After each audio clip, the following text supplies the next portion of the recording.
When I tell you that I must talk to you, repeated Pierre. Come now, this is stupid. What? Said Anatole, fingering a button of his collar that had been wrenched loose with a bit of the cloth. You're a scoundrel and a blackguard, and I don't know what deprives me from the pleasure of smashing your head with this, said Pierre, expressing himself so artificially because he was talking French. He took a heavy paperweight and lifted it threateningly, but at once put it back in its place. Did you promise to marry her? I didn't think of it. I never promised, because... Pierre interrupted him. Have you any letters of hers? Any letters, he said, moving toward Anatole. Anatole glanced at him and immediately thrust his hand into his pocket and drew out his pocketbook. Pierre took the letter Anatole handed him and, pushing aside a table that stood in his way, threw himself on the sofa. I shan't be violent, don't be afraid, said Pierre in answer to a frightened gesture of Anatole's. First, the letters, said he, as if repeating a lesson to himself. Secondly, he continued after a short pause, again rising and again pacing the room, tomorrow you must get out of Moscow. But how can I? Thirdly, Pierre continued without listening to him, you must never breathe a word of what has passed between you and Countess Rostova. I know I can't prevent your doing so, but if you have a spark of conscience, Pierre paced the room several times in silence. Anatole sat at a table frowning and biting his lips. After all, you must understand that besides your pleasure there is such a thing as other people's happiness and peace, and that you are ruining a whole life for the sake of amusing yourself. Amuse yourself with women like my wife, with them you are within your rights, for they know what you want of them. They are armed against you by the same experience of debauchery, but to promise a maid to marry her, to deceive, to kidnap. Don't you understand that it is as mean as beating an old man or a child? Pierre paused and looked at Anatole no longer with an angry but with a questioning look. I don't know about that, said Anatole, growing more confident as Pierre mastered his wrath. I don't know that and don't want to, he said, not looking at Pierre and with a slight tremor of his lower jaw, but you have used such words to me, mean and so on, which as a man of honor I can't allow anyone to use. Pierre glanced at him with amazement, unable to understand what he wanted. Though it was tête-à-tête, Anatole continued, still I can't. Is it satisfaction you want? Said Pierre ironically. You could at least take back your words. What? If you want me to do as you wish, I take them back, said Pierre, and I ask you to forgive me. Pierre involuntarily glanced at the loose button. And if you require money for your journey? Anatole smiled. The expression of that base and cringing smile, which Pierre knew so well in his wife, revolted him. Oh, vile and heartless brood, he exclaimed, and left the room. Next day Anatole left for Petersburg. Chapter 21. Pierre drove to Marya Dmitrievna's to tell her of the fulfillment of her wish that Kuragin should be banished from Moscow. The whole house was in a state of alarm and commotion. Natasha was very ill, having, as Marya Dmitrievna told him in secret, poisoned herself the night after she had been told that Anatole was married, with some arsenic she had stealthily procured. After swallowing a little she had been so frightened that she woke Sonia and told her what she had done. The necessary antidotes had been administered in time and she was now out of danger, though still so weak that it was out of the question to move her to the country, and so the Countess had been sent for. Pierre saw the distracted Count, and Sonia, who had a tear-stained face, but he could not see Natasha. Pierre dined at the club that day and heard on all sides gossip about the attempted abduction of Rostova. He resolutely denied these rumors, assuring everyone that nothing had happened except that his brother-in-law had proposed to her and been refused. It seemed to Pierre that it was his duty to conceal the whole affair and re-establish Natasha's reputation. He was awaiting Prince Andrew's return with dread and went every day to the old prince's for news of him. Old Prince Bolkonsky heard all the rumors current in the town from Mademoiselle Bourienne and had read the note to Princess Mary in which Natasha had broken off her engagement. He seemed in better spirits than usual and awaited his son with great impatience. Some days after Anatole's departure Pierre received a note from Prince Andrew, informing him of his arrival and asking him to come to see him. As soon as he reached Moscow, Prince Andrew had received from his father Natasha's note to Princess Mary breaking off her engagement. Mademoiselle Bourienne had purloined it from Princess Mary and given it to the old prince, and he heard from him the story of Natasha's elopement, with additions. Prince Andrew had arrived in the evening and Pierre came to see him next morning. Pierre expected to find Prince Andrew in almost the same state as Natasha and was therefore surprised on entering the drawing room to hear him in the study talking in a loud animated voice about some intrigue going on in Petersburg. The old prince's voice and another now and then interrupted him. Princess Mary came out to meet Pierre. She sighed, looking toward the door of the room where Prince Andrew was, evidently intending to express her sympathy with his sorrow, but Pierre saw by her face that she was glad both at what had happened and at the way her brother had taken the news of Natasha's faithlessness. He says he expected it, she remarked. I know his pride will not let him express his feelings, but still he has taken it better, far better, than I expected. Evidently it had to be. But is it possible that all is really ended? Asked Pierre. Princess Mary looked at him with astonishment. She did not understand how he could ask such a question. Pierre went into the study. Prince Andrew, greatly changed and plainly in better health, but with a fresh horizontal wrinkle between his brows, stood in civilian dress facing his father and Prince Meshchersky, warmly disputing and vigorously gesticulating. The conversation was about Speransky, the news of whose sudden exile and alleged treachery had just reached Moscow. Now he is censured and accused by all who were enthusiastic about him a month ago, Prince Andrew was saying, and by those who were unable to understand his aims. To judge a man who is in disfavor and to throw on him all the blame of other men's mistakes is very easy, but I maintain that if anything good has been accomplished in this reign it was done by him alone. He paused at the sight of Pierre. His face quivered and immediately assumed a vindictive expression. Posterity will do him justice, he concluded, and at once turned to Pierre. Well, how are you? Still getting stouter, he said with animation, but the new wrinkle on his forehead deepened. Yes, I am well, he said in answer to Pierre's question, and smiled. To Pierre that smile said plainly, I am well, but my health is now of no use to anyone. After a few words to Pierre about the awful roads from the Polish frontier, about people he had met in Switzerland who knew Pierre, and about M. Dessalles, whom he had brought from abroad to be his son's tutor, Prince Andrew again joined warmly in the conversation about Speransky which was still going on between the two old men. If there were treason, or proofs of secret relations with Napoleon, they would have been made public, he said with warmth and haste. I do not, and never did, like Speransky personally, but I like justice. Pierre now recognized in his friend a need with which he was only too familiar, to get excited and to have arguments about extraneous matters in order to stifle thoughts that were too oppressive and too intimate. When Prince Meshchersky had left, Prince Andrew took Pierre's arm and asked him into the room that had been assigned him. A bed had been made up there, and some open portmanteaus and trunks stood about. Prince Andrew went to one and took out a small casket, from which he drew a packet wrapped in paper. He did it all silently and very quickly. He stood up and coughed. His face was gloomy and his lips compressed. Forgive me for troubling you. Pierre saw that Prince Andrew was going to speak of Natasha, and his broad face expressed pity and sympathy. This expression irritated Prince Andrew, and in a determined, ringing, and unpleasant tone he continued. I have received a refusal from Countess Rostova and have heard reports of your brother-in-law having sought her hand, or something of that kind. Is that true? Both true and untrue, Pierre began, but Prince Andrew interrupted him.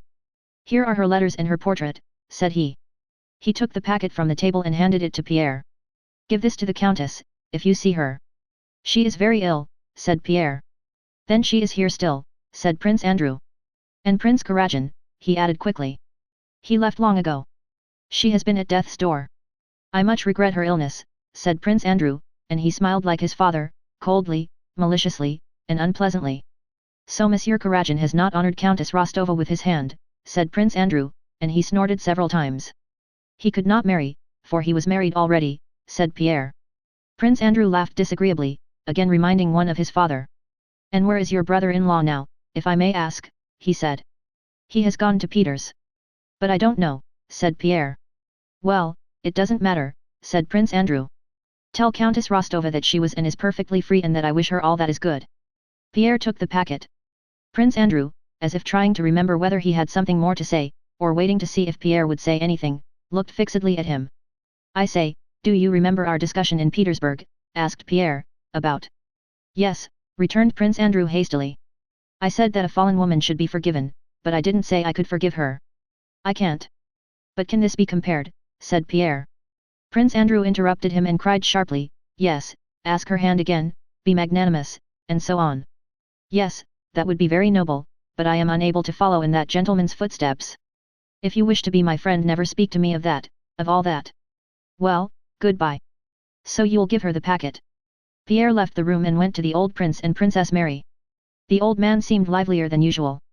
Princess Mary was the same as always, but beneath her sympathy for her brother, Pierre noticed her satisfaction that the engagement had been broken off. Looking at them, Pierre realized what contempt and animosity they all felt for the Rostovs, and that it was impossible in their presence even to mention the name of her who could give up Prince Andrew for anyone else. At dinner the talk turned on the war, the approach of which was becoming evident. Prince Andrew talked incessantly, arguing now with his father, now with the Swiss tutor Dessalles, and showing an unnatural animation, the cause of which Pierre so well understood. Chapter 22. That same evening Pierre went to the Rostovs to fulfill the commission entrusted to him. Natasha was in bed, the Count at the club, and Pierre, after giving the letters to Sonia, went to Marya Dmitrievna, who was interested to know how Prince Andrew had taken the news. 10 minutes later Sonia came to Marya Dmitrievna. Natasha insists on seeing Count Peter Kirillovich, said she. But how? Are we to take him up to her? The room there has not been tidied up. No, she has dressed and gone into the drawing room, said Sonia. Marya Dmitrievna only shrugged her shoulders. When will her mother come? She has worried me to death. Now mind, don't tell her everything, said she to Pierre. One hasn't the heart to scold her, she is so much to be pitied, so much to be pitied. Natasha was standing in the middle of the drawing room, emaciated, with a pale set face, but not at all shamefaced as Pierre expected to find her. When he appeared at the door she grew flurried, evidently undecided whether to go to meet him or to wait till he came up. Pierre hastened to her. He thought she would give him her hand as usual, but she, stepping up to him, stopped, breathing heavily, her arms hanging lifelessly just in the pose she used to stand in when she went to the middle of the ballroom to sing, but with quite a different expression of face. Peter Kirillovich, she began rapidly, Prince Bolkonsky was your friend, is your friend, she corrected herself. It seemed to her that everything that had once been must now be different. He told me once to apply to you. Pierre sniffed as he looked at her, but did not speak. Till then he had reproached her in his heart and tried to despise her, but he now felt so sorry for her that there was no room in his soul for reproach. He is here now, tell him, to forgive me. She stopped and breathed still more quickly, but did not shed tears. Yes. I will tell him, answered Pierre, but... He did not know what to say. Natasha was evidently dismayed at the thought of what he might think she had meant. No, I know all is over, she said hurriedly. No, that can never be. I'm only tormented by the wrong I have done him. Tell him only that I beg him to forgive me for everything. She trembled all over and sat down on a chair. A sense of pity he had never before known overflowed Pierre's heart. I will tell him everything once more, said Pierre. But... I should like to know one thing. Know what? Natasha's eyes asked. I should like to know, did you love? Pierre did not know how to refer to Anatole and flushed at the thought of him. Did you love that bad man? Don't call him bad, said Natasha. But I don't know at all. She began to cry and a still greater sense of pity, tenderness and love welled up in Pierre. He felt the tears trickle under his spectacles and hoped they would not be noticed. We won't speak of it any more, my dear, said Pierre, and his gentle, cordial tone suddenly seemed very strange to Natasha. We won't speak of it, my dear, I'll tell him everything, but one thing I beg of you, consider me your friend and if you want help, advice or simply to open your heart to someone, not now, but when your mind is clearer, think of me. He took her hand and kissed it. I shall be happy if it's in my power. Pierre grew confused.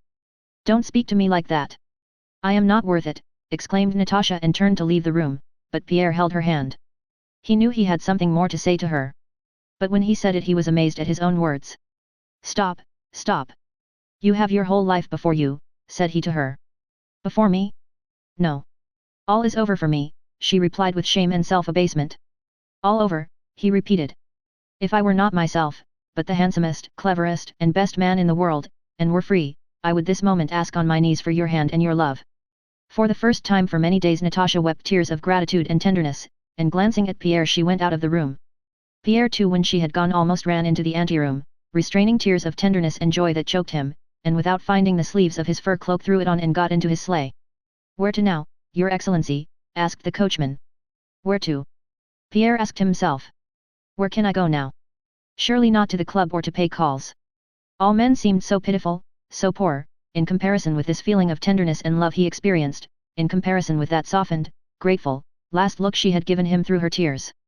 Home, said Pierre, and despite 22 degrees of frost Fahrenheit he threw open the bearskin cloak from his broad chest and inhaled the air with joy. It was clear and frosty. Above the dirty, ill-lit streets, above the black roofs, stretched the dark starry sky. Only looking up at the sky did Pierre cease to feel how sordid and humiliating were all mundane things compared with the heights to which his soul had just been raised. At the entrance to the Arbit Square an immense expanse of dark starry sky presented itself to his eyes.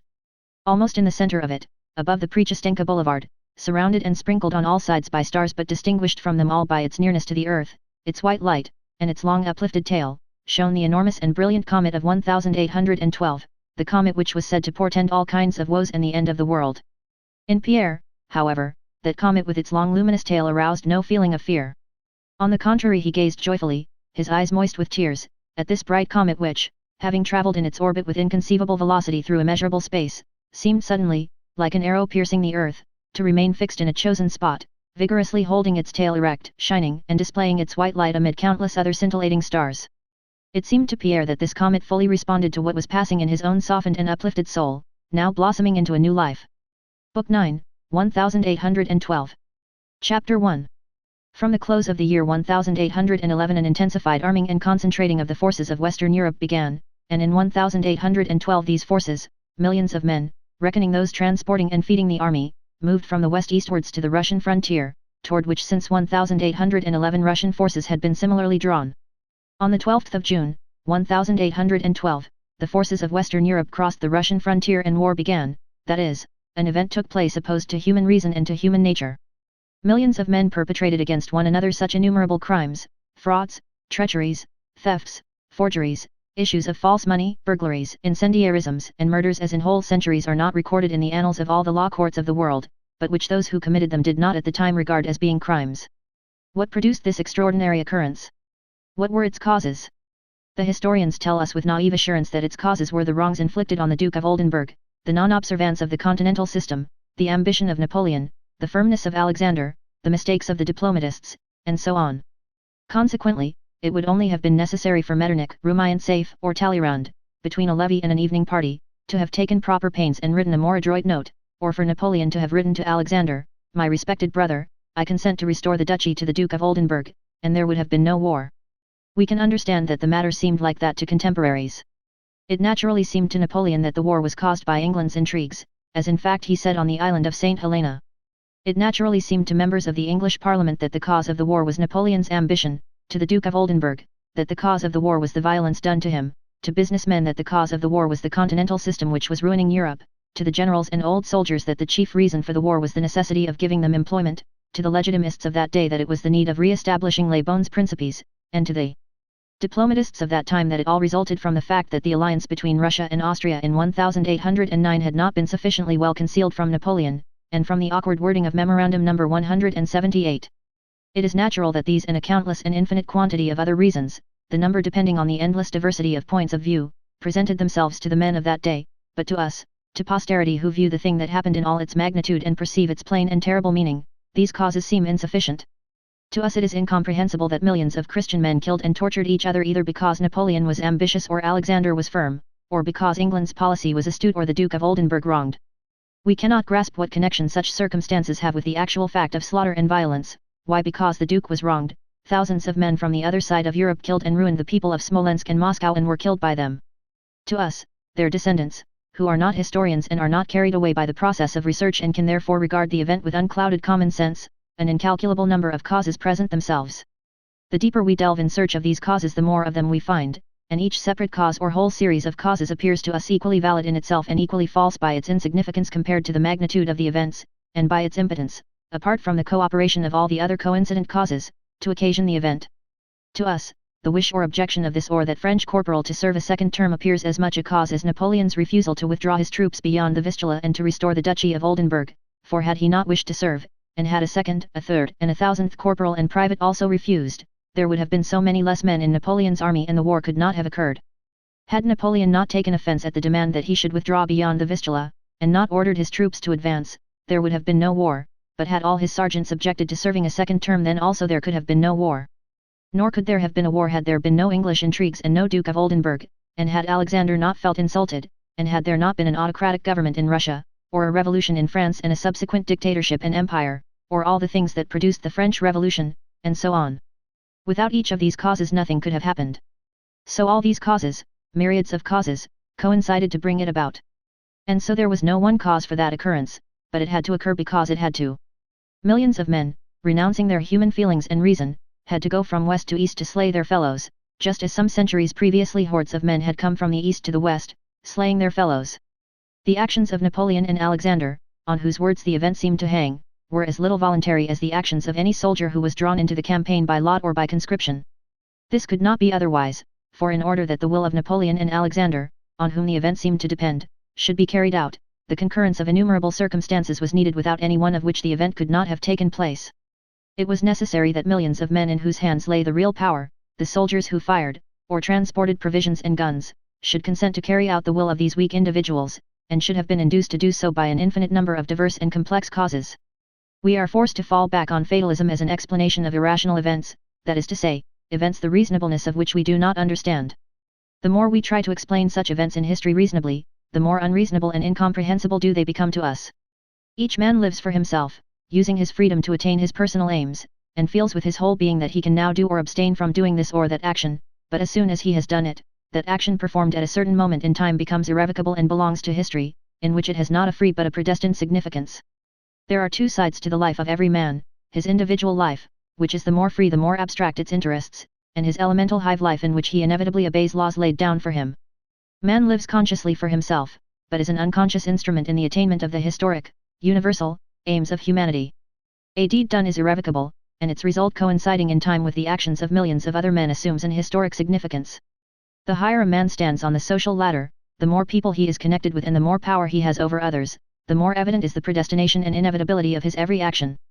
The king's heart is in the hands of the Lord. A king is history's slave.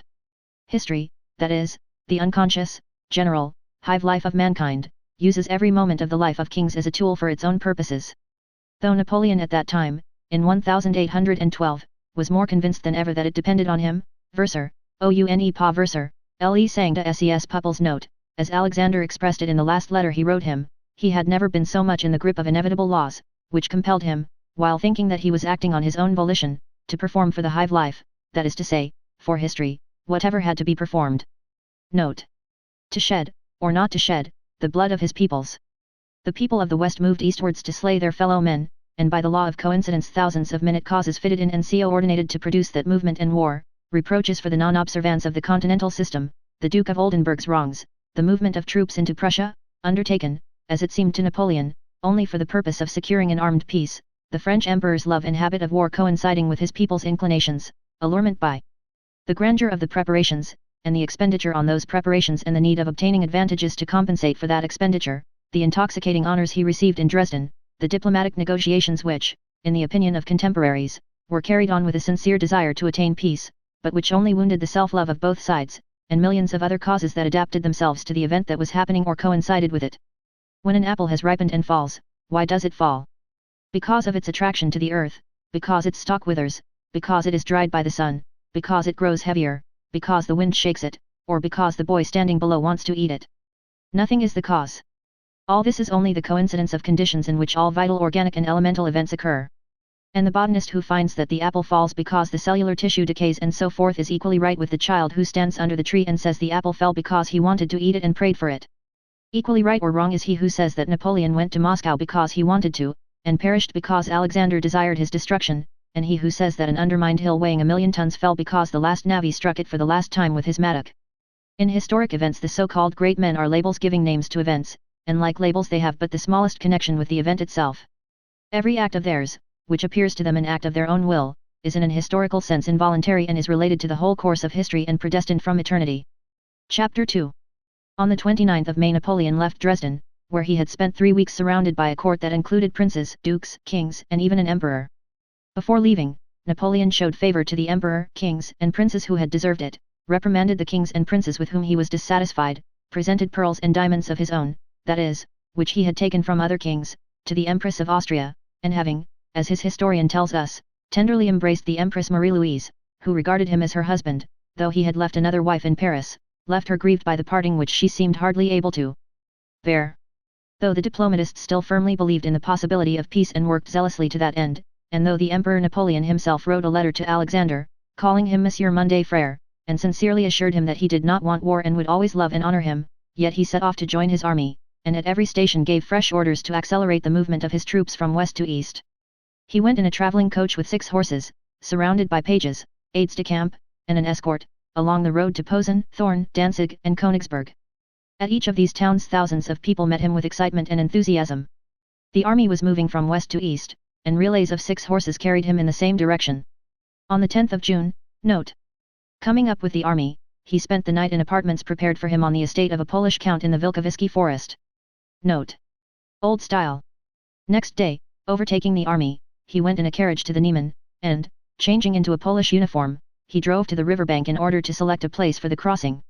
Seeing, on the other side, some Cossacks, lay Cossacks, and the wide-spreading steppes in the midst of which lay the holy city of Moscow, Moscow, La Ville Sainte, the capital of a realm such as the Scythia into which Alexander the Great had marched, Napoleon unexpectedly, and contrary alike to strategic and diplomatic considerations, ordered an advance, and the next day his army began to cross the Niemen. Early in the morning of the 12th of June he came out of his tent, which was pitched that day on the steep left bank of the Niemen, and looked through a spyglass at the streams of his troops pouring out of the Vilkavisky forest and flowing over the 3 bridges thrown across the river. The troops, knowing of the emperor's presence, were on the lookout for him, and when they caught sight of a figure in an overcoat and a cocked hat standing apart from his suite in front of his tent on the hill, they threw up their caps and shouted, "Vive l'Empereur!" and one after another poured in a ceaseless stream out of the vast forest that had concealed them and, separating, flowed on and on by the 3 bridges to the other side. "Now we'll go into action. Oh, when he takes it in hand himself, things get hot, by heaven! There he is! Vive l'Empereur! So these are the steppes of Asia. It's a nasty country all the same. Au revoir, Boche, I'll keep the best palace in Moscow for you. Au revoir. Good luck. Did you see the Emperor? Vive l'Empereur! Prr, if they make me governor of India, Gerard, I'll make you minister of Kashmir, that's settled. Vive l'Empereur! Hurrah! Hurrah! Hurrah! The Cossacks, those rascals, see how they run. Vive l'Empereur! There he is, do you see him? I've seen him twice, as I see you now. The little corporal. I saw him give the cross to one of the veterans. Vive l'Empereur, came the voices of men, old and young, of most diverse characters and social positions. On the faces of all was one common expression of joy at the commencement of the long-expected campaign and of rapture and devotion to the man in the grey coat who was standing on the hill. On the 13th of June a rather small, thoroughbred Arab horse was brought to Napoleon. He mounted it and rode at a gallop to one of the bridges over the Niemen, deafened continually by incessant and rapturous acclamations which he evidently endured only because it was impossible to forbid the soldiers to express their love of him by such shouting, but the shouting which accompanied him everywhere disturbed him and distracted him from the military cares that had occupied him from the time he joined the army. He rode across one of the swaying pontoon bridges to the farther side, turned sharply to the left, and galloped in the direction of Kovna, preceded by enraptured, mounted chasseurs of the guard who, breathless with delight, galloped ahead to clear a path for him through the troops. On reaching the broad river Vilia, he stopped near a regiment of Polish Uhlans stationed by the river. "Vivat!" shouted the Poles, ecstatically, breaking their ranks and pressing against one another to see him. Napoleon looked up and down the river, dismounted, and sat down on a log that lay on the bank. At a mute sign from him, a telescope was handed him which he rested on the back of a happy page who had run up to him, and he gazed at the opposite bank. Then he became absorbed in a map laid out on the logs. Without lifting his head he said something, and 2 of his aides-de-camp galloped off to the Polish Uhlans. "What? What did he say?" was heard in the ranks of the Polish Uhlans when one of the aides-de-camp rode up to them. The order was to find a ford and to cross the river.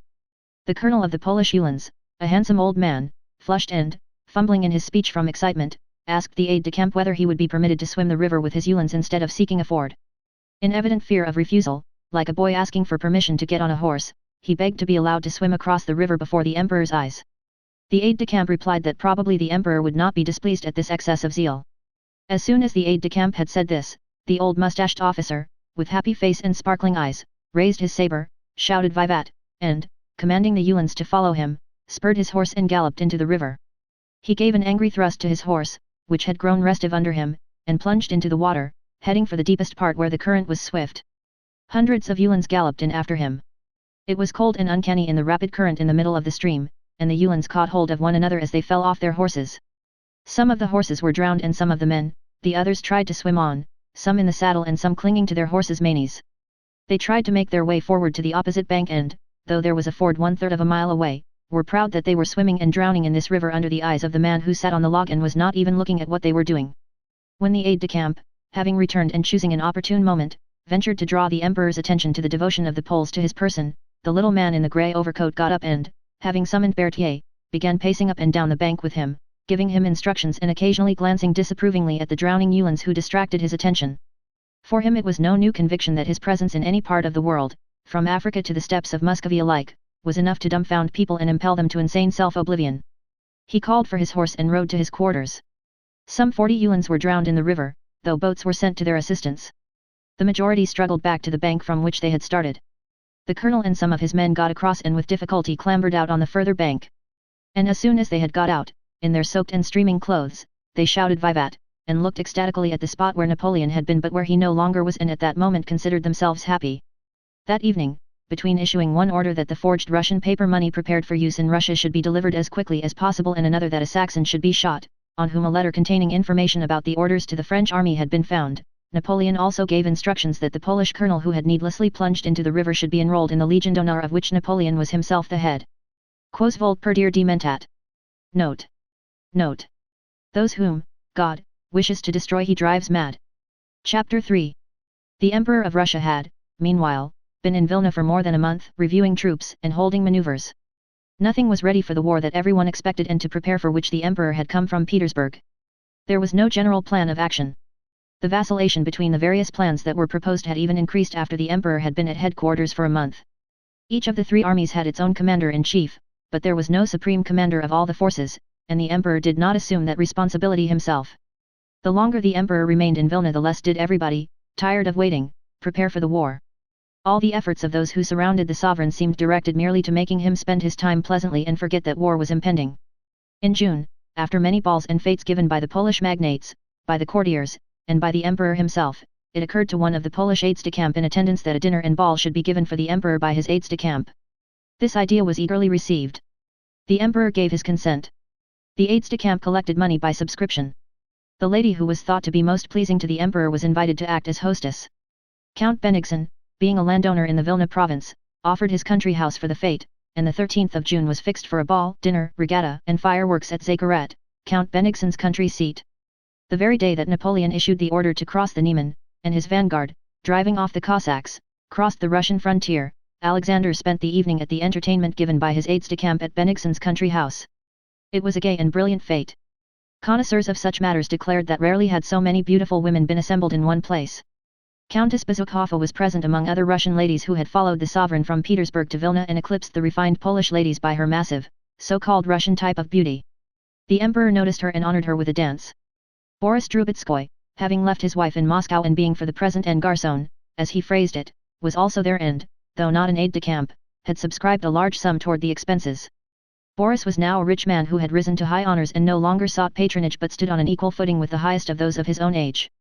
He was meeting Helene in Vilna after not having seen her for a long time and did not recall the past, but as Helene was enjoying the favors of a very important personage and Boris had only recently married, they met as good friends of long standing. At midnight dancing was still going on. Helene, not having a suitable partner, herself offered to dance the mazurka with Boris. They were the third couple. Boris, coolly looking at Helene's dazzling bare shoulders which emerged from a dark, gold-embroidered, gauze gown, talked to her of old acquaintances and at the same time, unaware of it himself and unnoticed by others, never for an instant ceased to observe the Emperor who was in the same room. The Emperor was not dancing, he stood in the doorway, stopping now one pair and now another with gracious words which he alone knew how to utter.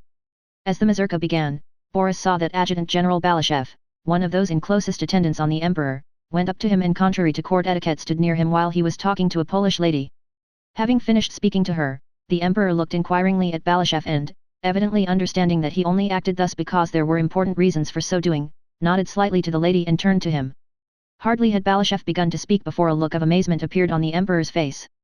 He took Balashev by the arm and crossed the room with him, unconsciously clearing a path 7 yards wide as the people on both sides made way for him.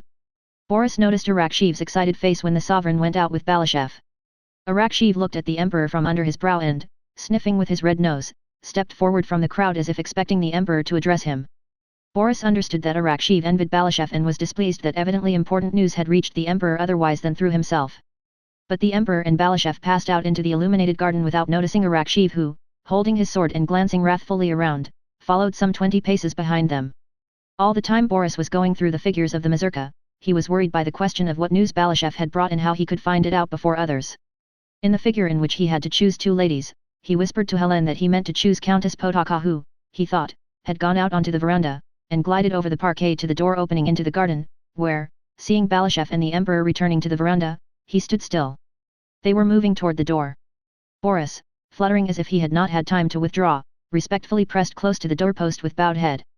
The Emperor, with the agitation of one who has been personally affronted, was finishing with these words. To enter Russia without declaring war. I will not make peace as long as a single armed enemy remains in my country. It seemed to Boris that it gave the Emperor pleasure to utter these words. He was satisfied with the form in which he had expressed his thoughts, but displeased that Boris had overheard it. Let no one know of it, the Emperor added with a frown. Boris understood that this was meant for him and, closing his eyes, slightly bowed his head. The emperor re-entered the ballroom and remained there about another half-hour. Boris was thus the first to learn the news that the French army had crossed the Niemen and, thanks to this, was able to show certain important personages that much that was concealed from others was usually known to him, and by this means he rose higher in their estimation. The unexpected news of the French having crossed the Niemen was particularly startling after a month of unfulfilled expectations, and at a ball. On first receiving the news, under the influence of indignation and resentment, the emperor had found a phrase that pleased him, fully expressed his feelings, and has since become famous. On returning home at 2 o'clock that night he sent for his secretary, Shishkov, and told him to write an order to the troops and a rescript to Field Marshal Prince Saltykov, in which he insisted on the words being inserted that he would not make peace so long as a single armed Frenchman remained on Russian soil. Next day the following letter was sent to Napoleon.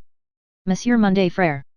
Yesterday I learned that, despite the loyalty with which I have kept my engagements with your Majesty, your troops have crossed the Russian frontier, and I have this moment received from Petersburg a note, in which Count Lauriston informs me, as a reason for this aggression, that your Majesty has considered yourself to be in a state of war with me from the time Prince Kurikin asked for his passports. The reasons on which the Duc de Bassano based his refusal to deliver them to him would never have led me to suppose that that could serve as a pretext for aggression. In fact, the ambassador, as he himself has declared, was never authorized to make that demand, and as soon as I was informed of it I let him know how much I disapproved of it and ordered him to remain at his post. If your Majesty does not intend to shed the blood of our peoples for such a misunderstanding, and consents to withdraw your troops from Russian territory, I will regard what has passed as not having occurred and an understanding between us will be possible. In the contrary case, your Majesty, I shall see myself forced to repel an attack that nothing on my part has provoked. It still depends on your Majesty to preserve humanity from the calamity of another war. I am, etc. Signed, Alexander. Chapter 4. At 2 in the morning of the 14th of June, the Emperor, having sent for Balashëv and read him his letter to Napoleon, ordered him to take it and hand it personally to the French Emperor. When dispatching Balashëv, the Emperor repeated to him the words that he would not make peace so long as a single armed enemy remained on Russian soil and told him to transmit those words to Napoleon. Alexander did not insert them in his letter to Napoleon, because with his characteristic tact he felt it would be injudicious to use them at a moment when a last attempt at reconciliation was being made, but he definitely instructed Balashëv to repeat them personally to Napoleon. Having set off in the small hours of the 14th, accompanied by a bugler and 2 Cossacks, Balashëv reached the French outposts at the village of Rykonti, on the Russian side of the Niemen, by dawn. There he was stopped by French cavalry sentinels. A French non-commissioned officer of hussars, in crimson uniform and a shaggy cap, shouted to the approaching Balashëv to halt. Balashëv did not do so at once, but continued to advance along the road at a walking pace. The non-commissioned officer frowned and, muttering words of abuse, advanced his horse's chest against Balashëv, put his hand to his saber, and shouted rudely at the Russian general, asking, was he deaf that he did not do as he was told? Balashëv mentioned who he was. The non-commissioned officer began talking with his comrades about regimental matters without looking at the Russian general. After living at the seat of the highest authority and power, after conversing with the emperor less than 3 hours before, and in general being accustomed to the respect due to his rank in the service, Balashëv found it very strange here on Russian soil to encounter this hostile, and still more this disrespectful, application of brute force to himself. The sun was only just appearing from behind the clouds, the air was fresh and dewy. A herd of cattle was being driven along the road from the village, and over the fields the larks rose trilling, one after another, like bubbles rising in water. Balashëv looked around him, awaiting the arrival of an officer from the village. The Russian Cossacks and bugler and the French hussars looked silently at one another from time to time. A French colonel of hussars, who had evidently just left his bed, came riding from the village on a handsome sleek grey horse, accompanied by 2 hussars. The officer, the soldiers and their horses all looked smart and well kept. It was that first period of a campaign when troops are still in full trim, almost like that of peacetime maneuvers, but with a shade of martial swagger in their clothes, and a touch of the gaiety and spirit of enterprise which always accompany the opening of a campaign. The French colonel with difficulty repressed a yawn, but was polite and evidently understood Balashëv's importance. He led him past his soldiers and behind the outposts and told him that his wish to be presented to the emperor would most likely be satisfied immediately, as the emperor's quarters were, he believed, not far off. They rode through the village of Rykonti, past tethered French hussar horses, past sentinels and men who saluted their colonel and stared with curiosity at a Russian uniform, and came out at the other end of the village. The colonel said that the commander of the division was 1.25 miles away and would receive Balashëv and conduct him to his destination. The sun had by now risen and shone gaily on the bright verdure. They had hardly ridden up a hill, past a tavern, before they saw a group of horsemen coming toward them. In front of the group, on a black horse with trappings that glittered in the sun, rode a tall man with plumes in his hat and black hair curling down to his shoulders. He wore a red mantle, and stretched his long legs forward in French fashion. This man rode toward Balashëv at a gallop, his plumes flowing and his gems and gold lace glittering in the bright June sunshine. Balashëv was only 2 horses' length from the equestrian with the bracelets, plumes, necklaces, and gold embroidery, who was galloping toward him with a theatrically solemn countenance, when Jolner, the French colonel, whispered respectfully, "The King of Naples." It was, in fact, Murat, now called King of Naples. Though it was quite incomprehensible why he should be King of Naples, he was called so, and was himself convinced that he was so, and therefore assumed a more solemn and important air than formerly. He was so sure that he really was the King of Naples that when, on the eve of his departure from that city, while walking through the streets with his wife, some Italians called out to him, "Viva il Re!" Note. He turned to his wife with a pensive smile and said, "Poor fellows, they don't know that I am leaving them tomorrow." Note. Long live the king. But though he firmly believed himself to be King of Naples and pitied the grief felt by the subjects he was abandoning, latterly, after he had been ordered to return to military service, and especially since his last interview with Napoleon in Danzig, when his august brother-in-law had told him, "I made you king that you should reign in my way, but not in yours," he had cheerfully taken up his familiar business, and, like a well-fed but not over-fat horse that feels himself in harness and grows skittish between the shafts, he dressed up in clothes as variegated and expensive as possible, and gaily and contentedly galloped along the roads of Poland, without himself knowing why or whither. On seeing the Russian general he threw back his head, with its long hair curling to his shoulders, in a majestically royal manner, and looked inquiringly at the French colonel. The colonel respectfully informed His Majesty of Balashëv's mission, whose name he could not pronounce. "De Balashëv," said the king, overcoming by his assurance the difficulty that had presented itself to the colonel. "Charmed to make your acquaintance, General," he added, with a gesture of kingly condescension. As soon as the king began to speak loud and fast his royal dignity instantly forsook him, and without noticing it he passed into his natural tone of good-natured familiarity. He laid his hand on the withers of Balashëv's horse and said, "Well, General, it all looks like war," as if regretting a circumstance of which he was unable to judge. "Your Majesty," replied Balashëv, "my master, the Emperor, does not desire war, and as your Majesty sees," said Balashëv, using the words Your Majesty at every opportunity, with the affectation unavoidable and frequently addressing one to whom the title was still a novelty. Murat's face beamed with stupid satisfaction as he listened to Monsieur de Balashëv. But Royat oblige. Note. And he felt it incumbent on him, as a king and an ally, to confer on state affairs with Alexander's envoy.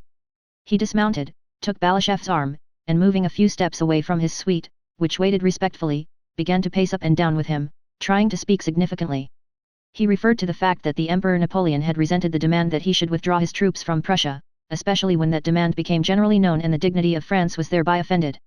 Note. Royalty has its obligations. Balashëv replied that there was nothing offensive in the demand, because, but Murat interrupted him. "Then you don't consider the Emperor Alexander the aggressor?" he asked unexpectedly, with a kindly and foolish smile. Balashëv told him why he considered Napoleon to be the originator of the war. "Oh, my dear General!" Murat again interrupted him, "With all my heart I wish the emperors may arrange the affair between them, and that the war begun by no wish of mine may finish as quickly as possible," said he, in the tone of a servant who wants to remain good friends with another despite a quarrel between their masters. And he went on to inquiries about the Grand Duke and the state of his health, and to reminiscences of the gay and amusing times he had spent with him in Naples. Then suddenly, as if remembering his royal dignity, Murat solemnly drew himself up, assumed the pose in which he had stood at his coronation, and, waving his right arm, said, "I won't detain you longer, General. I wish success to your mission," and with his embroidered red mantle, his flowing feathers, and his glittering ornaments, he rejoined his suite who were respectfully awaiting him. Balashëv rode on, supposing from Murat's words that he would very soon be brought before Napoleon himself. But instead of that, at the next village the sentinels of Davout's infantry corps detained him as the pickets of the vanguard had done, and an adjutant of the corps commander, who was fetched, conducted him into the village to Marshal Davout. Chapter 5. Davout was to Napoleon what Arakchev was to Alexander, though not a coward like Arakchev, he was as precise, as cruel, and as unable to express his devotion to his monarch except by cruelty. In the organism of states such men are necessary, as wolves are necessary in the organism of nature, and they always exist, always appear, and hold their own, however incongruous their presence and their proximity to the head of the government may be.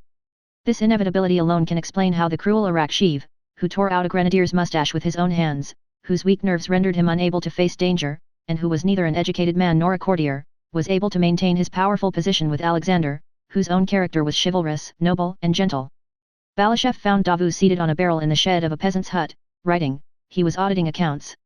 Better quarters could have been found him, but Marshal Davout was one of those men who purposely put themselves in most depressing conditions to have a justification for being gloomy. For the same reason they are always hard at work and in a hurry. How can I think of the bright side of life when, as you see, I am sitting on a barrel and working in a dirty shed? The expression of his face seemed to say. The chief pleasure and necessity of such men, when they encounter anyone who shows animation, is to flaunt their own dreary, persistent activity. Davout allowed himself that pleasure when Balashëv was brought in. He became still more absorbed in his task when the Russian general entered, and after glancing over his spectacles at Balashëv's face, which was animated by the beauty of the morning and by his talk with Murat, he did not rise or even stir, but scowled still more and sneered malevolently. When he noticed in Balashëv's face the disagreeable impression this reception produced, Davout raised his head and coldly asked what he wanted. Thinking he could have been received in such a manner only because Davout did not know that he was adjutant general to the Emperor Alexander and even his envoy to Napoleon, Balashëv hastened to inform him of his rank and mission. Contrary to his expectation, Davout, after hearing him, became still surlier and ruder. "Where is your dispatch?" he inquired. "Give it to me. I will send it to the Emperor." Balashëv replied that he had been ordered to hand it personally to the Emperor. "Your Emperor's orders are obeyed in your army, but here," said Davout, "you must do as you are told." And, as if to make the Russian general still more conscious of his dependence on brute force, Davout sent an adjutant to call the officer on duty. Balashëv took out the packet containing the Emperor's letter and laid it on the table, made of a door with its hinges still hanging on it, laid across two barrels. Davout took the packet and read the inscription. "You are perfectly at liberty to treat me with respect or not," protested Balashëv, "but permit me to observe that I have the honor to be adjutant general to His Majesty."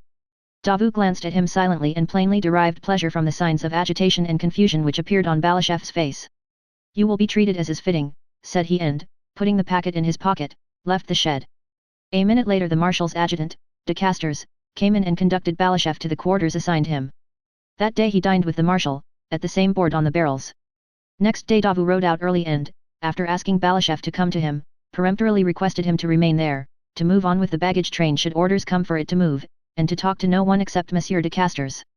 After 4 days of solitude, ennui and consciousness of his impotence and insignificance, particularly acute by contrast with the sphere of power in which he had so lately moved, and after several marches with the marshal's baggage and the French army, which occupied the whole district, Balashëv was brought to Vilna, now occupied by the French, through the very gate by which he had left it 4 days previously.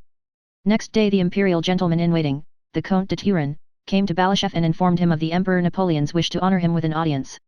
4 days before, sentinels of the Preobrazhensk regiment had stood in front of the house to which Balashëv was conducted, and now 2 French grenadiers stood there in blue uniforms unfastened in front and with shaggy caps on their heads, and an escort of hussars and uhlans and a brilliant suite of aides-de-camp, pages, and generals, who were waiting for Napoleon to come out, were standing at the porch, round his saddle horse and his Mameluke, Rustan. Napoleon received Balashëv in the very house in Vilna from which Alexander had dispatched him on his mission. Chapter 6. Though Balashëv was used to imperial pomp, he was amazed at the luxury and magnificence of Napoleon's court. The Comte de Turenne showed him into a big reception room where many generals, gentlemen-in-waiting, and Polish magnates, several of whom Balashëv had seen at the court of the Emperor of Russia, were waiting. Duroc said that Napoleon would receive the Russian general before going for his ride. After some minutes, the gentleman-in-waiting who was on duty came into the great reception room and, bowing politely, asked Balashëv to follow him. Balashëv went into a small reception room, one door of which led into a study, the very one from which the Russian emperor had dispatched him on his mission. He stood a minute or two, waiting. He heard hurried footsteps beyond the door, both halves of it were opened rapidly, all was silent, and then from the study the sound was heard of other steps, firm and resolute. They were those of Napoleon. He had just finished dressing for his ride, and wore a blue uniform, opening in front over a white waistcoat so long that it covered his rotund stomach, white leather breeches tightly fitting the fat thighs of his short legs, and Hessian boots. His short hair had evidently just been brushed, but one lock hung down in the middle of his broad forehead.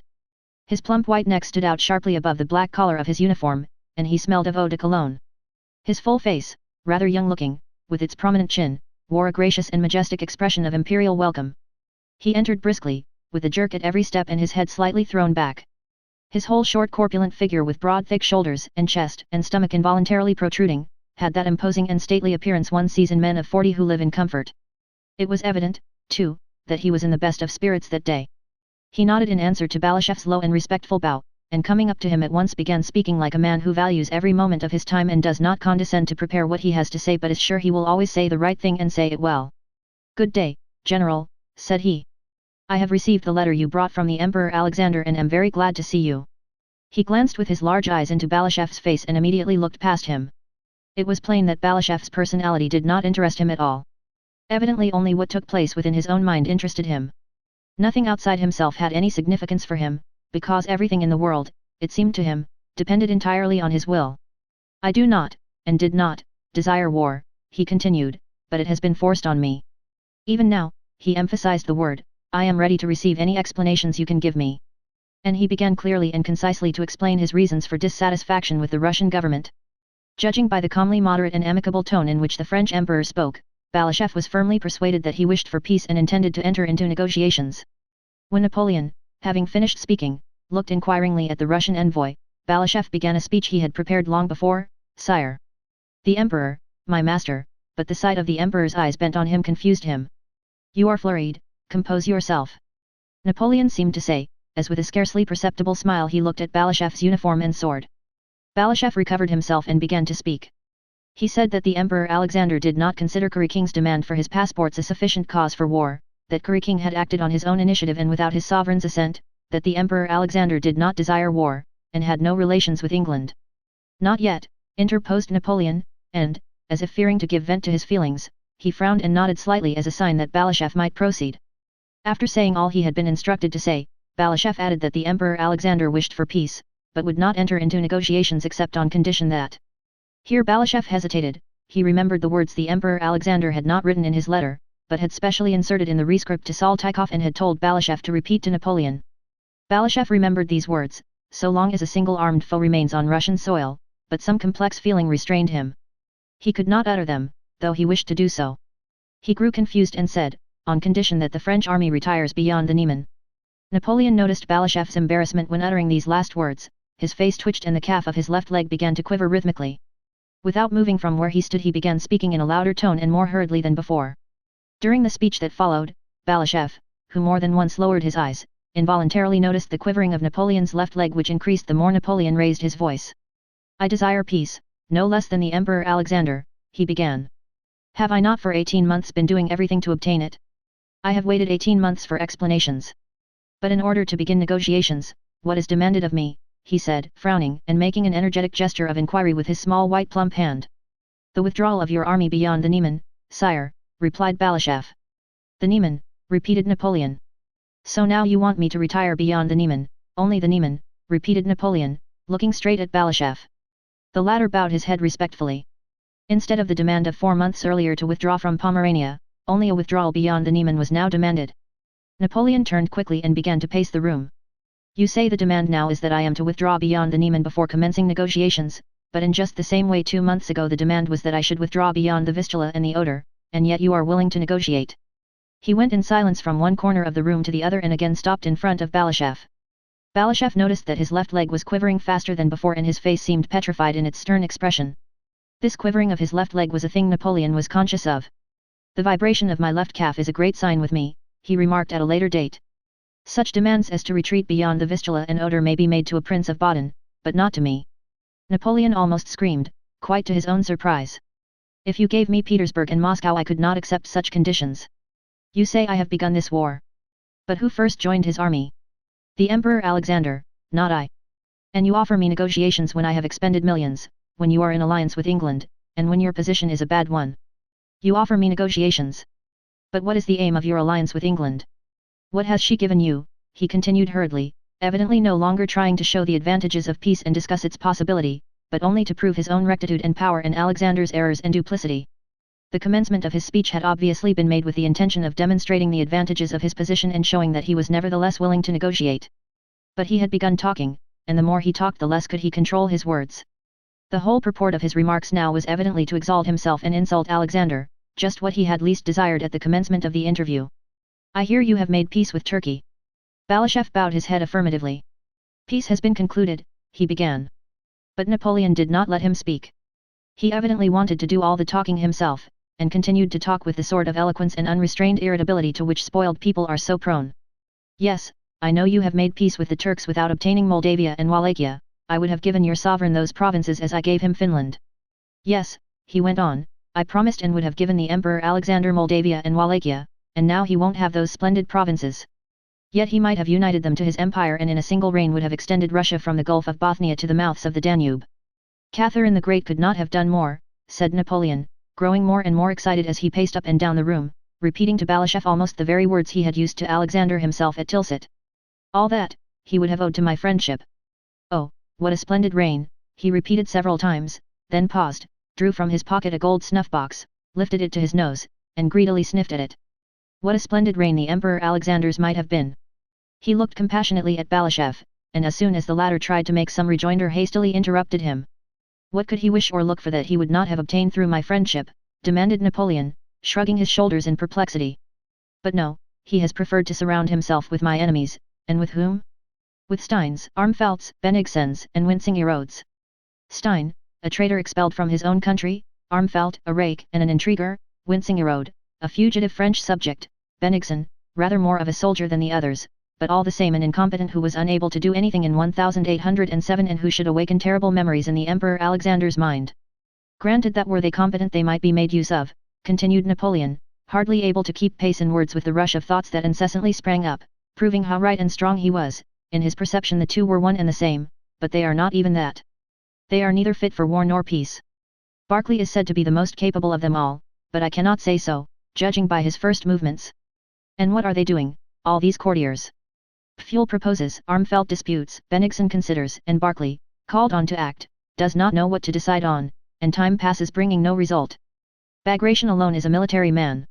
He's stupid, but he has experience, a quick eye, and resolution. And what role is your young monarch playing in that monstrous crowd? They compromise him and throw on him the responsibility for all that happens. A sovereign should not be with the army unless he is a general, said Napoleon, evidently uttering these words as a direct challenge to the emperor. He knew how Alexander desired to be a military commander. The campaign began only a week ago, and you haven't even been able to defend Vilna. You are cut in two and have been driven out of the Polish provinces. Your army is grumbling. On the contrary, your majesty, said Balashov, hardly able to remember what had been said to him and following these verbal fireworks with difficulty, the troops are burning with eagerness. I know everything. Napoleon interrupted him. I know everything. I know the number of your battalions as exactly as I know my own. You have not 200,000 men, and I have 3 times that number. I give you my word of honor, said Napoleon, forgetting that his word of honor could carry no weight, I give you my word of honor that I have 530,000 men this side of the Vistula. The Turks will be of no use to you, they are worth nothing and have shown it by making peace with you. As for the Swedes, it is their fate to be governed by mad kings. Their king was insane and they changed him for another, Bernadotte, who promptly went mad, for no Swede would ally himself with Russia unless he were mad. Napoleon grinned maliciously and again raised his snuff-box to his nose. Balashov knew how to reply to each of Napoleon's remarks, and would have done so. He continually made the gesture of a man wishing to say something, but Napoleon always interrupted him. To the alleged insanity of the Swedes, Balashov wished to reply that when Russia is on her side Sweden is practically an island, but Napoleon gave an angry exclamation to drown his voice. Napoleon was in that state of irritability in which a man has to talk, and talk, merely to convince himself that he is in the right. Balashov began to feel uncomfortable. As envoy he feared to demean his dignity and felt the necessity of replying, but, as a man, he shrank before the transport of groundless wrath that had evidently seized Napoleon. He knew that none of the words now uttered by Napoleon had any significance, and that Napoleon himself would be ashamed of them when he came to his senses. Balashov stood with downcast eyes, looking at the movements of Napoleon's stout legs and trying to avoid meeting his eyes. But what do I care about your allies, said Napoleon. I have allies, the Poles. There are 80,000 of them and they fight like lions. And there will be 200,000 of them.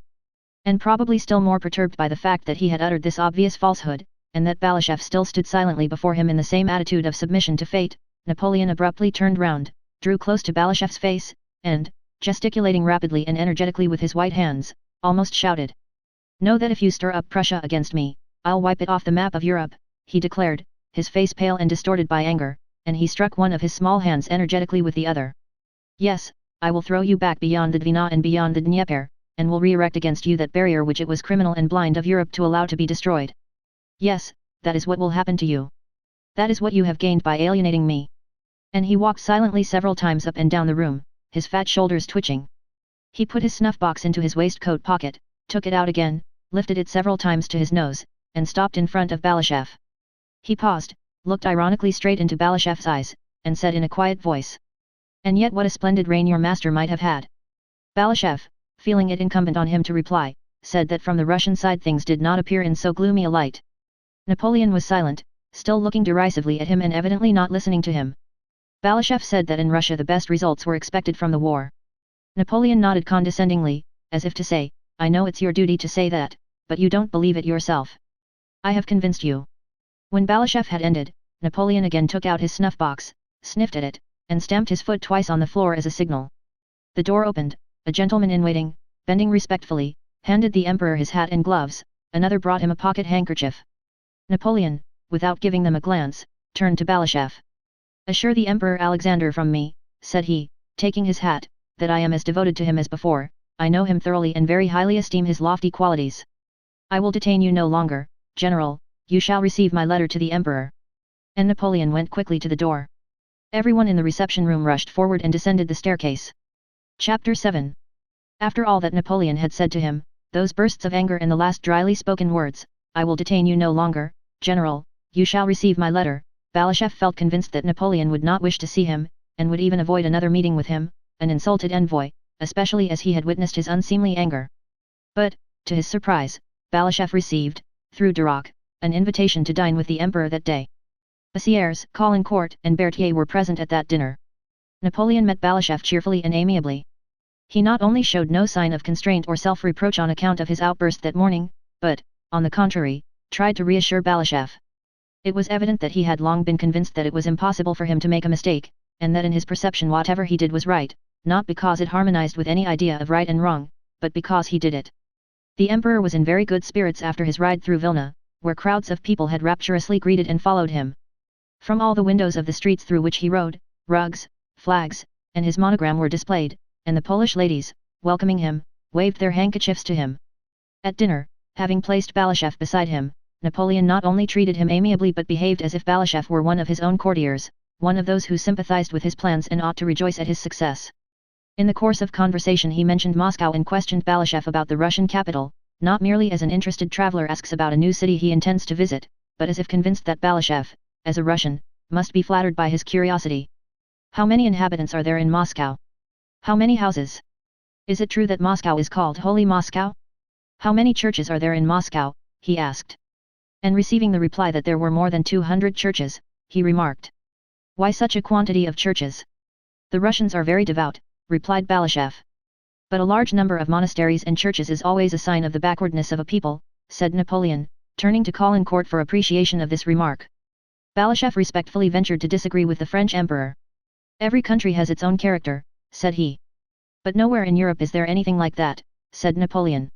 I beg your Majesty's pardon, returned Balashev. Besides Russia there is Spain, where there are also many churches and monasteries. This reply of Balashev's, which hinted at the recent defeats of the French in Spain, was much appreciated when he related it at Alexander's court, but it was not much appreciated at Napoleon's dinner, where it passed unnoticed. The uninterested and perplexed faces of the marshals showed that they were puzzled as to what Balashev's tone suggested.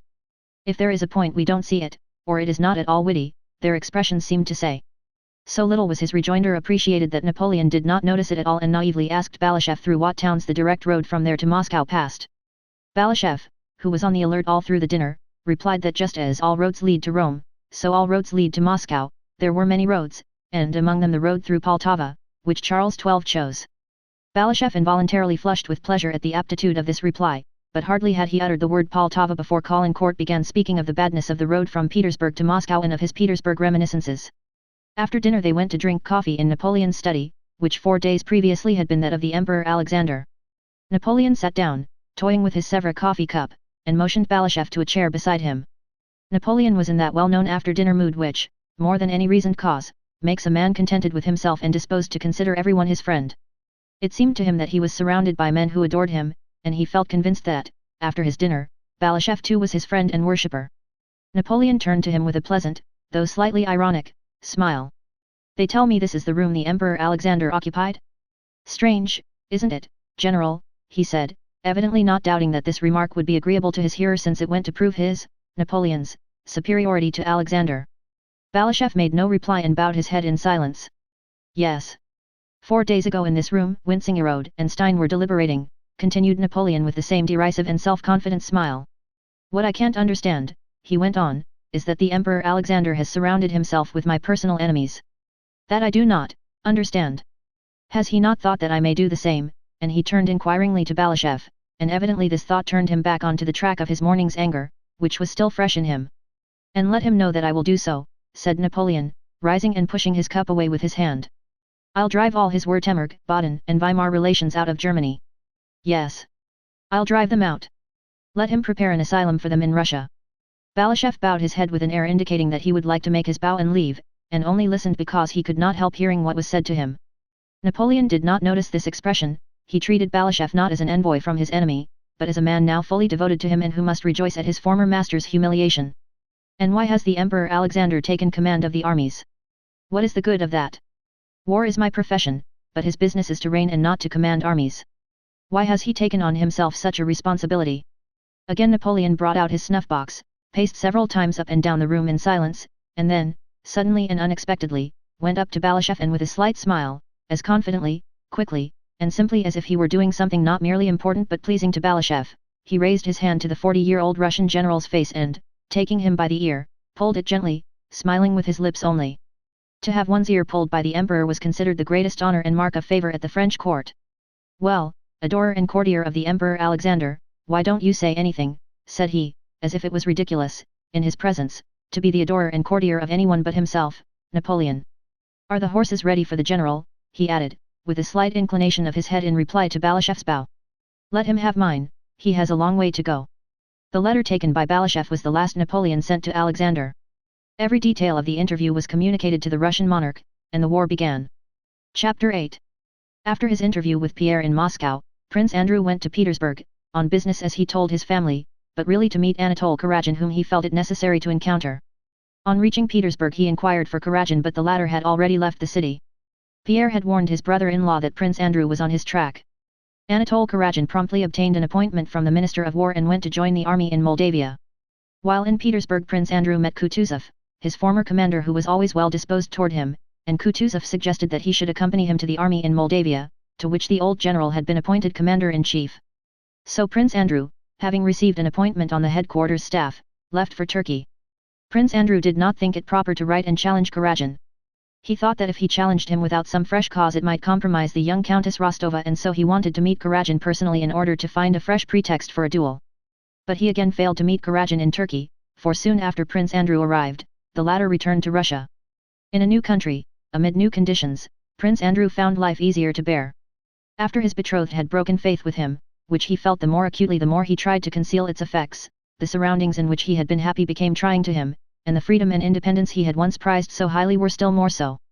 Not only could he no longer think the thoughts that had first come to him as he lay gazing at the sky on the field of Austerlitz and had later enlarged upon with Pierre, and which had filled his solitude at Bogucharovo and then in Switzerland and Rome, but he even dreaded to recall them and the bright and boundless horizons they had revealed.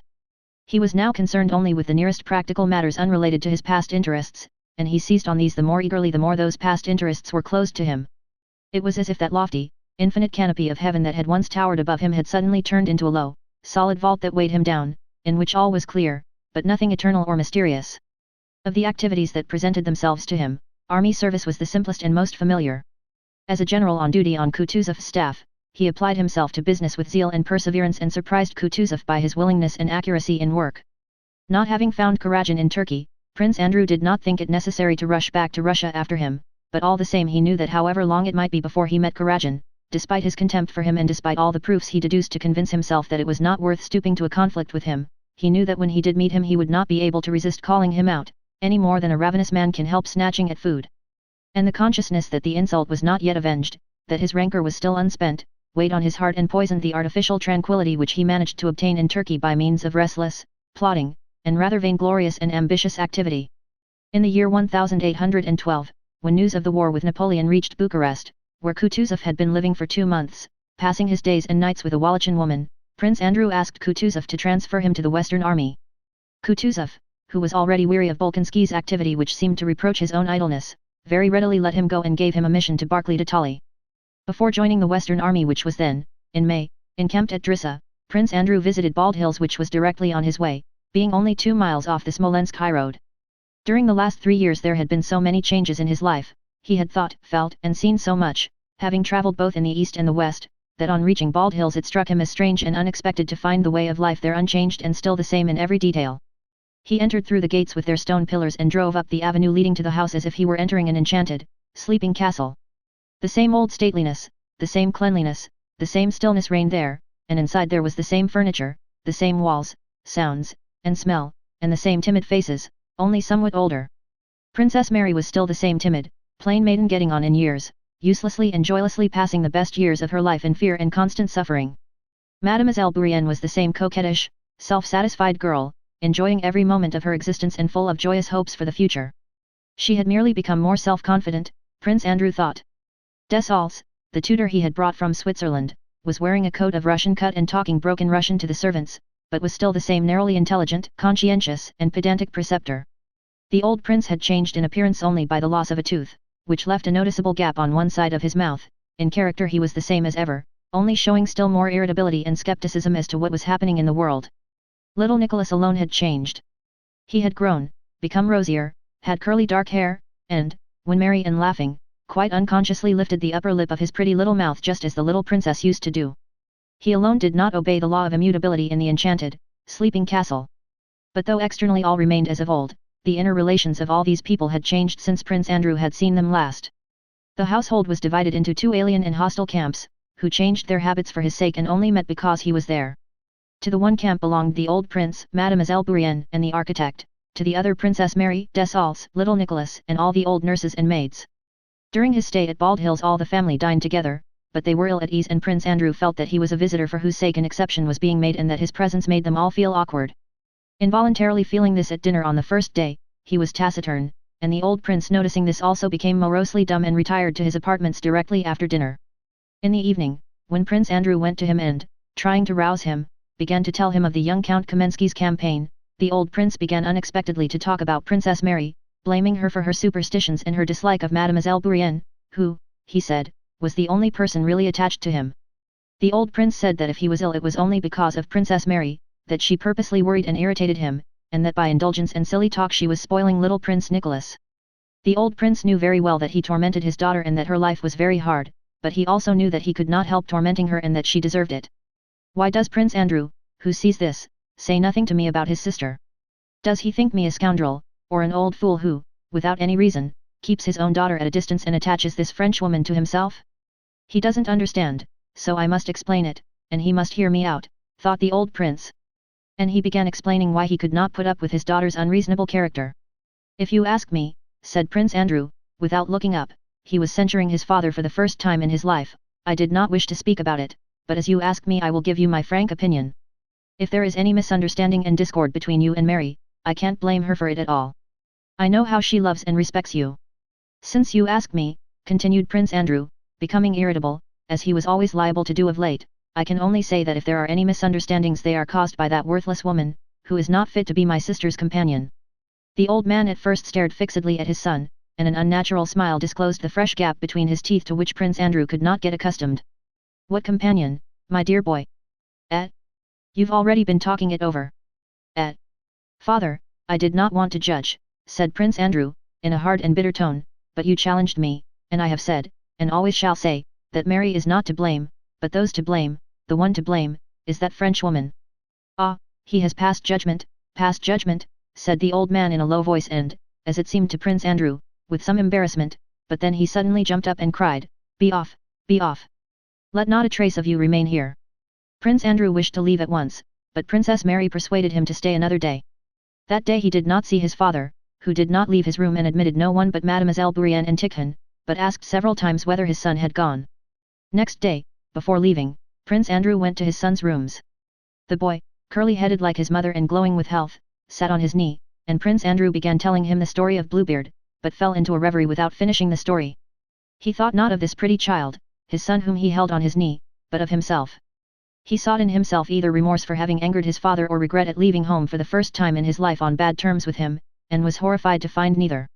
What meant still more to him was that he sought and did not find in himself the former tenderness for his son which he had hoped to reawaken by caressing the boy and taking him on his knee. Well, go on, said his son. Prince Andrew, without replying, put him down from his knee and went out of the room.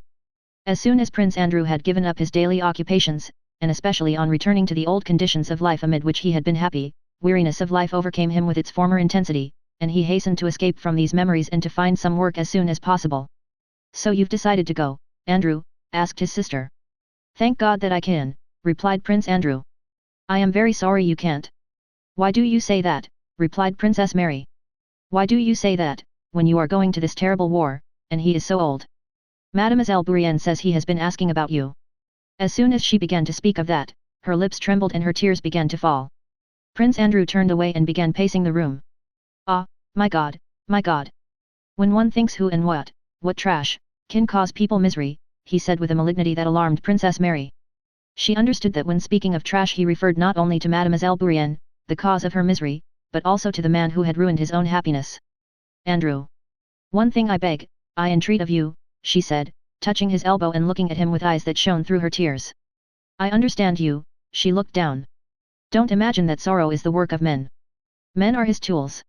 She looked a little above Prince Andrew's head with the confident, accustomed look with which one looks at the place where a familiar portrait hangs. Sorrow is sent by him, not by men. Men are his instruments, they are not to blame. If you think someone has wronged you, forget it and forgive. We have no right to punish. And then you will know the happiness of forgiving. If I were a woman I would do so, Mary. That is a woman's virtue. But a man should not and cannot forgive and forget, he replied, and though till that moment he had not been thinking of Karajan, all his unexpended anger suddenly swelled up in his heart. If Mary is already persuading me to forgive, it means that I ought long ago to have punished him, he thought. And giving her no further reply, he began thinking of the glad vindictive moment when he would meet Karajan, who he knew was now in the army. Princess Mary begged him to stay one day more, saying that she knew how unhappy her father would be if Andrew left without being reconciled to him, but Prince Andrew replied that he would probably soon be back again from the army and would certainly write to his father, but that the longer he stayed now the more embittered their differences would become. Goodbye, Andrew. Remember that misfortunes come from God, and men are never to blame, were the last words he heard from his sister when he took leave of her. Then it must be so, thought Prince Andrew as he drove out of the avenue from the house at Bald Hills. She, poor innocent creature, is left to be victimized by an old man who has outlived his wits. The old man feels he is guilty, but cannot change himself. My boy is growing up and rejoices in life, in which like everybody else he will deceive or be deceived. And I am off to the army. Why? I myself don't know. I want to meet that man whom I despise, so as to give him a chance to kill and laugh at me. These conditions of life had been the same before, but then they were all connected, while now they had all tumbled to pieces. Only senseless things, lacking coherence, presented themselves one after another to Prince Andrew's mind. Chapter 9. Prince Andrew reached the general headquarters of the army at the end of June. The First Army, with which was the Emperor, occupied the fortified camp at Drissa. The Second Army was retreating, trying to effect a junction with the first one from which it was said to be cut off by large French forces. Everyone was dissatisfied with the general course of affairs in the Russian army, but no one anticipated any danger of invasion of the Russian provinces, and no one thought the war would extend farther than the western, the Polish, provinces. Prince Andrew found Barclay de Tolly, to whom he had been assigned, on the bank of the Drissa. As there was not a single town or large village in the vicinity of the camp, the immense number of generals and courtiers accompanying the army were living in the best houses of the villages on both sides of the river, over a radius of 6 miles. Barclay de Tolly was quartered nearly 3 miles from the Emperor. He received Bolkonsky stiffly and coldly and told him in his foreign accent that he would mention him to the Emperor for a decision as to his employment, but asked him meanwhile to remain on his staff. Anatole Karajan, whom Prince Andrew had hoped to find with the army, was not there. He had gone to Petersburg, but Prince Andrew was glad to hear this. His mind was occupied by the interests of the center that was conducting a gigantic war, and he was glad to be free for a while from the distraction caused by the thought of Karajan. During the first 4 days, while no duties were required of him, Prince Andrew rode round the whole fortified camp and, by the aid of his own knowledge and by talks with experts, tried to form a definite opinion about it. But the question whether the camp was advantageous or disadvantageous remained for him undecided. Already from his military experience and what he had seen in the Austrian campaign, he had come to the conclusion that in war the most deeply considered plans have no significance and that all depends on the way unexpected movements of the enemy, that cannot be foreseen, are met, and on how and by whom the whole matter is handled. To clear up this last point for himself, Prince Andrew, utilizing his position and acquaintances, tried to fathom the character of the control of the army and of the men and parties engaged in it, and he deduced for himself the following of the state of affairs. While the Emperor had still been at Vilna, the forces had been divided into 3 armies.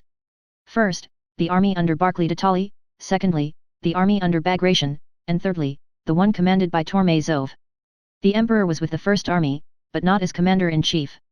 In the orders issued it was stated, not that the Emperor would take command, but only that he would be with the army. The Emperor, moreover, had with him not a commander-in-chief's staff but the imperial headquarters staff. In attendance on him was the head of the imperial staff, Quartermaster General Prince Bolkonsky, as well as generals, imperial aides-de-camp, diplomatic officials, and a large number of foreigners, but not the army staff. Besides these, there were in attendance on the emperor without any definite appointments, Arakcheev, the ex-minister of war, Count Bennigsen, the senior general in rank, the Grand Duke Tsarevic Konstantin Pavlovich, Count Rumyantsev, the chancellor, Stein, a former Prussian minister, Armfeldt, a Swedish general, Pfuel, the chief author of the plan of campaign, Pauluxy, an adjutant general and Sardinian émigré, Wolzogen, and many others.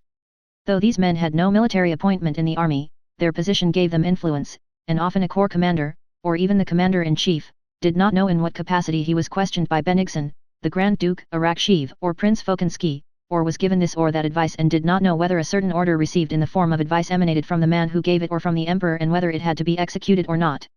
But this was only the external condition. The essential significance of the presence of the emperor and of all these people, from a courtier's point of view, and in an emperor's vicinity all became courtiers, was clear to everyone. It was this: the emperor did not assume the title of commander-in-chief, but disposed of all the armies. The men around him were his assistants. Arakcheev was a faithful custodian to enforce order and acted as the sovereign's bodyguard. Bennigsen was a landlord in the Vilna province who appeared to be doing the honors of the district, but was in reality a good general, useful as an advisor and ready at hand to replace Barclay. The Grand Duke was there because it suited him to be. The ex-minister Stein was there because his advice was useful and the Emperor Alexander held him in high esteem personally. Armfeldt virulently hated Napoleon and was a general full of self-confidence, a quality that always influenced Alexander. Pauluxy was there because he was bold and decided in speech. The adjutants general were there because they always accompanied the emperor, and lastly and chiefly Pfuel was there because he had drawn up the plan of campaign against Napoleon and, having induced Alexander to believe in the efficacy of that plan, was directing the whole business of the war. With Pfuel was Wolzogen, who expressed Pfuel's thoughts in a more comprehensible way than Pfuel himself, who was a harsh, bookish theorist, self-confident to the point of despising everyone else, was able to do. Besides these Russians and foreigners who propounded new and unexpected ideas every day, especially the foreigners, who did so with a boldness characteristic of people employed in a country not their own, there were many secondary personages accompanying the army because their principles were there. Among the opinions and voices in this immense, restless, brilliant, and proud sphere, Prince Andrew noticed the following sharply defined subdivisions of tendencies and parties. The first party consisted of Pfuel and his adherents, military theorists who believed in a science of war with immutable laws, laws of oblique movements, outflankings, and so forth.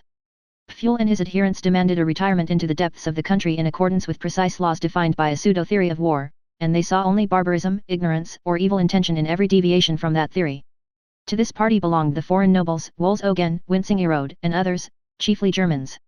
The second party was directly opposed to the first. One extreme, as always happens, was met by representatives of the other. The members of this party were those who had demanded an advance from Vilna into Poland and freedom from all prearranged plans. Besides being advocates of bold action, this section also represented nationalism, which made them still more one-sided in the dispute. They were Russians, Bagration, Ermolov, who was beginning to come to the front, and others. At that time a famous joke of Ermolov's was being circulated, that as a great favor he had petitioned the emperor to make him a German. The men of that party, remembering Suvorov, said that what one had to do was not to reason, or stick pins into maps, but to fight, beat the enemy, keep him out of Russia, and not let the army get discouraged. To the third party, in which the emperor had most confidence, belonged the courtiers who tried to arrange compromises between the other two. The members of this party, chiefly civilians and to whom Arakcheev belonged, thought and said what men who have no convictions but wish to seem to have some generally say. They said that undoubtedly war, particularly against such a genius as Bonaparte, they called him Bonaparte now, needs most deeply devised plans and profound scientific knowledge, and in that respect Pfuel was a genius, but at the same time it had to be acknowledged that the theorists are often one-sided, and therefore one should not trust them absolutely, but should also listen to what Pfuel's opponents and practical men of experience in warfare had to say, and then choose a middle course. They insisted on the retention of the camp at Drissa, according to Pfuel's plan, but on changing the movements of the other armies. Though, by this course, neither one aim nor the other could be attained, yet it seemed best to the adherents of this third party. Of a fourth opinion the most conspicuous representative was the Tsarevic, who could not forget his disillusionment at Austerlitz, where he had ridden out at the head of the guards, in his casque and cavalry uniform as to a review, expecting to crush the French gallantly, but unexpectedly finding himself in the front line had narrowly escaped amid the general confusion. The men of this party had both the quality and the defect of frankness in their opinions. They feared Napoleon, recognized his strength and their own weakness, and frankly said so. They said, nothing but sorrow, shame, and ruin will come of all this. We have abandoned Vilna and Vitebsk and shall abandon Drissa. The only reasonable thing left to do is to conclude peace as soon as possible, before we are turned out of Petersburg. This view was very general in the upper army circles and found support also in Petersburg and from the Chancellor, Rumyantsev, who, for other reasons of state, was in favor of peace. The fifth party consisted of those who were adherents of Barclay de Tolly, not so much as a man but as Minister of War and Commander-in-Chief. Be he what he may, they always began like that: he is an honest, practical man and we have nobody better. Give him real power, for war cannot be conducted successfully without unity of command, and he will show what he can do, as he did in Finland. If our army is well organized and strong and has withdrawn to Drissa without suffering any defeats, we owe this entirely to Barclay. If Barclay is now to be superseded by Bennigsen, all will be lost, for Bennigsen showed his incapacity already in 1807. The sixth party, the Bennigsenites, said, on the contrary, that at any rate there was no one more active and experienced than Bennigsen, and twist about as you may, you will have to come to Bennigsen eventually. Let the others make mistakes now, said they, arguing that our retirement to Drissa was a most shameful reverse and an unbroken series of blunders. The more mistakes that are made the better. It will at any rate be understood all the sooner that things cannot go on like this. What is wanted is not some Barclay or other, but a man like Bennigsen, who made his mark in 1807, and to whom Napoleon himself did justice, a man whose authority would be willingly recognized, and Bennigsen is the only such man. The seventh party consisted of the sort of people who are always to be found, especially around young sovereigns, and of whom there were particularly many round Alexander, generals and imperial aides-de-camp passionately devoted to the emperor, not merely as a monarch but as a man, adoring him sincerely and disinterestedly, as Rostov had done in 1805, and who saw in him not only all the virtues but all human capabilities as well. These men, though enchanted with the sovereign for refusing the command of the army, yet blamed him for such excessive modesty, and only desired and insisted that their adored sovereign should abandon his diffidence and openly announce that he would place himself at the head of the army, gather round him a commander-in-chief's staff, and, consulting experienced theoreticians and practical men where necessary, would himself lead the troops, whose spirits would thereby be raised to the highest pitch.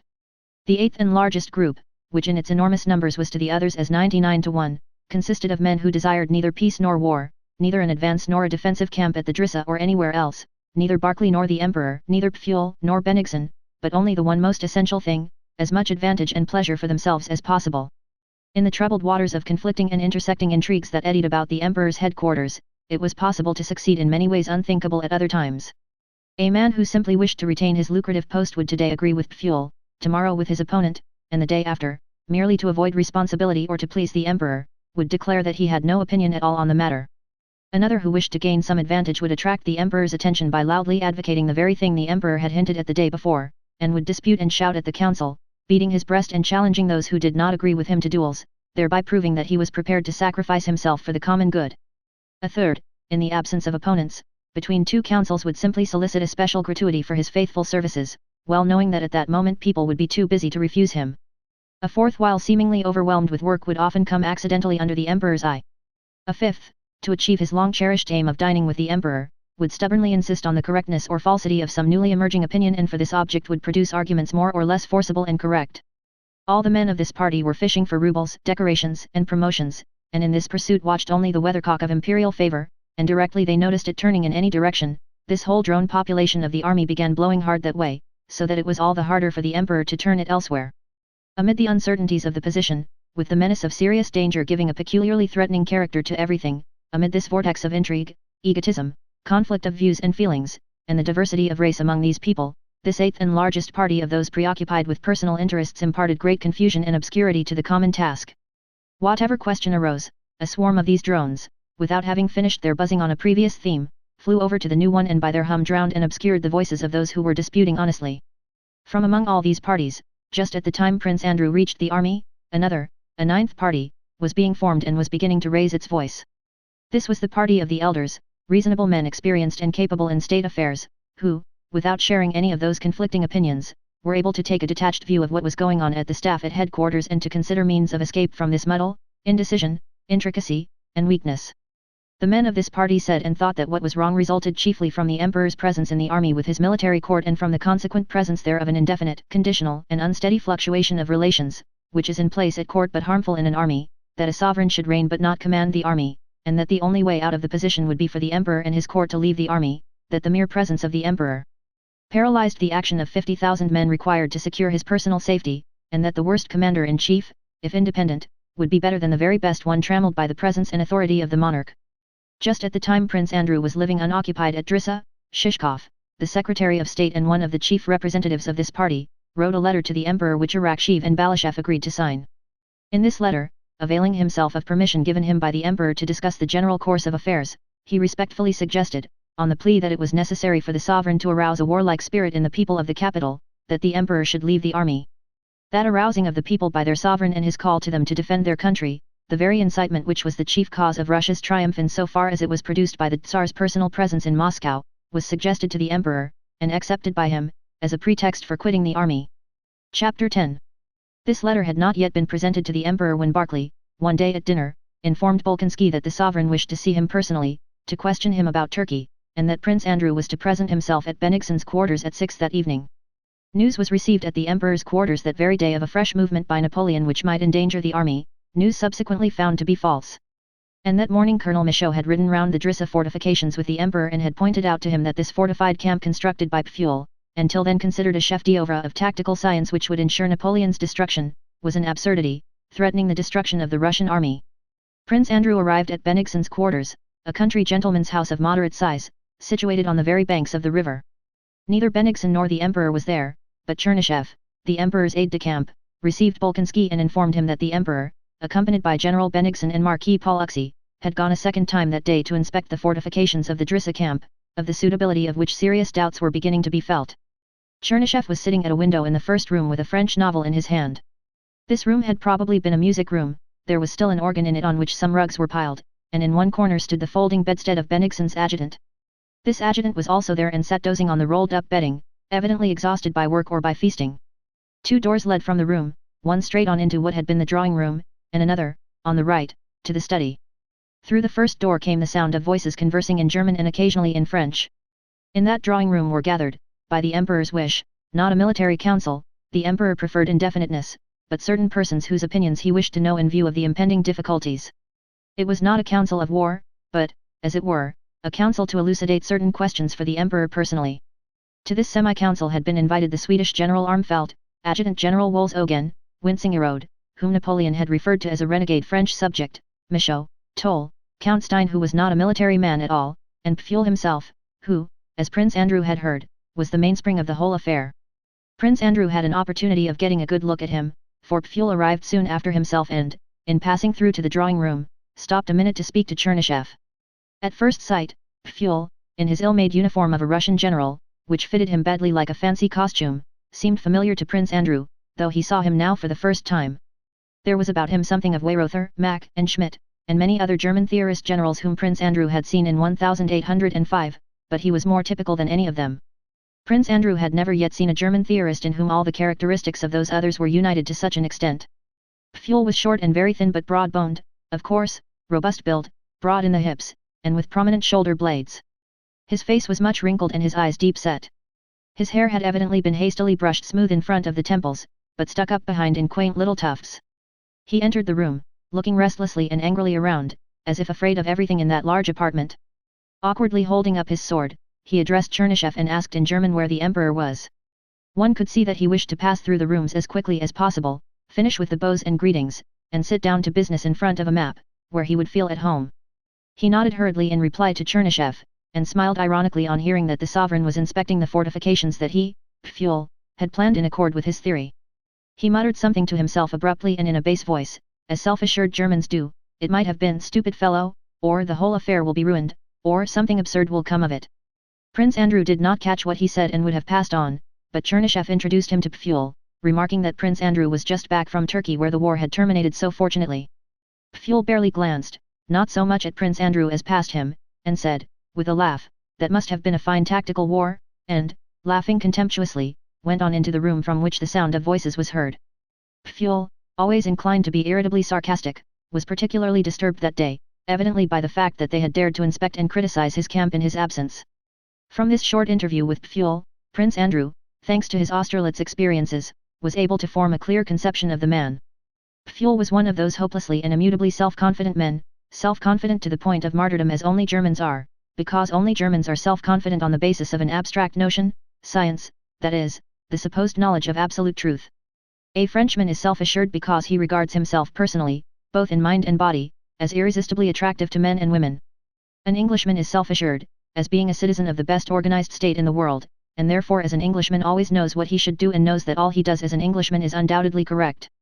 An Italian is self-assured because he is excitable and easily forgets himself and other people. A Russian is self-assured just because he knows nothing and does not want to know anything, since he does not believe that anything can be known. The German's self-assurance is worst of all, stronger and more repulsive than any other, because he imagines that he knows the truth, science, which he himself has invented but which is for him the absolute truth. Pfuel was evidently of that sort. He had a science, the theory of oblique movements deduced by him from the history of Frederick the Great's wars, and all he came across in the history of more recent warfare seemed to him absurd and barbarous, monstrous collisions in which so many blunders were committed by both sides that these wars could not be called wars, they did not accord with the theory, and therefore could not serve as material for science. In 1806 Pfuel had been one of those responsible, for the plan of campaign that ended in Jena and Auerstadt, but he did not see the least proof of the fallibility of his theory in the disasters of that war.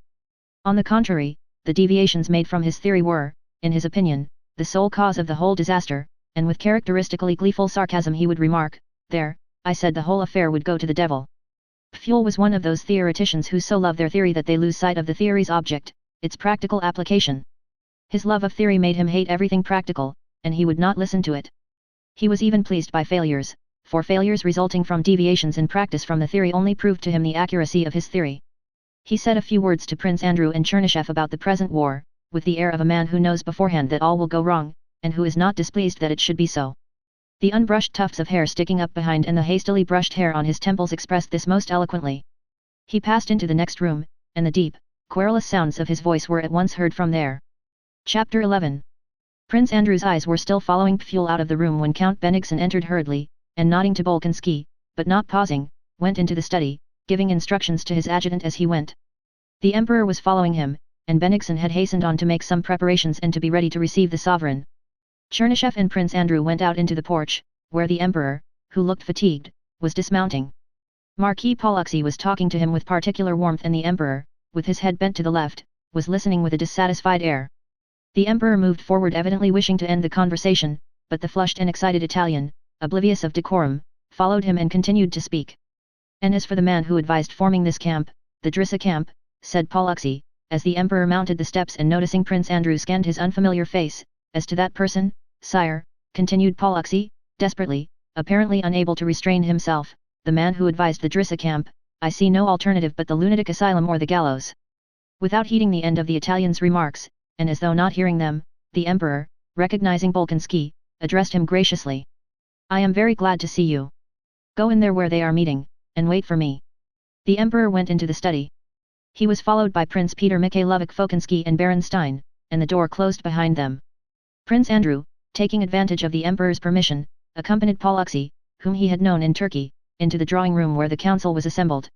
Prince Peter Mikhailovich Fokonsky occupied the position, as it were, of chief of the Emperor's staff. He came out of the study into the drawing room with some maps which he spread on a table, and put questions on which he wished to hear the opinion of the gentlemen present. What had happened was that news, which afterwards proved to be false, had been received during the night of a movement by the French to outflank the Drissa camp. The first to speak was General Armfeldt who, to meet the difficulty that presented itself, unexpectedly proposed a perfectly new position away from the Petersburg and Moscow roads. The reason for this was inexplicable, unless he wished to show that he, too, could have an opinion, but he urged that at this point the army should unite and there await the enemy. It was plain that Armfeldt had thought out that plan long ago and now expounded it not so much to answer the questions put, which, in fact, his plan did not answer, as to avail himself of the opportunity to air it. It was one of the millions of proposals, one as good as another, that could be made as long as it was quite unknown what character the war would take. Some disputed his arguments, others defended them. Young Count Toll objected to the Swedish general's views more warmly than anyone else, and in the course of the dispute drew from his side pocket a well-filled note-book, which he asked permission to read to them. In these voluminous notes Toll suggested another scheme, totally different from Armfeldt's or Pfuel's plan of campaign. In answer to Toll, Pollux suggested an advance and an attack, which, he urged, could alone extricate us from the present uncertainty and from the trap, as he called the Drissa camp, in which we were situated. During all these discussions Pfuel and his interpreter, Wolzogen, his bridge in court relations, were silent. Pfuel only snorted contemptuously and turned away, to show that he would never demean himself by replying to such nonsense as he was now hearing. So when Prince Fokonsky, who was in the chair, called on him to give his opinion, he merely said, "Why ask me? General Armfeldt has proposed a splendid position with an exposed rear, Or why not this Italian gentleman's attack, very fine, or a retreat, also good. Why ask me, said he. Why, you yourselves know everything better than I do. But when Fokinsky said, with a frown, that it was in the emperor's name that he asked his opinion, Pfuel rose and, suddenly growing animated, began to speak. Everything has been spoiled, everything muddled, everybody thought they knew better than I did, and now you come to me. How mend matters? There is nothing to mend.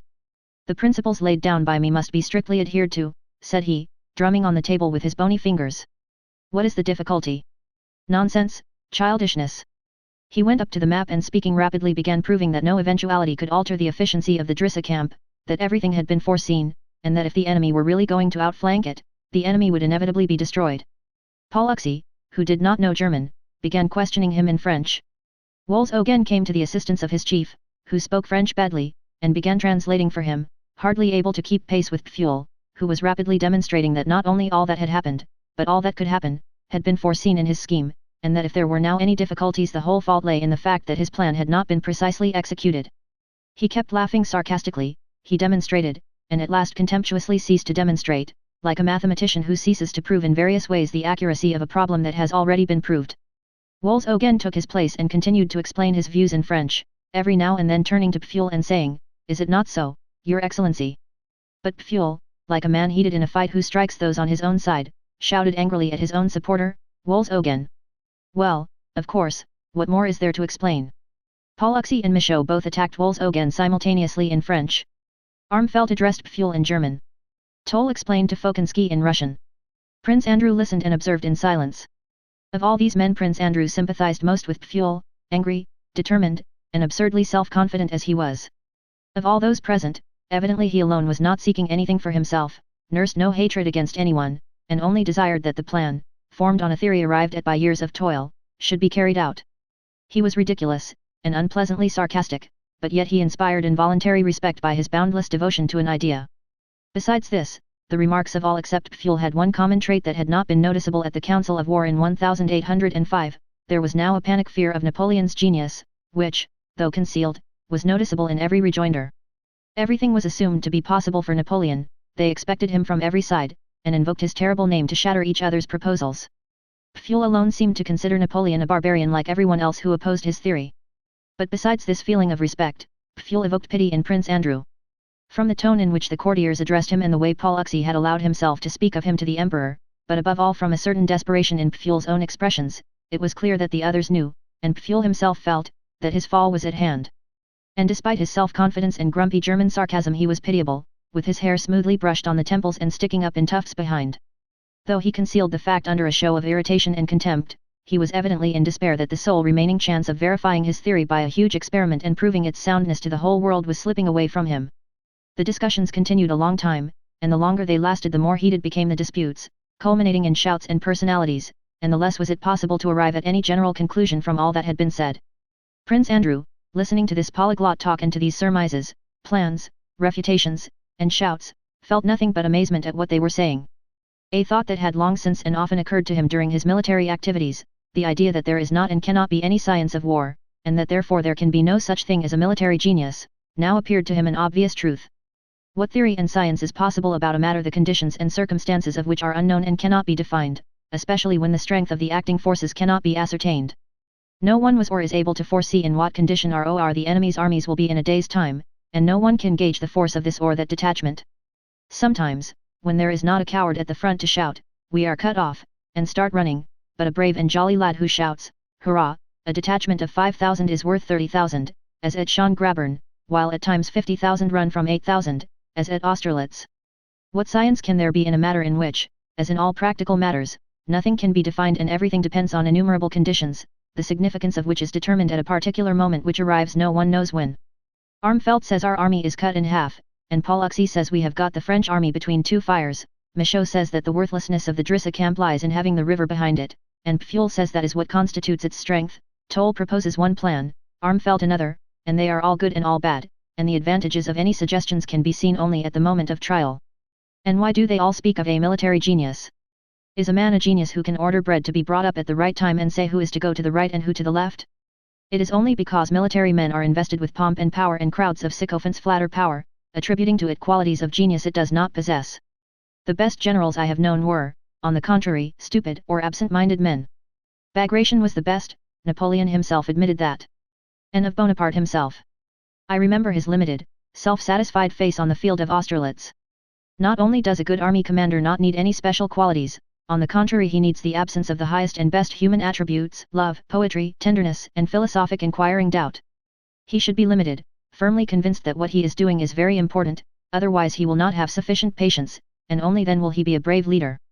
God forbid that he should be humane, should love, or pity, or think of what is just and unjust.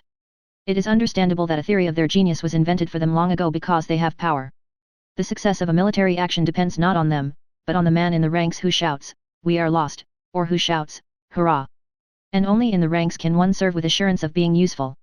So thought Prince Andrew as he listened to the talking, and he roused himself only when Polexier called him and everyone was leaving. At the review next day the Emperor asked Prince Andrew where he would like to serve, and Prince Andrew lost his standing in court circles forever by not asking to remain attached to the sovereign's person, but for permission to serve in the army. Chapter 12.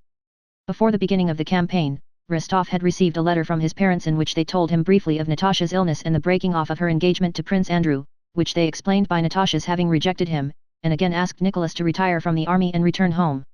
On receiving this letter, Nicholas did not even make any attempt to get leave of absence or to retire from the army, but wrote to his parents that he was sorry Natasha was ill and her engagement broken off, and that he would do all he could to meet their wishes. To Sonia he wrote separately. "Adored friend of my soul," he wrote. "Nothing but honor could keep me from returning to the country. But now, at the commencement of the campaign, I should feel dishonored, not only in my comrades' eyes but in my own, if I preferred my own happiness to my love and duty to the fatherland. But this shall be our last separation. Believe me, directly the war is over, if I am still alive and still loved by you, I will throw up everything and fly to you, to press you forever to my ardent breast." It was, in fact, only the commencement of the campaign that prevented Rostov from returning home as he had promised and marrying Sonia. The autumn in Otradno with the hunting, and the winter with the Christmas holidays and Sonia's love, had opened out to him a vista of tranquil rural joys and peace such as he had never known before, and which now allured him. A splendid wife, children, a good pack of hounds, a dozen leashes of smart borzois, agriculture, neighbors, service by election, thought he. But now the campaign was beginning, and he had to remain with his regiment. And since it had to be so, Nicholas Rostov, as was natural to him, felt contented with the life he led in the regiment and was able to find pleasure in that life. On his return from his furlough Nicholas, having been joyfully welcomed by his comrades, was sent to obtain remounts and brought back from the Ukraine excellent horses which pleased him and earned him commendation from his commanders. During his absence he had been promoted captain, and when the regiment was put on war footing with an increase in numbers, he was again allotted his old squadron. The campaign began, the regiment was moved into Poland on double pay, new officers arrived, new men and horses, and above all everybody was infected with the merrily excited mood that goes with the commencement of a war, and Rostov, conscious of his advantageous position in the regiment, devoted himself entirely to the pleasures and interests of military service, though he knew that sooner or later he would have to relinquish them. The troops retired from Vilna for various complicated reasons of state, political and strategic. Each step of the retreat was accompanied by a complicated interplay of interests, arguments, and passions at headquarters. For the Pavlograd Hussars, however, the whole of this retreat during the finest period of summer and with sufficient supplies was a very simple and agreeable business. It was only at headquarters that there was depression, uneasiness, and intriguing. In the body of the army they did not ask themselves where they were going or why. If they regretted having to retreat, it was only because they had to leave billets they had grown accustomed to, or some pretty young Polish lady. If the thought that things looked bad chanced to enter anyone's head, he tried to be as cheerful as befits a good soldier and not to think of the general trend of affairs, but only of the task nearest to hand. First they camped gaily before Vilna, making acquaintance with the Polish landowners, preparing for reviews and being reviewed by the Emperor and other high commanders. Then came an order to retreat to Sventsyny and destroy any provisions they could not carry away with them. Sventsyny was remembered by the Hussars only as the drunken camp, a name the whole army gave to their encampment there, and because many complaints were made against the troops, who, taking advantage of the order to collect provisions, took also horses, carriages, and carpets from the Polish proprietors. Rostov remembered Sventsyny, because on the first day of their arrival at that small town he changed his sergeant major and was unable to manage all the drunken men of his squadron who, unknown to him, had appropriated 5 barrels of old beer. From Sventsyny they retired farther and farther to Drissa, and thence again beyond Drissa, drawing near to the frontier of Russia proper. On the 13th of July the Pavlograds took part in a serious action for the first time. On the 12th of July, on the eve of that action, there was a heavy storm of rain and hail. In general, the summer of 1812 was remarkable for its storms. The two Pavlograd squadrons were bivouacking on a field of rye, which was already in ear but had been completely trodden down by cattle and horses. The rain was descending in torrents, and Rostov, with a young officer named Ilyin, his protégé, was sitting in a hastily constructed shelter. An officer of their regiment, with long mustaches extending onto his cheeks, who after riding to the staff had been overtaken by the rain, entered Rostov's shelter. "I have come from the staff, Count. Have you heard of Rivsky's exploit?" And the officer gave them details of the Saltanov battle, which he had heard at the staff. Rostov, smoking his pipe and turning his head about as the water trickled down his neck, listened inattentively, with an occasional glance at Ilyin, who was pressing close to him.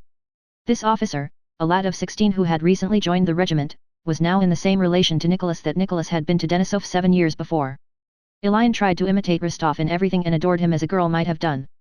Zdrzhinsky, the officer with the long mustache, spoke grandiloquently of the Saltanov Dam being a Russian Thermopylae, and of how a deed worthy of antiquity had been performed by General Rivsky.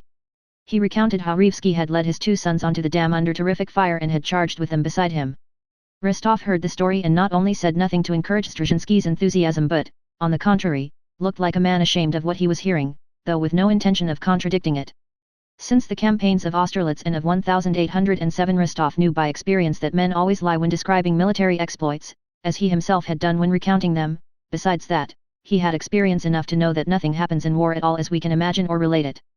And so he did not like Zdrzhinsky's tale, nor did he like Zdrzhinsky himself who, with his mustaches extending over his cheeks, bent low over the face of his hearer, as was his habit, and crowded Rostov in the narrow shanty. Rostov looked at him in silence. In the first place, there must have been such a confusion and crowding on the dam that was being attacked that if Rivsky did lead his sons there, it could have had no effect except perhaps on some dozen men nearest to him, thought he. The rest could not have seen how or with whom Rivsky came onto the dam. And even those who did see it would not have been much stimulated by it, for what had they to do with Rivsky's tender paternal feelings when their own skins were in danger? And besides, the fate of the fatherland did not depend on whether they took the Saltanov Dam or not, as we are told was the case at Thermopylae. So why should he have made such a sacrifice? And why expose his own children in the battle? I would not have taken my brother Petya there, or even Ilyin, who's a stranger to me but a nice lad, but would have tried to put them somewhere under cover, Nicholas continued to think, as he listened to Zdrzhinsky. But he did not express his thoughts, for in such matters, too, he had gained experience. He knew that this tale redounded to the glory of our arms and so one had to pretend not to doubt it. And he acted accordingly. "I can't stand this any more," said Ilyin, noticing that Rostov did not relish Zdrzhinsky's conversation. "My stockings and shirt, and the water is running on my seat. I'll go and look for a shelter. The rain seems less heavy." Ilyin went out and Zdrzhinsky rode away. 5 minutes later Ilyin, splashing through the mud, came running back to the shanty. "Hurrah! Rostov, come quick! I've found it! About 200 yards away there's a tavern where ours have already gathered. We can at least get dry there, and Mary Hendrikovna's there." Mary Hendrikovna was the wife of the regimental doctor, a pretty young German woman he had married in Poland. The doctor, whether from lack of means or because he did not like to part from his young wife in the early days of their marriage, took her about with him wherever the Hussar regiment went and his jealousy had become a standing joke among the Hussar officers. Rostov threw his cloak over his shoulders, shouted to Lavrushka to follow with the things, and, now slipping in the mud, now splashing right through it, set off with Ilyin in the lessening rain and the darkness that was occasionally rent by distant lightning. "Rostov, where are you?" "Here." "What lightning?" they called to one another. Chapter 13. In the tavern, before which stood the doctor's covered cart, there were already some 5 officers. Mary Hendrikovna, a plump little blonde German, in a dressing jacket and nightcap, was sitting on a broad bench in the front corner. Her husband, the doctor, lay asleep behind her. Rostov and Ilyin, on entering the room, were welcomed with merry shouts and laughter. "Dear me, how jolly we are," said Rostov laughing. "And why do you stand there gaping? What swells they are! Why, the water streams from them. Don't make our drawing room so wet. Don't mess Mary Hendrikovna's dress," cried other voices. Rostov and Ilyin hastened to find a corner where they could change into dry clothes without offending Mary Hendrikovna's modesty. They were going into a tiny recess behind a partition to change, but found it completely filled by 3 officers who sat playing cards by the light of a solitary candle on an empty box, and these officers would on no account yield their position. Mary Hendrikovna obliged them with the loan of a petticoat to be used as a curtain, and behind that screen Rostov and Ilyin, helped by Lavrushka who had brought their kits, changed their wet things for dry ones. A fire was made up in the dilapidated brick stove. A board was found, fixed on 2 saddles and covered with a horse cloth, a small samovar was produced and a cellaret and half a bottle of rum, and having asked Mary Hendrikovna to preside, they all crowded round her. One offered her a clean handkerchief to wipe her charming hands, another spread a jacket under her little feet to keep them from the damp, another hung his coat over the window to keep out the draught, and yet another waved the flies off her husband's face, lest he should wake up. "Leave him alone," said Mary Hendrikovna, smiling timidly and happily. "He is sleeping well as it is, after a sleepless night." "Oh, no, Mary Hendrikovna," replied the officer, "one must look after the doctor. Perhaps he'll take pity on me someday, when it comes to cutting off a leg or an arm for me."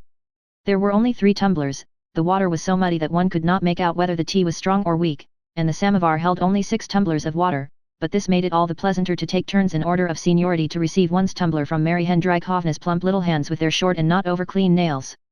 All the officers appeared to be, and really were, in love with her that evening. Even those playing cards behind the partition soon left their game and came over to the samovar, yielding to the general mood of courting Mary Hendrikovna. She, seeing herself surrounded by such brilliant and polite young men, beamed with satisfaction, try as she might to hide it, and perturbed as she evidently was each time her husband moved in his sleep behind her. There was only 1 spoon, sugar was more plentiful than anything else, but it took too long to dissolve, so it was decided that Mary Hendrikovna should stir the sugar for everyone in turn. Rostov received his tumbler, and adding some rum to it asked Mary Hendrikovna to stir it. "But you take it without sugar," she said, smiling all the time, as if everything she said and everything the others said was very amusing and had a double meaning. "It is not the sugar I want, but only that your little hand should stir my tea." Mary Hendrikovna assented and began looking for the spoon which someone meanwhile had pounced on. "Use your finger, Mary Hendrikovna, it will be still nicer," said Rostov. "Too hot," she replied, blushing with pleasure. Ilian put a few drops of rum into the bucket of water and brought it to Mary Hendrikovna, asking her to stir it with her finger. "This is my cup," said he. "Only dip your finger in it and I'll drink it all up." When they had emptied the samovar, Rostov took a pack of cards and proposed that they should play kings with Mary Hendrikovna. They drew lots to settle who should make up her set. At Rostov's suggestion it was agreed that whoever became king should have the right to kiss Mary Hendrikovna's hand, and that the booby should go to refill and reheat the samovar for the doctor when the latter awoke. "Well, but supposing Mary Hendrikovna is king?" asked Ilian. "As it is, she is queen, and her word is law." They had hardly begun to play before the doctor's dishevelled head suddenly appeared from behind Mary Hendrikovna. He had been awake for some time, listening to what was being said, and evidently found nothing entertaining or amusing in what was going on. His face was sad and depressed. Without greeting the officers, he scratched himself and asked to be allowed to pass as they were blocking the way. As soon as he had left the room all the officers burst into loud laughter and Mary Hendrikovna blushed till her eyes filled with tears and thereby became still more attractive to them. Returning from the yard, the doctor told his wife, who had ceased to smile so happily, and looked at him in alarm, awaiting her sentence, that the rain had ceased and they must go to sleep in their covered cart, or everything in it would be stolen. "But I'll send an orderly." "2 of them," said Rostov. "What an idea, doctor!" "I'll stand guard on it myself," said Ilian. "No, gentlemen, you have had your sleep, but I have not slept for 2 nights, replied the doctor, and he sat down morosely beside his wife, waiting for the game to end. Seeing his gloomy face as he frowned at his wife, the officers grew still merrier, and some of them could not refrain from laughter, for which they hurriedly sought plausible pretexts. When he had gone, taking his wife with him, and had settled down with her in their covered cart, the officers lay down in the tavern, covering themselves with their wet cloaks, but they did not sleep for a long time. Now they exchanged remarks, recalling the doctor's uneasiness and his wife's delight. Now they ran out into the porch and reported what was taking place in the covered trap. Several times Rostov, covering his head, tried to go to sleep, but some remark would arouse him and conversation would be resumed, to the accompaniment of unreasoning, merry, childlike laughter. Chapter 14. It was nearly 3 o'clock but no one was yet asleep, when the quartermaster appeared with an order to move on to the little town of Ostrovna. Still laughing and talking, the officers began hurriedly getting ready and again boiled some muddy water in the samovar. But Rostov went off to his squadron without waiting for tea. Day was breaking, the rain had ceased, and the clouds were dispersing. It felt damp and cold, especially in clothes that were still moist. As they left the tavern in the twilight of the dawn, Rostov and Ilian both glanced under the wet and glistening leather hood of the doctor's cart, from under the apron of which his feet were sticking out, and in the middle of which his wife's nightcap was visible and her sleepy breathing audible. "She really is a dear little thing," said Rostov to Ilian, who was following him. "A charming woman," said Ilian, with all the gravity of a boy of 16. Half an hour later the squadron was lined up on the road. The command was heard to mount and the soldiers crossed themselves and mounted. Rostov riding in front gave the order forward, and the hussars, with clanking sabres and subdued talk, their horses' hoofs splashing in the mud, defiled in force and moved along the broad road planted with birch trees on each side, following the infantry and a battery that had gone on in front. Tattered, blue-purple clouds, reddening in the east, were scudding before the wind. It was growing lighter and lighter. That curly grass which always grows by country roadsides became clearly visible, still wet with the night's rain. The drooping branches of the birches, also wet, swayed in the wind and flung down bright drops of water to one side. The soldiers' faces were more and more clearly visible.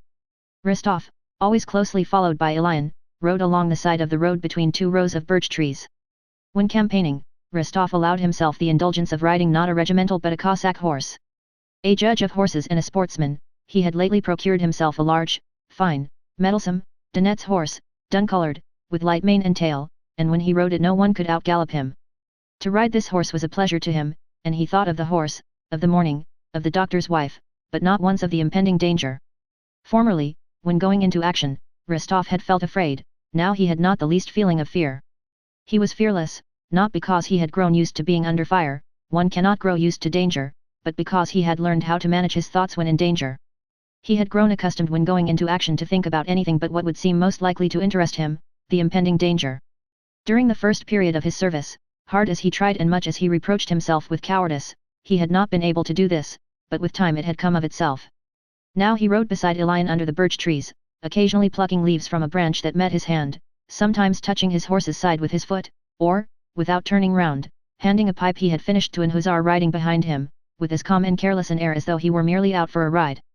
He glanced with pity at the excited face of Ilian, who talked much and in great agitation. He knew from experience the tormenting expectation of terror and death the cornet was suffering and knew that only time could help him. As soon as the sun appeared in a clear strip of sky beneath the clouds, the wind fell, as if it dared not spoil the beauty of the summer morning after the storm. Drops still continued to fall, but vertically now, and all was still. The whole sun appeared on the horizon and disappeared behind a long narrow cloud that hung above it. A few minutes later it reappeared brighter still from behind the top of the cloud, tearing its edge. Everything grew bright and glittered. And with that light, and as if in reply to it, came the sound of guns ahead of them. Before Rostov had had time to consider and determine the distance of that firing, Count Osterman Tolstoy's adjutant came galloping from Vitebsk with orders to advance at a trot along the road. The squadron overtook and passed the infantry and the battery, which had also quickened their pace, rode down a hill, and passing through an empty and deserted village again ascended.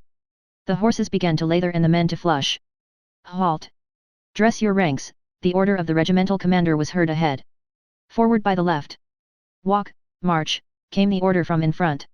And the hussars, passing along the line of troops on the left flank of our position, halted behind our uhlans who were in the front line. To the right stood our infantry in a dense column, they were the reserve. Higher up the hill, on the very horizon, our guns were visible through the wonderfully clear air, brightly illuminated by slanting morning sunbeams. In front, beyond a hollow dale, could be seen the enemy's columns and guns. Our advanced line, already in action, could be heard briskly exchanging shots with the enemy in the dale. At these sounds, long unheard, Rostov's spirits rose, as at the strains of the merriest music. Trap-ta-ta-tap. Cracked the shots, now together, now several quickly one after another. Again all was silent and then again it sounded as if someone were walking on detonators and exploding them. The hussars remained in the same place for about an hour. A cannonade began. Count Osterman with his suite rode up behind the squadron, halted, spoke to the commander of the regiment, and rode up the hill to the guns. After Osterman had gone, a command rang out to the uhlans. Form column. Prepare to charge. The infantry in front of them parted into platoons to allow the cavalry to pass. The uhlans started, the streamers on their spears fluttering, and trotted downhill toward the French cavalry which was seen below to the left. As soon as the uhlans descended the hill, the hussars were ordered up the hill to support the battery. As they took the places vacated by the uhlans, bullets came from the front, whining and whistling, but fell spent without taking effect. The sounds, which he had not heard for so long, had an even more pleasurable and exhilarating effect on Rostov than the previous sounds of firing. Drawing himself up, he viewed the field of battle opening out before him from the hill, and with his whole soul followed the movement of the uhlans. They swooped down close to the French dragoons, something confused happened there amid the smoke, and 5 minutes later our uhlans were galloping back, not to the place they had occupied but more to the left, and among the orange-colored uhlans on chestnut horses and behind them, in a large group, blue French dragoons on grey horses could be seen. Chapter 15. Rostov, with his keen sportsman's eye, was one of the first to catch sight of these blue French dragoons pursuing our uhlans. Nearer and nearer in disorderly crowds came the uhlans and the French dragoons pursuing them. He could already see how these men, who looked so small at the foot of the hill, jostled and overtook one another, waving their arms and their sabers in the air. Rostov gazed at what was happening before him as at a hunt. He felt instinctively that if the hussars struck at the French dragoons now, the latter could not withstand them, but if a charge was to be made it must be done now, at that very moment, or it would be too late. He looked around. A captain, standing beside him, was gazing like himself with eyes fixed on the cavalry below them. Andrew Sevastianic, said Rostov. You know, we could crush them. A fine thing too, replied the captain, and really. Rostov, without waiting to hear him out, touched his horse, galloped to the front of his squadron, and before he had time to finish giving the word of command, the whole squadron, sharing his feeling, was following him. Rostov himself did not know how or why he did it. He acted as he did when hunting, without reflecting or considering. He saw the dragoons near and that they were galloping in disorder, he knew they could not withstand an attack, knew there was only that moment and that if he let it slip it would not return. The bullets were whining and whistling so stimulatingly around him and his horse was so eager to go that he could not restrain himself. He touched his horse, gave the word of command, and immediately, hearing behind him the tramp of the horses of his deployed squadron, rode at full trot downhill toward the dragoons. Hardly had they reached the bottom of the hill before their pace instinctively changed to a gallop, which grew faster and faster as they drew nearer to our Uhlans and the French dragoons who galloped after them. The dragoons were now close at hand. On seeing the hussars, the foremost began to turn, while those behind began to halt. With the same feeling with which he had galloped across the path of a wolf, Rostov gave rein to his Donet's horse and galloped to intersect the path of the dragoons' disordered lines. One Uhlan stopped, another who was on foot flung himself to the ground to avoid being knocked over, and a riderless horse fell in among the hussars. Nearly all the French dragoons were galloping back. Rostov, picking out one on a grey horse, dashed after him. On the way he came upon a bush, his gallant horse cleared it, and almost before he had righted himself in his saddle he saw that he would immediately overtake the enemy he had selected. That Frenchman, by his uniform an officer, was going at a gallop, crouching on his grey horse and urging it on with his sabre. In another moment Rostov's horse dashed its breast against the hindquarters of the officer's horse, almost knocking it over, and at the same instant Rostov, without knowing why, raised his sabre and struck the Frenchman with it. The instant he had done this, all Rostov's animation vanished. The officer fell, not so much from the blow, which had but slightly cut his arm above the elbow, as from the shock to his horse and from fright. Rostov reined in his horse, and his eyes sought his foe to see whom he had vanquished. The French dragoon officer was hopping with one foot on the ground, the other being caught in the stirrup. His eyes, screwed up with fear as if he every moment expected another blow, gazed up at Rostov with shrinking terror. His pale and mud-stained face, fair and young, with a dimple in the chin and light blue eyes, was not an enemy's face at all suited to a battlefield, but a most ordinary, home-like face. Before Rostov had decided what to do with him, the officer cried, "I surrender." He hurriedly but vainly tried to get his foot out of the stirrup and did not remove his frightened blue eyes from Rostov's face. Some hussars who galloped up disengaged his foot and helped him into the saddle. On all sides, the hussars were busy with the dragoons, one was wounded, but though his face was bleeding, he would not give up his horse, another was perched up behind an hussar with his arms round him, a third was being helped by an hussar to mount his horse. In front, the French infantry were firing as they ran. The hussars galloped hastily back with their prisoners. Rostov galloped back with the rest, aware of an unpleasant feeling of depression in his heart. Something vague and confused, which he could not at all account for, had come over him with the capture of that officer and the blow he had dealt him. Count Osterman Tolstoy met the returning hussars, sent for Rostov, thanked him, and said he would report his gallant deed to the Emperor and would recommend him for a St. George's Cross. When sent for by Count Osterman, Rostov, remembering that he had charged without orders, felt sure his commander was sending for him to punish him for breach of discipline. Osterman's flattering words and promise of a reward should therefore have struck him all the more pleasantly, but he still felt that same vaguely disagreeable feeling of moral nausea. But what on earth is worrying me, he asked himself as he rode back from the general. Ilion? No, he's safe. Have I disgraced myself in any way? No, that's not it. Something else, resembling remorse, tormented him. Yes, oh yes, that French officer with the dimple. And I remember how my arm paused when I raised it. Rostov saw the prisoners being led away and galloped after them to have a look at his Frenchman with the dimple on his chin. He was sitting in his foreign uniform on an hussar packhorse and looked anxiously about him. The sword cut on his arm could scarcely be called a wound. He glanced at Rostov with a faint smile and waved his hand in greeting. Rostov still had the same indefinite feeling, as of shame. All that day and the next his friends and comrades noticed that Rostov, without being dull or angry, was silent, thoughtful and preoccupied. He drank reluctantly, tried to remain alone, and kept turning something over in his mind. Rostov was always thinking about that brilliant exploit of his, which to his amazement had gained him the St. George's Cross and even given him a reputation for bravery, and there was something he could not at all understand. So others are even more afraid than I am, he thought. So that's all there is in what is called heroism. And did I do it for my country's sake? And how was he to blame, with his dimple and blue eyes? And how frightened he was. He thought that I should kill him. Why should I kill him? My hand trembled. And they have given me a St. George's cross. I can't make it out at all. But while Nicholas was considering these questions and still could reach no clear solution of what puzzled him so, the wheel of fortune in the service, as often happens, turned in his favor. After the affair at Ostrovna he was brought into notice, received command of an hussar battalion, and when a brave officer was needed he was chosen. Chapter 16. On receiving news of Natasha's illness, the countess, though not quite well yet and still weak, went to Moscow with Petya and the rest of the household, and the whole family moved from Marya Dmitrievna's house to their own and settled down in town. Natasha's illness was so serious that, fortunately for her and for her parents, the consideration of all that had caused the illness, her conduct and the breaking off of her engagement, receded into the background. She was so ill that it was impossible for them to consider in how far she was to blame for what had happened. She could not eat or sleep, grew visibly thinner, coughed, and, as the doctors made them feel, was in danger. They could not think of anything but how to help her.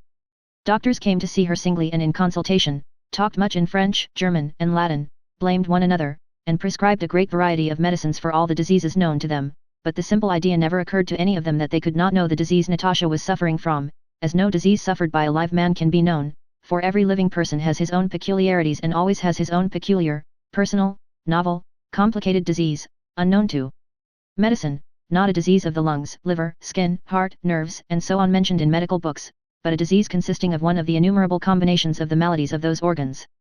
This simple thought could not occur to the doctors, as it cannot occur to a wizard that he is unable to work his charms, because the business of their lives was to cure, and they received money for it and had spent the best years of their lives on that business. But, above all, that thought was kept out of their minds by the fact that they saw they were really useful, as in fact they were to the whole Rostov family. Their usefulness did not depend on making the patient swallow substances for the most part harmful, the harm was scarcely perceptible, as they were given in small doses, but they were useful, necessary, and indispensable because they satisfied a mental need of the invalid and of those who loved her, and that is why there are, and always will be, pseudo-healers, wise women, homeopaths, and allopaths. They satisfied that eternal human need for hope of relief, for sympathy, and that something should be done, which is felt by those who are suffering. They satisfied the need seen in its most elementary form in a child, when it wants to have a place rubbed that has been hurt. A child knocks itself and runs at once to the arms of its mother or nurse to have the aching spot rubbed or kissed, and it feels better when this is done. The child cannot believe that the strongest and wisest of its people have no remedy for its pain, and the hope of relief and the expression of its mother's sympathy while she rubs the bump comforts it. The doctors were of use to Natasha because they kissed and rubbed her bump, assuring her that it would soon pass if only the coachman went to the chemist's in the Arbit and got a powder and some pills in a pretty box for 1 ruble and 70 kopecks, and if she took those powders in boiled water at intervals of precisely 2 hours, neither more nor less.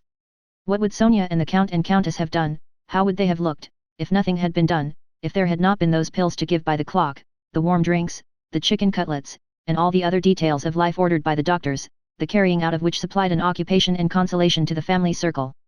How would the Count have borne his dearly loved daughter's illness had he not known that it was costing him 1,000 rubles, and that he would not grudge thousands more to benefit her, or had he not known that if her illness continued he would not grudge yet other thousands and would take her abroad for consultations there, and had he not been able to explain the details of how Medivir and Feller had not understood the symptoms, but Frise had, and Mudrov had diagnosed them even better? What would the Countess have done had she not been able sometimes to scold the invalid for not strictly obeying the doctor's orders? "You'll never get well like that," she would say, forgetting her grief in her vexation, "if you won't obey the doctor and take your medicine at the right time. You mustn't trifle with it, you know, or it may turn to pneumonia," she would go on, deriving much comfort from the utterance of that foreign word, incomprehensible to others as well as to herself. What would Sonia have done without the glad consciousness that she had not undressed during the first 3 nights, in order to be ready to carry out all the doctor's injunctions with precision, and that she still kept awake at night so as not to miss the proper time when the slightly harmful pills in the little gilt box had to be administered? Even to Natasha herself it was pleasant to see that so many sacrifices were being made for her sake, and to know that she had to take medicine at certain hours, though she declared that no medicine would cure her and that it was all nonsense.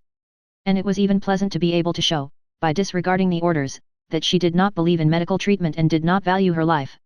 The doctor came every day, felt her pulse, looked at her tongue, and regardless of her grief-stricken face joked with her. But when he had gone into another room, to which the Countess hurriedly followed him, he assumed a grave air and thoughtfully shaking his head said that though there was danger, he had hopes of the effect of this last medicine and one must wait and see, that the malady was chiefly mental, but...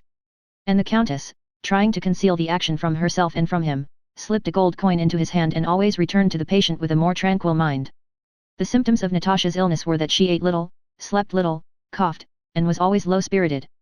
The doctors said that she could not get on without medical treatment, so they kept her in the stifling atmosphere of the town, and the Rostovs did not move to the country that summer of 1812. In spite of the many pills she swallowed and the drops and powders out of the little bottles and boxes of which Madame Schoss, who was fond of such things, made a large collection, and in spite of being deprived of the country life to which she was accustomed, youth prevailed. Natasha's grief began to be overlaid by the impressions of daily life, it ceased to press so painfully on her heart, it gradually faded into the past, and she began to recover physically. Chapter 17. Natasha was calmer but no happier. She not merely avoided all external forms of pleasure, balls, promenades, concerts, and theatres, but she never laughed without a sound of tears in her laughter. She could not sing. As soon as she began to laugh, or tried to sing by herself, tears choked her, tears of remorse, tears at the recollection of those pure times which could never return, tears of vexation that she should so uselessly have ruined her young life which might have been so happy. Laughter and singing in particular seemed to her like a blasphemy, in face of her sorrow.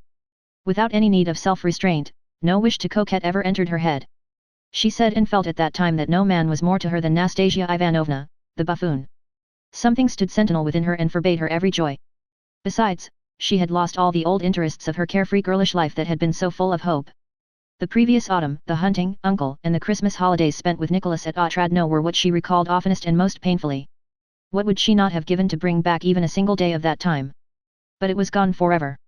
Her presentiment at the time had not deceived her, that that state of freedom and readiness for any enjoyment would not return again. Yet it was necessary to live on. It comforted her to reflect that she was not better as she had formerly imagined, but worse, much worse, than anybody else in the world. But this was not enough. She knew that, and asked herself, what next? But there was nothing to come. There was no joy in life, yet life was passing. Natasha apparently tried not to be a burden or a hindrance to anyone, but wanted nothing for herself. She kept away from everyone in the house and felt at ease only with her brother Petya. She liked to be with him better than with the others, and when alone with him she sometimes laughed. She hardly ever left the house, and of those who came to see them was glad to see only one person, Pierre. It would have been impossible to treat her with more delicacy, greater care, and at the same time more seriously than did Count Bezukhov. Natasha unconsciously felt this delicacy and so found great pleasure in his society. But she was not even grateful to him for it. Nothing good on Pierre's part seemed to her to be an effort. It seemed so natural for him to be kind to everyone that there was no merit in his kindness. Sometimes Natasha noticed embarrassment and awkwardness on his part in her presence, especially when he wanted to do something to please her, or feared that something they spoke of would awaken memories distressing to her. She noticed this and attributed it to his general kindness and shyness, which she imagined must be the same toward everyone as it was to her. After those involuntary words, that if he were free he would have asked on his knees for her hand and her love, uttered at a moment when she was so strongly agitated, Pierre never spoke to Natasha of his feelings, and it seemed plain to her that those words, which had then so comforted her, were spoken as all sorts of meaningless words are spoken to comfort a crying child. It was not because Pierre was a married man, but because Natasha felt very strongly with him that moral barrier, the absence of which she had experienced with Kuragin, that it never entered her head that the relations between him and herself could lead to love on her part, still less on his, or even to the kind of tender, self-conscious, romantic friendship between a man and a woman of which she had known several instances. Before the end of the fast of St. Peter, Agrafena Ivanovna Belova, a country neighbor of the Rostovs, came to Moscow to pay her devotions at the shrines of the Moscow saints. She suggested that Natasha should fast and prepare for Holy Communion, and Natasha gladly welcomed the idea.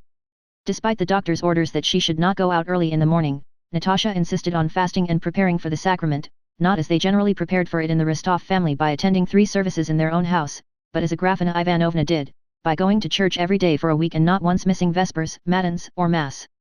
The countess was pleased with Natasha's zeal. After the poor results of the medical treatment, in the depths of her heart she hoped that prayer might help her daughter more than medicines, and, though not without fear and concealing it from the doctor, she agreed to Natasha's wish and entrusted her to Belova. Agrafena Ivanovna used to come to wake Natasha at 3 in the morning, but generally found her already awake. She was afraid of being late for matins. Hastily washing, and meekly putting on her shabbiest dress and an old mantilla, Natasha, shivering in the fresh air, went out into the deserted streets lit by the clear light of dawn. By Agrafena Ivanovna's advice Natasha prepared herself not in their own parish, but at a church where, according to the devout Agrafena Ivanovna, the priest was a man of very severe and lofty life. There were never many people in the church. Natasha always stood beside Belova in the customary place before an icon of the Blessed Virgin, let into the screen before the choir on the left side, and a feeling, new to her, of humility before something great and incomprehensible, seized her when at that unusual morning hour, gazing at the dark face of the Virgin illuminated by the candles burning before it and by the morning light falling from the window, she listened to the words of the service, which she tried to follow with understanding. When she understood them, her personal feeling became interwoven in the prayers with shades of its own. When she did not understand, it was sweeter still to think that the wish to understand everything is pride, that it is impossible to understand all, that it is only necessary to believe and to commit oneself to God, whom she felt guiding her soul at those moments. She crossed herself, bowed low, and when she did not understand, in horror at her own vileness, simply asked God to forgive her everything, everything, to have mercy upon her. The prayers to which she surrendered herself most of all were those of repentance. On her way home at an early hour, when she met no one but bricklayers going to work or men sweeping the street, and everybody within the houses was still asleep, Natasha experienced a feeling new to her, a sense of the possibility of correcting her faults, the possibility of a new, clean life, and of happiness. During the whole week she spent in this way, that feeling grew every day. And the happiness of taking communion, or communing as Agrafena Ivanovna, joyously playing with the word, called it, seemed to Natasha so great that she felt she should never live till that blessed Sunday. But the happy day came, and on that memorable Sunday, when, dressed in white muslin, she returned home after communion, for the first time for many months she felt calm and not oppressed by the thought of the life that lay before her. The doctor who came to see her that day ordered her to continue the powders he had prescribed a fortnight previously. She must certainly go on taking them morning and evening, said he, evidently sincerely satisfied with his success. Only, please be particular about it. Be quite easy, he continued playfully, as he adroitly took the gold coin in his palm. She will soon be singing and frolicking about. The last medicine has done her a very great deal of good. She has freshened up very much. The countess, with a cheerful expression on her face, looked down at her nails and spat a little for luck as she returned to the drawing room. Chapter 18. At the beginning of July, more and more disquieting reports about the war began to spread in Moscow. People spoke of an appeal by the emperor to the people, and of his coming himself from the army to Moscow. And as up to the 11th of July no manifesto or appeal had been received, exaggerated reports became current about them and about the position of Russia. It was said that the emperor was leaving the army because it was in danger, it was said that Smolensk had surrendered, that Napoleon had an army of 1,000,000 and only a miracle could save Russia. On the 11th of July, which was Saturday, the manifesto was received but was not yet in print, and Pierre, who was at the Rostovs, promised to come to dinner next day, Sunday, and bring a copy of the manifesto and appeal, which he would obtain from Count Rostopchin. That Sunday, the Rostovs went to Mass at the Razumovskys' private chapel as usual. It was a hot July day. Even at 10 o'clock, when the Rostovs got out of their carriage at the chapel, the sultry air, the shouts of hawkers, the light and gay summer clothes of the crowd, the dusty leaves of the trees on the boulevard, the sounds of the band and the white trousers of a battalion marching to parade, the rattling of wheels on the cobblestones, and the brilliant, hot sunshine were all full of that summer languor, that content and discontent with the present, which is most strongly felt on a bright, hot day in town. All the Moscow notabilities, all the Rostovs' acquaintances, were at the Razumovskys' chapel, for, as if expecting something to happen, many wealthy families who usually left town for their country estates had not gone away that summer. As Natasha, at her mother's side, passed through the crowd behind a liveried footman who cleared the way for them, she heard a young man speaking about her in too loud a whisper. "That's Rostova, the one who... She's much thinner, but all the same she's pretty." She heard, or thought she heard, the names of Karagin and Bolkonsky. But she was always imagining that. It always seemed to her that everyone who looked at her was thinking only of what had happened to her. With a sinking heart, wretched as she always was now when she found herself in a crowd, Natasha in her lilac silk dress trimmed with black lace walked, as women can walk, with the more repose and stateliness the greater the pain and shame in her soul. She knew for certain that she was pretty, but this no longer gave her satisfaction as it used to. On the contrary, it tormented her more than anything else of late, and particularly so on this bright, hot summer day in town. It's Sunday again, another week passed, she thought, recalling that she had been here the Sunday before, and always the same life that is no life, and the same surroundings in which it used to be so easy to live. I'm pretty, I'm young, and I know that now I am good. I used to be bad, but now I know I am good, she thought, but yet my best years are slipping by and are no good to anyone. She stood by her mother's side and exchanged nods with acquaintances near her. From habit she scrutinized the ladies' dresses, condemned the bearing of a lady standing close by who was not crossing herself properly but in a cramped manner, and again she thought with vexation that she was herself being judged and was judging others, and suddenly, at the sound of the service, she felt horrified at her own vileness, horrified that the former purity of her soul was again lost to her. A comely, fresh-looking old man was conducting the service with that mild solemnity which has so elevating and soothing an effect on the souls of the worshippers. The gates of the sanctuary screen were closed, the curtain was slowly drawn, and from behind it a soft mysterious voice pronounced some words. Tears, the cause of which she herself did not understand, made Natasha's breast heave, and a joyous but oppressive feeling agitated her. "Teach me what I should do, how to live my life, how I may grow good forever, forever," she pleaded. The deacon came out onto the raised space before the altar screen and, holding his thumb extended, drew his long hair from under his dalmatic and, making the sign of the cross on his breast, began in a loud and solemn voice to recite the words of the prayer. "In peace let us pray unto the Lord. As one community, without distinction of class, without enmity, united by brotherly love, let us pray," thought Natasha. "For the peace that is from above, and for the salvation of our souls. For the world of angels and all the spirits who dwell above us," prayed Natasha. When they prayed for the warriors, she thought of her brother and Denisov. When they prayed for all traveling by land and sea, she remembered Prince Andrew, prayed for him, and asked God to forgive her all the wrongs she had done him. When they prayed for those who love us, she prayed for the members of her own family, her father and mother and Sonia, realizing for the first time how wrongly she had acted toward them, and feeling all the strength of her love for them. When they prayed for those who hate us, she tried to think of her enemies and people who hated her, in order to pray for them. She included among her enemies the creditors and all who had business dealings with her father, and always at the thought of enemies and those who hated her she remembered Anatole who had done her so much harm, and though he did not hate her she gladly prayed for him as for an enemy. Only at prayer did she feel able to think clearly and calmly of Prince Andrew and Anatole, as men for whom her feelings were as nothing compared with her awe and devotion to God. When they prayed for the imperial family and the synod, she bowed very low and made the sign of the cross, saying to herself that even if she did not understand, still she could not doubt, and at any rate loved the governing synod and prayed for it. When he had finished the litany the deacon crossed the stole over his breast and said, "Let us commit ourselves and our whole lives to Christ the Lord." "Commit ourselves to God," Natasha inwardly repeated. "Lord God, I submit myself to thy will," she thought. "I want nothing, wish for nothing, teach me what to do and how to use my will. Take me, prayed Natasha, with impatient emotion in her heart, not crossing herself but letting her slender arms hang down as if expecting some invisible power at any moment to take her and deliver her from herself, from her regrets, desires, remorse, hopes, and sins. The Countess looked round several times at her daughter's softened face and shining eyes and prayed God to help her. Unexpectedly, in the middle of the service, and not in the usual order Natasha knew so well, the deacon brought out a small stool, the one he knelt on when praying on Trinity Sunday, and placed it before the doors of the sanctuary screen. The priest came out with his purple velvet beretta on his head, adjusted his hair, and knelt down with an effort. Everybody followed his example and they looked at one another in surprise. Then came the prayer just received from the synod, a prayer for the deliverance of Russia from hostile invasion. "Lord God of might, God of our salvation," began the priest in that voice, clear, not grandiloquent but mild, in which only the Slav clergy read and which acts so irresistibly on a Russian heart. "Lord God of might, God of our salvation. Look this day in mercy and blessing on thy humble people, and graciously hear us, spare us, and have mercy upon us. This foe confounding thy land, desiring to lay waste the whole world, rises against us. These lawless men are gathered together to overthrow thy kingdom, to destroy thy dear Jerusalem, thy beloved Russia, to defile thy temples, to overthrow thine altars, and to desecrate our holy shrines. How long, O Lord, how long shall the wicked triumph? How long shall they wield unlawful power? Lord God, hear us when we pray to thee, strengthen with thy might our most gracious sovereign Lord, the Emperor Alexander Pavlovich, be mindful of his uprightness and meekness, reward him according to his righteousness, and let it preserve us, thy chosen Israel. Bless his counsels, his undertakings, and his work, strengthen his kingdom by thine almighty hand, and give him victory over his enemy, even as thou gavest Moses the victory over Amalek, Gideon over Midian, and David over Goliath. Preserve his army, put a bow of brass in the hands of those who have armed themselves in thy name, and gird their loins with strength for the fight.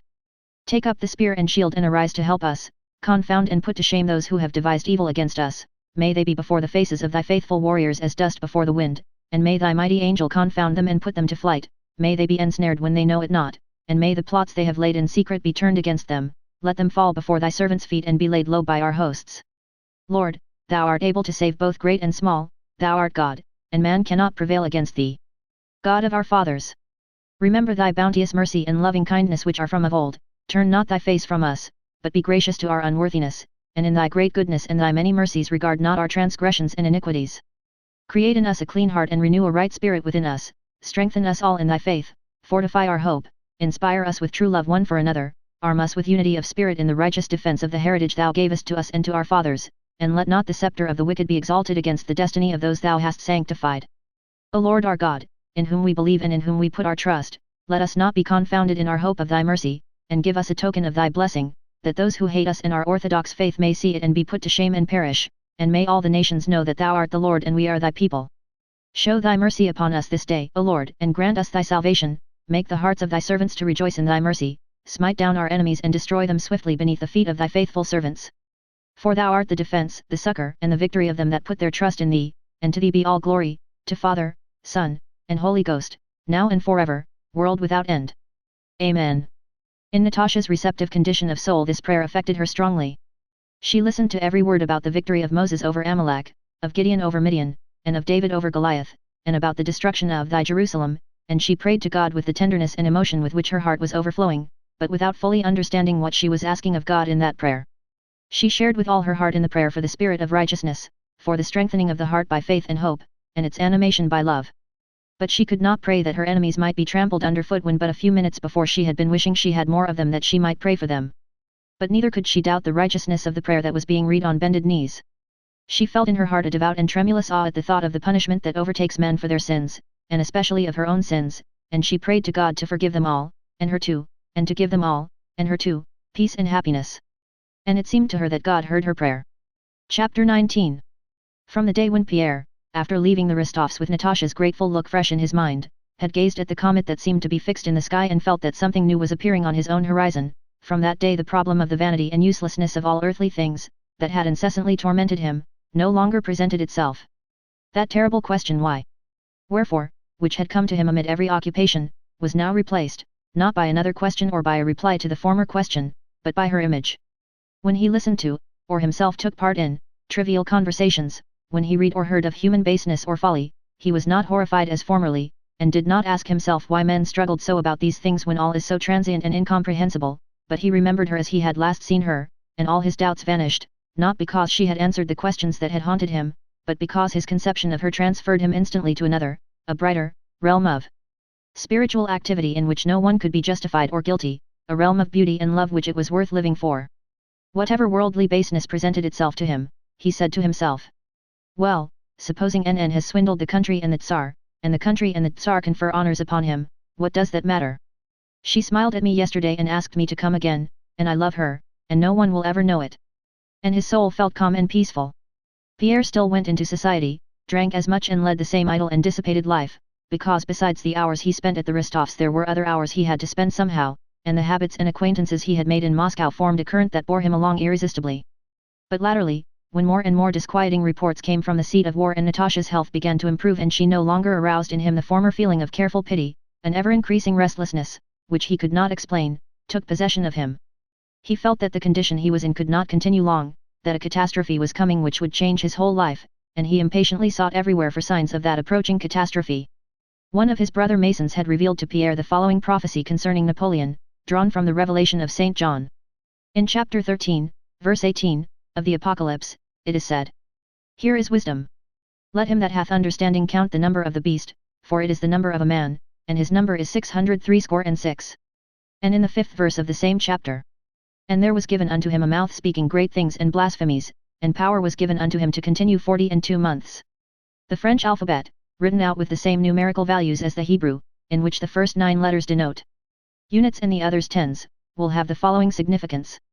A B C D E F G H I K 1 2 3 4 5 6 7 8 9 10 L M N O P Q R S 20 30 40 50 60 70 80 90 T U V W X Y 100 110 120 130 140 150 Z 160. Writing the words L'Empereur Napoleon in numbers, it appears that the sum of them is 666, and that Napoleon was therefore the beast foretold in the Apocalypse. Moreover, by applying the same system to the words 42, note, which was the term allowed to the beast that spoke great things and blasphemies, the same number 666 was obtained, from which it followed that the limit fixed for Napoleon's power had come in the year 1812 when the French emperor was 42. This prophecy pleased Pierre very much and he often asked himself what would put an end to the power of the beast, that is, of Napoleon, and tried by the same system of using letters as numbers and adding them up, to find an answer to the question that engrossed him. He wrote the words L'Empereur Alexander, La Nation Russe and added up their numbers, but the sums were either more or less than 666. Once when making such calculations he wrote down his own name in French, Comte Pierre Bisouhoff, but the sum of the numbers did not come right.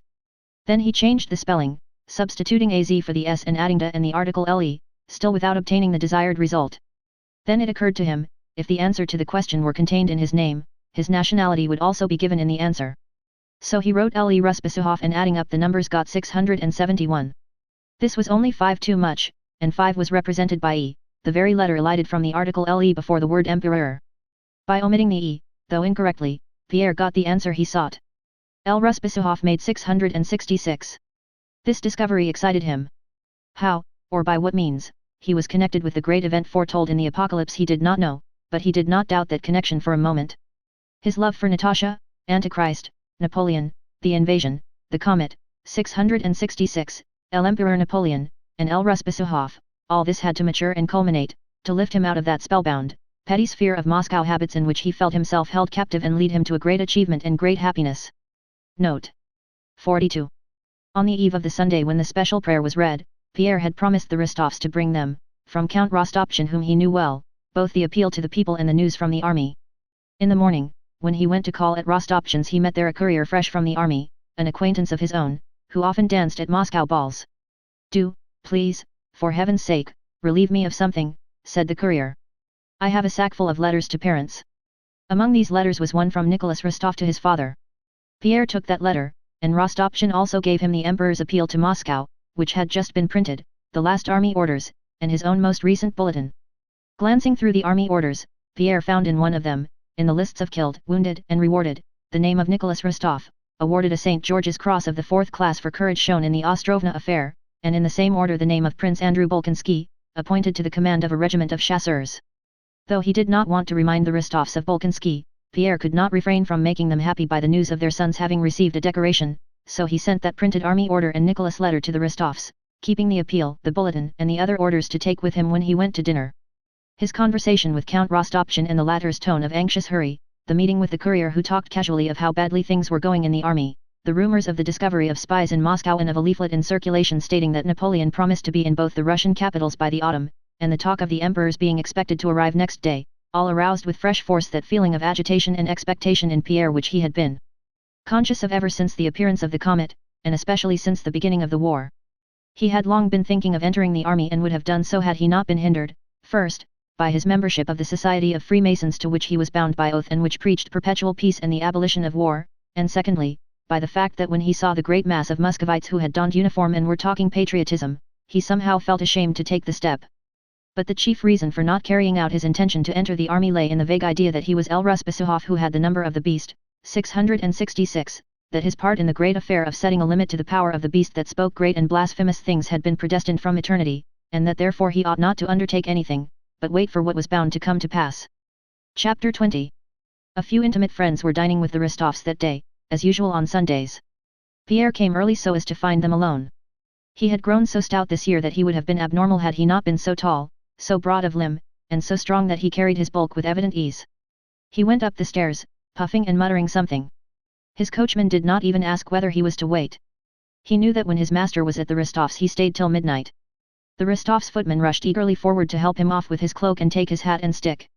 Pierre, from club habit, always left both hat and stick in the anteroom.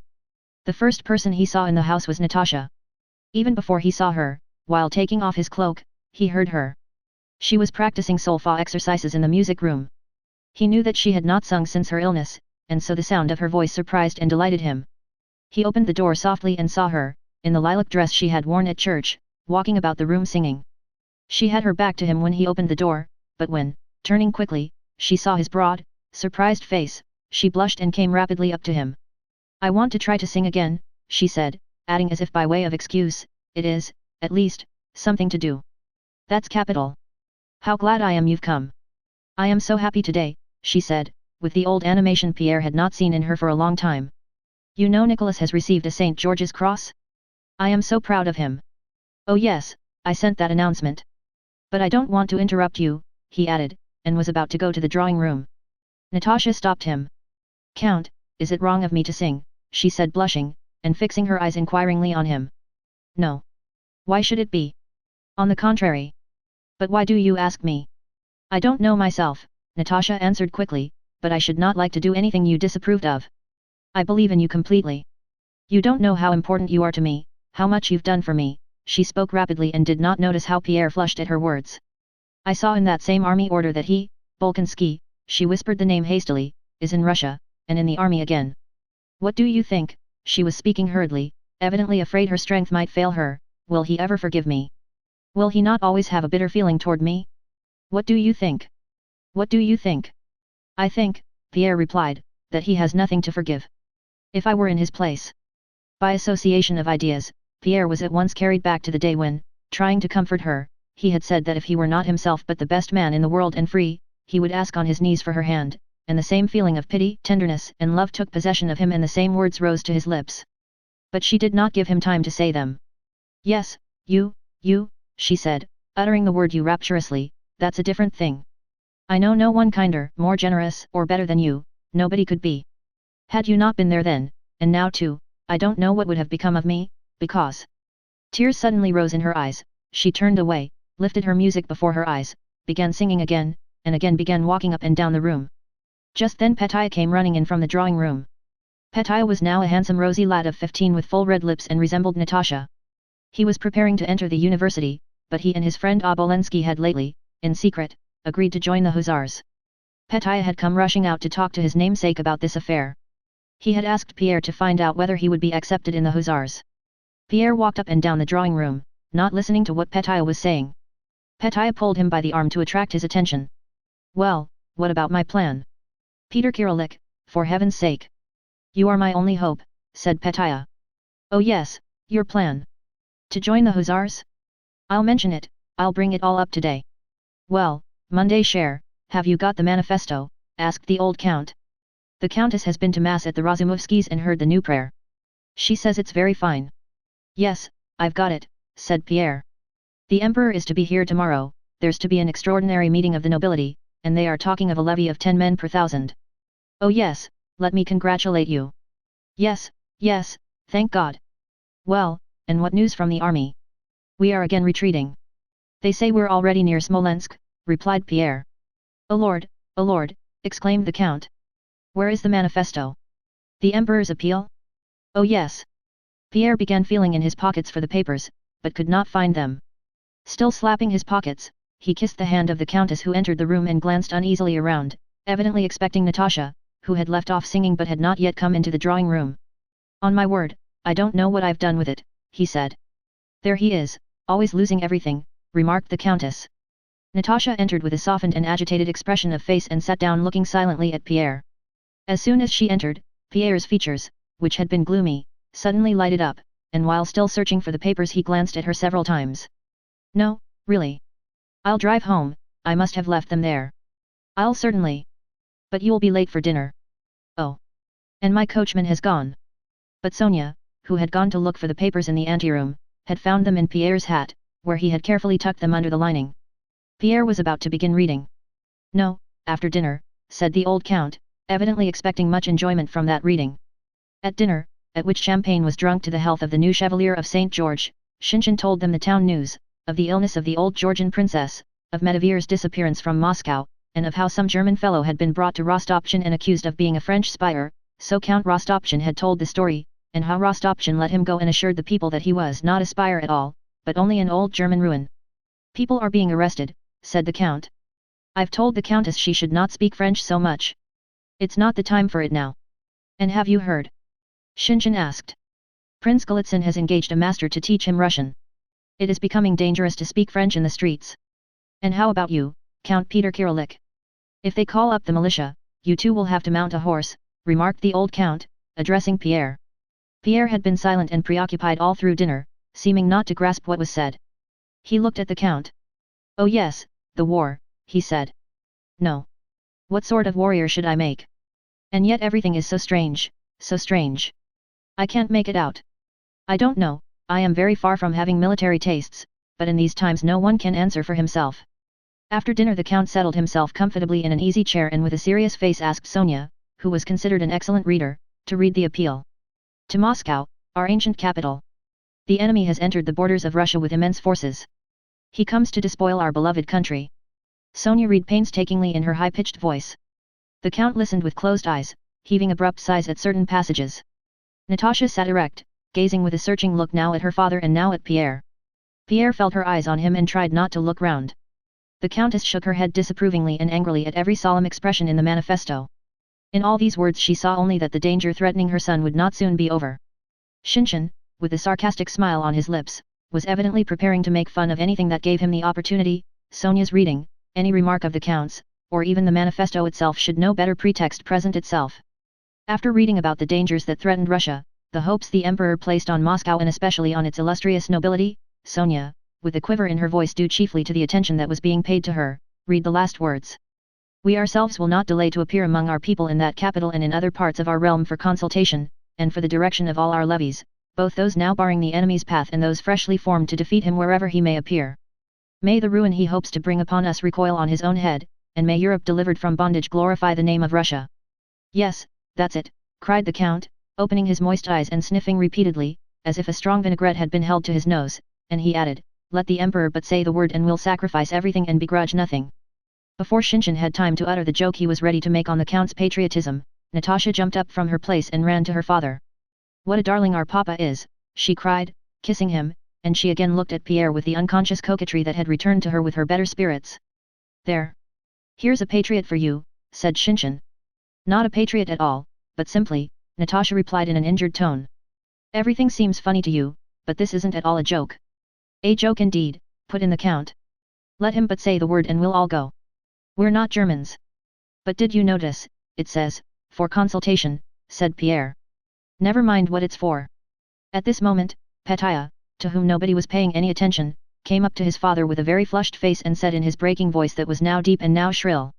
Well, Papa, I tell you definitely, and Mama too, it's as you please, but I say definitely that you must let me enter the army, because I can't, that's all. The Countess, in dismay, looked up to heaven, clasped her hands, and turned angrily to her husband. That comes of your talking, said she. But the Count had already recovered from his excitement. Come, come, said he. Here's a fine warrior. No. Nonsense. You must study. It's not nonsense, Papa. Fedya Obolensky is younger than I, and he's going too. Besides, all the same I can't study now when, Petya stopped short, flushed till he perspired, but still got out the words, when our fatherland is in danger. That'll do, nonsense. But you said yourself that we would sacrifice everything. Petya. Be quiet, I tell you, cried the Count, with a glance at his wife, who had turned pale and was staring fixedly at her son. And I tell you, Peter Kirillik here will also tell you. Nonsense, I tell you. Your mother's milk has hardly dried on your lips and you want to go into the army. There, I tell you, and the Count moved to go out of the room, taking the papers, probably to reread them in his study before having a nap. Well, Peter Kirillik, let's go and have a smoke, he said. Pierre was agitated and undecided. Natasha's unwontedly brilliant eyes, continually glancing at him with a more than cordial look, had reduced him to this condition. No, I think I'll go home. Home? Why, you meant to spend the evening with us. You don't often come nowadays as it is, and this girl of mine, said the Count good-naturedly, pointing to Natasha, only brightens up when you're here. Yes, I had forgotten. I really must go home, business, said Pierre hurriedly. Well, then, au revoir, said the Count, and went out of the room. Why are you going? Why are you upset? Asked Natasha, and she looked challengingly into Pierre's eyes. Because I love you, was what he wanted to say, but he did not say it, and only blushed till the tears came, and lowered his eyes. Because it is better for me to come less often, because... No, simply I have business. Why? No, tell me. Natasha began resolutely and suddenly stopped. They looked at each other with dismayed and embarrassed faces. He tried to smile but could not, his smile expressed suffering, and he silently kissed her hand and went out. Pierre made up his mind not to go to the Rostovs anymore. Chapter 21. After the definite refusal he had received, Petya went to his room and there locked himself in and wept bitterly. When he came in to tea, silent, morose, and with tear-stained face, everybody pretended not to notice anything. Next day the Emperor arrived in Moscow, and several of the Rostovs' domestic serfs begged permission to go to have a look at him. That morning Petya was a long time dressing and arranging his hair and collar to look like a grown-up man. He frowned before his looking-glass, gesticulated, shrugged his shoulders, and finally, without saying a word to anyone, took his cap and left the house by the back door, trying to avoid notice. Petya decided to go straight to where the Emperor was and to explain frankly to some gentleman-in-waiting. He imagined the Emperor to be always surrounded by gentlemen-in-waiting, that he, Count Rostov, in spite of his youth wish to serve his country, that youth could be no hindrance to loyalty, and that he was ready to. While dressing, Petaya had prepared many fine things he meant to say to the gentleman in waiting. It was on the very fact of being so young that Petaya counted for success in reaching the emperor. He even thought how surprised everyone would be at his youthfulness, and yet in the arrangement of his collar and hair and by his sedate deliberate walk he wished to appear a grown-up man. But the farther he went and the more his attention was diverted by the ever-increasing crowds moving toward the Kremlin, the less he remembered to walk with the sedateness and deliberation of a man.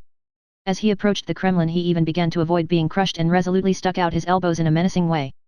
But within the Trinity Gateway he was so pressed to the wall by people who probably were unaware of the patriotic intentions with which he had come that in spite of all his determination he had to give in, and stop while carriages passed in, rumbling beneath the archway.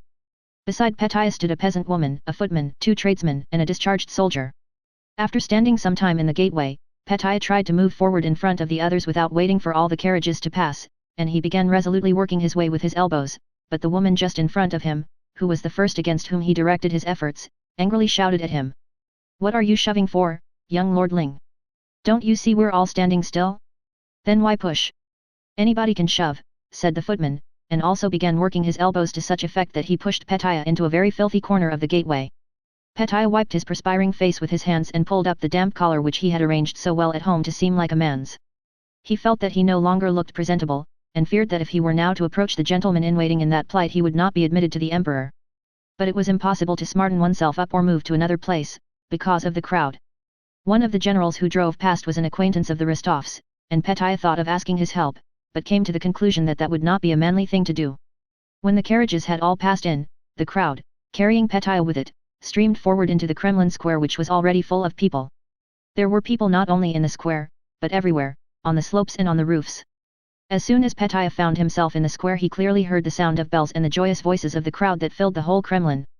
For a while the crowd was less dense, but suddenly all heads were bared, and everyone rushed forward in one direction. Petaya was being pressed so that he could scarcely breathe, and everybody shouted, "Hurrah, hurrah, hurrah!" Petaya stood on tiptoe and pushed and pinched, but could see nothing except the people about him. All the faces bore the same expression of excitement and enthusiasm. A tradesman's wife standing beside Petaya sobbed, and the tears ran down her cheeks. "Father! Angel! Dear one," she kept repeating, wiping away her tears with her fingers. "Hurrah!" was heard on all sides. For a moment the crowd stood still, but then it made another rush forward. Quite beside himself, Petaya, clenching his teeth and rolling his eyes ferociously, pushed forward, elbowing his way and shouting hurrah, as if he were prepared that instant to kill himself and everyone else, but on both sides of him other people with similarly ferocious faces pushed forward and everybody shouted hurrah. So this is what the emperor is, thought Petaya. No, I can't petition him myself, that would be too bold. But in spite of this he continued to struggle desperately forward, and from between the backs of those in front he caught glimpses of an open space with a strip of red cloth spread out on it, but just then the crowd swayed back, the police in front were pushing back those who had pressed too close to the procession, the emperor was passing from the palace to the Cathedral of the Assumption, and Petaya unexpectedly received such a blow on his side and ribs and was squeezed so hard that suddenly everything grew dim before his eyes and he lost consciousness. When he came to himself, a man of clerical appearance with a tuft of grey hair at the back of his head and wearing a shabby blue cassock, probably a church clerk and chanter, was holding him under the arm with one hand while warding off the pressure of the crowd with the other.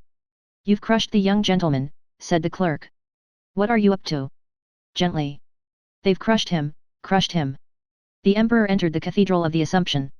The crowd spread out again more evenly, and the clerk led Petaya, pale and breathless, to the Tsar cannon. Several people were sorry for Petaya, and suddenly a crowd turned toward him and pressed round him. Those who stood nearest him attended to him, unbuttoned his coat, seated him on the raised platform of the cannon, and reproached those others, whoever they might be, who had crushed him. "One might easily get killed that way. What do they mean by it? Killing people? Poor dear, he's as white as a sheet," various voices were heard saying.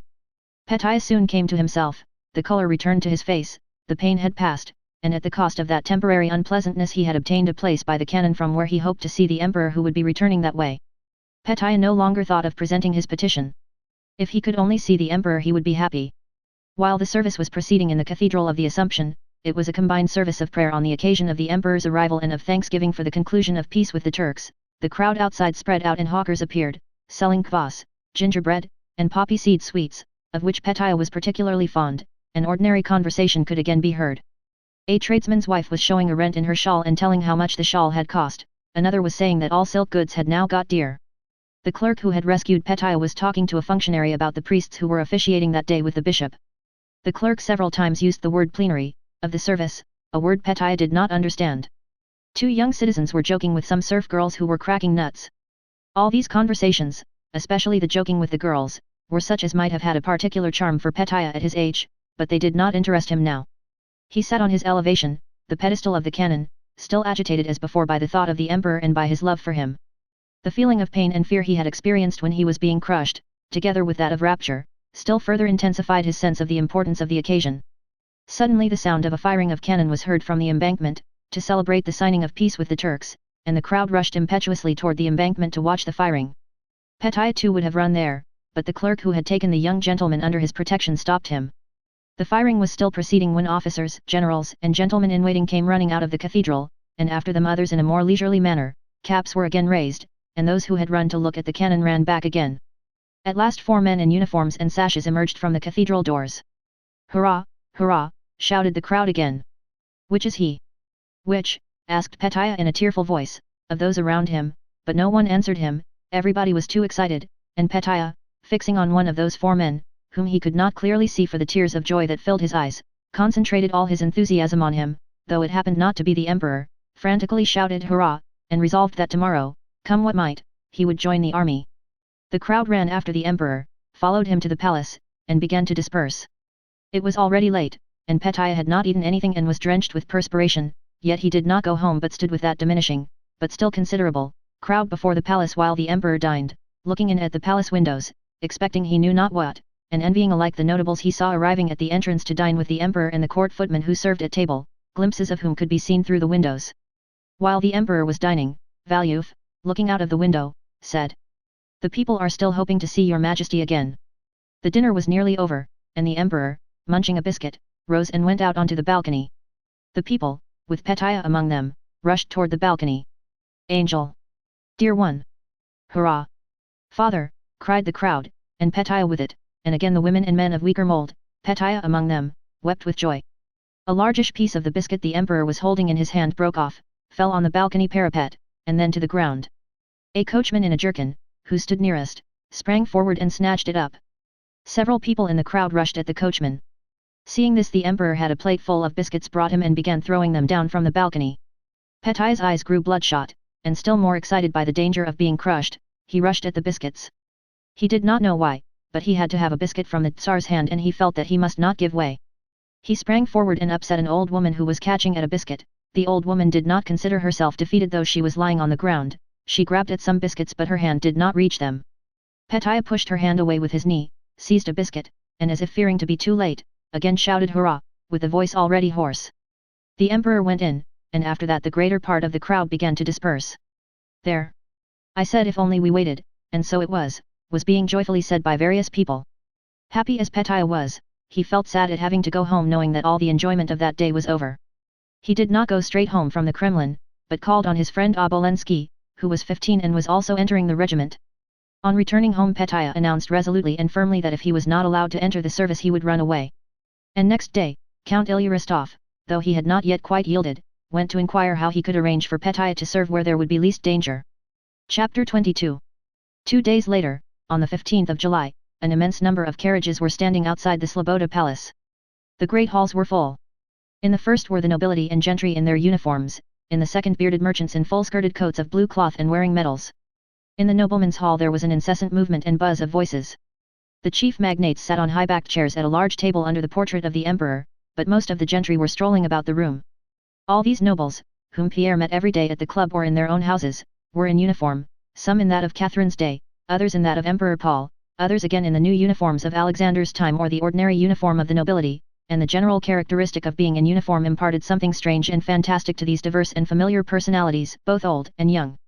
The old men, dim-eyed, toothless, bald, sallow, and bloated, or gaunt and wrinkled, were especially striking. For the most part they sat quietly in their places and were silent, or, if they walked about and talked, attached themselves to someone younger. On all these faces, as on the faces of the crowd Petaya had seen in the square, there was a striking contradiction, the general expectation of a solemn event, and at the same time the everyday interests in a Boston card party, Peter the cook, Zinadad Dmitrievna's health, and so on. Pierre was there too, buttoned up since early morning in a nobleman's uniform that had become too tight for him. He was agitated. This extraordinary gathering not only of nobles but also of the merchant class, les états généraux, States General, evoked in him a whole series of ideas he had long laid aside but which were deeply graven in his soul, thoughts of the contrat social and the French Revolution. The words that had struck him in the emperor's appeal, that the sovereign was coming to the capital for consultation with his people, strengthened this idea. And imagining that in this direction something important which he had long awaited was drawing near, he strolled about watching and listening to conversations, but nowhere finding any confirmation of the ideas that occupied him. The emperor's manifesto was read, evoking enthusiasm, and then all moved about discussing it. Besides the ordinary topics of conversation, Pierre heard questions of where the marshals of the nobility were to stand when the emperor entered, when a ball should be given in the emperor's honor, whether they should group themselves by districts or by whole provinces, and so on, but as soon as the war was touched on, or what the nobility had been convened for, the talk became undecided and indefinite. Then all preferred listening to speaking. A middle-aged man, handsome and virile, in the uniform of a retired naval officer, was speaking in one of the rooms, and a small crowd was pressing round him. Pierre went up to the circle that had formed round the speaker and listened. Count Ilya Rostov, in a military uniform of Catherine's time, was sauntering with a pleasant smile among the crowd, with all of whom he was acquainted. He too approached that group and listened with a kindly smile and nods of approval, as he always did, to what the speaker was saying. The retired naval man was speaking very boldly, as was evident from the expression on the faces of the listeners and from the fact that some people Pierre knew as the meekest and quietest of men walked away disapprovingly or expressed disagreement with him. Pierre pushed his way into the middle of the group, listened, and convinced himself that the man was indeed a liberal, but of views quite different from his own. The naval officer spoke in a particularly sonorous, musical, and aristocratic baritone voice, pleasantly swallowing his rs and generally slurring his consonants, the voice of a man calling out to his servant, "Hia! Bring me my pipe." It was indicative of dissipation and the exercise of authority. "What if the Smolensk people have offered to raise militia for the Emperor? Are we to take Smolensk as our paten? If the noble aristocracy of the province of Moscow thinks fit, it can show its loyalty to our sovereign the Emperor in other ways. Have we forgotten the wasting of the militia in the year 7? All that did was to unleash the priest's sons and thieves and wabas." Count Ilya Rostov smiled blandly and nodded approval. "And was our militia of any use to the empire? Not at all. It only ruined our farming. Better have another conscription, you men will we to and neither soldiers no peasants, and we'll get only depravity from them.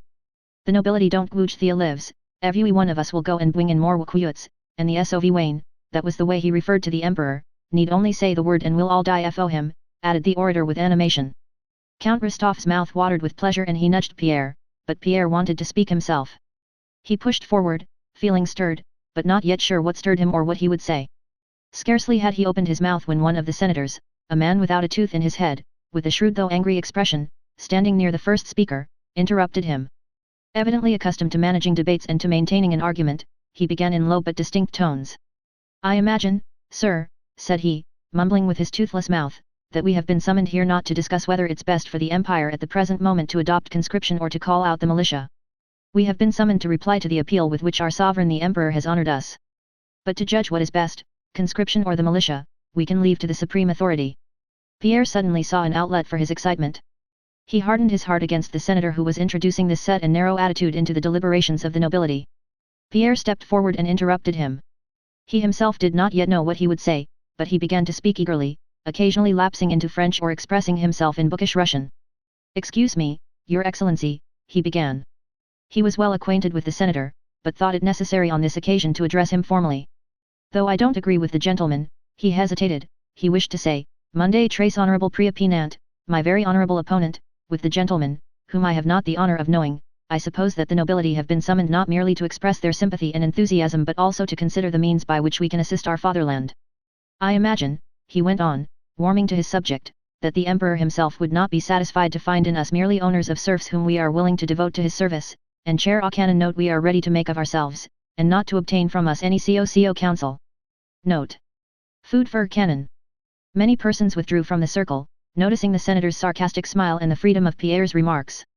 Only Count Rostov was pleased with them as he had been pleased with those of the naval officer, the senator, and in general with whatever speech he had last heard. "I think that before discussing these questions," Pierre continued, "we should ask the emperor, most respectfully ask his majesty, to let us know the number of our troops and the position in which our army and our forces now are, and then." But scarcely had Pierre uttered these words before he was attacked from 3 sides. The most vigorous attack came from an old acquaintance, a Boston player who had always been well disposed toward him, Stepan Stepanovich Adroxin. Adroxin was in uniform, and whether as a result of the uniform or from some other cause, Pierre saw before him quite a different man. With a sudden expression of malevolence on his aged face, Adroxin shouted at Pierre. In the first place, I tell you we have no right to question the Emperor about that, and secondly, if the Russian nobility had that right, the Emperor could not answer such a question. The troops are moved according to the enemy's movements and the number of men increases and decreases. Another voice, that of a nobleman of medium height and about 40 years of age, whom Pierre had formerly met at the gypsies and knew as a bad card player, and who, also transformed by his uniform, came up to Pierre, interrupted Adroxin. Yes, and this is not a time for discussing, he continued, but for acting. There is war in Russia. The enemy is advancing to destroy Russia, to desecrate the tombs of our fathers, to carry off our wives and children. The nobleman smote his breast. We will all arise, every one of us will go, for our father the Tsar, he shouted, rolling his bloodshot eyes. Several approving voices were heard in the crowd. We are Russians and will not grudge our blood in defense of our faith, the throne, and the fatherland. We must cease raving if we are sons of our fatherland. We will show Europe how Russia rises to the defense of Russia. Pierre wished to reply, but could not get in a word. He felt that his words, apart from what meaning they conveyed, were less audible than the sound of his opponent's voice. Count Rostov at the back of the crowd was expressing approval. Several persons, briskly turning a shoulder to the orator at the end of a phrase, said, "That's right, quite right. Just so." Pierre wished to say that he was ready to sacrifice his money, his serfs, or himself. Only one ought to know the state of affairs in order to be able to improve it, but he was unable to speak. Many voices shouted and talked at the same time, so that Count Rostov had not time to signify his approval of them all, and the group increased, dispersed, reformed, and then moved with a hum of talk into the largest hall and to the big table. Not only was Pierre's attempt to speak unsuccessful, but he was rudely interrupted, pushed aside, and people turned away from him as from a common enemy. This happened not because they were displeased by the substance of his speech, which had even been forgotten after the many subsequent speeches, but to animate it the crowd needed a tangible object to love and a tangible object to hate. Pierre became the latter. Many other orators spoke after the excited nobleman, and all in the same tone. Many spoke eloquently and with originality. Glinka, the editor of the Russian Messenger, who was recognized, cries of "Author, author," were heard in the crowd, said that hell must be repulsed by hell, and that he had seen a child smiling at lightning flashes and thunderclaps, but we will not be that child. Yes, yes, at thunderclaps, was repeated approvingly in the back rows of the crowd. The crowd drew up to the large table, at which sat grey-haired or bald 70-year-old magnates, uniformed and baizached, almost all of whom Pierre had seen in their own homes with their buffoons, or playing Boston at the clubs. With an incessant hum of voices the crowd advanced to the table. Pressed by the throng against the high backs of the chairs, the orators spoke one after another and sometimes two together. Those standing behind noticed what a speaker omitted to say and hastened to supply it. Others in that heat and crush racked their brains to find some thought and hastened to utter it. The old magnates, whom Pierre knew, sat and turned to look first at one and then at another, and their faces for the most part only expressed the fact that they found it very hot. Pierre, however, felt excited, and the general desire to show that they were ready to go to all lengths, which found expression in the tones and looks more than in the substance of the speeches, infected him too. He did not renounce his opinions, but felt himself in some way to blame and wished to justify himself.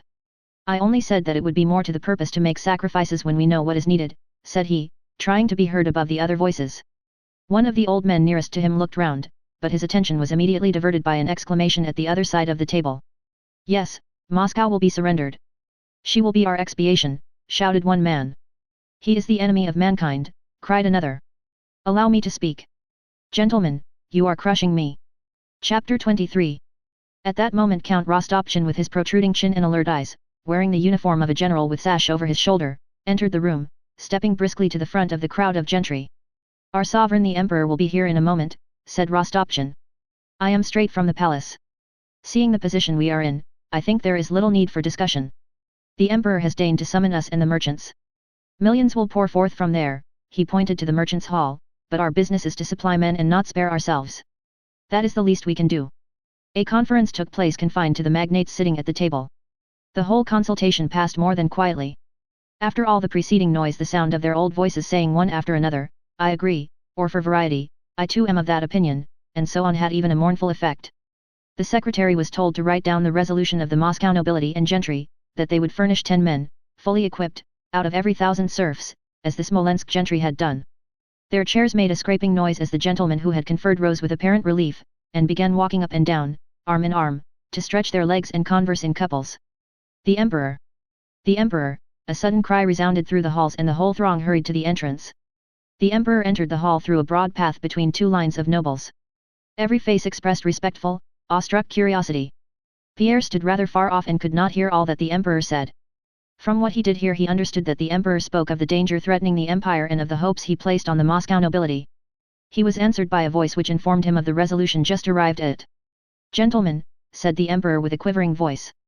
There was a rustling among the crowd and it again subsided, so that Pierre distinctly heard the pleasantly human voice of the emperor saying with emotion. "I never doubted the devotion of the Russian nobles, but today it has surpassed my expectations. I thank you in the name of the fatherland. Gentlemen, let us act. Time is most precious." The emperor ceased speaking, the crowd began pressing round him, and rapturous exclamations were heard from all sides.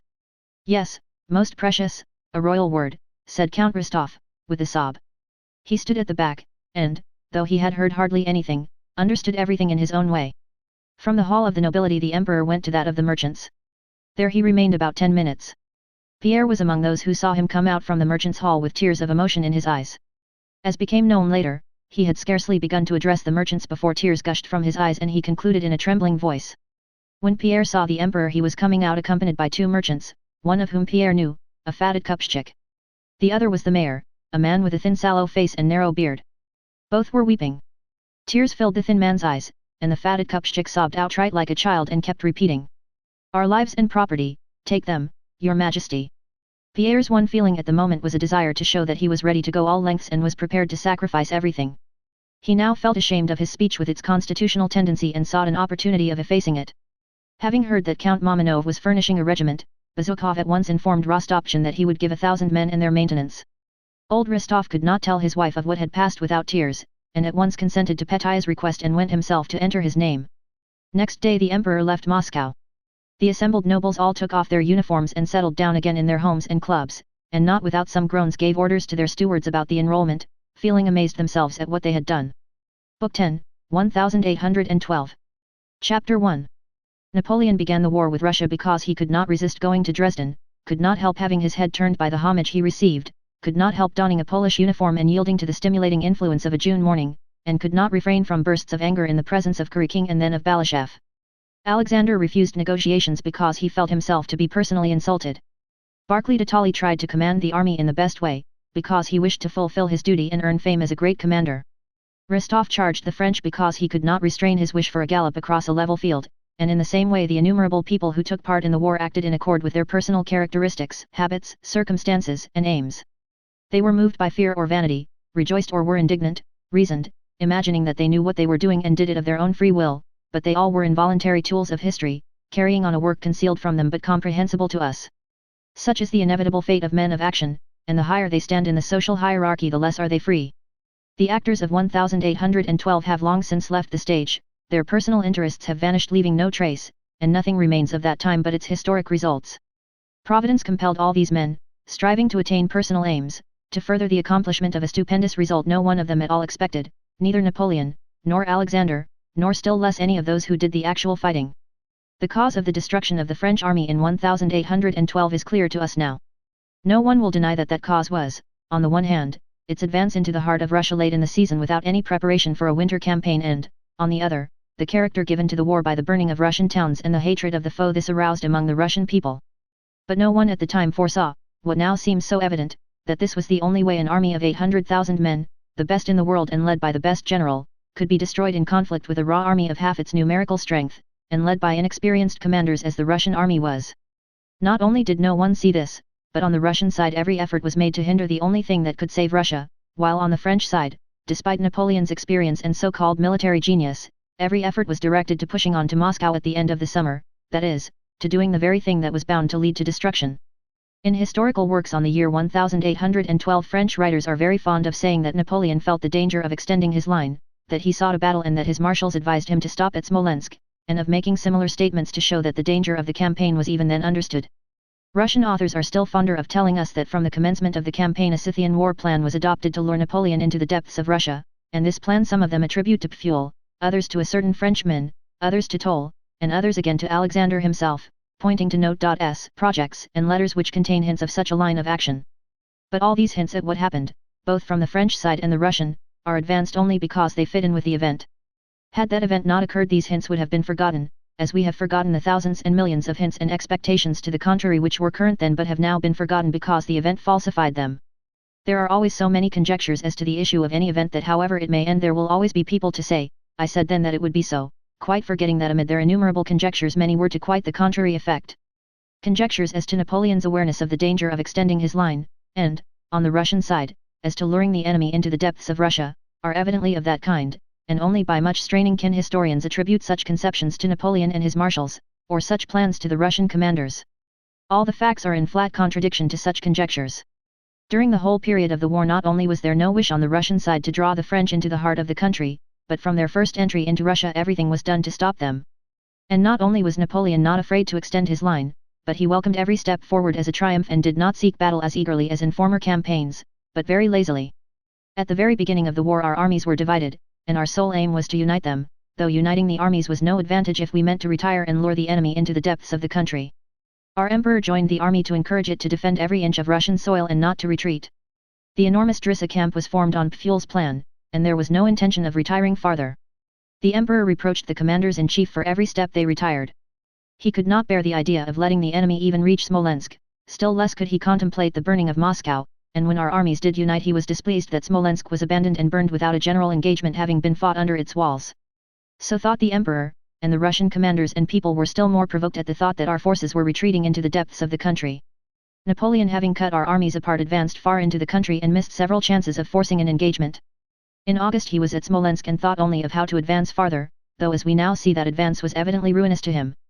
The facts clearly show that Napoleon did not foresee the danger of the advance on Moscow, nor did Alexander and the Russian commanders then think of luring Napoleon on, but quite the contrary.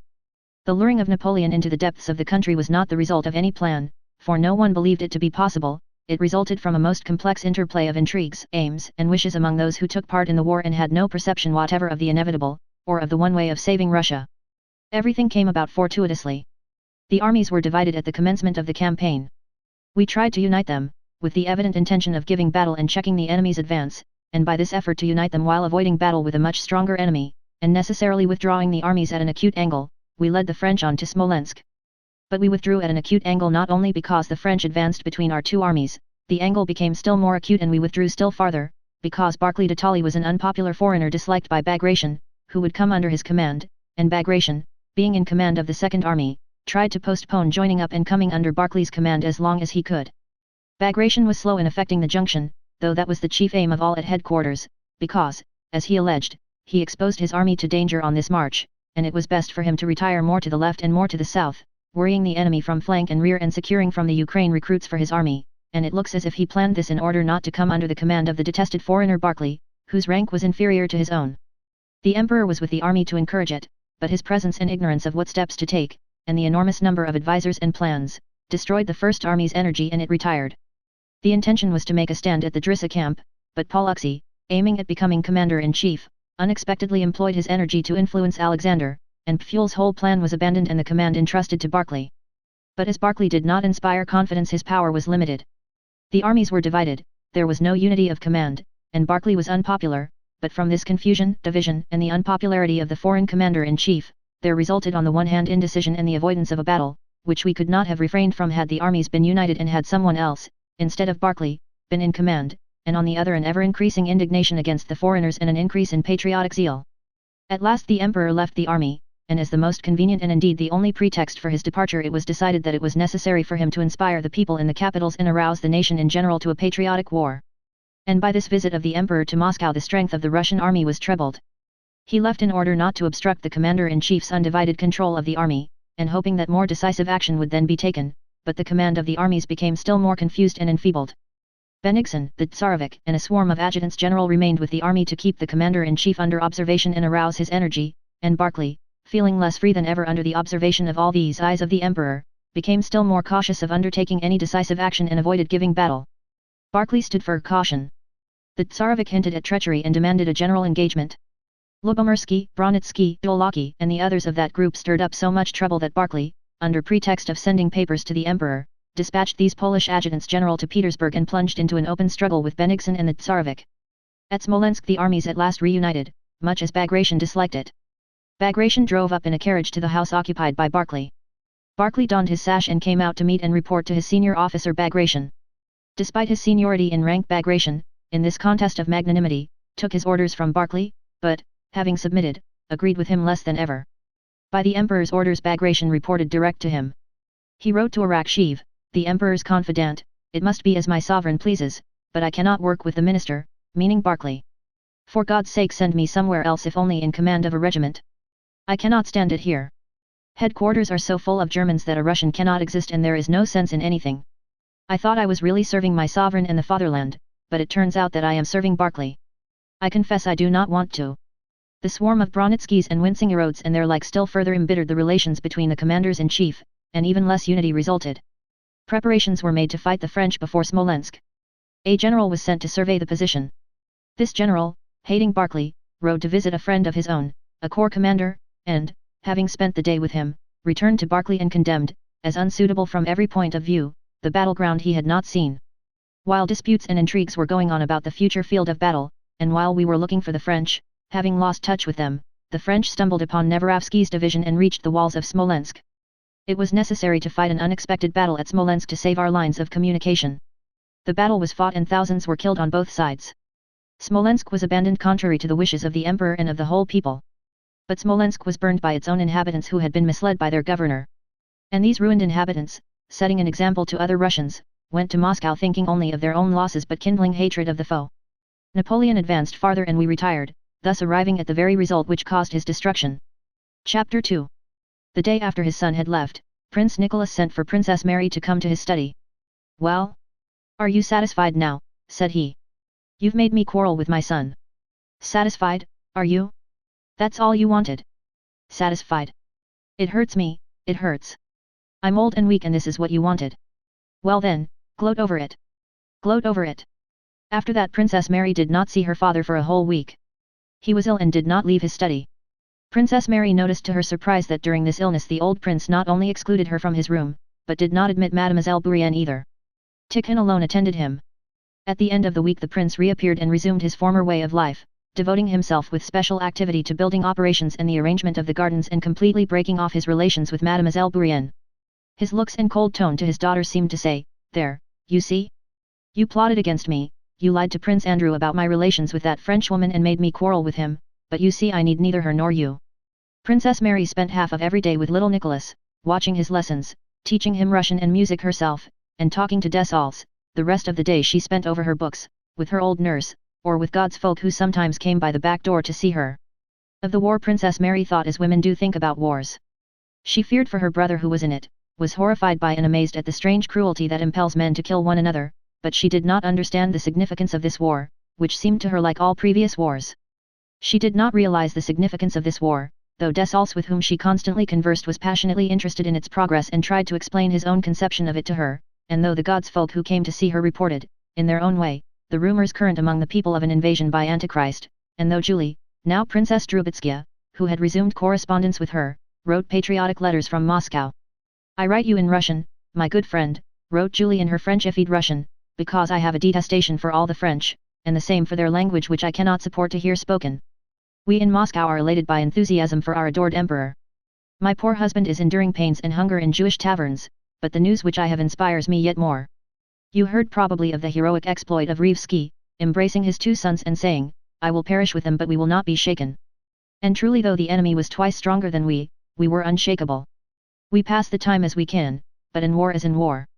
The princesses Aline and Sophie sit whole days with me, and we, unhappy widows of live men, make beautiful conversations over our charpie, only you, my friend, are missing," and so on. The chief reason Princess Mary did not realize the full significance of this war was that the old prince never spoke of it, did not recognize it, and laughed at Dessalles when he mentioned it at dinner. The prince's tone was so calm and confident that Princess Mary unhesitatingly believed him. All that July the old prince was exceedingly active and even animated. He planned another garden and began a new building for the domestic serfs. The only thing that made Princess Mary anxious about him was that he slept very little and, instead of sleeping in his study as usual, changed his sleeping place every day.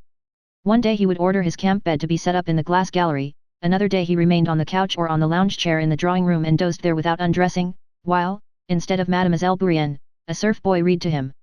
Then again he would spend a night in the dining room. On August 1st, a second letter was received from Prince Andrew. In his first letter, which came soon after he had left home, Prince Andrew had dutifully asked his father's forgiveness for what he had allowed himself to say and begged to be restored to his favor. To this letter the old prince had replied affectionately, and from that time had kept the Frenchwoman at a distance. Prince Andrew's second letter, written near Vitebsk after the French had occupied that town, gave a brief account of the whole campaign, enclosed for them a plan he had drawn and forecasts as to the further progress of the war. In this letter Prince Andrew pointed out to his father the danger of staying at Bald Hills, so near the theatre of war and on the army's direct line of march, and advised him to move to Moscow. At dinner that day, on Desily's mentioning that the French were said to have already entered Vitebsk, the old prince remembered his son's letter. "There was a letter from Prince Andrew today," he said to Princess Mary, "haven't you read it?" "No, father," she replied in a frightened voice. She could not have read the letter as she did not even know it had arrived. "He writes about this war," said the prince, with the ironic smile that had become habitual to him in speaking of the present war. "That must be very interesting," said Dessalles. "Prince Andrew is in a position to know." "Oh, very interesting," said Mademoiselle Bourienne. "Go and get it for me," said the old prince to Mademoiselle Bourienne. "You know, under the paperweight on the little table." Mademoiselle Bourienne jumped up eagerly. "No, don't," he exclaimed with a frown. "You go, Michael Ivanovich." Michael Ivanovich rose and went to the study. But as soon as he had left the room the old prince, looking uneasily round, threw down his napkin and went himself. "They can't do anything, always make some muddle," he muttered. While he was away Princess Mary, Dessalles, Mademoiselle Bourienne and even little Nicholas exchanged looks in silence. The old prince returned with quick steps, accompanied by Michael Ivanovich, bringing the letter and a plan. These he put down beside him, not letting anyone read them at dinner. On moving to the drawing room he handed the letter to Princess Mary and, spreading out before him the plan of the new building and fixing his eyes upon it, told her to read the letter aloud. When she had done so Princess Mary looked inquiringly at her father. He was examining the plan, evidently engrossed in his own ideas. "What do you think of it, Prince?" Dessalles ventured to ask. I, said the prince as if unpleasantly awakened, and not taking his eyes from the plan of the building. "Very possibly the theatre of war will move so near to us that—" "Ha ha ha! The theatre of war," said the prince. "I have said and still say that the theatre of war is Poland and the enemy will never get beyond the Niemen." Dessalles looked in amazement at the prince, who was talking of the Niemen when the enemy was already at the Dnieper, but Princess Mary, forgetting the geographical position of the Niemen, thought that what her father was saying was correct. "When the snow melts they'll sink in the Polish swamps. Only they could fail to see it," the prince continued, evidently thinking of the campaign of 1807 which seemed to him so recent. "Bennigsen should have advanced into Prussia sooner, then things would have taken a different turn." "But, Prince," Dessalles began timidly, "the letter mentions Vitebsk." "Ah, the letter?" "Yes," replied the prince peevishly. Yes, his face suddenly took on a morose expression. He paused. "Yes, he writes that the French were beaten at, what river is it?" Dessalles dropped his eyes. "The prince says nothing about that," he remarked gently. "Doesn't he? But I didn't invent it myself." No one spoke for a long time. Yes. "Well, Michael Ivanovich," he suddenly went on, raising his head and pointing to the plan of the building, "tell me how you mean to alter it." Michael Ivanovich went up to the plan, and the prince after speaking to him about the building looked angrily at Princess Mary and Dessalles and went to his own room. Princess Mary saw Desily's embarrassed and astonished look fixed on her father, noticed his silence, and was struck by the fact that her father had forgotten his son's letter on the drawing-room table, but she was not only afraid to speak of it and ask Dessalles the reason of his confusion and silence, but was afraid even to think about it. In the evening Michael Ivanovich, sent by the prince, came to Princess Mary for Prince Andrew's letter which had been forgotten in the drawing-room. She gave it to him and, unpleasant as it was to her to do so, ventured to ask him what her father was doing. "Always busy," replied Michael Ivanovich with a respectfully ironic smile which caused Princess Mary to turn pale. "He's worrying very much about the new building. He has been reading a little, but now," Michael Ivanovich went on, lowering his voice, "now he's at his desk, busy with his will, I expect." One of the prince's favorite occupations of late had been the preparation of some papers he meant to leave at his death and which he called his will. "An alpaca is being sent to Smolensk?" asked Princess Mary. "Oh, yes, he has been waiting to start for some time." Chapter 3. When Michael Ivanovich returned to the study with the letter, the old prince, with spectacles on and a shade over his eyes, was sitting at his open bureau with screened candles, holding a paper in his outstretched hand, and in a somewhat dramatic attitude was reading his manuscript, his remarks as he termed it, which was to be transmitted to the emperor after his death. When Michael Ivanovich went in there were tears in the prince's eyes evoked by the memory of the time when the paper he was now reading had been written. He took the letter from Michael Ivanovich's hand, put it in his pocket, folded up his papers, and called in Alpatic who had long been waiting. The prince had a list of things to be bought in Smolensk and, walking up and down the room past Alpatic who stood by the door, he gave his instructions. First, note. Paper, do you hear? 8 quires, like this sample, gilt-edged, it must be exactly like the sample.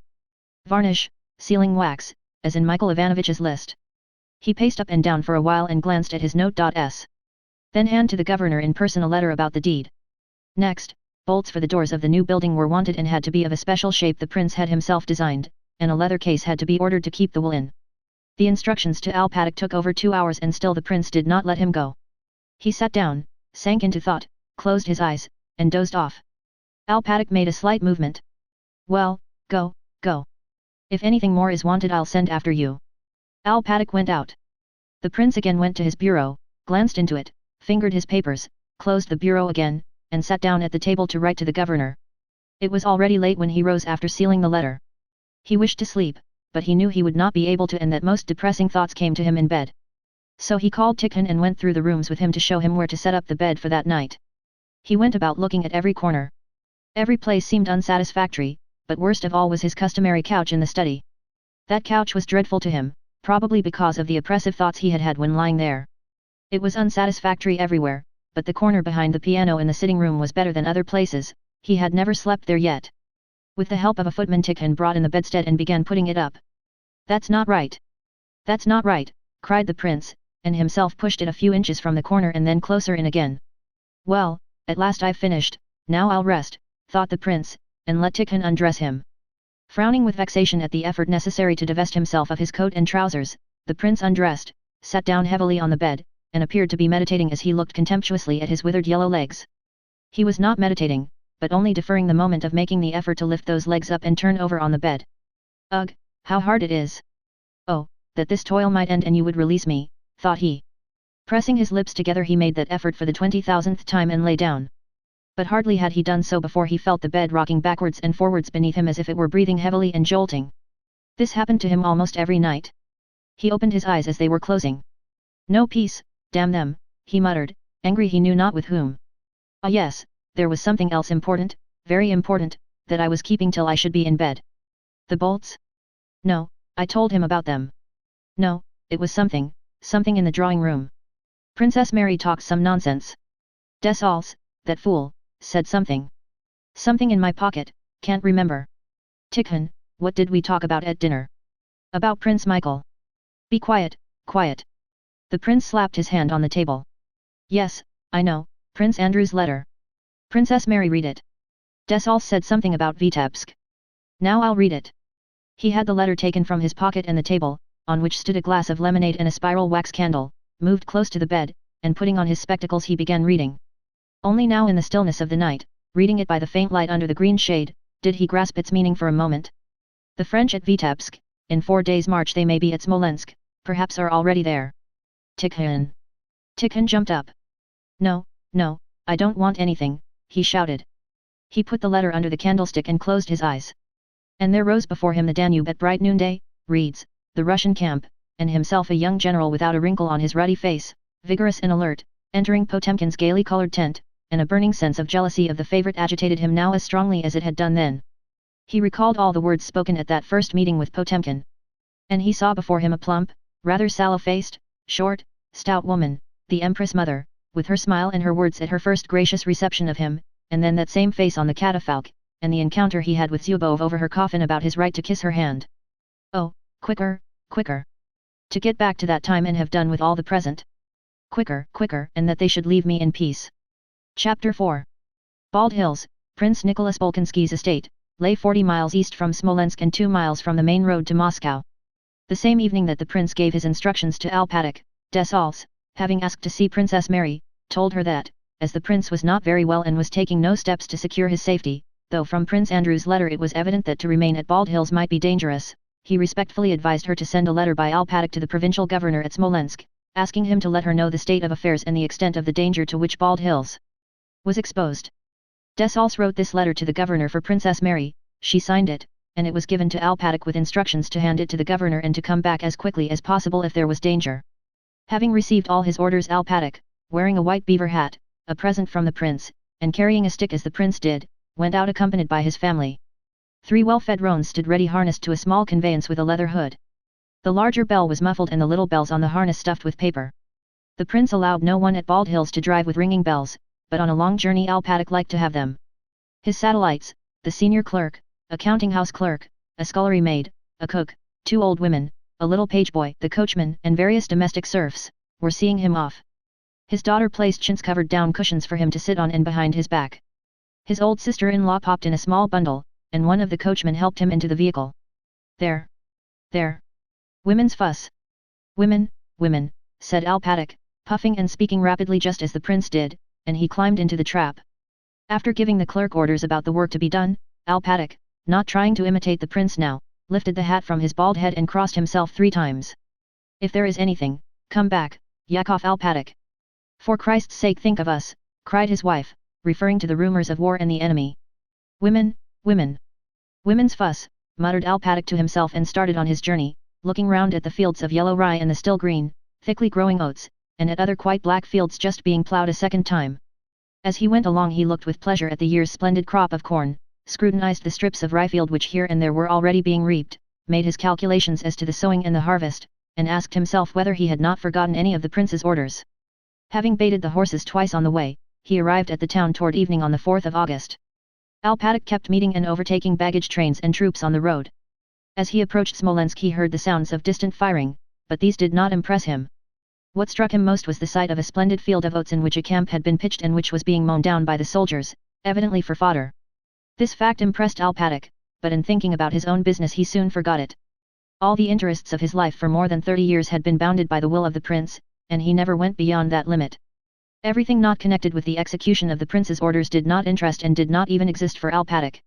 On reaching Smolensk on the evening of the 4th of August he put up in the Gotchina suburb across the Dnieper, at the inn kept by Ferapontov, where he had been in the habit of putting up for the last 30 years.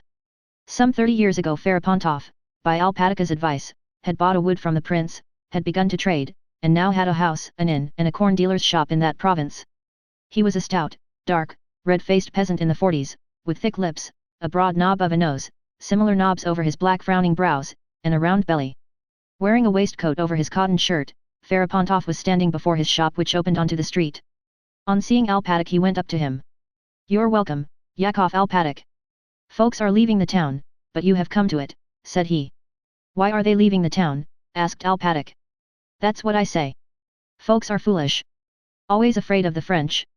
Women's fuss, said Alpatic. "Just what I think, Yakov Alpatic. What I say is, orders have been given not to let them in, so that must be right. And the peasants are asking 3 rubles for carting, it isn't Christian." Yakov Alpatic heard without heeding. He asked for a samovar and for hay for his horses, and when he had had his tea he went to bed. All night long troops were moving past the inn. Next morning Alpatic donned a jacket he wore only in town and went out on business. It was a sunny morning and by 8 o'clock it was already hot. A good day for harvesting, thought Alpatic. From beyond the town firing had been heard since early morning. At 8 o'clock the booming of cannon was added to the sound of musketry. Many people were hurrying through the streets and there were many soldiers, but cabs were still driving about, tradesmen stood at their shops, and service was being held in the churches as usual. Alpatic went to the shops, to government offices, to the post office, and to the governor's. In the offices and shops and at the post office everyone was talking about the army and about the enemy who was already attacking the town, everybody was asking what should be done, and all were trying to calm one another. In front of the governor's house Alpatic found a large number of people, Cossacks, and a travelling carriage of the governor's. At the porch he met 2 of the landed gentry, one of whhom he knew. This man, an ex-captain of police, was saying angrily. "It's no joke, you know. It's all very well if you're single. One man though undone is but one, as the proverb says, but with 13 in your family and all the property. They've brought us to utter ruin. What sort of governors are they to do that? They ought to be hanged, the brigands." "Oh come, that's enough," said the other. "What do I care? Let him hear. We're not dogs," said the ex-captain of police, and looking round he noticed Alpatic. "Oh, Yakov Alpatic. What have you come for?" "To see the governor by his excellency's order," answered Alpatic, lifting his head and proudly thrusting his hand into the bosom of his coat as he always did when he mentioned the prince. "He has ordered me to inquire into the position of affairs," he added. "Yes, go and find out," shouted the angry gentleman. "They've brought things to such a pass that there are no carts or anything. There it is again, do you hear?" said he, pointing in the direction whence came the sounds of firing. They've brought us all to ruin, the brigands, he repeated, and descended the porch steps. Alpatak swayed his head and went upstairs. In the waiting room were tradesmen, women, and officials, looking silently at one another. The door of the governor's room opened and they all rose and moved forward. An official ran out, said some words to a merchant, called a stout official with a cross hanging on his neck to follow him, and vanished again, evidently wishing to avoid the inquiring looks and questions addressed to him. Alpatak moved forward and next time the official came out addressed him, one hand placed in the breast of his buttoned coat, and handed him 2 letters. To his honor Baron Ash, from General-in-Chief Prince Bolkonsky, he announced with such solemnity and significance that the official turned to him and took the letters. A few minutes later the governor received Alpatak and hurriedly said to him, "Inform the prince and princess that I knew nothing, I acted on the highest instructions, here," and he handed a paper to Alpatak. "Still, as the prince is unwell my advice is that they should go to Moscow. I am just starting myself. Inform them." But the governor did not finish, a dusty perspiring officer ran into the room and began to say something in French. The governor's face expressed terror. "Go," he said, nodding his head to Alpatak, and began questioning the officer. Eager, frightened, helpless glances were turned on Alpatak when he came out of the governor's room. Involuntarily listening now to the firing, which had drawn near and was increasing in strength, Alpatak hurried to his inn. The paper handed to him by the governor said this: "I assure you that the town of Smolensk is not in the slightest danger as yet and it is unlikely that it will be threatened with any. I from the one side and Prince Bagration from the other are marching to unite our forces before Smolensk, which junction will be effected on the 22nd instant, and both armies with their united forces will defend our compatriots of the province entrusted to your care till our efforts shall have beaten back the enemies of our fatherland, or till the last warrior in our valiant ranks has perished. From this you will see that you have a perfect right to reassure the inhabitants of Smolensk, for those defended by 2 such brave armies may feel assured of victory." Instructions from Barclay de Tolly to Baron Ash, the civil governor of Smolensk, 1812. People were anxiously roaming about the streets. Carts piled high with household utensils, chairs, and cupboards kept emerging from the gates of the yards and moving along the streets. Loaded carts stood at the house next to Ferapontov's and women were wailing and lamenting as they said goodbye. A small watchdog ran round barking in front of the harnessed horses. Alpatak entered the inn yard at a quicker pace than usual and went straight to the shed where his horses and trap were. The coachman was asleep. He woke him up, told him to harness, and went into the passage. From the host's room came the sounds of a child crying, the despairing sobs of a woman, and the hoarse angry shouting of Ferapontov. The cook began running hither and thither in the passage like a frightened hen, just as Alpatak entered. "He's done her to death. Killed the mistress. Beat her, dragged her about so." "What for?" asked Alpatak. "She kept begging to go away. She's a woman. 'Take me away,' says she, 'don't let me perish with my little children. Folks,' she says, 'are all gone, so why,' she says, 'don't we go?' And he began beating and pulling her about so." At these words Alpatak nodded as if in approval, and not wishing to hear more went to the door of the room opposite the innkeeper's, where he had left his purchases. "You brute, you murderer," screamed a thin, pale woman who, with a baby in her arms and her kerchief torn from her head, burst through the door at that moment and down the steps into the yard. Ferapontov came out after her, but on seeing Alpatak adjusted his waistcoat, smoothed his hair, yawned, and followed Alpatak into the opposite room. "Going already," said he. Alpatak, without answering or looking at his host, sorted his packages and asked how much he owed. "We'll reckon up." "Well, have you been to the governor's?" asked Ferapontov. "What has been decided?" Alpatak replied that the governor had not told him anything definite. "With our business, how can we get away?" said Ferapontov. "We'd have to pay 7 rubles a cartload to Darogabuz and I tell them they're not Christians to ask it. Selivanov, now, did a good stroke last Thursday, sold flour to the army at 9 rubles a sack. Will you have some tea?" he added. While the horses were being harnessed Alpatak and Ferapontov over their tea talked of the price of corn, the crops, and the good weather for harvesting. "Well, it seems to be getting quieter," remarked Ferapontov, finishing his 3rd cup of tea and getting up. "Ours must have got the best of it. The orders were not to let them in. So we're in force, it seems. They say the other day Matthew Ivanik Platov drove them into the river Marina and drowned some 18,000 in one day." Alpatak collected his parcels, handed them to the coachman who had come in, and settled up with the innkeeper. The noise of wheels, hoofs, and bells was heard from the gateway as a little trap passed out. It was by now late in the afternoon. Half the street was in shadow, the other half brightly lit by the sun. Alpatak looked out of the window and went to the door. Suddenly the strange sound of a far-off whistling and thud was heard, followed by a boom of cannon blending into a dull roar that set the windows rattling. He went out into the street. 2 men were running past toward the bridge. From different sides came whistling sounds and the thud of cannonballs and bursting shells falling on the town. But these sounds were hardly heard in comparison with the noise of the firing outside the town and attracted little attention from the inhabitants. The town was being bombarded by 130 guns which Napoleon had ordered up after 4 o'clock. The people did not at once realize the meaning of this bombardment. At first the noise of the falling bombs and shells only aroused curiosity. Ferapontov's wife, who till then had not ceased wailing under the shed, became quiet and with the baby in her arms went to the gate, listening to the sounds and looking in silence at the people. The cook and a shop assistant came to the gate. With lively curiosity everyone tried to get a glimpse of the projectiles as they flew over their heads. Several people came round the corner talking eagerly. "What force," remarked one. "Knocked the roof and ceiling all to splinters." "Rooted up the earth like a pig," said another. "That's grand, it bucks one up," laughed the first.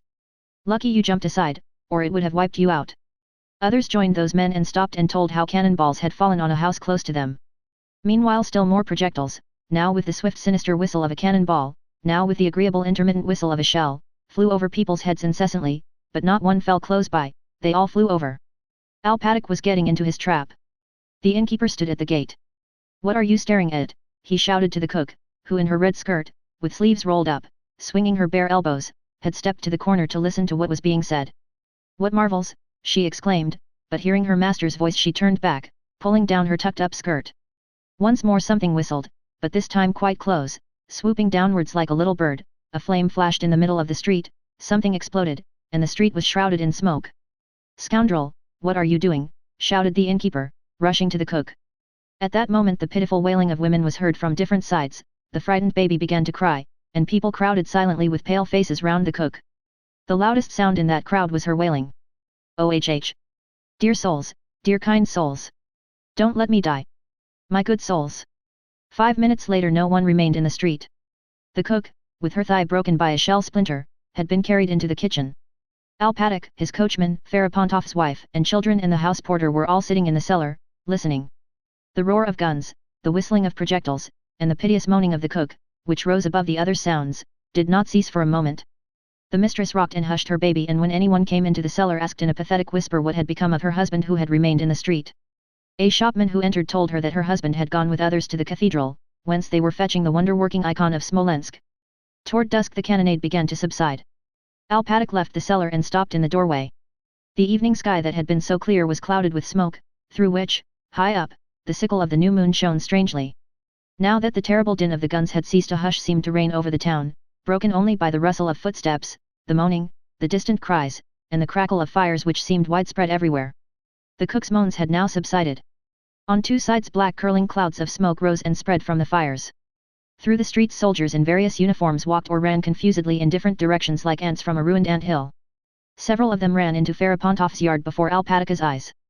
Alpatic went out to the gate. A retreating regiment, thronging and hurrying, blocked the street. Noticing him, an officer said, "The town is being abandoned. Get away," and then, turning to the soldiers, shouted, "I'll teach you to run into the yards." Alpatic went back to the house, called the coachman, and told him to set off. Ferapontov's whole household came out too, following Alpatic and the coachman.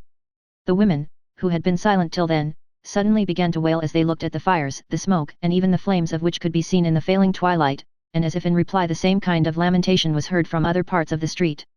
Inside the shed Alpatic and the coachman arranged the tangled reins and traces of their horses with trembling hands. As Alpatic was driving out of the gate he saw some 10 soldiers in Ferapontov's open shop, talking loudly and filling their bags and knapsacks with flour and sunflower seeds. Just then Ferapontov returned and entered his shop. On seeing the soldiers he was about to shout at them, but suddenly stopped and, clutching at his hair, burst into sobs and laughter. "Loot everything, lads! Don't let those devils get it," he cried, taking some bags of flour himself and throwing them into the street. Some of the soldiers were frightened and ran away, others went on filling their bags. On seeing Alpatic, Ferapontov turned to him. "Russia is done for," he cried. "Alpatic, I'll set the place on fire myself." "We're done for," and Ferapontov ran into the yard. Soldiers were passing in a constant stream along the street blocking it completely, so that Alpatic could not pass out and had to wait. Ferapontov's wife and children were also sitting in a cart waiting till it was possible to drive out. Night had come. There were stars in the sky and the new moon shone out amid the smoke that screened it. On the sloping descent to the Dnieper Alpatic's cart and that of the innkeeper's wife, which were slowly moving amid the rows of soldiers and of other vehicles, had to stop. In a side street near the crossroads where the vehicles had stopped, a house and some shops were on fire.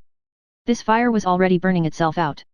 The flames now died down and were lost in the black smoke, now suddenly flared up again brightly, lighting up with strange distinctness the faces of the people crowding at the crossroads. Black figures flitted about before the fire, and through the incessant crackling of the flames talking and shouting could be heard. Seeing that his trap would not be able to move on for some time, Alpatic got down and turned into the side street to look at the fire. Soldiers were continually rushing backwards and forwards near it, and he saw two of them and a man in a frieze coat dragging burning beams into another yard across the street, while others carried bundles of hay. Alpatic went up to a large crowd standing before a high barn which was blazing briskly. The walls were all on fire and the back wall had fallen in, the wooden roof was collapsing, and the rafters were alight. The crowd was evidently watching for the roof to fall in, and Alpatic watched for it too. "Alpatic," a familiar voice suddenly hailed the old man. "Mercy on us!" "Your Excellency," answered Alpatic, immediately recognizing the voice of his young prince. Prince Andrew in his riding cloak, mounted on a black horse, was looking at Alpatic from the back of the crowd. "Why are you here?" he asked. Your Excellency," stammered Alpatic and broke into sobs. "Are we really lost?" "Master! Why are you here?" Prince Andrew repeated. At that moment the flames flared up and showed his young master's pale worn face. Alpatic told how he had been sent there and how difficult it was to get away. "Are we really quite lost, Your Excellency?" he asked again. Prince Andrew without replying took out a note-book and raising his knee began writing in pencil on a page he tore out. He wrote to his sister. "Smolensk is being abandoned. Bald Hills will be occupied by the enemy within a week. Set off immediately for Moscow. Let me know at once when you will start. Sent by special messenger to us Vyaz." Having written this and given the paper to Alpatic, he told him how to arrange for departure of the prince, the princess, his son, and the boy's tutor, and how and where to let him know immediately. Before he had had time to finish giving these instructions, a chief of staff followed by a suite galloped up to him. "You are a colonel," shouted the chief of staff with a German accent, in a voice familiar to Prince Andrew. "Houses are set on fire in your presence and you stand by. What does this mean?" "You will answer for it," shouted Berg, who was now assistant to the chief of staff of the commander of the left flank of the infantry of the First Army, a place, as Berg said, very agreeable and well and evidence. Prince Andrew looked at him and without replying went on speaking to Alpatic.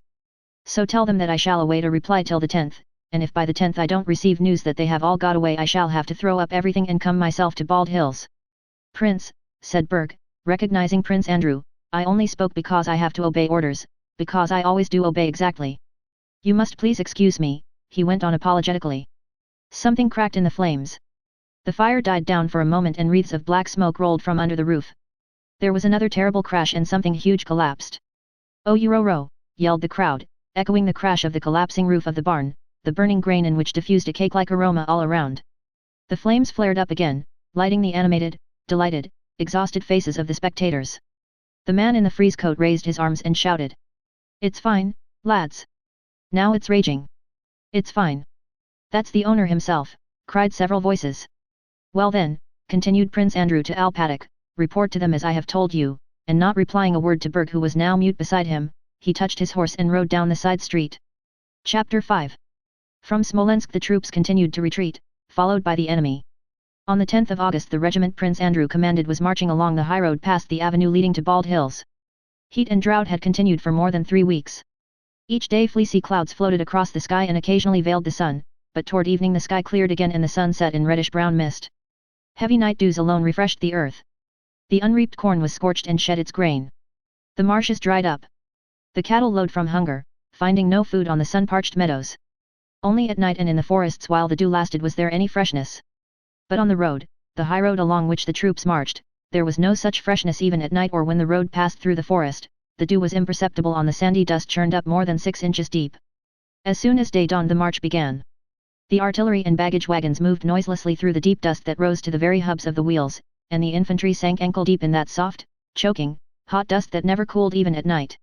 Some of this dust was kneaded by the feet and wheels, while the rest rose and hung like a cloud over the troops, settling in eyes, ears, hair, and nostrils, and worst of all in the lungs of the men and beasts as they moved along that road. The higher the sun rose the higher rose that cloud of dust, and through the screen of its hot fine particles one could look with naked eye at the sun, which showed like a huge crimson ball in the unclouded sky. There was no wind, and the men choked in that motionless atmosphere. They marched with handkerchiefs tied over their noses and mouths. When they passed through a village they all rushed to the wells and fought for the water and drank it down to the mud. Prince Andrew was in command of a regiment, and the management of that regiment, the welfare of the men and the necessity of receiving and giving orders, engrossed him. The burning of Smolensk and its abandonment made an epoch in his life. A novel feeling of anger against the foe made him forget his own sorrow. He was entirely devoted to the affairs of his regiment and was considerate and kind to his men and officers. In the regiment they called him our prince, were proud of him and loved him. But he was kind and gentle only to those of his regiment, to Timokhin and the like, people quite new to him, belonging to a different world and who could not know and understand his past.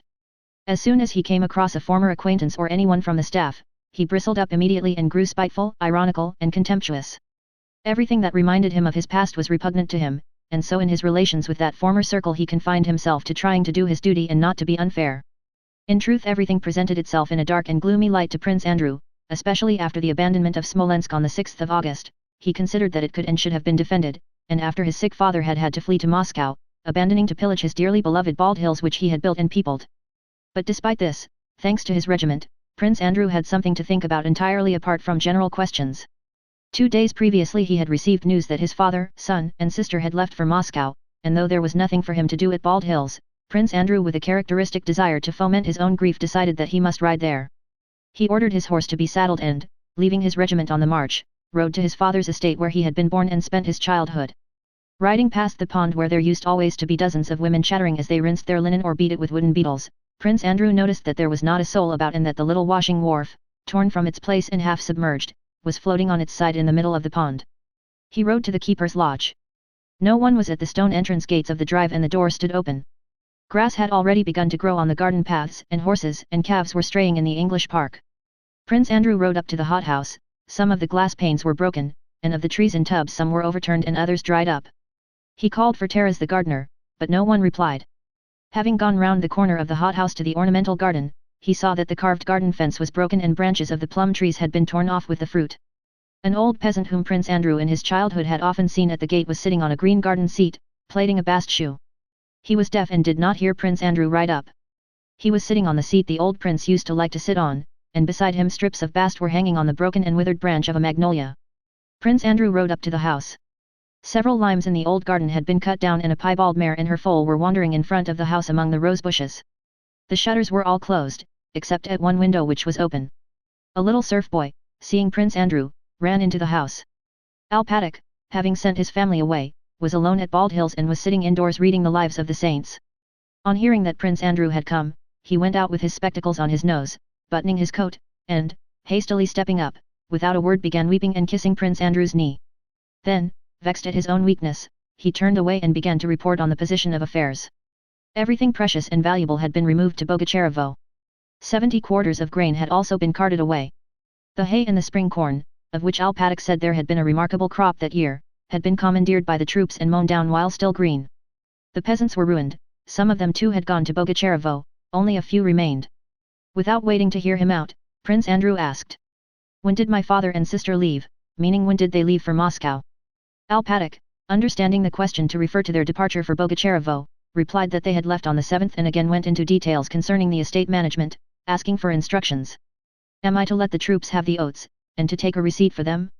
We have still 600 quarters left," he inquired. "What am I to say to him?" thought Prince Andrew, looking down on the old man's bald head shining in the sun and seeing by the expression on his face that the old man himself understood how untimely such questions were and only asked them to allay his grief. "Yes, let them have it," replied Prince Andrew. "If you noticed some disorder in the garden," said Alpatic, "it was impossible to prevent it. 3 regiments have been here and spent the night, dragoons mostly. I took down the name and rank of their commanding officer, to hand in a complaint about it."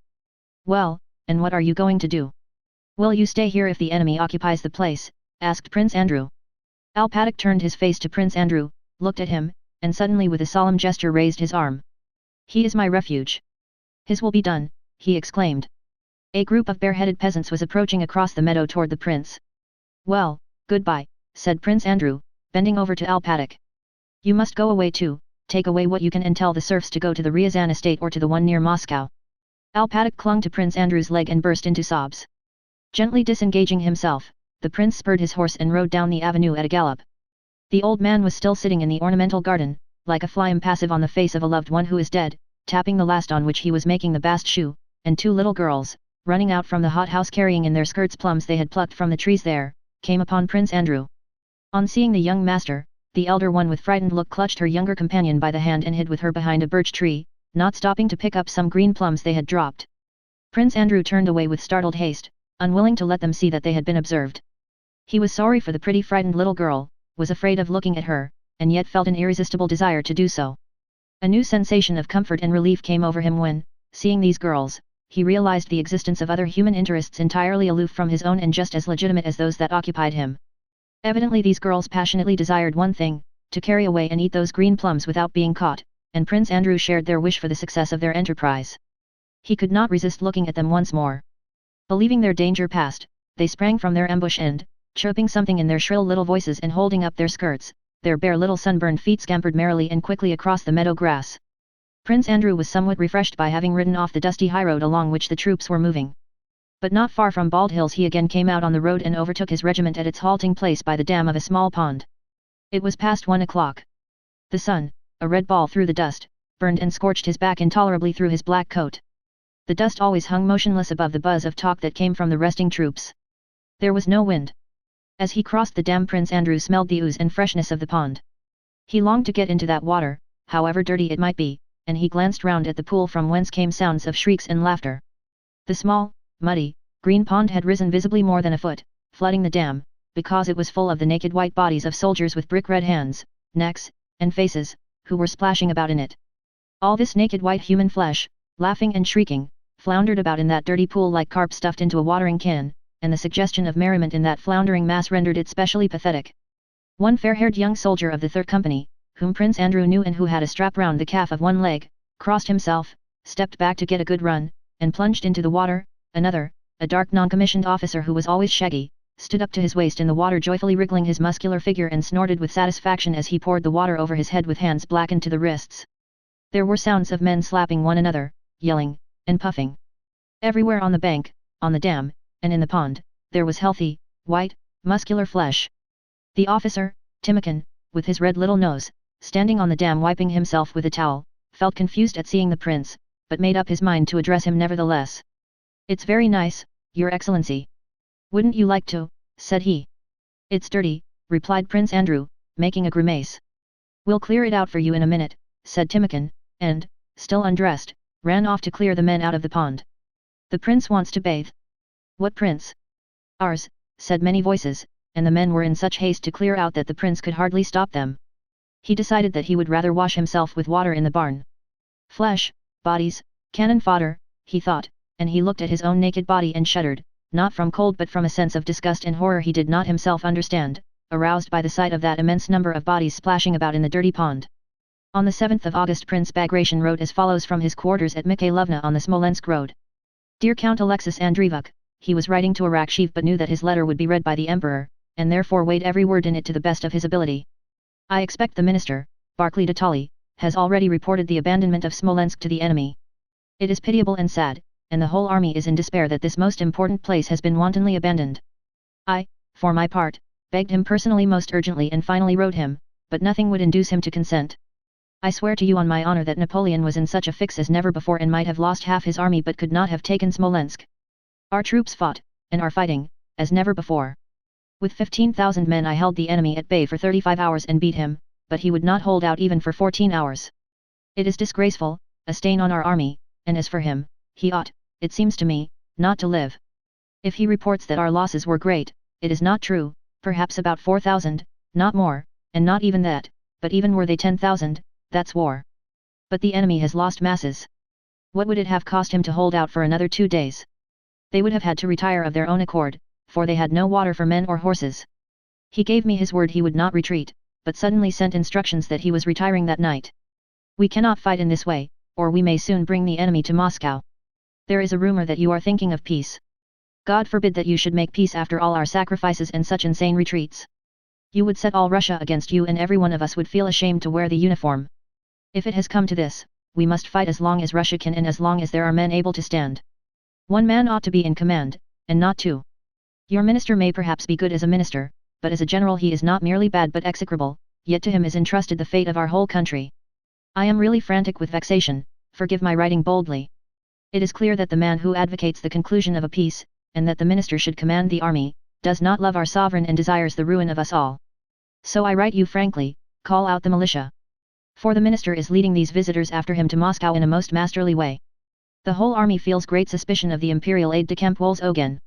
He is said to be more Napoleon's man than ours, and he is always advising the minister. I am not merely civil to him but obey him like a corporal, though I am his senior. This is painful, but, loving my benefactor and sovereign, I submit. Only I am sorry for the emperor that he entrusts our fine army to such as he. Consider that on our retreat we have lost by fatigue and left in the hospital more than 15,000 men, and had we attacked this would not have happened.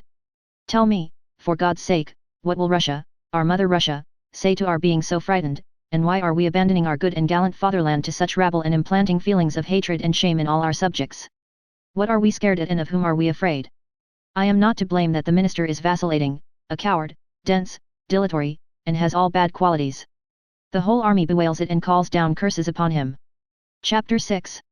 Among the innumerable categories applicable to the phenomena of human life one may discriminate between those in which substance prevails and those in which form prevails. To the latter, as distinguished from village, country, provincial, or even Moscow life, we may allot Petersburg life, and especially the life of its salons. That life of the salons is unchanging.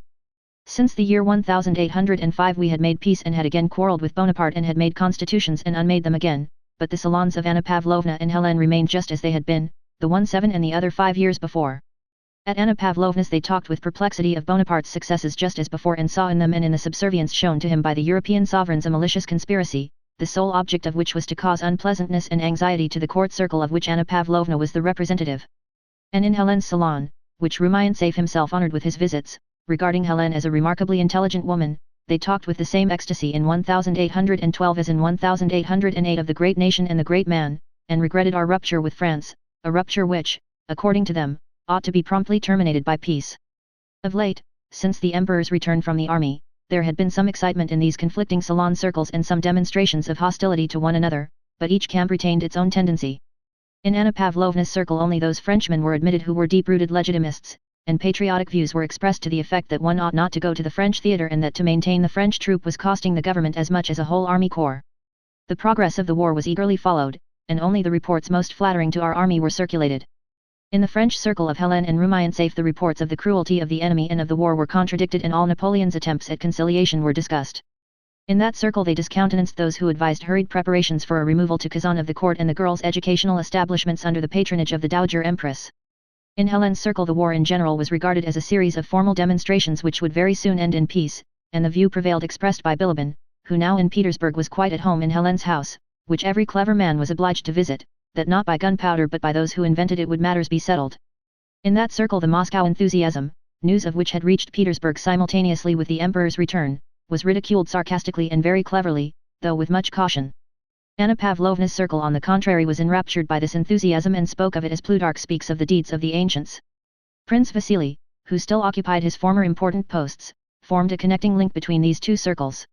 He visited his good friend Anna Pavlovna as well as his daughter's diplomatic salon, and often in his constant combings and goings between the two camps became confused and said at Helene's what he should have said at Anna Pavlovna's and vice versa.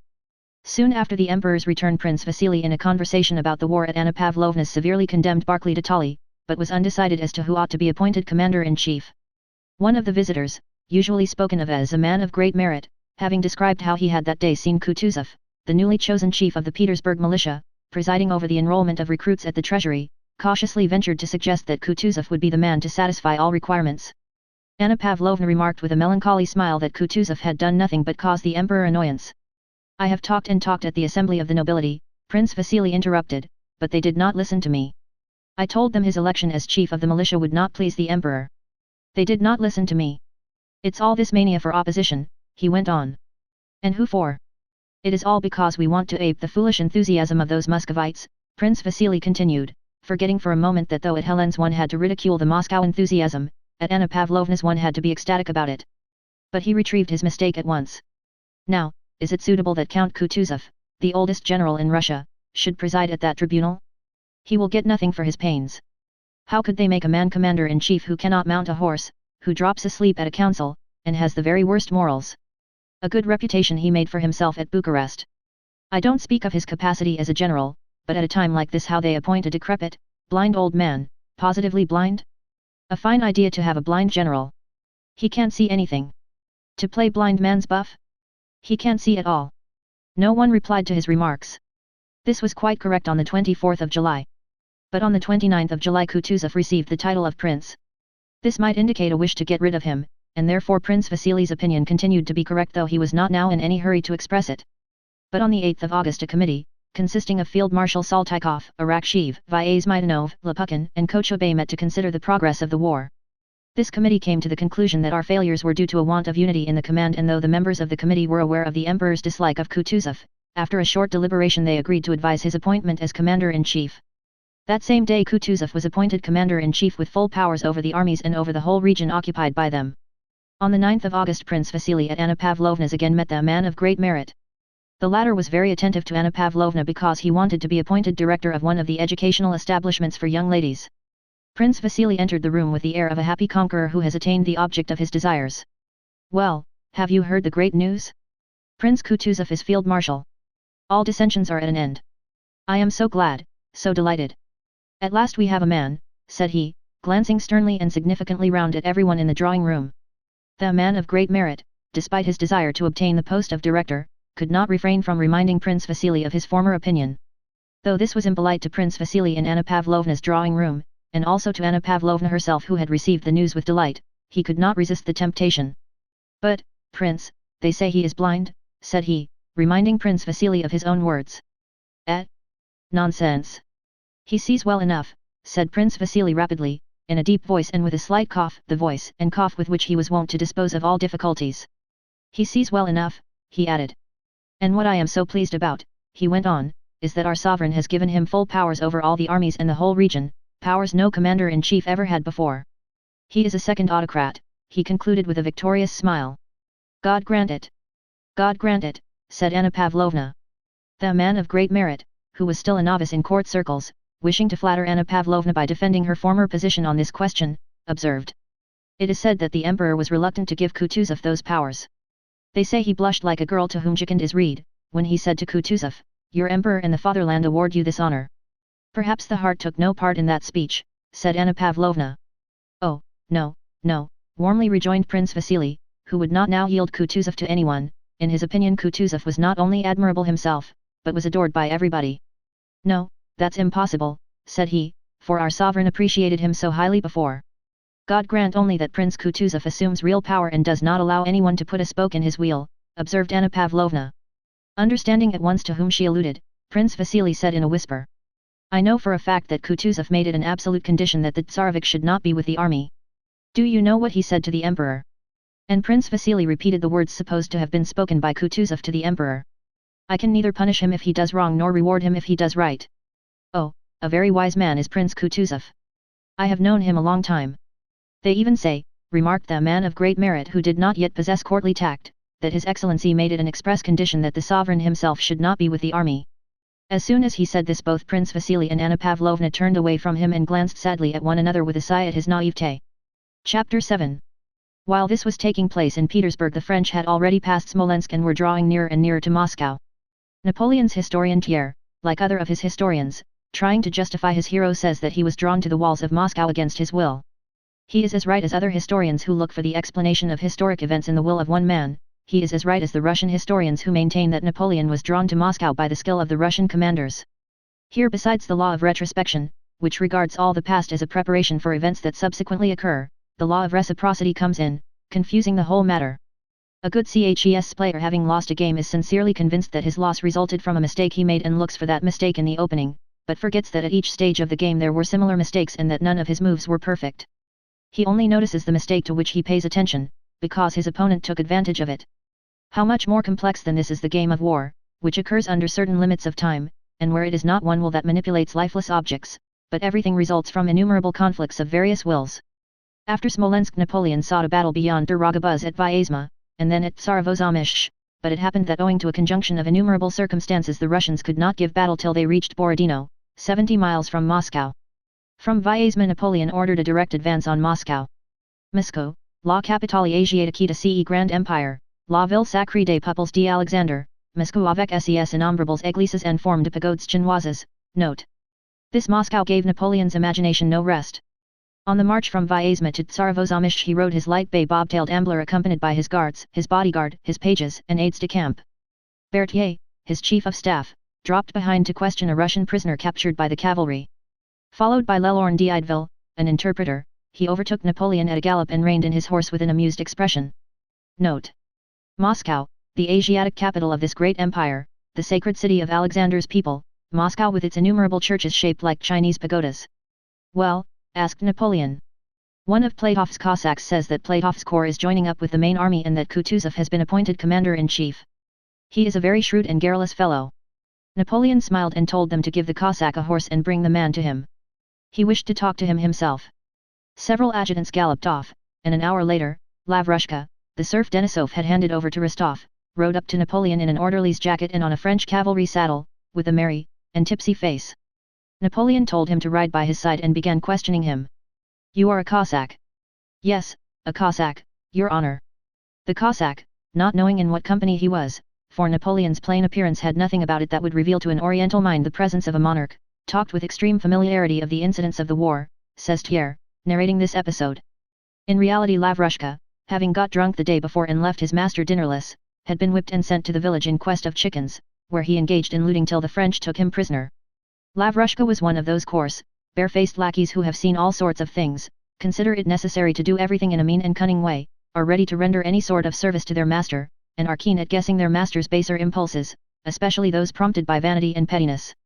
Finding himself in the company of Napoleon, whose identity he had easily and surely recognized, Lavrushka was not in the least abashed but merely did his utmost to gain his new master's favor.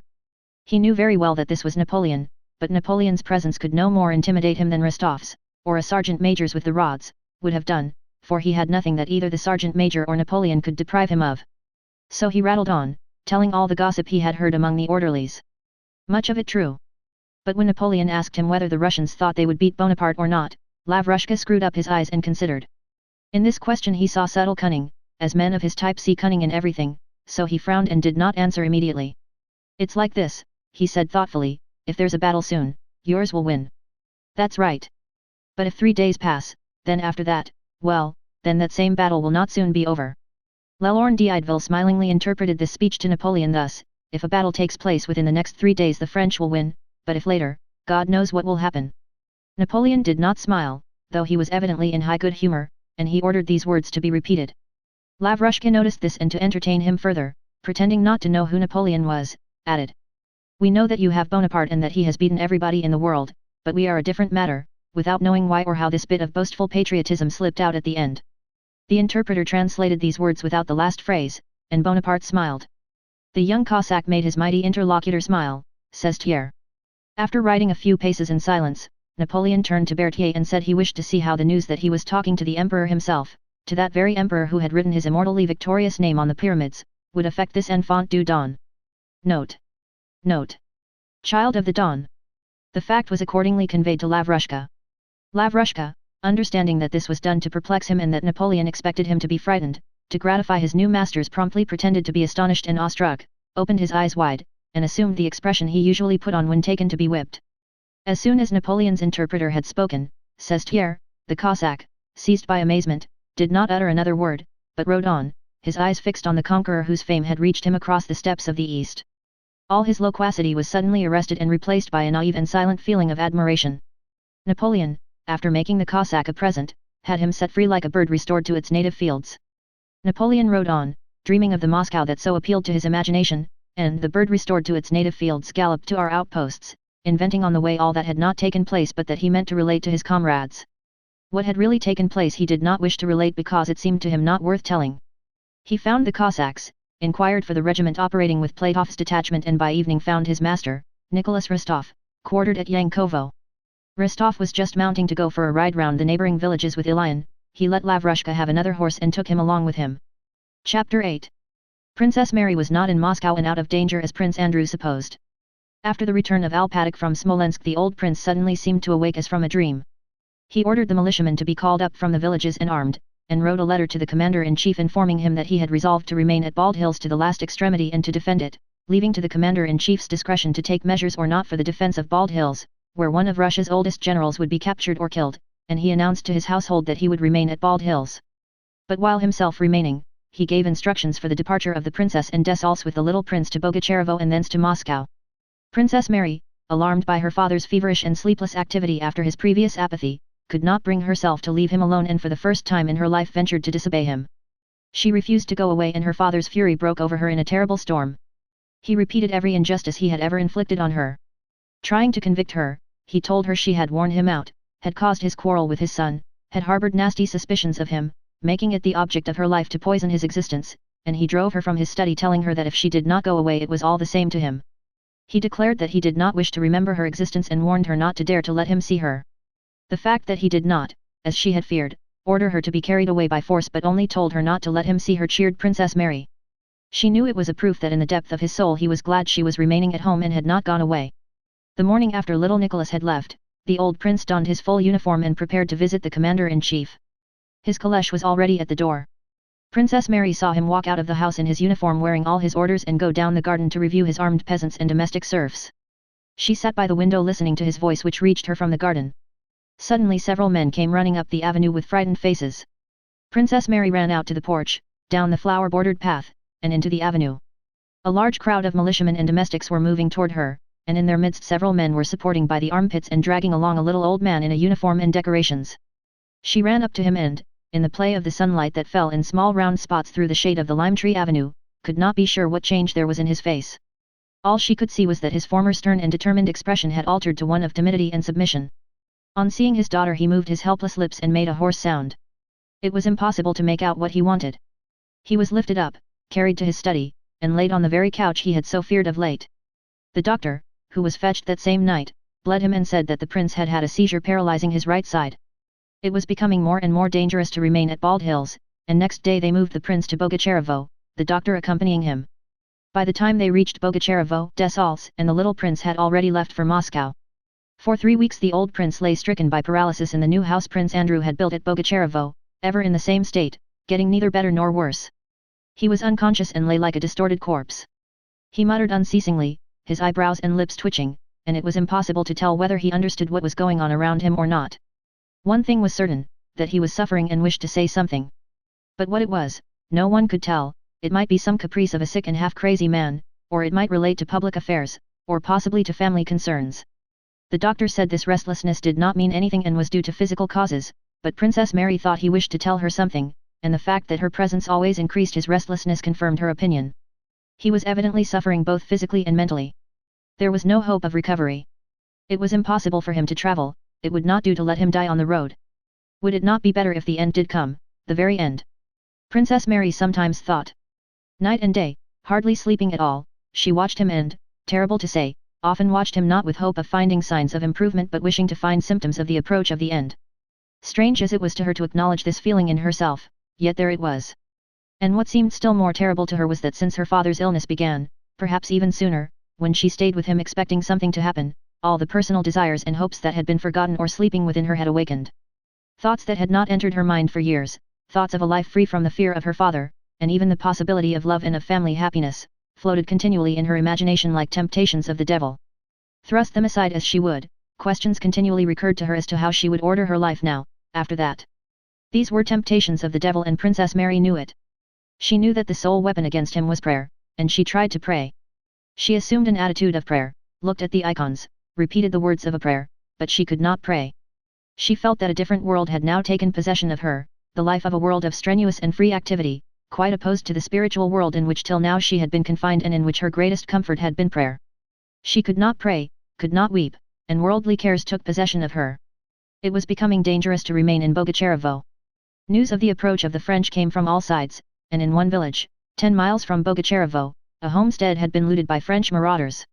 The doctor insisted on the necessity of moving the prince. The provincial marshal of the nobility sent an official to Princess Mary to persuade her to get away as quickly as possible, and the head of the rural police having come to Bogacherevo urged the same thing, saying that the French were only some 25 miles away, that French proclamations were circulating in the villages, and that if the princess did not take her father away before the 15th, he could not answer for the consequences.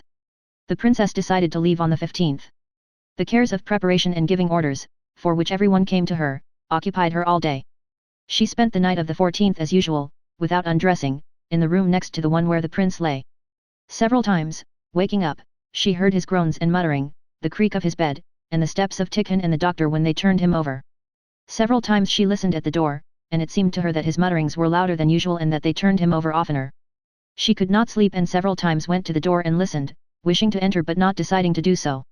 Though he did not speak, Princess Mary saw and knew how unpleasant every sign of anxiety on his account was to him. She had noticed with what dissatisfaction he turned from the look she sometimes involuntarily fixed on him. She knew that her going in during the night at an unusual hour would irritate him. But never had she felt so grieved for him or so much afraid of losing him. She recalled all her life with him and in every word and act of his found an expression of his love of her. Occasionally amid these memories temptations of the devil would surge into her imagination, thoughts of how things would be after his death, and how her new, liberated life would be ordered. But she drove these thoughts away with disgust. Toward morning he became quiet and she fell asleep. She woke late. That sincerity which often comes with waking showed her clearly what chiefly concerned her about her father's illness. On waking she listened to what was going on behind the door and, hearing him groan, said to herself with a sigh that things were still the same. But what could have happened? What did I want? I want his death, she cried with a feeling of loathing for herself. She washed, dressed, said her prayers, and went out to the porch. In front of it stood carriages without horses and things were being packed into the vehicles. It was a warm, grey morning. Princess Mary stopped at the porch, still horrified by her spiritual baseness and trying to arrange her thoughts before going to her father. The doctor came downstairs and went out to her. He is a little better today, said he. I was looking for you. One can make out something of what he is saying. His head is clearer. Come in, he is asking for you. Princess Mary's heart beat so violently at this news that she grew pale and leaned against the wall to keep from falling. To see him, talk to him, feel his eyes on her now that her whole soul was overflowing with those dreadful, wicked temptations, was a torment of joy and terror. Come, said the doctor. Princess Mary entered her father's room and went up to his bed. He was lying on his back propped up high, and his small bony hands with their knotted purple veins were lying on the quilt, his left eye gazed straight before him, his right eye was awry, and his brows and lips motionless. He seemed altogether so thin, small, and pathetic. His face seemed to have shriveled or melted, his features had grown smaller. Princess Mary went up and kissed his hand. His left hand pressed hers so that she understood that he had long been waiting for her to come. He twitched her hand, and his brows and lips quivered angrily. She looked at him in dismay trying to guess what he wanted of her. When she changed her position so that his left eye could see her face he calmed down, not taking his eyes off her for some seconds. Then his lips and tongue moved, sounds came and he began to speak, gazing timidly and imploringly at her, evidently afraid that she might not understand. Straining all her faculties Princess Mary looked at him. The comic efforts with which he moved his tongue made her drop her eyes and with difficulty repress the sobs that rose to her throat.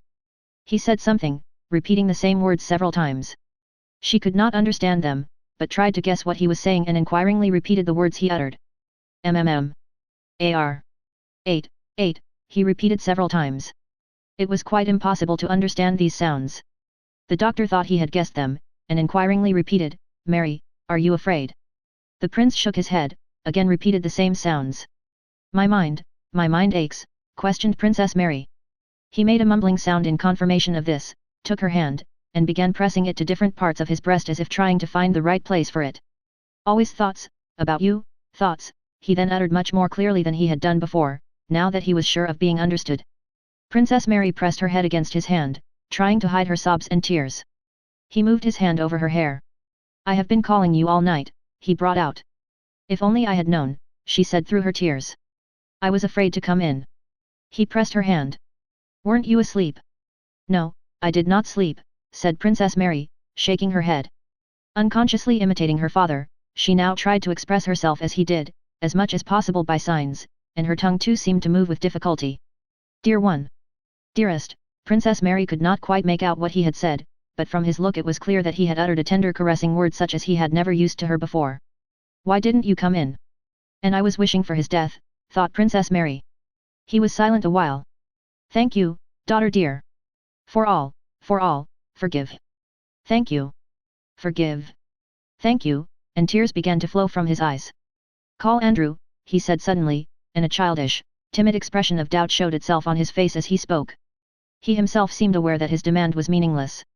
So at least it seemed to Princess Mary. I have a letter from him, she replied. He glanced at her with timid surprise. Where is he? He's with the army, father, at Smolensk. He closed his eyes and remained silent a long time. Then as if in answer to his doubts and to confirm the fact that now he understood and remembered everything, he nodded his head and reopened his eyes.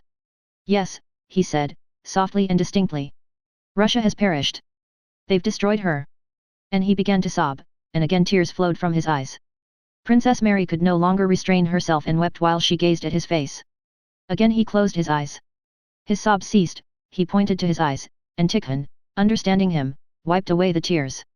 Then he again opened his eyes and said something none of them could understand for a long time, till at last Tikhon understood and repeated it. Princess Mary had sought the meaning of his words in the mood in which he had just been speaking. She thought he was speaking of Russia, or Prince Andrew, of herself, of his grandson, or of his own death, and so she could not guess his words. "Put on your white dress. I like it," was what he said. Having understood this, Princess Mary sobbed still louder, and the doctor taking her arm led her out to the veranda, soothing her and trying to persuade her to prepare for her journey. When she had left the room, the prince again began speaking about his son, about the war, and about the emperor, angrily twitching his brows and raising his hoarse voice, and then he had a second and final stroke. Princess Mary stayed on the veranda. The day had cleared, it was hot and sunny. She could understand nothing, think of nothing and feel nothing, except passionate love for her father, love such as she thought she had never felt till that moment. She ran out sobbing into the garden and as far as the pond, along the avenues of young lime trees Prince Andrew had planted. Yes. I wished for his death. Yes, I wanted it to end quicker. I wished to be at peace. And what will become of me? What use will peace be when he is no longer here? Princess Mary murmured, pacing the garden with hurried steps and pressing her hands to her bosom which heaved with convulsive sobs. When she had completed the tour of the garden, which brought her again to the house, she saw Mademoiselle Bourienne, who had remained at Bogacherevo and did not wish to leave it, coming toward her with a stranger. This was the marshal of the nobility of the district, who had come personally to point out to the princess the necessity for her prompt departure. Princess Mary listened without understanding him. She led him to the house, offered him lunch, and sat down with him. Then, excusing herself, she went to the door of the old prince's room. The doctor came out with an agitated face and said she could not enter. "Go away, princess! Go away, go away!" She returned to the garden and sat down on the grass at the foot of the slope by the pond, where no one could see her. She did not know how long she had been there when she was aroused by the sound of a woman's footsteps running along the path. She rose and saw Dunyasha, her maid, who was evidently looking for her, and who stopped suddenly as if in alarm on seeing her mistress. "Please come, princess." "The prince," said Dunyasha in a breaking voice. "Immediately, I'm coming," replied the princess hurriedly, not giving Dunyasha time to finish what she was saying, and trying to avoid seeing the girl she ran toward the house. "Princess, it's God's will. You must be prepared for everything," said the marshal, meeting her at the house door. "Let me alone, it's not true," she cried angrily to him. The doctor tried to stop her. She pushed him aside and ran to her father's door. "Why are these people with frightened faces stopping me? I don't want any of them. And what are they doing here?" she thought. She opened the door and the bright daylight in that previously darkened room startled her. In the room were her nurse and other women. They all drew back from the bed, making way for her. He was still lying on the bed as before, but the stern expression of his quiet face made Princess Mary stop short on the threshold. "No, he's not dead, it's impossible," she told herself and approached him, and repressing the terror that seized her, she pressed her lips to his cheek. But she stepped back immediately. All the force of the tenderness she had been feeling for him vanished instantly and was replaced by a feeling of horror at what lay there before her. No, he is no more. He is not, but here where he was is something unfamiliar and hostile, some dreadful, terrifying, and repellent mystery. And hiding her face in her hands, Princess Mary sank into the arms of the doctor, who held her up. In the presence of Tikhon and the doctor the women washed what had been the prince, tied his head up with a handkerchief that the mouth should not stiffen while open, and with another handkerchief tied together the legs that were already spreading apart. Then they dressed him in uniform with his decorations and placed his shriveled little body on a table. Heaven only knows who arranged all this and when, but it all got done as if of its own accord. Toward night candles were burning round his coffin, a pall was spread over it, the floor was strewn with sprays of juniper, a printed band was tucked in under his shriveled head, and in a corner of the room sat a chanter reading the Psalms. Just as horses shy and snort and gather about a dead horse, so the inmates of the house and strangers crowded into the drawing room round the coffin, the marshal, the village elder, peasant women, and all with fixed and frightened eyes, crossing themselves, bowed and kissed the old prince's cold and stiffened hand. Chapter 9. Until Prince Andrew settled in Bogacherevo its owners had always been absentees, and its peasants were of quite a different character from those of Bald Hills. They differed from them in speech, dress, and disposition. They were called steppe peasants. The old prince used to approve of them for their endurance at work when they came to Bald Hills to help with the harvest, or to dig ponds and ditches, but he disliked them for their boorishness. Prince Andrew's last stay at Bogacherevo, when he introduced hospitals and schools and reduced the quit rent the peasants had to pay, had not softened their disposition but had on the contrary strengthened in them the traits of character the old prince called boorishness. Various obscure rumors were always current among them, at one time a rumor that they would all be enrolled as Cossacks, at another of a new religion to which they were all to be converted, then of some proclamation of the Tsars and of an oath to the Tsar Paul in 1797, in connection with which it was rumored that freedom had been granted them but the landowners had stopped it, then of Peter Fedorovich's return to the throne in 7 years' time, when everything would be made free and so simple that there would be no restrictions. Rumors of the war with Bonaparte and his invasion were connected in their minds with the same sort of vague notions of Antichrist, the end of the world, and pure freedom. In the vicinity of Bogacherevo were large villages belonging to the crown or to owners whose serfs paid quit rent and could work where they pleased. There were very few resident landlords in the neighborhood and also very few domestic or literate serfs, and in the lives of the peasantry of those parts the mysterious undercurrents in the life of the Russian people, the causes and meaning of which are so baffling to contemporaries, were more clearly and strongly noticeable than among others. One instance, which had occurred some 20 years before, was a movement among the peasants to emigrate to some unknown warm rivers. Hundreds of peasants, among them the Bogacherevo folk, suddenly began selling their cattle and moving in whole families toward the southeast. As birds migrate to somewhere beyond the sea, so these men with their wives and children streamed to the southeast, to parts where none of them had ever been. They set off in caravans, bought their freedom one by one or ran away, and drove or walked toward the warm rivers. Many of them were punished, some sent to Siberia, many died of cold and hunger on the road, many returned of their own accord, and the movement died down of itself just as it had sprung up, without apparent reason. But such undercurrents still existed among the people and gathered new forces ready to manifest themselves just as strangely, unexpectedly, and at the same time simply, naturally, and forcibly. Now in 1812, to anyone living in close touch with these people it was apparent that these undercurrents were acting strongly and nearing an eruption. Alpatic, who had reached Bogacherevo shortly before the old prince's death, noticed an agitation among the peasants, and that contrary to what was happening in the Bald Hills district, where over a radius of 40 miles all the peasants were moving away and leaving their villages to be devastated by the Cossacks, the peasants in the steppe region round Bogacherevo were, it was rumored, in touch with the French, received leaflets from them that passed from hand to hand, and did not migrate. He learned from domestic serfs loyal to him that the peasant Karp, who possessed great influence in the village commune and had recently been away driving a government transport, had returned with news that the Cossacks were destroying deserted villages, but that the French did not harm them. Alpatic also knew that on the previous day another peasant had even brought from the village of Vyslukhovo, which was occupied by the French, a proclamation by a French general that no harm would be done to the inhabitants, and if they remained they would be paid for anything taken from them. As proof of this the peasant had brought from Vyslukhovo 100 rubles in note.s, he did not know that they were false, paid to him in advance for hay. More important still, Alpatic learned that on the morning of the very day he gave the village elder orders to collect carts to move the princess luggage from Bogacherevo, there had been a village meeting at which it had been decided not to move but to wait. Yet there was no time to waste. On the 15th, the day of the old prince's death, the marshal had insisted on Princess Mary's leaving at once, as it was becoming dangerous. He had told her that after the 16th he could not be responsible for what might happen. On the evening of the day the old prince died the marshal went away, promising to return next day for the funeral. But this he was unable to do, for he received tidings that the French had unexpectedly advanced, and had barely time to remove his own family and valuables from his estate. For some 30 years Bogacherevo had been managed by the village elder, Dron, whom the old prince called by the diminutive Dranushka. Dron was one of those physically and mentally vigorous peasants who grow big beards as soon as they are of age and go on unchanged till they are 60 or 70, without a grey hair or the loss of a tooth, as straight and strong at 60 as at 30. Soon after the migration to the warm rivers, in which he had taken part like the rest, Dron was made village elder and overseer of Bogacherevo, and had since filled that post irreproachably for 23 years. The peasants feared him more than they did their master. The masters, both the old prince and the young, and the steward respected him and jestingly called him the minister.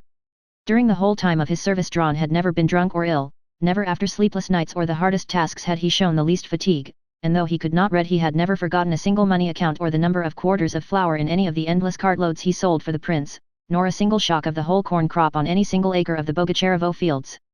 Alpatic, arriving from the devastated Bald Hills estate, sent for his Dron on the day of the prince's funeral and told him to have 12 horses got ready for the princess carriages and 18 carts for the things to be removed from Bogacherevo. Though the peasants paid quit rent, Alpatic thought no difficulty would be made about complying with this order, for there were 230 households at work in Bogacherevo and the peasants were well-to-do.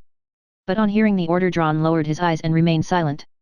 Alpatic named certain peasants he knew, from whom he told him to take the carts. Dron replied that the horses of these peasants were away carting. Alpatic named others, but they too, according to Dron, had no horses available, some horses were carting for the government, others were too weak, and others had died for want of fodder. It seemed that no horses could be had even for the carriages, much less for the carting. Alpatic looked intently at Dron and frowned. Just as Dron was a model village elder, so Alpatic had not managed the prince's estates for 20 years in vain. He was a model steward, possessing in the highest degree the faculty of divining the needs and instincts of those he dealt with. Having glanced at Dron, he at once understood that his answers did not express his personal views but the general mood of the Bogacherevo commune, by which the elder had already been carried away. But he also knew that Dron, who had acquired property and was hated by the commune, must be hesitating between the two camps, the masters and the serfs. He noticed this hesitation in Dron's look and therefore frowned and moved closer up to him. "Now just listen, Dranushka," said he. "Don't talk nonsense to me. His Excellency Prince Andrew himself gave me orders to move all the people away and not leave them with the enemy, and there is an order from the Tsar about it too. Anyone who stays is a traitor to the Tsar. Do you hear?" "I hear," Dron answered without lifting his eyes. Alpatic was not satisfied with this reply. Dron, it will turn out badly," he said, shaking his head. "The power is in your hands," Dron rejoined sadly. Dron, drop it," Alpatic repeated, withdrawing his hand from his bosom and solemnly pointing to the floor at Dron's feet. "I can see through you and 3 yards into the ground under you," he continued, gazing at the floor in front of Dron. Dron was disconcerted, glanced furtively at Alpatic and again lowered his eyes. "You drop this nonsense and tell the people to get ready to leave their homes and go to Moscow and to get carts ready for tomorrow morning for the princess things. And don't go to any meeting yourself, do you hear?" Dron suddenly fell on his knees. "Yakov Alpatic, discharge me. Take the keys from me and discharge me, for Christ's sake." "Stop that," cried Alpatic sternly. "I see through you and 3 yards under you," he repeated, knowing that his skill in beekeeping, his knowledge of the right time to sow the oats, and the fact that he had been able to retain the old prince's favor for 20 years had long since gained him the reputation of being a wizard, and that the power of seeing 3 yards under a man is considered an attribute of wizards. Dron got up and was about to say something, but Alpatic interrupted him. "What is it you have got into your heads, et? What are you thinking of, et? What am I to do with the people?" said Dron. "They're quite beside themselves, I have already told them." "Told them, I dare say," said Alpatic. "Are they drinking?" he asked abruptly. "Quite beside themselves, Yakov Alpatic, they've fetched another barrel." "Well, then, listen. I'll go to the police officer, and you tell them so, and that they must stop this and the carts must be got ready." "I understand." Alpatic did not insist further. He had managed people for a long time and knew that the chief way to make them obey is to show no suspicion that they can possibly disobey. Having wrung a submissive "I understand" from Dron, Alpatic contented himself with that, though he not only doubted but felt almost certain that without the help of troops the carts would not be forthcoming. And so it was, for when evening came no carts had been provided. In the village, outside the drink shop, another meeting was being held, which decided that the horses should be driven out into the woods and the carts should not be provided. Without saying anything of this to the princess, Alpatic had his own belongings taken out of the carts which had arrived from Bald Hills and had those horses got ready for the princess carriages. Meanwhile he went himself to the police authorities. Chapter 10. After her father's funeral, Princess Mary shut herself up in her room and did not admit anyone. A maid came to the door to say that Alpatic was asking for orders about their departure. This was before his talk with Dron. Princess Mary raised herself on the sofa on which she had been lying and replied through the closed door that she did not mean to go away and begged to be left in peace. The windows of the room in which she was lying looked westward. She lay on the sofa with her face to the wall, fingering the buttons of the leather cushion and seeing nothing but that cushion, and her confused thoughts were centered on one subject, the irrevocability of death and her own spiritual baseness, which she had not suspected, but which had shown itself during her father's illness. She wished to pray but did not dare to, dared not in her present state of mind address herself to God. She lay for a long time in that position. The sun had reached the other side of the house, and its slanting rays shone into the open window, lighting up the room and part of the morocco cushion at which Princess Mary was looking. The flow of her thoughts suddenly stopped. Unconsciously she sat up, smoothed her hair, got up, and went to the window, involuntarily inhaling the freshness of the clear but windy evening. "Yes, you can well enjoy the evening now. He is gone and no one will hinder you," she said to herself, and sinking into a chair she let her head fall on the window sill. Someone spoke her name in a soft and tender voice from the garden and kissed her head. She looked up. It was Mademoiselle Bourienne in a black dress and weepers. She softly approached Princess Mary, sighed, kissed her, and immediately began to cry. The princess looked up at her. All their former disharmony and her own jealousy recurred to her mind. But she remembered too how he had changed of late toward Mademoiselle Bourienne and could not bear to see her, thereby showing how unjust were the reproaches Princess Mary had mentally addressed to her. Besides, is it for me who desired his death, to condemn anyone, she thought. Princess Mary vividly pictured to herself the position of Mademoiselle Bourienne, whom she had of late kept at a distance, but who yet was dependent on her and living in her house. She felt sorry for her and held out her hand with a glance of gentle inquiry. Mademoiselle Bourienne at once began crying again and kissed that hand, speaking of the princess' sorrow and making herself a partner in it. She said her only consolation was the fact that the princess allowed her to share her sorrow, that all the old misunderstandings should sink into nothing but this great grief, that she felt herself blameless in regard to everyone, and that he, from above, saw her affection and gratitude. The princess heard her, not heeding her words but occasionally looking up at her and listening to the sound of her voice. Your position is doubly terrible, dear princess, said Mademoiselle Bourienne after a pause. I understand that you could not, and cannot, think of yourself, but with my love for you I must do so. Has Alpatic been to you? Has he spoken to you of going away? She asked. Princess Mary did not answer. She did not understand who was to go or where to. Is it possible to plan or think of anything now? Is it not all the same, she thought, and did not reply. You know, chère Marie, said Mademoiselle Bourienne, that we are in danger, are surrounded by the French. It would be dangerous to move now. If we go we are almost sure to be taken prisoners, and God knows. Princess Mary looked at her companion without understanding what she was talking about. Oh, if anyone knew how little anything matters to me now, she said. Of course I would on no account wish to go away from him. Alpatic did say something about going. Speak to him, I can do nothing, and don't want to. I've spoken to him. He hopes we should be in time to get away tomorrow, but I think it would now be better to stay here, said Mademoiselle Bourienne. Because, you will agree, chère Marie, to fall into the hands of the soldiers or of riotous peasants would be terrible. Mademoiselle Bourienne took from her reticule a proclamation, not printed on ordinary Russian paper, of General Rameau's, telling people not to leave their homes and that the French authorities would afford them proper protection. She handed this to the princess. I think it would be best to appeal to that general, she continued, and I am sure that all due respect would be shown you. Princess Mary read the paper, and her face began to quiver with stifled sobs. From whom did you get this? She asked. They probably recognized that I am French, by my name, replied Mademoiselle Bourienne blushing. Princess Mary, with the paper in her hand, rose from the window and with a pale face went out of the room and into what had been Prince Andrew's study. Dunyasha, send Alpatic or Dranushka, or somebody to me, she said, and tell Mademoiselle Bourienne not to come to me, she added, hearing Mademoiselle Bourienne's voice. We must go at once, she said, appalled at the thought of being left in the hands of the French. If Prince Andrew heard that I was in the power of the French, that I, the daughter of Prince Nicholas Bolkonsky, asked General Rameau for protection and accepted his favor. This idea horrified her, made her shudder, blush, and feel such a rush of anger and pride as she had never experienced before.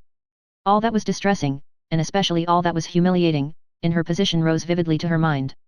They, the French, would settle in this house, MLE General Rameau would occupy Prince Andrew's study and amuse himself by looking through and reading his letters and papers.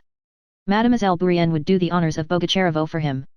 I should be given a small room as a favor, the soldiers would violate my father's newly dug grave to steal his crosses and stars, they would tell me of their victories over the Russians, and would pretend to sympathize with my sorrow, thought Princess Mary, not thinking her own thoughts but feeling bound to think like her father and her brother. For herself she did not care where she remained or what happened to her, but she felt herself the representative of her dead father and of Prince Andrew. Involuntarily she thought their thoughts and felt their feelings. What they would have said and what they would have done she felt bound to say and do. She went into Prince Andrew's study, trying to enter completely into his ideas, and considered her position. The demands of life, which had seemed to her annihilated by her father's death, all at once rose before her with a new, previously unknown force and took possession of her. Agitated and flushed she paced the room, sending now for Michael Ivanovich and now for Tikhon or Dron. Dunyasha, the nurse, and the other maids could not say in how far Mademoiselle Bourienne's statement was correct. Alpatic was not at home, he had gone to the police. Neither could the architect Michael Ivanovich, who on being sent for came in with sleepy eyes, tell Princess Mary anything. With just the same smile of agreement with which for 15 years he had been accustomed to answer the old prince without expressing views of his own, he now replied to Princess Mary, so that nothing definite could be got from his answers. The old valet Tikhon, with sunken, emaciated face that bore the stamp of inconsolable grief, replied, yes, princess to all Princess Mary's questions and hardly refrained from sobbing as he looked at her. At length Dron, the village elder, entered the room and with a deep bow to Princess Mary came to a halt by the doorpost. Princess Mary walked up and down the room and stopped in front of him. Dranushka, she said, regarding as a sure friend this Dranushka who always used to bring a special kind of gingerbread from his visit to the fair at Vyazma every year and smilingly offer it to her, Dranushka, now since our misfortune, she began, but could not go on. We are all in God's hands, said he, with a sigh. They were silent for a while. Dranushka, Alpatic has gone off somewhere and I have no one to turn to. Is it true, as they tell me, that I can't even go away?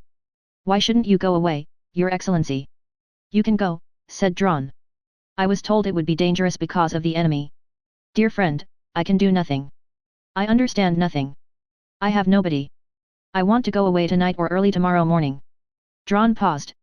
He looked askance at Princess Mary and said, There are no horses, I told Yakov Alpatic so. Why are there none? Asked the princess. It's all God's scourge, said Drawn. What horses we had have been taken for the army or have died, this is such a year. It's not a case of feeding horses, we may die of hunger ourselves. As it is, some go 3 days without eating. We've nothing, we've been ruined. Princess Mary listened attentively to what he told her. The peasants are ruined? They have no bread, she asked. They're dying of hunger, said Drawn. It's not a case of carting. But why didn't you tell me, Dranushka? Isn't it possible to help them?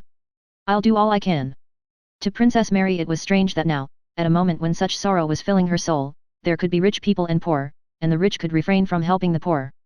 She had heard vaguely that there was such a thing as landlord's corn which was sometimes given to the peasants. She also knew that neither her father nor her brother would refuse to help the peasants in need, she only feared to make some mistake in speaking about the distribution of the grain she wished to give. She was glad such cares presented themselves, enabling her without scruple to forget her own grief. She began asking Drawn about the peasants' needs and what there was in Bogacherevo that belonged to the landlord. But we have grain belonging to my brother, she said. The landlord's grain is all safe, replied Drawn proudly. Our prince did not order it to be sold. Give it to the peasants, let them have all they need, I give you leave in my brother's name, said she. Drawn made no answer but sighed deeply. Give them that corn if there is enough of it. Distribute it all. I give this order in my brother's name, and tell them that what is ours is theirs. We do not grudge them anything. Tell them so. Drawn looked intently at the princess while she was speaking. Discharge me, little mother, for God's sake. Order the keys to be taken from me, said he. I have served 23 years and have done no wrong. Discharge me, for God's sake. Princess Mary did not understand what he wanted of her or why he was asking to be discharged. She replied that she had never doubted his devotion and that she was ready to do anything for him and for the peasants. Chapter 11. An hour later Dunyasha came to tell the princess that Drawn had come, and all the peasants had assembled at the barn by the princess' order and wished to have word with their mistress. But I never told them to come, said Princess Mary. I only told Drawn to let them have the grain. Only, for God's sake, princess dear, have them sent away and don't go out to them. It's all a trick, said Dunyasha, and when Yakov Alpatic returns let us get away, and please don't. What is a trick? Asked Princess Mary in surprise. I know it is, only listen to me for God's sake. Ask nurse too. They say they don't agree to leave Bogacherevo as you ordered.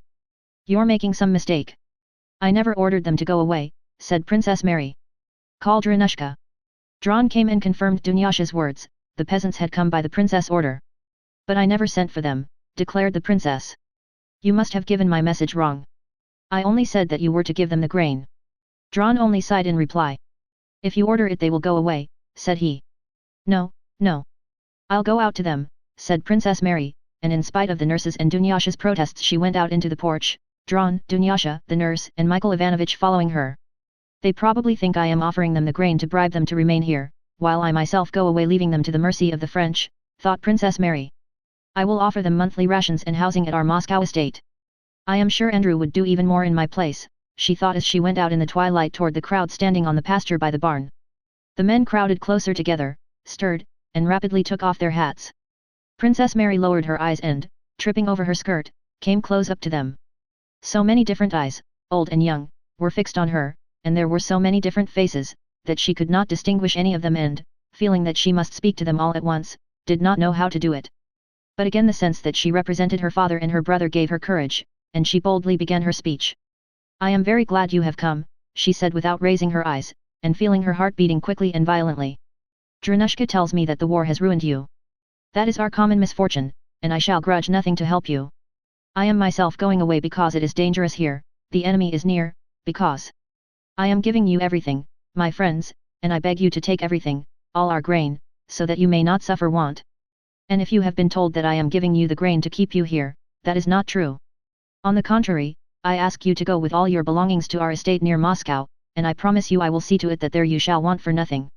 You shall be given food and lodging. The princess stopped. Sighs were the only sound heard in the crowd. I am not doing this on my own account, she continued, I do it in the name of my dead father, who was a good master to you, and of my brother and his son. Again she paused.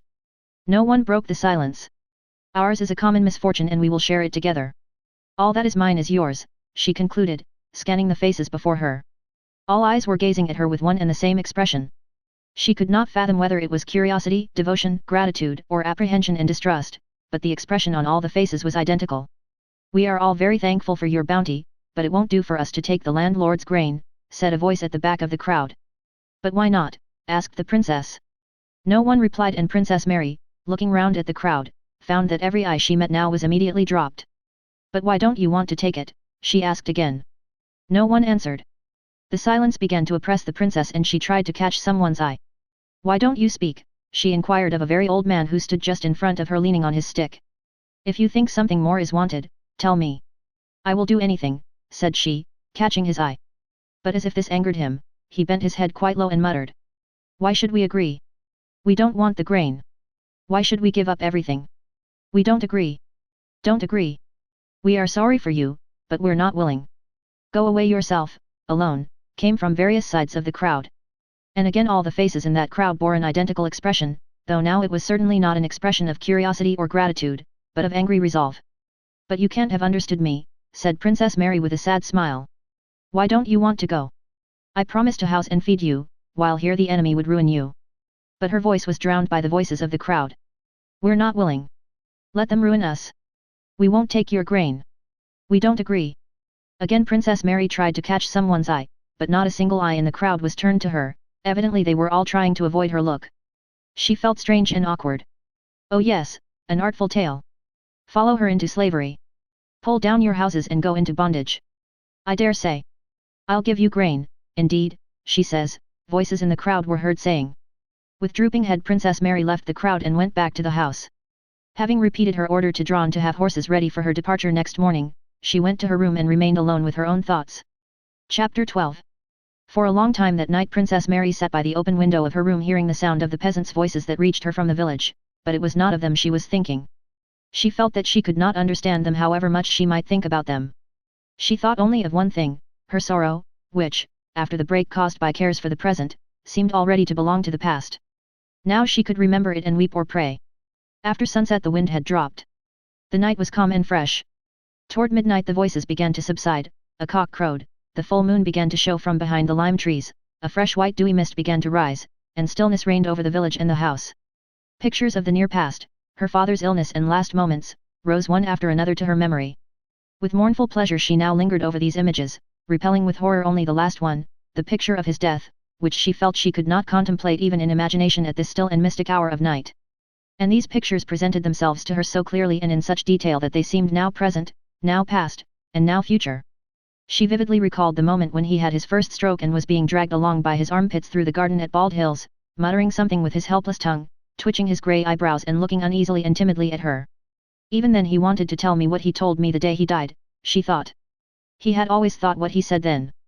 And she recalled in all its detail the night at Bald Hills before he had the last stroke, when with a foreboding of disaster she had remained at home against his will. She had not slept and had stolen downstairs on tiptoe, and going to the door of the conservatory where he slept that night had listened at the door. In a suffering and weary voice he was saying something to Tikhon, speaking of the Crimea and its warm nights and of the Empress. Evidently he had wanted to talk. And why didn't he call me? Why didn't he let me be there instead of Tikhon? Princess Mary had thought and thought again now. Now he will never tell anyone what he had in his soul. Never will that moment return for him or for me when he might have said all he longed to say, and not Tikhon but I might have heard and understood him. Why didn't I enter the room, she thought. Perhaps he would then have said to me what he said the day he died. While talking to Tikhon he asked about me twice. He wanted to see me, and I was standing close by, outside the door. It was sad and painful for him to talk to Tikhon who did not understand him. I remember how he began speaking to him about Lisa as if she were alive, he had forgotten she was dead, and Tikhon reminded him that she was no more, and he shouted, "Fool!" He was greatly depressed. From behind the door I heard how he lay down on his bed groaning and loudly exclaimed, "My God! Why didn't I go in then? What could he have done to me? What could I have lost?" And perhaps he would then have been comforted and would have said that word to me. And Princess Mary uttered aloud the caressing word he had said to her on the day of his death. "Dearest," she repeated, and began sobbing, with tears that relieved her soul. She now saw his face before her. And not the face she had known ever since she could remember and had always seen at a distance, but the timid, feeble face she had seen for the first time quite closely, with all its wrinkles and details, when she stooped near to his mouth to catch what he said. "Dearest," she repeated again. What was he thinking when he uttered that word? What is he thinking now? This question suddenly presented itself to her, and in answer she saw him before her with the expression that was on his face as he lay in his coffin with his chin bound up with a white handkerchief.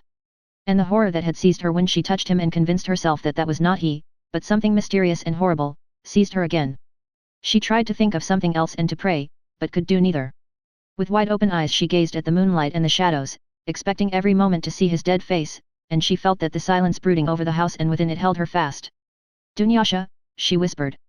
"Dunyasha," she screamed wildly, and tearing herself out of this silence she ran to the servants' quarters to meet her old nurse and the maidservants who came running toward her. Chapter 13.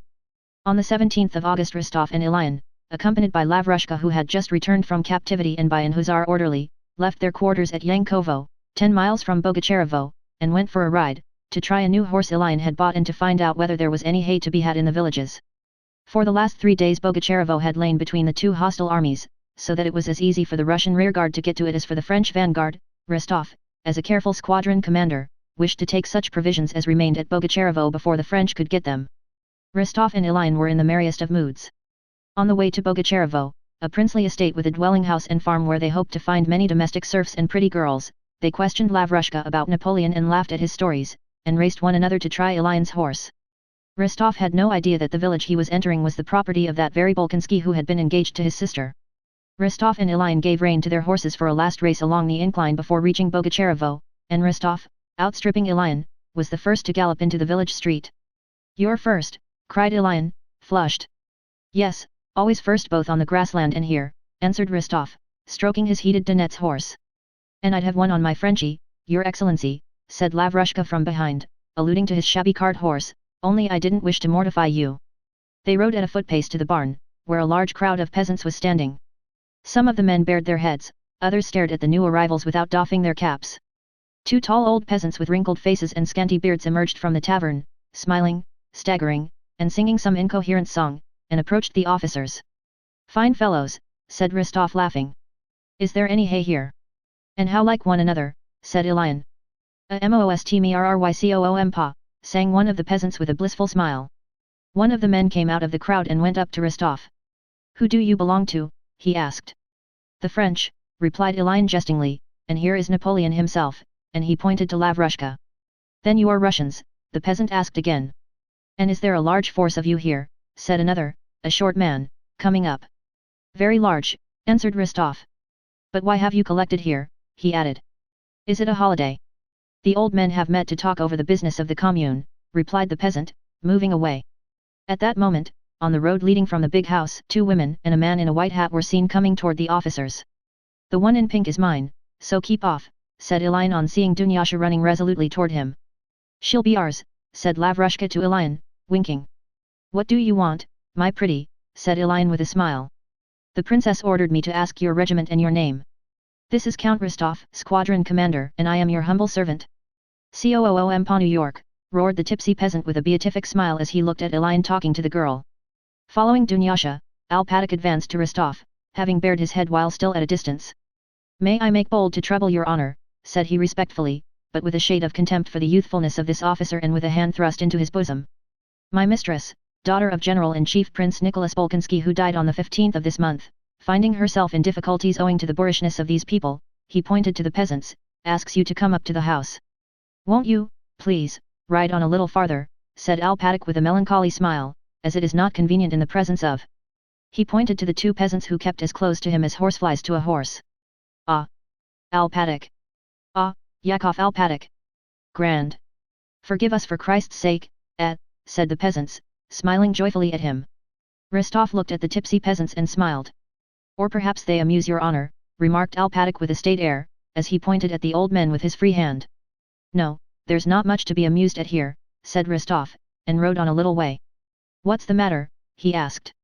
"I make bold to inform your honor that the rude peasants here don't wish to let the mistress leave the estate, and threaten to unharness her horses, so that though everything has been packed up since morning, her excellency cannot get away." "Impossible!" exclaimed Rostov. "I have the honor to report to you the actual truth," said Alpatak. Rostov dismounted, gave his horse to the orderly, and followed Alpatak to the house, questioning him as to the state of affairs. It appeared that the princess' offer of corn to the peasants the previous day, and her talk with Dron and at the meeting, had actually had so bad an effect that Dron had finally given up the keys and joined the peasants and had not appeared when Alpatic sent for him, and that in the morning when the princess gave orders to harness for her journey, the peasants had come in a large crowd to the barn and sent word that they would not let her leave the village, that there was an order not to move, and that they would unharness the horses.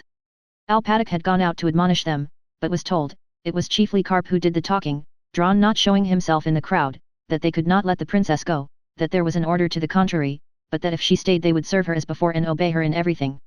At the moment when Rostov and Ilian were galloping along the road, Princess Mary, despite the dissuasions of Alpatic, her nurse and the maids, had given orders to harness and intended to start, but when the cavalrymen were espied they were taken for Frenchmen, the coachman ran away, and the women in the house began to wail.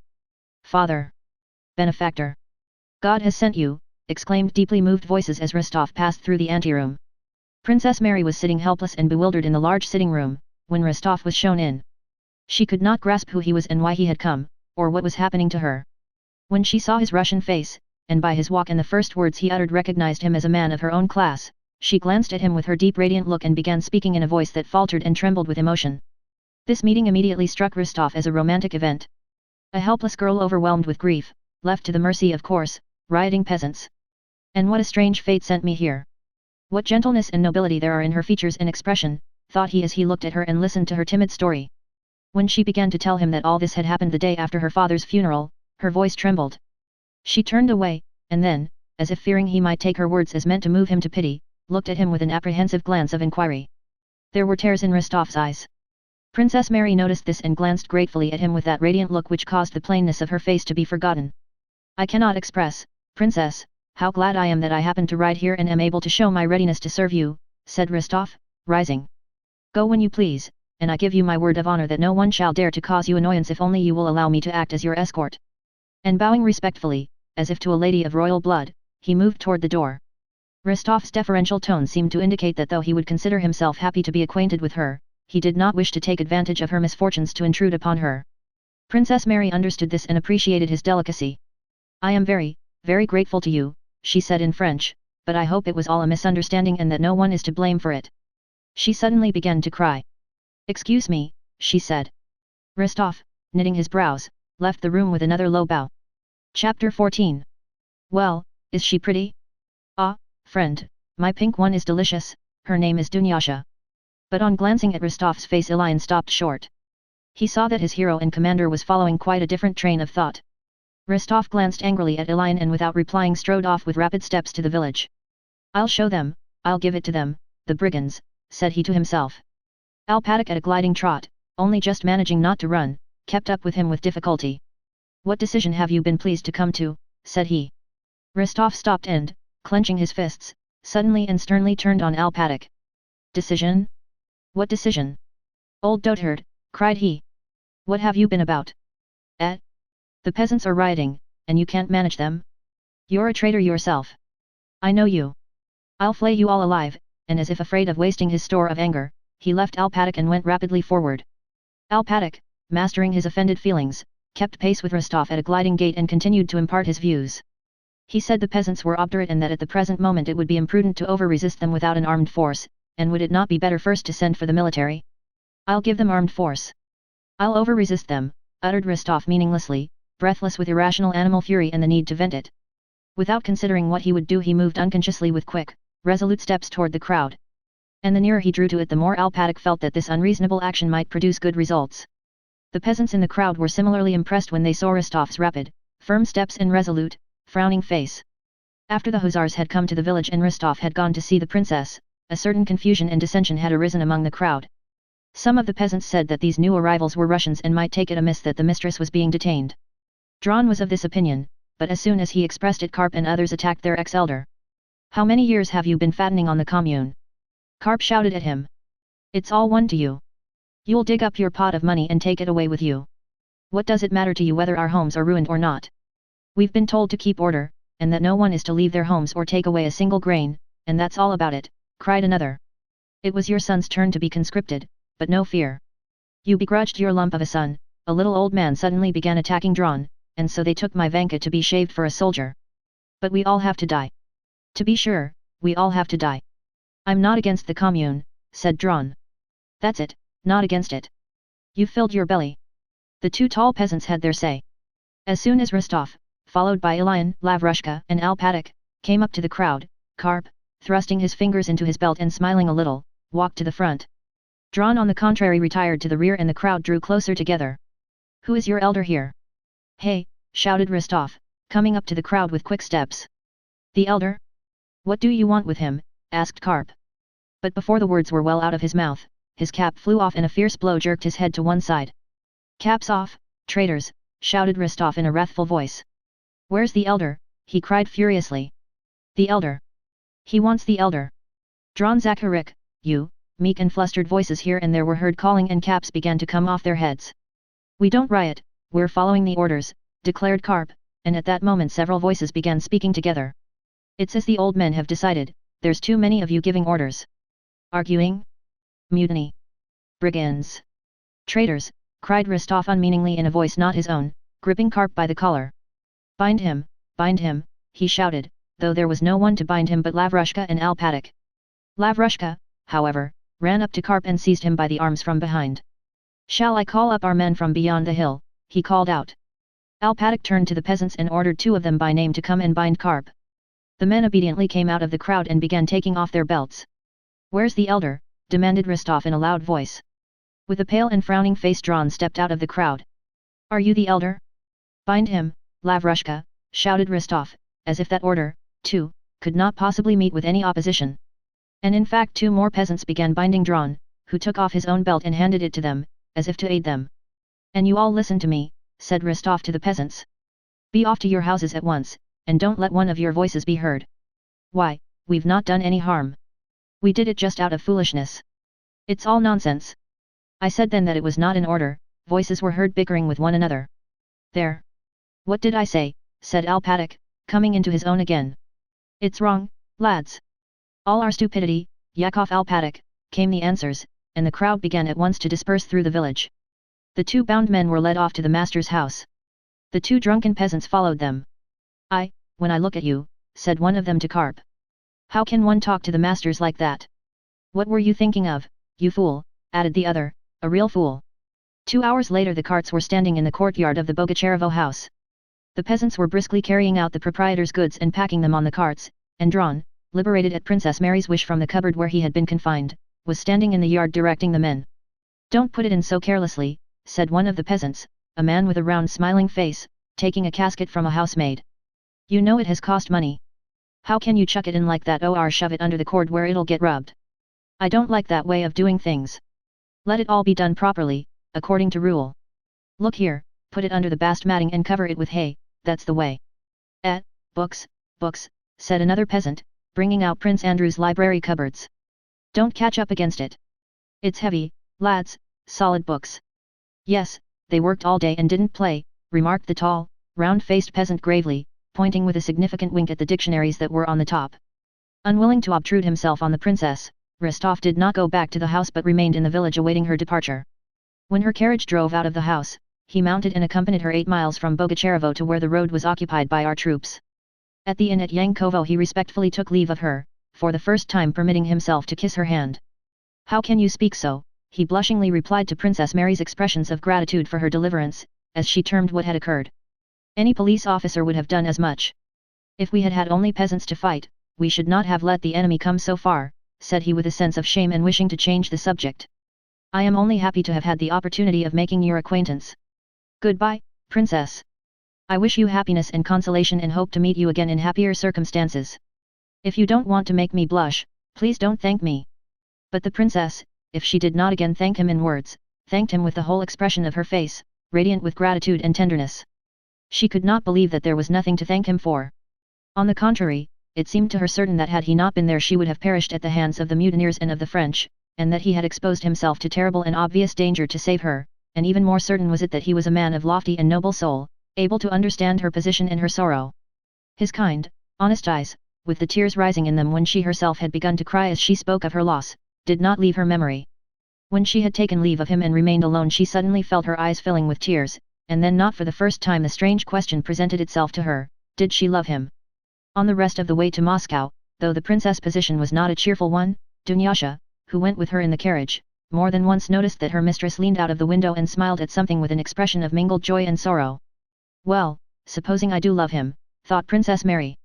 Ashamed as she was of acknowledging to herself that she had fallen in love with a man who would perhaps never love her, she comforted herself with the thought that no one would ever know it and that she would not be to blame if, without ever speaking of it to anyone, she continued to the end of her life to love the man with whom she had fallen in love for the first and last time in her life. Sometimes when she recalled his looks, his sympathy, and his words, happiness did not appear impossible to her. It was at those moments that Dunyasha noticed her smiling as she looked out of the carriage window. Was it not fate that brought him to Bogacherevo, and at that very moment, thought Princess Mary. And that caused his sister to refuse my brother. And in all this Princess Mary saw the hand of Providence. The impression the princess made on Rostov was a very agreeable one.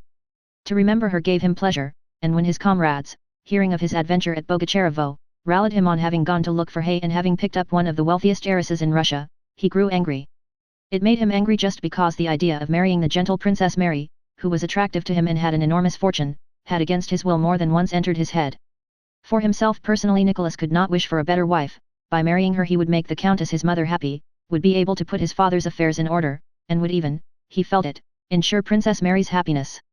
But Sonia? And his plighted word? That was why Rostov grew angry when he was rallied about Princess Bolkonskaya. Chapter 15. On receiving command of the armies, Kutuzov remembered Prince Andrew and sent an order for him to report at headquarters. Prince Andrew arrived at Tsarevozamish on the very day and at the very hour that Kutuzov was reviewing the troops for the first time. He stopped in the village at the priest's house in front of which stood the commander-in-chief's carriage, and he sat down on the bench at the gate awaiting his Serene Highness, as everyone now called Kutuzov. From the field beyond the village came now sounds of regimental music and now the roar of many voices shouting hurrah, to the new commander-in-chief.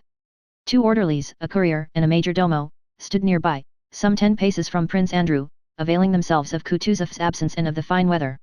A short, swarthy lieutenant colonel of hussars with thick moustaches and whiskers rode up to the gate and, glancing at Prince Andrew, inquired whether his Serene Highness was putting up there and whether he would soon be back. Prince Andrew replied that he was not on his Serene Highness' staff but was himself a new arrival. The lieutenant colonel turned to a smart orderly, who, with the peculiar contempt with which a commander-in-chief's orderly speaks to officers, replied. What? His Serene Highness? I expect he'll be here soon. What do you want? The lieutenant colonel of hussars smiled beneath his mustache at the orderly's tone, dismounted, gave his horse to a dispatch runner, and approached Bolkonsky with a slight bow. Bolkonsky made room for him on the bench and the lieutenant colonel sat down beside him. You're also waiting for the commander-in-chief, said he. They say he was Ives Evuion, thank God. It's awful with those sausage-eaters. Ermolov had reason to ask to be promoted to be a German. Now Pwaps Wasians will get a look in. As it was, devil only knows what was happening. We kept wet wedding and wet wedding. Did you take part in the campaign? He asked. I had the pleasure, replied Prince Andrew, not only of taking part in the retreat but of losing in that retreat all I held dear, not to mention the estate and home of my birth, my father, who died of grief. I belong to the province of Smolensk. Ah? You're Prince Bolkonsky? Vui glad to make your acquaintance. I'm Lieutenant Colonel Denisov, better known as Vaska, said Denisov, pressing Prince Andrew's hand and looking into his face with a particularly kindly attention. Yes, I heard, said he sympathetically, and after a short pause added, yes, it's Scythian warfare. It's all very well, only not for those who get it in the neck. So you are Prince Andrew Bolkonsky? He swayed his head. Very pleased, Prince, to make your acquaintance, he repeated again, smiling sadly, and he again pressed Prince Andrew's hand. Prince Andrew knew Denisov from what Natasha had told him of her first suitor. This memory carried him sadly and sweetly back to those painful feelings of which he had not thought lately, but which still found place in his soul. Of late he had received so many new and very serious impressions, such as the retreat from Smolensk, his visit to Bald Hills, and the recent news of his father's death, and had experienced so many emotions, that for a long time past those memories had not entered his mind, and now that they did not act on him with nearly their former strength. For Denisov, too, the memories awakened by the name of Bolkonsky belonged to a distant, romantic past, when after supper and after Natasha's singing he had proposed to a little girl of 15 without realizing what he was doing. He smiled at the recollection of that time and of his love for Natasha, and passed at once to what now interested him passionately and exclusively. This was a plan of campaign he had devised while serving at the outposts during the retreat. He had proposed that plan to Barclay de Tolly and now wished to propose it to Kutuzov. The plan was based on the fact that the French line of operation was too extended, and it proposed that instead of, or concurrently with, action on the front to bar the advance of the French, we should attack their line of communication. He began explaining his plan to Prince Andrew. They can't hold all that line. It's impossible. I will undertake to weak Thou. Give me 500 men and I will weak the line, that's certain. There's only one way, guerrilla warfare. Denisov rose and began gesticulating as he explained his plan to Bolkonsky. In the midst of his explanation, shouts were heard from the army, growing more incoherent and more diffused, mingling with music and songs and coming from the field where the review was held. Sounds of hoofs and shouts were nearing the village. He's coming! He's coming! Shouted a Cossack standing at the gate. Bolkonsky and Denisov moved to the gate, at which a knot of soldiers, a guard of honor, was standing, and they saw Kutuzov coming down the street mounted on a rather small sorrel horse. A huge suite of generals rode behind him. Barclay was riding almost beside him, and a crowd of officers ran after and around them shouting, "Hurrah!" His adjutants galloped into the yard before him. Kutuzov was impatiently urging on his horse, which ambled smoothly under his weight, and he raised his hand to his white horse guard's cap with a red band and no peak, nodding his head continually. When he came up to the guard of honor, a fine set of grenadiers mostly wearing decorations, who were giving him the salute, he looked at them silently and attentively for nearly a minute with the steady gaze of a commander and then turned to the crowd of generals and officers surrounding him. Suddenly his face assumed a subtle expression, he shrugged his shoulders with an air of perplexity. And with such fine fellows to retreat and retreat. Well, goodbye, General, he added, and rode into the yard past Prince Andrew and Denisov. Hurrah, hurrah, hurrah, shouted those behind him. Since Prince Andrew had last seen him, Kutuzov had grown still more corpulent, flaccid and fat. But the bleached eyeball, the scar and the familiar weariness of his expression were still the same. He was wearing the white horse guard's cap and a military overcoat with a whip hanging over his shoulder by a thin strap. He sat heavily and swayed limply on his brisk little horse. Whew, whew, whew, he whistled just audibly as he rode into the yard. His face expressed the relief of relaxed strain felt by a man who means to rest after a ceremony. He drew his left foot out of the stirrup and, lurching with his whole body and puckering his face with the effort, raised it with difficulty onto the saddle, leaned on his knee, groaned, and slipped down into the arms of the Cossacks and adjutants who stood ready to assist him. He pulled himself together, looked round, screwing up his eyes, glanced at Prince Andrew, and, evidently not recognizing him, moved with his waddling gait to the porch. Whew, whew, whew, he whistled, and again glanced at Prince Andrew. As often occurs with old men, it was only after some seconds that the impression produced by Prince Andrew's face linked itself up with Kutuzov's remembrance of his personality. Ah, how do you do, my dear prince? How do you do, my dear boy? Come along, said he, glancing wearily round, and he stepped onto the porch which creaked under his weight. He unbuttoned his coat and sat down on a bench in the porch. And how's your father? I received news of his death, yesterday, replied Prince Andrew abruptly. Kutuzov looked at him with eyes wide open with dismay and then took off his cap and crossed himself. May the kingdom of heaven be his. God's will be done to us all. He sighed deeply, his whole chest heaving, and was silent for a while. I loved him and respected him, and sympathize with you with all my heart. He embraced Prince Andrew, pressing him to his fat breast, and for some time did not let him go. When he released him, Prince Andrew saw that Kutuzov's flabby lips were trembling and that tears were in his eyes. He sighed and pressed on the bench with both hands to raise himself. Come. Come with me, we'll have a talk, said he. But at that moment Denisov, no more intimidated by his superiors than by the enemy, came with jingling spurs up the steps of the porch, despite the angry whispers of the adjutants who tried to stop him. Kutuzov, his hands still pressed on the seat, glanced at him glumly. Denisov, having given his name, announced that he had to communicate to His Serene Highness a matter of great importance for their country's welfare. Kutuzov looked wearily at him and, lifting his hands with a gesture of annoyance, folded them across his stomach, repeating the words, "For our country's welfare? Well, what is it? Speak." Denisov blushed like a girl. It was strange to see the color rise in that shaggy, bibulous, time-worn face, and boldly began to expound his plan of cutting the enemy's lines of communication between Smolensk and Vyazma. Denisov came from those parts and knew the country well. His plan seemed decidedly a good one, especially from the strength of conviction with which he spoke. Kutuzov looked down at his own legs, occasionally glancing at the door of the adjoining hut as if expecting something unpleasant to emerge from it. And from that hut, while Denisov was speaking, a general with a portfolio under his arm really did appear. What, said Kutuzov, in the midst of Denisov's explanations, are you ready so soon? Ready, Your Serene Highness, replied the general. Kutuzov swayed his head, as much as to say, how is one man to deal with it all, and again listened to Denisov. I give my word of honor as a Russian officer, said Denisov, that I can weak Napoleon's line of communication. What relation are you to Intendant General Kirill Andreevich Denisov? Asked Kutuzov, interrupting him. He is my uncle, Your Serene Highness. Ah, we were friends, said Kutuzov cheerfully. All right, friend, stay here at the staff and tomorrow we'll have a talk. With a nod to Denisov he turned away and put out his hand for the papers Konovnitsin had brought him.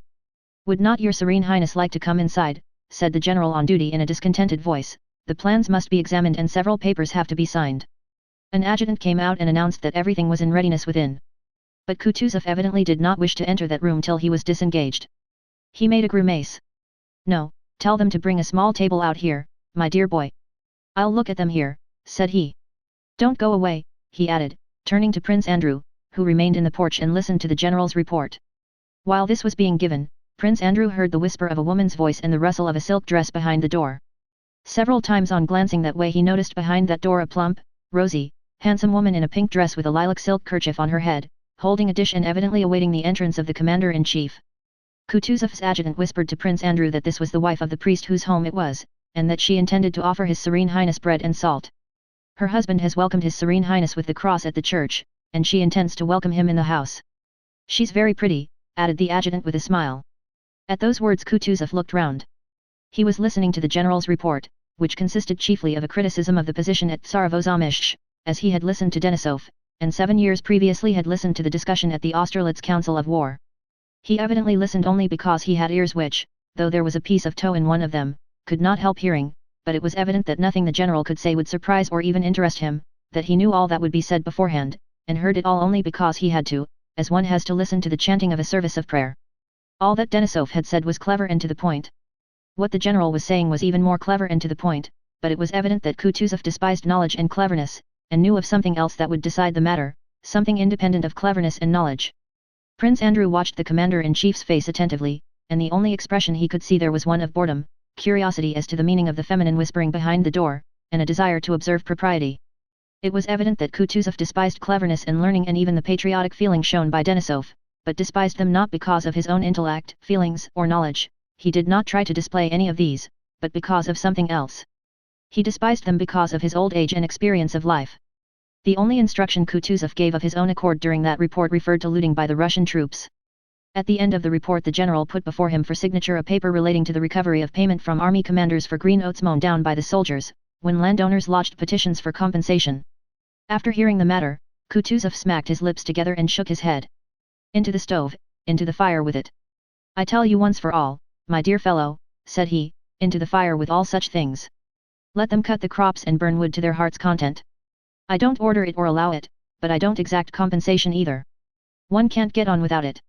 When wood is chopped the chips will fly. He looked at the paper again. Oh, this German precision, he muttered, shaking his head. Chapter 16.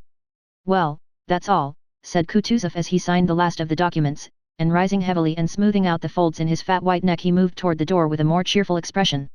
The priest's wife, flushing rosy red, caught up the dish she had after all not managed to present at the right moment, though she had so long been preparing for it, and with a low bow offered it to Kutuzov. He screwed up his eyes, smiled, lifted her chin with his hand, and said, "Ah, what a beauty! Thank you, sweetheart." He took some gold pieces from his trouser pocket and put them on the dish for her. "Well, my dear, and how are we getting on?" he asked, moving to the door of the room assigned to him. The priest's wife smiled, and with dimples in her rosy cheeks followed him into the room. The adjutant came out to the porch and asked Prince Andrew to lunch with him. Half an hour later Prince Andrew was again called to Kutuzov. He found him reclining in an armchair, still in the same unbuttoned overcoat.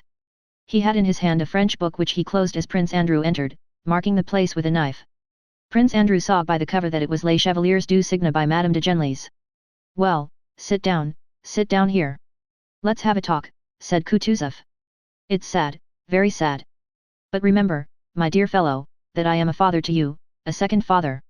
Prince Andrew told Kutuzov all he knew of his father's death, and what he had seen at Bald Hills when he passed through it. What they have brought us to!" Kutuzov suddenly cried in an agitated voice, evidently picturing vividly to himself from Prince Andrew's story the condition Russia was in. "But give me time, he said with a grim look, evidently not wishing to continue this agitating conversation, and added, "I sent for you to keep you with me." "I thank your Serene Highness, but I fear I am no longer fit for the staff," replied Prince Andrew with a smile which Kutuzov noticed. Kutuzov glanced inquiringly at him. "But above all," added Prince Andrew, "I have grown used to my regiment, am fond of the officers, and I fancy the men also like me. I should be sorry to leave the regiment. If I decline the honor of being with you, believe me." A shrewd, kindly, yet subtly derisive expression lit up Kutuzov's podgy face. He cut Bolkonsky short. I am sorry, for I need you. But you're right, you're right. It's not here that men are needed. Advisors are always plentiful, but men are not. The regiments would not be what they are if the would-be advisors served there as you do. I remember you at Austerlitz. I remember, yes, I remember you with the standard, said Kutuzov, and a flush of pleasure suffused Prince Andrew's face at this recollection. Taking his hand and drawing him downwards, Kutuzov offered his cheek to be kissed, and again Prince Andrew noticed tears in the old man's eyes. Though Prince Andrew knew that Kutuzov's tears came easily, and that he was particularly tender to and considerate of him from a wish to show sympathy with his loss, yet this reminder of Austerlitz was both pleasant and flattering to him. Go your way and God be with you. I know your path is the path of honor. He paused. I missed you at Bucharest, but I needed someone to send. And changing the subject, Kutuzov began to speak of the Turkish war and the peace that had been concluded. Yes, I have been much blamed, he said, both for that war and the peace, but everything came at the right time.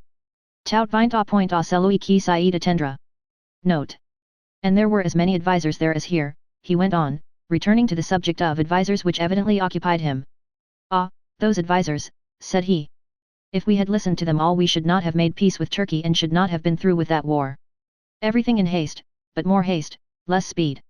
Kamensky would have been lost if he had not died. He stormed fortresses with 30,000 men. It is not difficult to capture a fortress but it is difficult to win a campaign. For that, not storming and attacking but patience and time are wanted. Kamensky sent soldiers to Rusthug, but I only employed these two things and took more fortresses than Kamensky and made them Turks eat horseflesh. He swayed his head. And the French shall too, believe me, he went on, growing warmer and beating his chest, I'll make them eat horseflesh. And tears again dimmed his eyes. Note. Everything comes in time to him who knows how to wait. But shan't we have to accept battle, remarked Prince Andrew. We shall if everybody wants it, it can't be helped. But believe me, my dear boy, there is nothing stronger than those two, patience and time, they will do it all. But the advisers en entendent pas de cet oreille, voilà le mal. Note. Some want a thing, others don't. What's one to do, he asked, evidently expecting an answer. Well, what do you want us to do, he repeated and his eyes shone with a deep, shrewd look. I'll tell you what to do, he continued, as Prince Andrew still did not reply, I will tell you what to do, and what I do. Dans le doute, Monday cher, he paused, abstines toi note, 2, he articulated the French proverb deliberately. Note. Don't see it that way, that's the trouble. Note. 2, when in doubt, my dear fellow, do nothing. Well, goodbye, my dear fellow, remember that with all my heart I share your sorrow, and that for you I am not a serene highness, nor a prince, nor a commander-in-chief, but a father. If you want anything come straight to me. Goodbye, my dear boy. Again he embraced and kissed Prince Andrew, but before the latter had left the room Kutuzov gave a sigh of relief and went on with his unfinished novel, Les Chevaliers du Cygne by Madame de Genlis. Prince Andrew could not have explained how or why it was, but after that interview with Kutuzov he went back to his regiment reassured as to the general course of affairs and as to the man to whom it had been entrusted. The more he realized the absence of all personal motive in that old man, in whom there seemed to remain only the habit of passions, and in place of an intellect, grouping events and drawing conclusions, only the capacity calmly to contemplate the course of events, the more reassured he was that everything would be as it should. He will not bring in any plan of his own. He will not devise or undertake anything, thought Prince Andrew, but he will hear everything, remember everything, and put everything in its place. He will not hinder anything useful nor allow anything harmful. He understands that there is something stronger and more important than his own will, the inevitable course of events, and he can see them and grasp their significance, and seeing that significance can refrain from meddling and renounce his personal wish directed to something else. And above all, thought Prince Andrew, one believes in him because he's Russian, despite the novel by Genlis and the French proverbs, and because his voice shook when he said, what they have brought us to, and had a sob in it when he said he would make them eat horseflesh. On such feelings, more or less dimly shared by all, the unanimity and general approval were founded with which, despite court influences, the popular choice of Kutuzov as commander-in-chief was received. Chapter 17. After the emperor had left Moscow, life flowed on there in its usual course, and its course was so very usual that it was difficult to remember the recent days of patriotic elation and ardor, hard to believe that Russia was really in danger and that the members of the English club were also sons of the fatherland ready to sacrifice everything for it. The one thing that recalled the patriotic fervor everyone had displayed during the emperor's stay was the call for contributions of men and money, a necessity that as soon as the promises had been made assumed a legal, official form and became unavoidable. With the enemy's approach to Moscow, the Muscovites' view of their situation did not grow more serious but on the contrary became even more frivolous, as always happens with people who see a great danger approaching. At the approach of danger there are always two voices that speak with equal power in the human soul. One very reasonably tells a man to consider the nature of the danger and the means of escaping it, the other, still more reasonably, says that it is too depressing and painful to think of the danger, since it is not in man's power to foresee everything and avert the general course of events, and it is therefore better to disregard what is painful till it comes, and to think about what is pleasant. In solitude a man generally listens to the first voice, but in society to the second. So it was now with the inhabitants of Moscow. It was long since people had been as gay in Moscow as that year.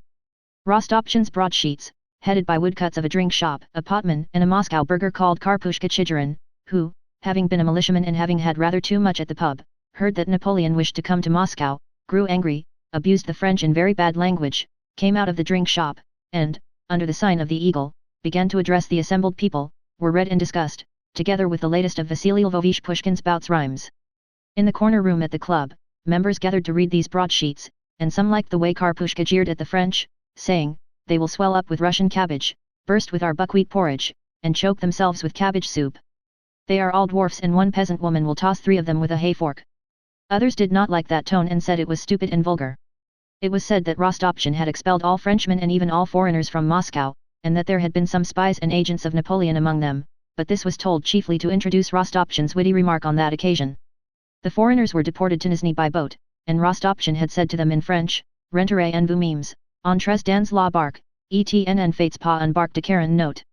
There was talk of all the government offices having been already removed from Moscow, and to this Shinshin's witticism was added, that for that alone Moscow ought to be grateful to Napoleon.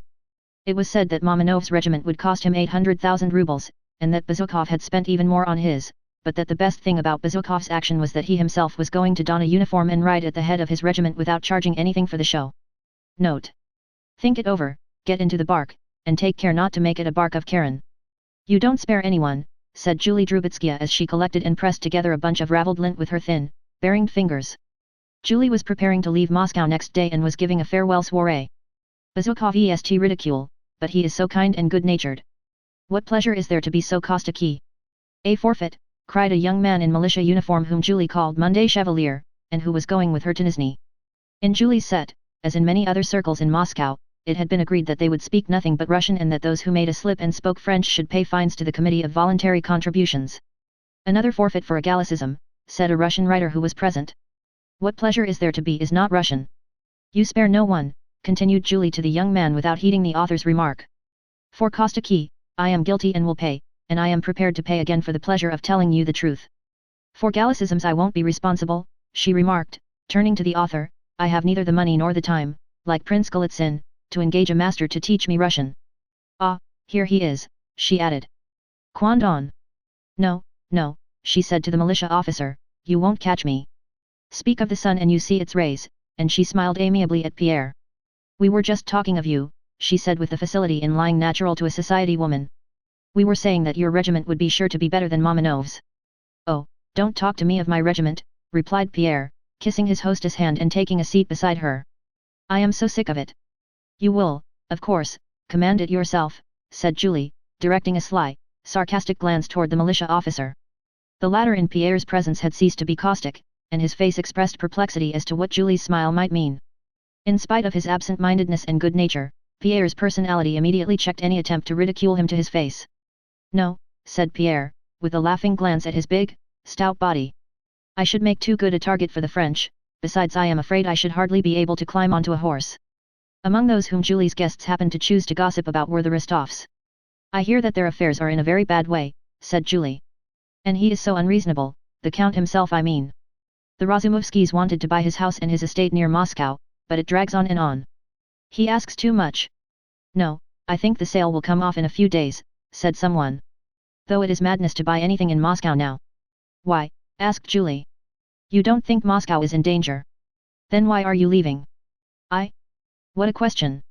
I am going because, well, because everyone is going, and besides, I am not Joan of Arc or an Amazon." "Well, of course, of course. Let me have some more strips of linen." "If he manages the business properly he will be able to pay off all his debts," said the militia officer, speaking of Rostov. "A kindly old man but not up to much. And why do they stay on so long in Moscow? They meant to leave for the country long ago. Natalie is quite well again now, isn't she?" Julie asked Pierre with a knowing smile. They are waiting for their younger son, Pierre replied. He joined Obolensky's Cossacks and went to Belyat-Tsirkov where the regiment is being formed. But now they have had him transferred to my regiment and are expecting him every day. The count wanted to leave long ago, but the countess won't on any account leave Moscow till her son returns. I met them the day before yesterday at the Arkaravs. Natalie has recovered her looks and is brighter. She sang a song. How easily some people get over everything. Get over what? Inquired Pierre, looking displeased. Julie smiled. You know, Count, such knights as you are only found in Madame de Souza's novels. What knights? What do you mean? Demanded Pierre, blushing. Oh, come, my dear Count. C'est la fable de tout Moscou. Je vous admire, ma parole d'honneur, note. Note. It is the talk of all Moscow. My word, I admire you. Forfeit, forfeit, cried the militia officer. All right, one can't talk, how tiresome. What is the talk of all Moscow? Pierre asked angrily, rising to his feet. Come now, Count, you know. I don't know anything about it, said Pierre. I know you were friendly with Natalie, and so, but I was always more friendly with Vera, that dear Vera. No, madam. Pierre continued in a tone of displeasure, I have not taken on myself the role of Natalie Rostova's knight at all, and have not been to their house for nearly a month. But I cannot understand the cruelty. Qui s'excuse, note. Said Julie, smiling and waving the lint triumphantly, and to have the last word she promptly changed the subject. Do you know what I heard today? Poor Mary Bolkonskaya arrived in Moscow yesterday. Do you know that she has lost her father? Note. Who excuses himself, accuses himself. Really? Where is she? I should like very much to see her, said Pierre. I spent the evening with her yesterday. She is going to their estate near Moscow either today or tomorrow morning, with her nephew. Well, and how is she? Asked Pierre. She is well, but sad. But do you know who rescued her? It is quite a romance. Nicholas Rostov. She was surrounded, and they wanted to kill her and had wounded some of her people. He rushed in and saved her. Another romance, said the militia officer. Really, this general flight has been arranged to get all the old maids married off. Kadik is one and Princess Bolkonskaya another. Do you know, I really believe she is un petit peu amoureuse du jeune homme. Note. Note. A little bit in love with the young man. Forfeit, forfeit, forfeit. But how could one say that in Russian? Chapter 18. When Pierre returned home he was handed two of Rostopchin's broadsheets that had been brought that day. The first declared that the report that Count Rostopchin had forbidden people to leave Moscow was false, on the contrary he was glad that ladies and tradesmen's wives were leaving the city. There will be less panic and less gossip, ran the broadsheet, but I will stake my life on it that scoundrel will not enter Moscow. These words showed Pierre clearly for the first time that the French would enter Moscow. The second broadsheet stated that our headquarters were at Vyazma, that Count Wittgenstein had defeated the French, but that as many of the inhabitants of Moscow wished to be armed, weapons were ready for them at the arsenal, sabers, pistols and muskets which could be had at a low price. The tone of the proclamation was not as jocose as in the former Chicherin talks. Pierre pondered over these broadsheets. Evidently the terrible stormcloud he had desired with the whole strength of his soul but which yet aroused involuntary horror in him was drawing near. Shall I join the army and enter the service, or wait? He asked himself for the 100th time. He took a pack of cards that lay on the table and began to lay them out for a game of patience. If this patience comes out, he said to himself after shuffling the cards, holding them in his hand, and lifting his head, if it comes out, it means, what does it mean? He had not decided what it should mean when he heard the voice of the eldest princess at the door asking whether she might come in. Then it will mean that I must go to the army, said Pierre to himself. Come in, he added to the princess. Only the eldest princess, the one with the stony face and long waist, was still living in Pierre's house. The two younger ones had both married. Excuse my coming to you, cousin, she said in a reproachful and agitated voice. You know some decision must be come to. What is going to happen? Everyone has left Moscow and the people are rioting. How is it that we are staying on? On the contrary, things seem satisfactory, ma cousine, said Pierre in the bantering tone he habitually adopted toward her, always feeling uncomfortable in the role of her benefactor. Satisfactory, indeed. Very satisfactory. Barbara Ivanovna told me today how our troops are distinguishing themselves. It certainly does them credit. And the people too are quite mutinous, they no longer obey, even my maid has taken to being rude. At this rate they will soon begin beating us. One can't walk in the streets. But, above all, the French will be here any day now, so what are we waiting for? I ask just one thing of you, cousin, she went on, arrange for me to be taken to Petersburg. Whatever I may be, I can't live under Bonaparte's rule. Oh, come, Ma Cousine. Where do you get your information from? On the contrary, I won't submit to your Napoleon. Others may if they please. If you don't want to do this. But I will, I'll give the order at once. The princess was apparently vexed at not having anyone to be angry with. Muttering to herself, she sat down on a chair. But you have been misinformed, said Pierre. Everything is quiet in the city and there is not the slightest danger. See. I've just been reading, he showed her the broadsheet. Count Rostopchin writes that he will stake his life on it that the enemy will not enter Moscow. Oh, that count of yours, said the princess malevolently. He is a hypocrite, a rascal who has himself roused the people to riot. Didn't he write in those idiotic broadsheets that anyone, whoever it might be, should be dragged to the lockup by his hair? How silly! An honor and glory to whoever captures him, he says. This is what his cajolery has brought us to. Barbara Ivanovna told me the mob near killed her because she said something in French. Oh, but it's so. You take everything so to heart, said Pierre, and began laying out his cards for patience. Although that patience did come out, Pierre did not join the army, but remained in deserted Moscow ever in the same state of agitation, irresolution and alarm, yet at the same time joyfully expecting something terrible. Next day toward evening the princess set off, and Pierre's head steward came to inform him that the money needed for the equipment of his regiment could not be found without selling one of the estates. In general the head steward made out to Pierre that his project of raising a regiment would ruin him. Pierre listened to him, scarcely able to repress a smile. Well then, sell it, said he. What's to be done? I can't draw back now. The worse everything became, especially his own affairs, the better was Pierre pleased and the more evident was it that the catastrophe he expected was approaching. Hardly anyone he knew was left in town. Julie had gone, and so had Princess Mary. Of his intimate friends only the Rostovs remained, but he did not go to see them. To distract his thoughts he drove that day to the village of Vorontsov to see the great balloon Lepich was constructing to destroy the foe, and a trial balloon that was to go up next day. The balloon was not yet ready, but Pierre learned that it was being constructed by the Emperor's desire. The Emperor had written to Count Rostopchin as follows. As soon as Lepich is ready, get together a crew of reliable and intelligent men for his car and send a courier to General Kutuzov to let him know. I have informed him of the matter.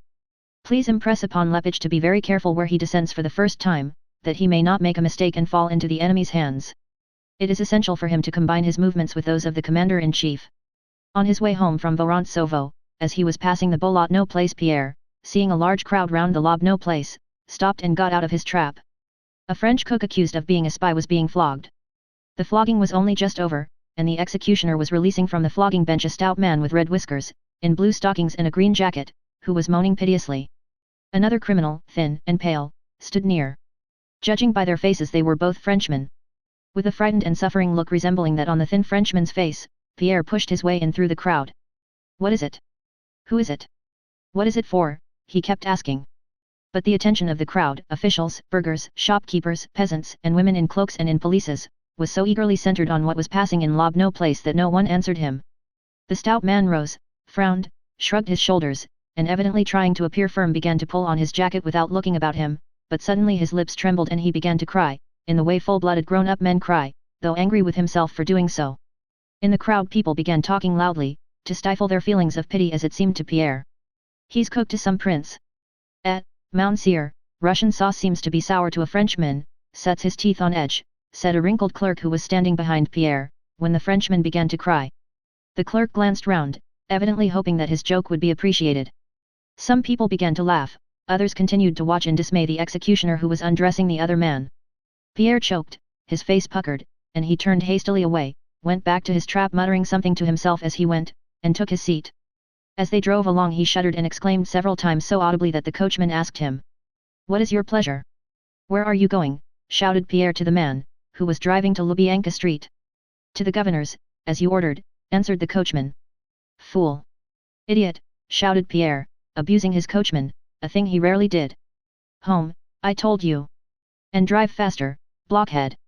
I must get away this very day, he murmured to himself. At the sight of the tortured Frenchman and the crowd surrounding the Lobno place, Pierre had so definitely made up his mind that he could no longer remain in Moscow and would leave for the army that very day that it seemed to him that either he had told the coachman this or that the man ought to have known it for himself. On reaching home Pierre gave orders to Evstafi, his head coachman who knew everything, could do anything, and was known to all Moscow, that he would leave that night for the army at Mazaisk, and that his saddle horses should be sent there. This could not all be arranged that day, so on Evstafie's representation Pierre had to put off his departure till next day to allow time for the relay horses to be sent on in advance. On the 24th the weather cleared up after a spell of rain, and after dinner Pierre left Moscow. When changing horses that night in Perkushkovo, he learned that there had been a great battle that evening. This was the Battle of Shevardino. He was told that there in Perkushkovo the earth trembled from the firing, but nobody could answer his questions as to who had won. At dawn next day Pierre was approaching Mazaisk. Every house in Mazaisk had soldiers quartered in it, and at the hostel where Pierre was met by his groom and coachman there was no room to be had. It was full of officers. Everywhere in Mazaisk and beyond it, troops were stationed or on the march. Cossacks, foot and horse soldiers, wagons, caissons, and cannon were everywhere. Pierre pushed forward as fast as he could, and the farther he left Moscow behind and the deeper he plunged into that sea of troops the more was he overcome by restless agitation and a new and joyful feeling he had not experienced before. It was a feeling akin to what he had felt at the Sloboda Palace during the Emperor's visit, a sense of the necessity of undertaking something and sacrificing something. He now experienced a glad consciousness that everything that constitutes men's happiness, the comforts of life, wealth, even life itself, is rubbish it is pleasant to throw away, compared with something. With what? Pierre could not say, and he did not try to determine for whom and for what he felt such particular delight in sacrificing everything. He was not occupied with the question of what to sacrifice for, the fact of sacrificing in itself afforded him a new and joyous sensation. Chapter 19. On the 24th of August the Battle of the Shevardino Redoubt was fought, on the 25th not a shot was fired by either side, and on the 26th the Battle of Borodino itself took place. Why and how were the battles of Shevardino and Borodino given and accepted? Why was the Battle of Borodino fought? There was not the least sense in it for either the French or the Russians. Its immediate result for the Russians was, and was bound to be, that we were brought nearer to the destruction of Moscow, which we feared more than anything in the world, and for the French its immediate result was that they were brought nearer to the destruction of their whole army, which they feared more than anything in the world. What the result must be was quite obvious, and yet Napoleon offered and Kutuzov accepted that battle. If the commanders had been guided by reason, it would seem that it must have been obvious to Napoleon that by advancing 1300 miles and giving battle with a probability of losing a quarter of his army, he was advancing to certain destruction, and it must have been equally clear to Kutuzov that by accepting battle and risking the loss of a quarter of his army he would certainly lose Moscow. For Kutuzov this was mathematically clear, as it is that if when playing drafts I have one man less and go on exchanging, I shall certainly lose, and therefore should not exchange. When my opponent has 16 men and I have 14, I am only 1/8 weaker than he, but when I have exchanged 13 more men he will be 3 times as strong as I am. Before the Battle of Borodino our strength in proportion to the French was about as 5 to 6, but after that battle it was little more than 1 to 2, previously we had 100,000 against 120,000, afterwards little more than 50,000 against 100,000. Yet the shrewd and experienced Kutuzov accepted the battle, while Napoleon, who was said to be a commander of genius, gave it, losing a quarter of his army and lengthening his lines of communication still more. If it is said that he expected to end the campaign by occupying Moscow as he had ended a previous campaign by occupying Vienna, there is much evidence to the contrary. Napoleon's historians themselves tell us that from Smolensk onwards he wished to stop, knew the danger of his extended position, and knew that the occupation of Moscow would not be the end of the campaign, for he had seen at Smolensk the state in which Russian towns were left to him, and had not received a single reply to his repeated announcements of his wish to negotiate. In giving and accepting battle at Borodino, Kutuzov acted involuntarily and irrationally. But later on, to fit what had occurred, the historians provided cunningly devised evidence of the foresight and genius of the generals who, of all the blind tools of history were the most enslaved and involuntary. The ancients have left us model heroic poems in which the heroes furnish the whole interest of the story, and we are still unable to accustom ourselves to the fact that for our epic histories of that kind are meaningless. On the other question, how the Battle of Borodino and the preceding Battle of Shevardino were fought, there also exists a definite and well-known, but quite false, conception. All the historians describe the affair as follows. The Russian army, they say, in its retreat from Smolensk sought out for itself the best position for a general engagement and found such a position at Borodino. The Russians, they say, fortified this position in advance on the left of the highroad, from Moscow to Smolensk, and almost at a right angle to it, from Borodino to Udisa, at the very place where the battle was fought. In front of this position, they say, a fortified outpost was set up on the Shevardino mountain to observe the enemy. On the 24th, we are told, Napoleon attacked this advanced post and took it, and, on the 26th, attacked the whole Russian army, which was in position on the field of Borodino. So the histories say, and it is all quite wrong, as anyone who cares to look into the matter can easily convince himself. The Russians did not seek out the best position but, on the contrary, during the retreat passed many positions better than Borodino. They did not stop at any one of these positions because Kutuzov did not wish to occupy a position he had not himself chosen, because the popular demand for a battle had not yet expressed itself strongly enough, and because Miloradovich had not yet arrived with the militia, and for many other reasons. The fact is that other positions they had passed were stronger, and that the position at Borodino, the one where the battle was fought, far from being strong, was no more a position than any other spot one might find in the Russian Empire by sticking a pin into the map at hazard. Not only did the Russians not fortify the position on the field of Borodino to the left of, and at a right angle to, the high road, that is, the position on which the battle took place, but never till the 25th of August, 1812, did they think that a battle might be fought there. This was shown first by the fact that there were no entrenchments there by the 25th and that those begun on the 25th and 26th were not completed, and secondly, by the position of the Shevardino redoubt. That redoubt was quite senseless in front of the position where the battle was accepted. Why was it more strongly fortified than any other post? And why were all efforts exhausted and 6,000 men sacrificed to defend it till late at night on the 24th? A Cossack patrol would have sufficed to observe the enemy. Thirdly, as proof that the position on which the battle was fought had not been foreseen and that the Shevardino redoubt was not an advanced post of that position, we have the fact that up to the 25th, Barclay de Tolly and Bagration were convinced that the Shevardino redoubt was the left flank of the position, and that Kutuzov himself in his report, written in hot haste after the battle, speaks of the Shevardino redoubt as the left flank of the position. It was much later, when reports on the Battle of Borodino were written at leisure, that the incorrect and extraordinary statement was invented, probably to justify the mistakes of a commander-in-chief who had to be represented as infallible, that the Shevardino redoubt was an advanced post, whereas in reality it was simply a fortified point on the left flank, and that the Battle of Borodino was fought by us on an entrenched position previously selected, whereas it was fought on a quite unexpected spot which was almost unentrenched. The case was evidently this: a position was selected along the river Kolaka, which crosses the high road not at a right angle but at an acute angle, so that the left flank was at Shevardino, the right flank near the village of Nov, and the center at Borodino at the confluence of the rivers Kolaka and Voina. To anyone who looks at the field of Borodino without thinking of how the battle was actually fought, this position, protected by the river Kolaka, presents itself as obvious for an army whose object was to prevent an enemy from advancing along the Smolensk road to Moscow. Napoleon, riding to Valuevo on the 24th, did not see, as the history books say he did, the position of the Russians from Udisa to Borodino. He could not have seen that position because it did not exist, nor did he see an advanced post of the Russian army, but while pursuing the Russian rearguard he came upon the left flank of the Russian position, at the Shevardino redoubt, and unexpectedly for the Russians moved his army across the Kolaka. And the Russians, not having time to begin a general engagement, withdrew their left wing from the position they had intended to occupy and took up a new position which had not been foreseen and was not fortified. By crossing to the other side of the Kolaka to the left of the high road, Napoleon shifted the whole forthcoming battle from right to left, looking from the Russian side, and transferred it to the plain between Udisa, Semenovsk, and Borodino, a plain no more advantageous as a position than any other plain in Russia, and there the whole battle of the 26th of August took place. Had Napoleon not ridden out on the evening of the 24th to the Kolaka, and had he not then ordered an immediate attack on the redoubt but had begun the attack next morning, no one would have doubted that the Shevardino redoubt was the left flank of our position, and the battle would have taken place where we expected it. In that case we should probably have defended the Shevardino redoubt, our left flank, still more obstinately. We should have attacked Napoleon in the center or on the right, and the engagement would have taken place on the 25th, in the position we intended and had fortified. But as the attack on our left flank took place in the evening after the retreat of our rear guard, that is, immediately after the fight at Gridnova, and as the Russian commanders did not wish, or were not in time, to begin a general engagement then on the evening of the 24th, the first and chief action of the Battle of Borodino was already lost on the 24th, and obviously led to the loss of the one fought on the 26th. After the loss of the Shevardino redoubt, we found ourselves on the morning of the 25th without a position for our left flank, and were forced to bend it back and hastily entrench it where it chanced to be.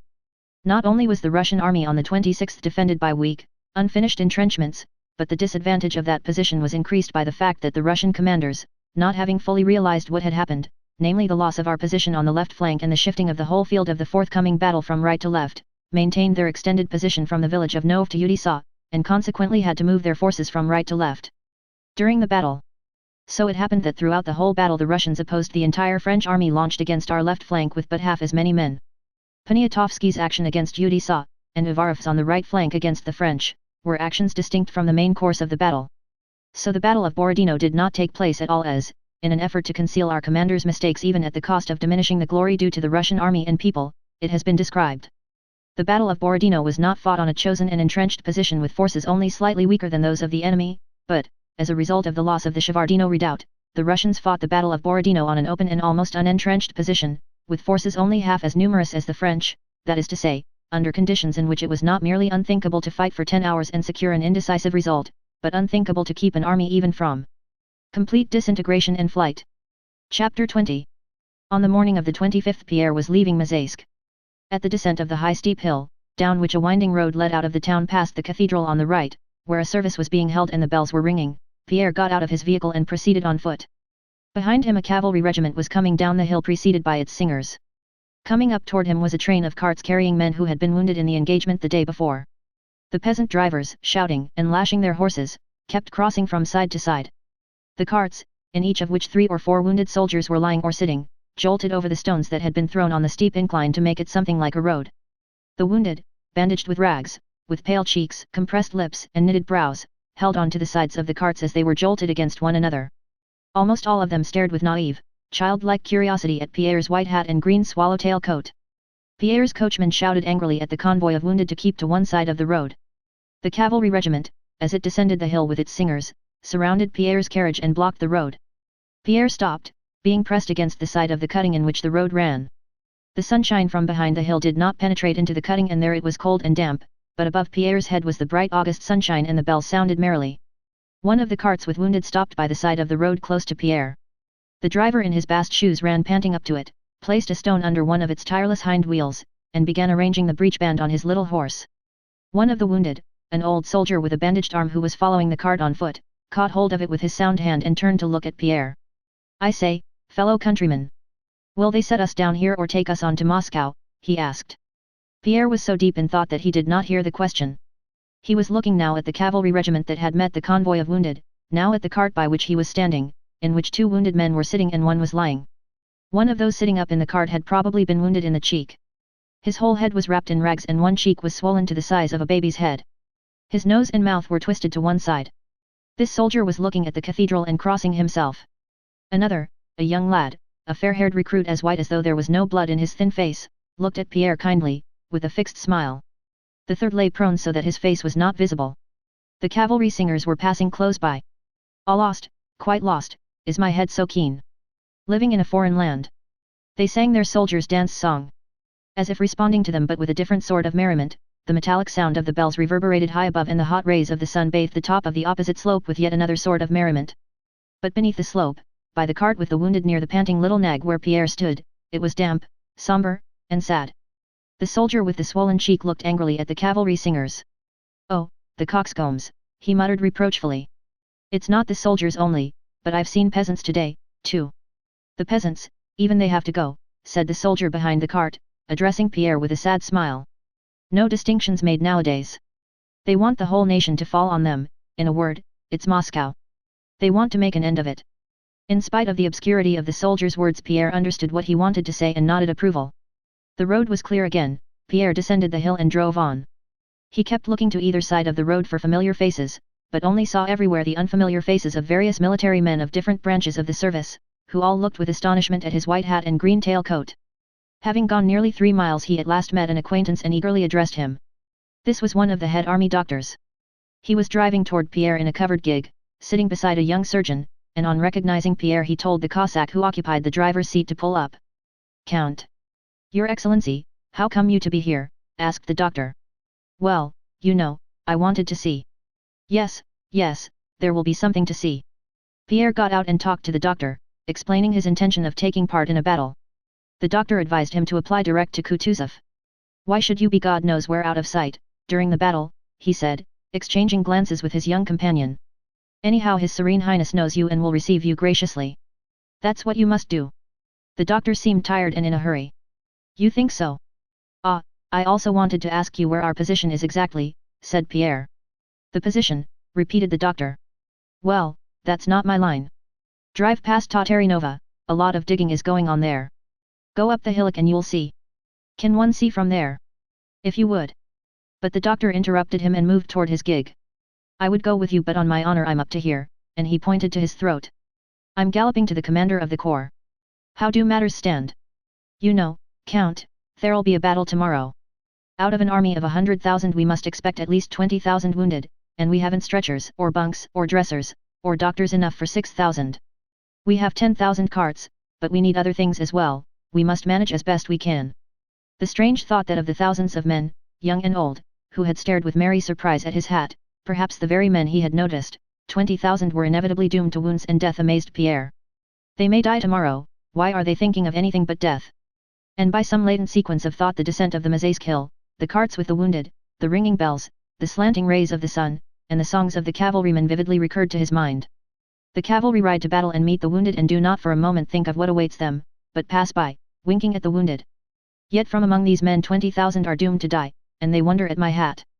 Strange, thought Pierre, continuing his way to Tatarinova. In front of a landowner's house to the left of the road stood carriages, wagons, and crowds of orderlies and sentinels. The commander-in-chief was putting up there, but just when Pierre arrived he was not in and hardly any of the staff were there, they had gone to the church service. Pierre drove on toward Gorky. When he had ascended the hill and reached the little village street, he saw for the first time peasant militiamen in their white shirts and with crosses on their caps, who, talking and laughing loudly, animated and perspiring, were at work on a huge knoll overgrown with grass to the right of the road. Some of them were digging, others were wheeling barrel loads of earth along planks, while others stood about doing nothing. 2 officers were standing on the knoll, directing the men. On seeing these peasants, who were evidently still amused by the novelty of their position as soldiers, Pierre once more thought of the wounded men at Mazaisk and understood what the soldier had meant when he said, "They want the whole nation to fall on them." The sight of these bearded peasants at work on the battlefield, with their queer, clumsy boots and perspiring necks, and their shirts opening from the left toward the middle, unfastened, exposing their sunburned collarbones, impressed Pierre more strongly with the solemnity and importance of the moment than anything he had yet seen or heard. Chapter 21. Pierre stepped out of his carriage and, passing the toiling militiamen, ascended the knoll from which, according to the doctor, the battlefield could be seen. It was about 11 o'clock. The sun shone somewhat to the left and behind him and brightly lit up the enormous panorama which, rising like an amphitheatre, extended before him in the clear rarefied atmosphere. From above on the left, bisecting that amphitheatre, wound the Smolensk highroad, passing through a village with a white church some 500 paces in front of the knoll and below it. This was Borodino. Below the village the road crossed the river by a bridge and, winding down and up, rose higher and higher to the village of Valuvo visible about 4 miles away, where Napoleon was then stationed. Beyond Valuvo the road disappeared into a yellowing forest on the horizon. Far in the distance in that birch and fir forest to the right of the road, the cross and belfry of the Kolaka monastery gleamed in the sun. Here and there over the whole of that blue expanse, to right and left of the forest and the road, smoking campfires could be seen and indefinite masses of troops, ours and the enemy's. The ground to the right, along the course of the Kolaka and Moskva rivers, was broken and hilly. Between the hollows the villages of Bezubova and Zakharino showed in the distance. On the left the ground was more level, there were fields of grain, and the smoking ruins of Semenovsk, which had been burnt down, could be seen. All that Pierre saw was so indefinite that neither the left nor the right side of the field fully satisfied his expectations. Nowhere could he see the battlefield he had expected to find, but only fields, meadows, troops, woods, the smoke of campfires, villages, mounds, and streams, and try as he would he could descry no military position in this place which teemed with life, nor could he even distinguish our troops from the enemy's. I must ask someone who knows, he thought, and addressed an officer who was looking with curiosity at his huge unmilitary figure. May I ask you, said Pierre, what village that is in front? Borodino, isn't it, said the officer, turning to his companion. Borodino, the other corrected him. The officer, evidently glad of an opportunity for a talk, moved up to Pierre. Are those our men there? Pierre inquired. Yes, and there, further on, are the French, said the officer. There they are, there, you can see them. Where? Where? Asked Pierre. One can see them with the naked eye. Why, there. The officer pointed with his hand to the smoke visible on the left beyond the river, and the same stern and serious expression that Pierre had noticed on many of the faces he had met came into his face. Ah, those are the French. And over there, Pierre pointed to a knoll on the left, near which some troops could be seen. Those are ours. Ah, ours. And there, Pierre pointed to another knoll in the distance with a big tree on it, near a village that lay in a hollow where also some campfires were smoking and something black was visible. That's his again, said the officer. It was the Shevardino redoubt. It was ours yesterday, but now it is his. Then how about our position? Our position, replied the officer with a smile of satisfaction. I can tell you quite clearly, because I constructed nearly all our entrenchments. There, you see? There's our center, at Borodino, just there, and he pointed to the village in front of them with the white church. That's where one crosses the Kolaka. You see down there where the rows of hay are lying in the hollow, there's the bridge. That's our center. Our right flank is over there, he pointed sharply to the right, far away in the broken ground, that's where the Moskva river is, and we have thrown up 3 redoubts there, very strong ones. The left flank, here the officer paused. Well, you see, that's difficult to explain. Yesterday our left flank was there at Chavardino, you see, where the oak is, but now we have withdrawn our left wing, now it is over there, do you see that village and the smoke? That's Semenovsk, yes, there, he pointed to Rivsky's knoll. But the battle will hardly be there. His having moved his troops there is only a ruse, he will probably pass round to the right of the Moskva. But wherever it may be, many a man will be missing tomorrow, he remarked. An elderly sergeant who had approached the officer while he was giving these explanations had waited in silence for him to finish speaking, but at this point, evidently not liking the officer's remark, interrupted him. Gabions must be sent for, said he sternly. The officer appeared abashed, as though he understood that one might think of how many men would be missing tomorrow but ought not to speak of it. Well, send number 3 company again, the officer replied hurriedly. And you, are you one of the doctors? No, I've come on my own, answered Pierre, and he went down the hill again, passing the militiamen. Oh, those damned fellows, muttered the officer who followed him, holding his nose as he ran past the men at work. There they are, bringing her, coming. There they are. They'll be here in a minute, voices were suddenly heard saying, and officers, soldiers and militiamen began running forward along the road. A church procession was coming up the hill from Borodino. First along the dusty road came the infantry in ranks, bareheaded and with arms reversed. From behind them came the sound of church singing. Soldiers and militiamen ran bareheaded past Pierre toward the procession. They are bringing her, our protectress. The Iberian Mother of God, someone cried. The Smolensk Mother of God, another corrected him. The militiamen, both those who had been in the village and those who had been at work on the battery, threw down their spades and ran to meet the church procession. Following the battalion that marched along the dusty road came priests in their vestments, one little old man in a hood with attendants and singers. Behind them soldiers and officers bore a large, dark-faced icon with an embossed metal cover. This was the icon that had been brought from Smolensk and had since accompanied the army. Behind, before, and on both sides, crowds of militiamen with bared heads walked, ran, and bowed to the ground.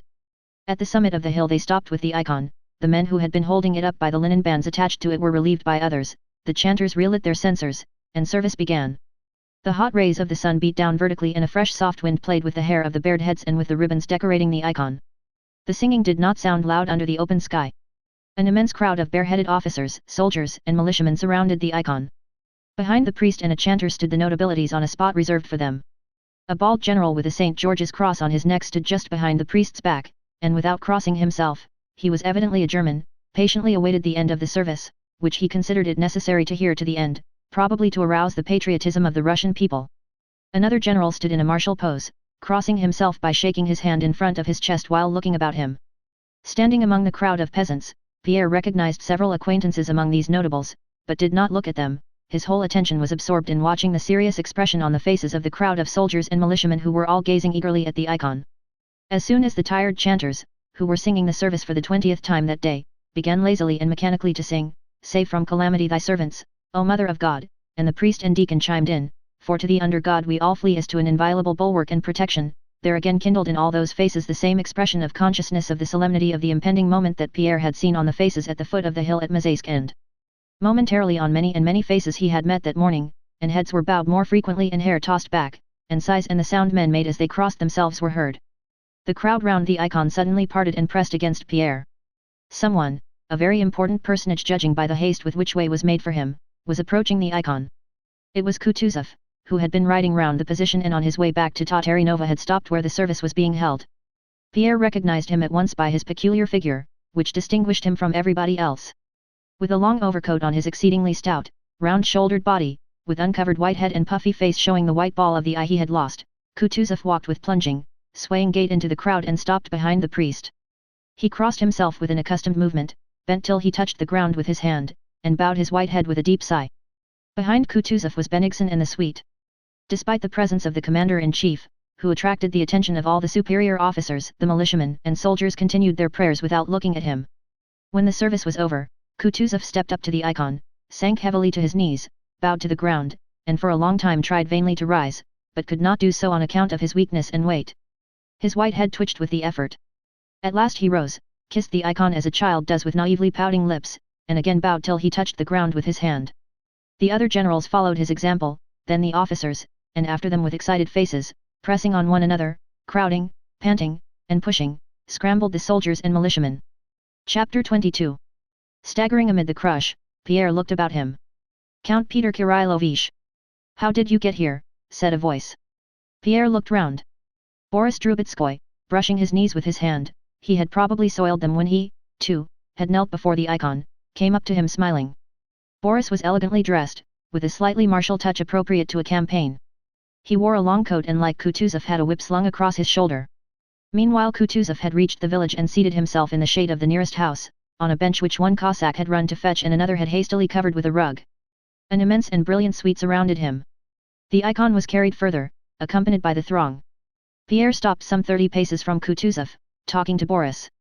He explained his wish to be present at the battle and to see the position. "This is what you must do," said Boris. "I will do the honors of the camp to you. You will see everything best from where Count Bennigsen will be. I am in attendance on him, you know, I'll mention it to him. But if you want to ride round the position, come along with us. We are just going to the left flank. Then when we get back, do spend the night with me and we'll arrange a game of cards. Of course you know Dmitry Sergeyevich? Those are his quarters," and he pointed to the third house in the village of Gorky. "But I should like to see the right flank. They say it's very strong," said Pierre. "I should like to start from the Moskva river and ride round the whole position."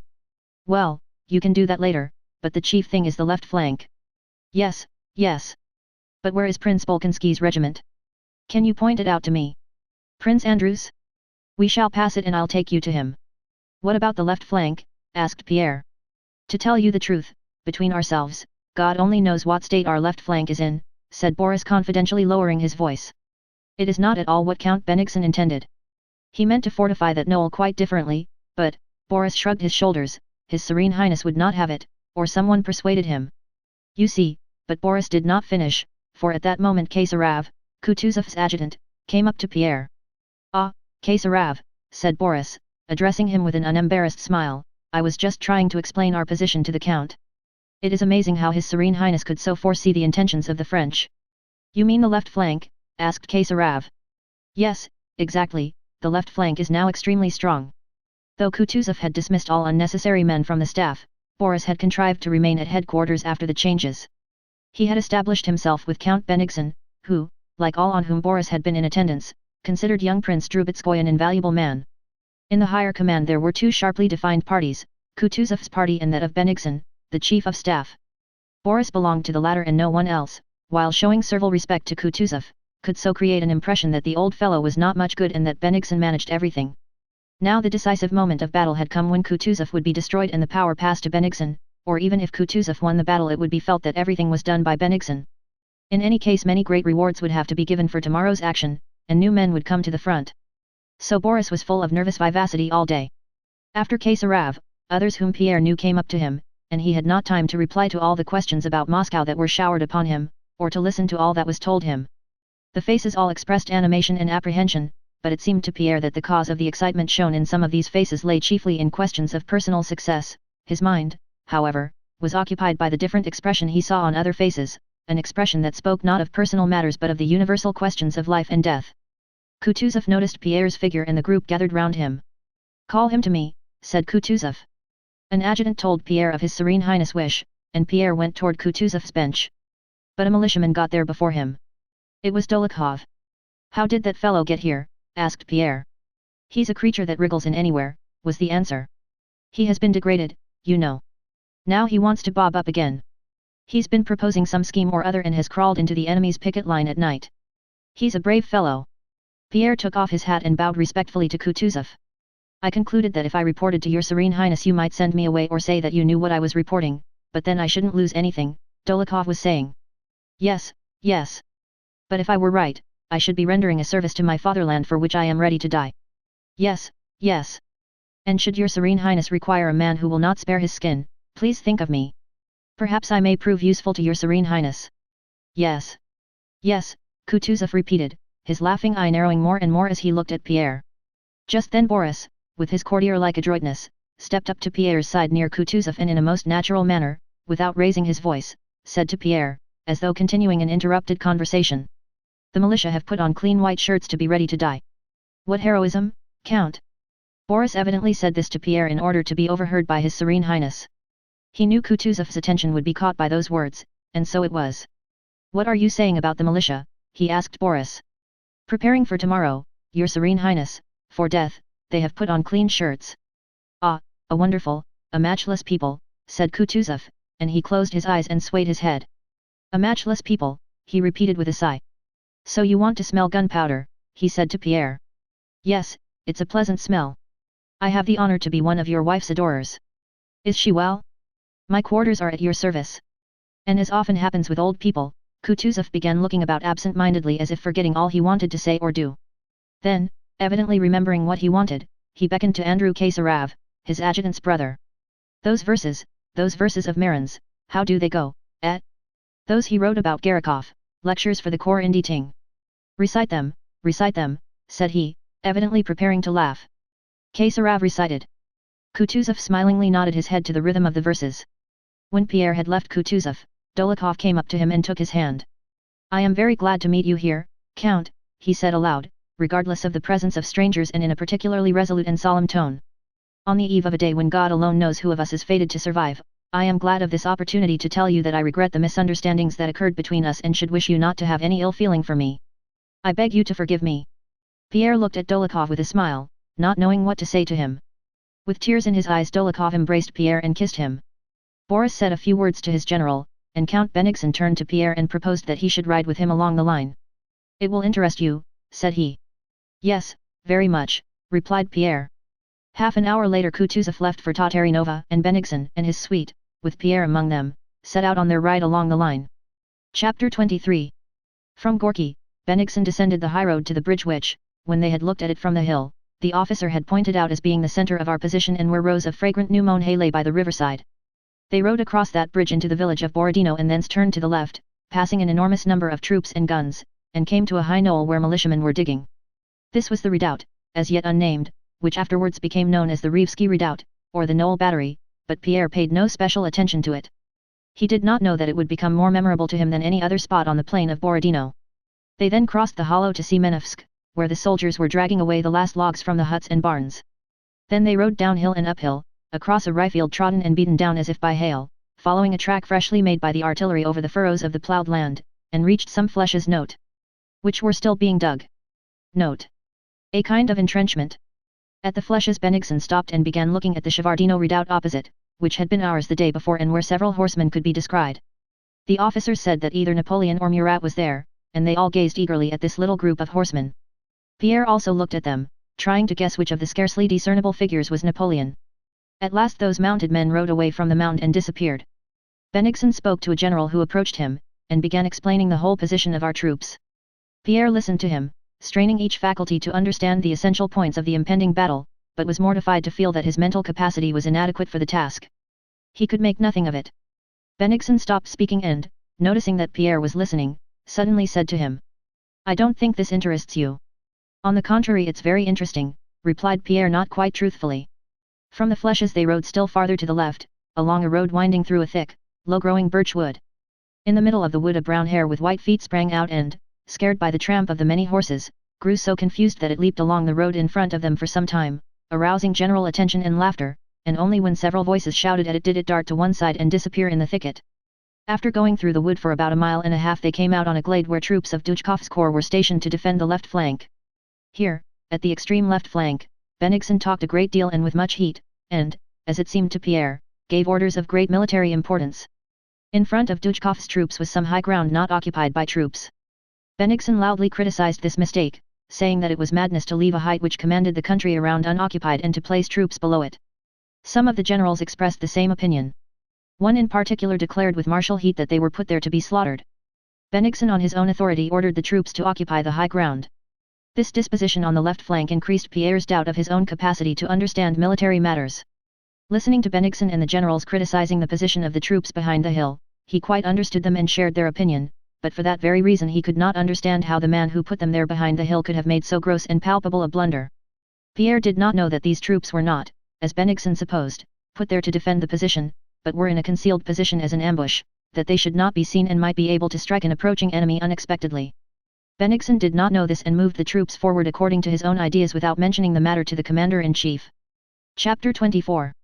On that bright evening of August 25, Prince Andrew lay leaning on his elbow in a broken-down shed in the village of Nyazkovo at the further end of his regiment's encampment.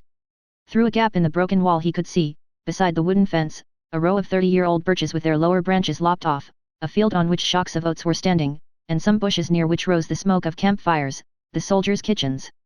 Narrow and burdensome and useless to anyone as his life now seemed to him, Prince Andrew on the eve of battle felt agitated and irritable as he had done 7 years before at Austerlitz. He had received and given the orders for next day's battle and had nothing more to do. But his thoughts, the simplest, clearest, and therefore most terrible thoughts, would give him no peace. He knew that tomorrow's battle would be the most terrible of all he had taken part in, and for the first time in his life the possibility of death presented itself to him, not in relation to any worldly matter or with reference to its effect on others, but simply in relation to himself, to his own soul, vividly, plainly, terribly, and almost as a certainty. And from the height of this perception all that had previously tormented and preoccupied him suddenly became illumined by a cold white light without shadows, without perspective, without distinction of outline. All life appeared to him like magic lantern pictures at which he had long been gazing by artificial light through a glass. Now he suddenly saw those badly daubed pictures in clear daylight and without a glass. Yes, yes. There they are, those false images that agitated, enraptured, and tormented me, said he to himself, passing in review the principal pictures of the magic lantern of life and regarding them now in the cold white daylight of his clear perception of death. There they are, those rudely painted figures that once seemed splendid and mysterious. Glory, the good of society, love of a woman, the fatherland itself, how important these pictures appeared to me, with what profound meaning they seemed to be filled. And it is all so simple, pale, and crude in the cold white light of this morning which I feel is dawning for me. The 3 great sorrows of his life held his attention in particular, his love for a woman, his father's death, and the French invasion which had overrun half Russia. Love, that little girl who seemed to me brimming over with mystic forces. Yes, indeed, I loved her. I made romantic plans of love and happiness with her. Oh, what a boy I was, he said aloud bitterly. Ah me! I believed in some ideal love which was to keep her faithful to me for the whole year of my absence. Like the gentle dove in the fable she was to pine apart from me. But it was much simpler really. It was all very simple and horrible. When my father built Bald Hills he thought the place was his land, his air, his peasants. But Napoleon came and swept him aside, unconscious of his existence, as he might brush a chip from his path, and his Bald Hills and his whole life fell to pieces. Princess Mary says it is a trial sent from above. What is the trial for, when he is not here and will never return? He is not here. For whom then is the trial intended? The fatherland, the destruction of Moscow. And tomorrow I shall be killed, perhaps not even by a Frenchman but by one of our own men, by a soldier discharging a musket close to my ear as one of them did yesterday, and the French will come and take me by head and heels and fling me into a hole that I may not stink under their noses, and new conditions of life will arise, which will seem quite ordinary to others and about which I shall know nothing. I shall not exist. He looked at the row of birches shining in the sunshine, with their motionless green and yellow foliage and white bark. To die, to be killed tomorrow. That I should not exist. That all this should still be, but no me. And the birches with their light and shade, the curly clouds, the smoke of the campfires, and all that was around him changed and seemed terrible and menacing. A cold shiver ran down his spine. He rose quickly, went out of the shed, and began to walk about. After he had returned, voices were heard outside the shed. Who's that? He cried. The red-nosed Captain Timokhin, formerly Dólokhov's squadron commander, but now from lack of officers a battalion commander, shyly entered the shed followed by an adjutant and the regimental paymaster. Prince Andrew rose hastily, listened to the business they had come about, gave them some further instructions, and was about to dismiss them when he heard a familiar, lisping, voice behind the shed. Devil take it, said the voice of a man stumbling over something. Prince Andrew looked out of the shed and saw Pierre, who had tripped over a pole on the ground and had nearly fallen, coming his way. It was unpleasant to Prince Andrew to meet people of his own set in general, and Pierre especially, for he reminded him of all the painful moments of his last visit to Moscow. You? What a surprise, said he. What brings you here? This is unexpected. As he said this his eyes and face expressed more than coldness, they expressed hostility, which Pierre noticed at once. He had approached the shed full of animation, but on seeing Prince Andrew's face he felt constrained and ill at ease. I have come, simply, you know, come, it interests me, said Pierre, who had so often that day senselessly repeated that word interesting. I wish to see the battle. Oh yes, and what do the Masonic brothers say about war?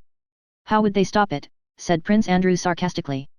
Well, and how's Moscow? And my people? Have they reached Moscow at last? He asked seriously. Yes, they have. Julie Drubetsky told me so. I went to see them, but missed them. They have gone to your estate near Moscow. Chapter 25. The officers were about to take leave, but Prince Andrew, apparently reluctant to be left alone with his friend, asked them to stay and have tea. Seats were brought in and so was the tea. The officers gazed with surprise at Pierre's huge stout figure and listened to his talk of Moscow and the position of our army, round which he had ridden. Prince Andrew remained silent, and his expression was so forbidding that Pierre addressed his remarks chiefly to the good-natured battalion commander. "So you understand the whole position of our troops?" Prince Andrew interrupted him. "Yes, that is, how do you mean?" said Pierre. "Not being a military man I can't say I have understood it fully, but I understand the general position." "Well, then, you know more than anyone else, be it who it may," said Prince Andrew. "Oh," said Pierre, looking over his spectacles in perplexity at Prince Andrew. "Well, and what do you think of Kutuzov's appointment?" he asked. "I was very glad of his appointment, that's all I know," replied Prince Andrew. "And tell me your opinion of Barclay de Tolly. In Moscow they are saying heaven knows what about him. What do you think of him?" "Ask them," replied Prince Andrew, indicating the officers. Pierre looked at Timokhin with the condescendingly interrogative smile with which everybody involuntarily addressed that officer. "We see light again, since his serenity has been appointed, your excellency," said Timokhin timidly, and continually turning to glance at his colonel. "Why so?" asked Pierre. "Well, to mention only firewood and fodder, let me inform you. Why, when we were retreating from Sventsyny we dare not touch a stick or a wisp of hay or anything. You see, we were going away, so he would get it all, wasn't it so, your excellency?" And again Timokhin turned to the prince. "But we daren't. In our regiment 2 officers were court-martialed for that kind of thing. But when his serenity took command everything became straightforward. Now we see light. Then why was it forbidden?" Timokhin looked about in confusion, not knowing what or how to answer such a question. Pierre put the same question to Prince Andrew. "Why, so as not to lay waste the country we were abandoning to the enemy," said Prince Andrew with venomous irony. "It is very sound, one can't permit the land to be pillaged and accustom the troops to marauding.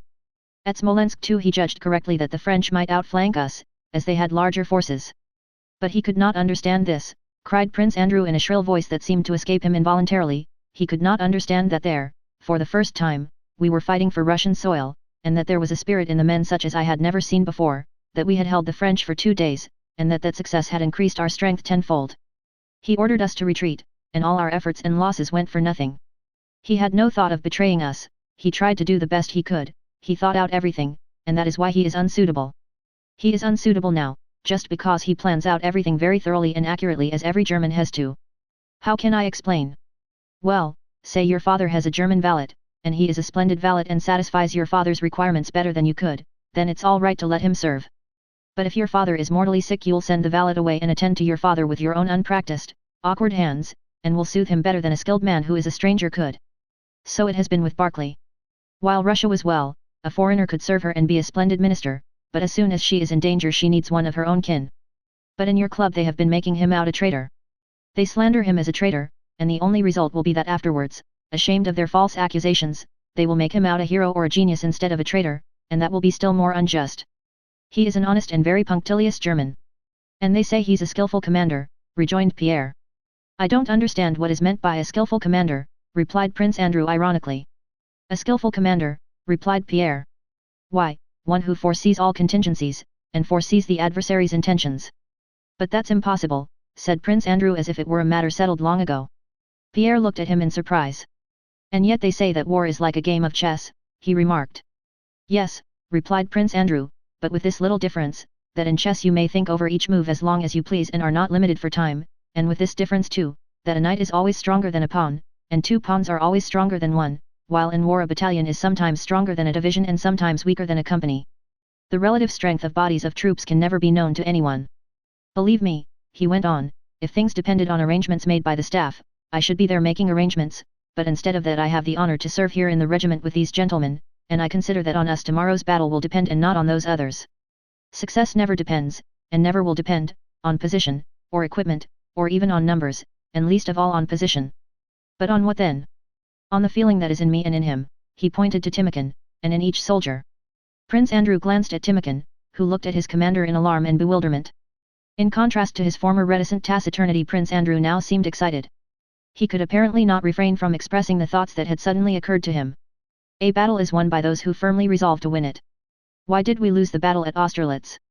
The French losses were almost equal to ours, but very early we said to ourselves that we were losing the battle, and we did lose it.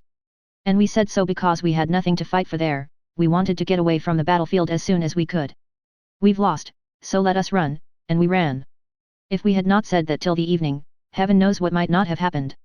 But tomorrow we shan't say it. You talk about our position, the left flank weak and the right flank too extended, he went on. That's all nonsense, there's nothing of the kind. But what awaits us tomorrow? 100 million most diverse chances which will be decided on the instant by the fact that our men or theirs run or do not run, and that this man or that man is killed, but all that is being done at present is only play. The fact is that those men with whom you have ridden round the position not only do not help matters, but hinder. They are only concerned with their own petty interests. At such a moment, said Pierre reproachfully. At such a moment? Prince Andrew repeated.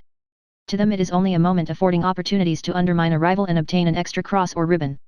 For me tomorrow means this, a Russian army of 100,000 and a French army of 100,000 have met to fight, and the thing is that these 200,000 men will fight and the side that fights more fiercely and spares itself least will win. And if you like I will tell you that whatever happens and whatever muddles those at the top may make, we shall win tomorrow's battle. Tomorrow, happen what may, we shall win. There now, your excellency. That's the truth, the real truth, said Timokhin. Who would spare himself now?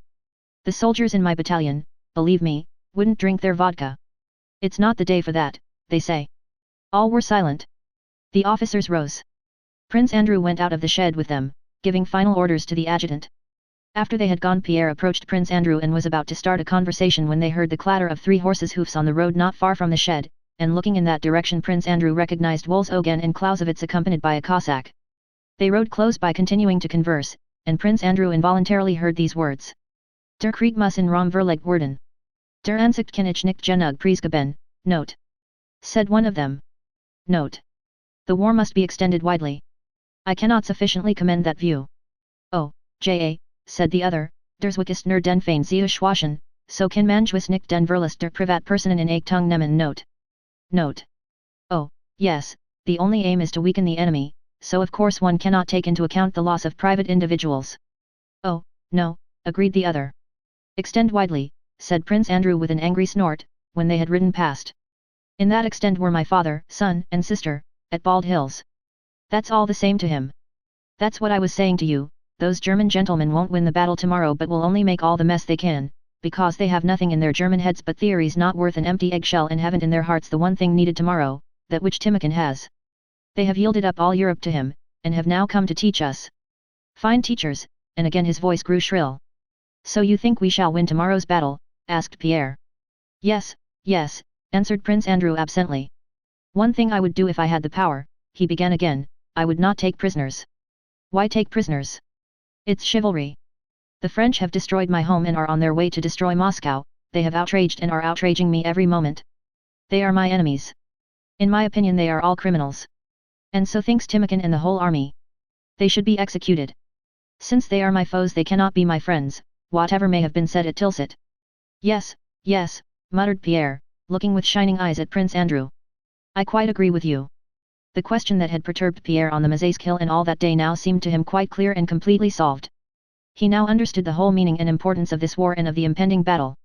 All he had seen that day, all the significant and stern expressions on the faces he had seen in passing, were lit up for him by a new light.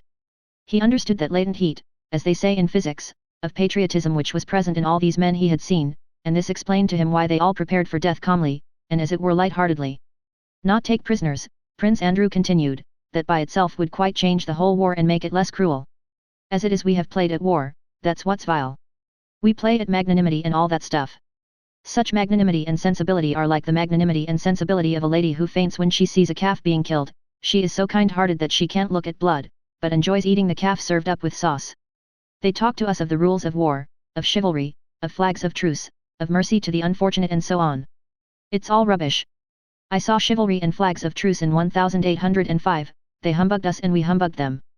They plunder other people's houses, issue false paper money, and worst of all they kill my children and my father, and then talk of rules of war and magnanimity to foes. Take no prisoners, but kill and be killed. He who has come to this as I have through the same sufferings. Prince Andrew, who had thought it was all the same to him whether or not Moscow was taken as Smolensk had been, was suddenly checked in his speech by an unexpected cramp in his throat. He paced up and down a few times in silence, but his eyes glittered feverishly and his lips quivered as he began speaking.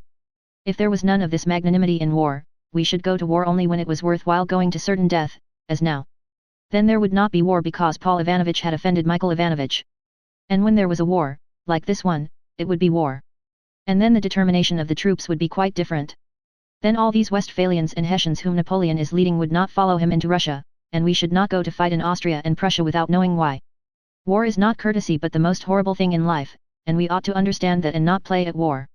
We ought to accept this terrible necessity sternly and seriously. It all lies in that, get rid of falsehood and let war be war and not a game. As it is now, war is the favorite pastime of the idle and frivolous. The military calling is the most highly honored. But what is war? What is needed for success in warfare? What are the habits of the military? The aim of war is murder, the methods of war are spying, treachery, and their encouragement, the ruin of a country's inhabitants, robbing them or stealing to provision the army, and fraud and falsehood termed military craft. The habits of the military class are the absence of freedom, that is, discipline, idleness, ignorance, cruelty, debauchery, and drunkenness. And in spite of all this it is the highest class, respected by everyone. All the kings, except the Chinese, wear military uniforms, and he who kills most people receives the highest rewards. They meet, as we shall meet tomorrow, to murder one another, they kill and maim tens of thousands, and then have thanksgiving services for having killed so many people, they even exaggerate the number, and they announce a victory, supposing that the more people they have killed the greater their achievement. How does God above look at them and hear them, exclaimed Prince Andrew in a shrill, piercing voice. Ah, my friend, it has of late become hard for me to live. I see that I have begun to understand too much. And it doesn't do for man to taste of the tree of knowledge of good and evil. Ah, well, it's not for long, he added. However, you're sleepy, and it's time for me to sleep. Go back to Gorky, said Prince Andrew suddenly. Oh no. Pierre replied, looking at Prince Andrew with frightened, compassionate eyes. Go, go. Before a battle one must have one's sleep out, repeated Prince Andrew. He came quickly up to Pierre and embraced and kissed him. Goodbye, be off, he shouted. Whether we meet again or not, and turning away hurriedly he entered the shed. It was already dark, and Pierre could not make out whether the expression of Prince Andrew's face was angry or tender. For some time he stood in silence considering whether he should follow him or go away. No, he does not want it. Pierre concluded. And I know that this is our last meeting. He sighed deeply and rode back to Gorky. On re-entering the shed Prince Andrew lay down on a rug, but he could not sleep. He closed his eyes. One picture succeeded another in his imagination. On one of them he dwelt long and joyfully. He vividly recalled an evening in Petersburg. Natasha with animated and excited face was telling him how she had gone to look for mushrooms the previous summer and had lost her way in the big forest. She incoherently described the depths of the forest, her feelings, and a talk with a beekeeper she met, and constantly interrupted her story to say, "No, I can't. I'm not telling it right, no, you don't understand," though he encouraged her by saying that he did understand, and he really had understood all she wanted to say. But Natasha was not satisfied with her own words, she felt that they did not convey the passionately poetic feeling she had experienced that day and wished to convey. He was such a delightful old man, and it was so dark in the forest, and he had such kind. "No, I can't describe it," she had said, flushed and excited. Prince Andrew smiled now the same happy smile as then when he had looked into her eyes. I understood her, he thought. I not only understood her, but it was just that inner, spiritual force, that sincerity, that frankness of soul, that very soul of hers which seemed to be fettered by her body, it was that soul I loved in her, loved so strongly and happily, and suddenly he remembered how his love had ended. He did not need anything of that kind. He neither saw nor understood anything of the sort. He only saw in her a pretty and fresh young girl, with whom he did not deign to unite his fate. And he is still alive and gay. Prince Andrew jumped up as if someone had burned him, and again began pacing up and down in front of the shed. Chapter 26. On August 25, the eve of the Battle of Borodino, M. de Beausset, prefect of the French Emperor's palace, arrived at Napoleon's quarters at Valuvo with Colonel Fabvier, the former from Paris and the latter from Madrid. Donning his court uniform, M. de Beausset ordered a box he had brought for the Emperor to be carried before him and entered the first compartment of Napoleon's tent, where he began opening the box while conversing with Napoleon's aides-de-camp who surrounded him. Fabvier, not entering the tent, remained at the entrance talking to some generals of his acquaintance. The Emperor Napoleon had not yet left his bedroom and was finishing his toilet. Slightly snorting and grunting, he presented now his back and now his plump hairy chest to the brush with which his valet was rubbing him down. Another valet, with his finger over the mouth of a bottle, was sprinkling eau de cologne on the Emperor's pampered body with an expression which seemed to say that he alone knew where and how much eau de cologne should be sprinkled. Napoleon's short hair was wet and matted on the forehead, but his face, though puffy and yellow, expressed physical satisfaction. "Go on, harder, go on," he muttered to the valet who was rubbing him, slightly twitching and grunting. An aide-de-camp, who had entered the bedroom to report to the Emperor the number of prisoners taken in yesterday's action, was standing by the door after delivering his message, awaiting permission to withdraw. Napoleon, frowning, looked at him from under his brows. "No prisoners," said he, repeating the aide-de-camp's words. "They are forcing us to exterminate them. So much the worse for the Russian army. Go on, harder, harder," he muttered, hunching his back and presenting his fat shoulders. "All right. Let Monsieur de Beausset enter, and Fabvier too," he said, nodding to the aide-de-camp. "Yes, sire," and the aide-de-camp disappeared through the door of the tent. Two valets rapidly dressed His Majesty, and wearing the blue uniform of the guards he went with firm quick steps to the reception room. De Beausset's hands meanwhile were busily engaged arranging the present he had brought from the Empress, on two chairs directly in front of the entrance. But Napoleon had dressed and come out with such unexpected rapidity that he had not time to finish arranging the surprise. Napoleon noticed at once what they were about and guessed that they were not ready. He did not wish to deprive them of the pleasure of giving him a surprise, so he pretended not to see de Beausset and called Fabvier to him, listening silently and with a stern frown to what Fabvier told him of the heroism and devotion of his troops fighting at Salamanca, at the other end of Europe, with but one thought, to be worthy of their emperor, and but one fear, to fail to please him. The result of that battle had been deplorable. Napoleon made ironic remarks during Fabvier's account, as if he had not expected that matters could go otherwise in his absence. "I must make up for that in Moscow," said Napoleon. "I'll see you later," he added, and summoned de Beausset, who by that time had prepared the surprise, having placed something on the chairs and covered it with a cloth. De Beausset bowed low, with that courtly French bow which only the old retainers of the Bourbons knew how to make, and approached him, presenting an envelope. Napoleon turned to him gaily and pulled his ear. "You have hurried here. I am very glad." "Well, what is Paris saying?" he asked, suddenly changing his former stern expression for a most cordial tone. "Sire, all Paris regrets your absence," replied de Beausset as was proper. But though Napoleon knew that de Beausset had to say something of this kind, and though in his lucid moments he knew it was untrue, he was pleased to hear it from him. Again he honored him by touching his ear. "I am very sorry to have made you travel so far," said he. "Sire, I expected nothing less than to find you at the gates of Moscow," replied de Beausset. Napoleon smiled and, lifting his head absent-mindedly, glanced to the right. An aide-de-camp approached with gliding steps and offered him a gold snuff-box, which he took. "Yes, it has happened luckily for you," he said, raising the open snuff-box to his nose. "You are fond of travel, and in 3 days you will see Moscow. You surely did not expect to see that Asiatic capital. You will have a pleasant journey." De Beausset bowed gratefully at this regard for his taste for travel, of which he had not till then been aware. "Ha, what's this?" asked Napoleon, noticing that all the courtiers were looking at something concealed under a cloth. With courtly adroitness de Beausset half turned and without turning his back to the emperor retired 2 steps, twitching off the cloth at the same time, and said, "A present to your majesty from the empress." It was a portrait, painted in bright colors by Gerard, of the son born to Napoleon by the daughter of the Emperor of Austria, the boy whom for some reason everyone called the King of Rome. A very pretty curly-headed boy with a look of the Christ in the Sistine Madonna was depicted playing at stick and ball. The ball represented the terrestrial globe and the stick in his other hand a scepter. Though it was not clear what the artist meant to express by depicting the so-called King of Rome spiking the earth with a stick, the allegory apparently seemed to Napoleon, as it had done to all who had seen it in Paris, quite clear and very pleasing. "The King of Rome," he said, pointing to the portrait with a graceful gesture. "Admirable." With the natural capacity of an Italian for changing the expression of his face at will, he drew nearer to the portrait and assumed a look of pensive tenderness. He felt that what he now said and did would be historical, and it seemed to him that it would now be best for him, whose grandeur enabled his son to play stick and ball with the terrestrial globe, to show, in contrast to that grandeur, the simplest paternal tenderness. His eyes grew dim, he moved forward, glanced round at a chair, which seemed to place itself under him, and sat down on it before the portrait. At a single gesture from him everyone went out on tiptoe, leaving the great man to himself and his emotion. Having sat still for a while he touched, himself not knowing why, the thick spot of paint representing the highest light in the portrait, rose, and recalled de Beausset and the officer on duty. He ordered the portrait to be carried outside his tent, that the old guard, stationed round it, might not be deprived of the pleasure of seeing the King of Rome, the son and heir of their adored monarch. And while he was doing de Beausset the honor of breakfasting with him, they heard, as Napoleon had anticipated, the rapturous cries of the officers and men of the old guard who had run up to see the portrait. "Vive l'Empereur! Vive l'Roi de Rome! Vive l'Empereur!" came those ecstatic cries. After breakfast Napoleon in de Beauset's presence dictated his order of the day to the army. "Short and energetic," he remarked when he had read over the proclamation which he had dictated straight off without corrections. It ran. "Soldiers! This is the battle you have so longed for. Victory depends on you. It is essential for us, it will give us all we need, comfortable quarters and a speedy return to our country. Behave as you did at Austerlitz, Friedland, Vitebsk, and Smolensk. Let our remotest posterity recall your achievements this day with pride. Let it be said of each of you, he was in the great battle before Moscow.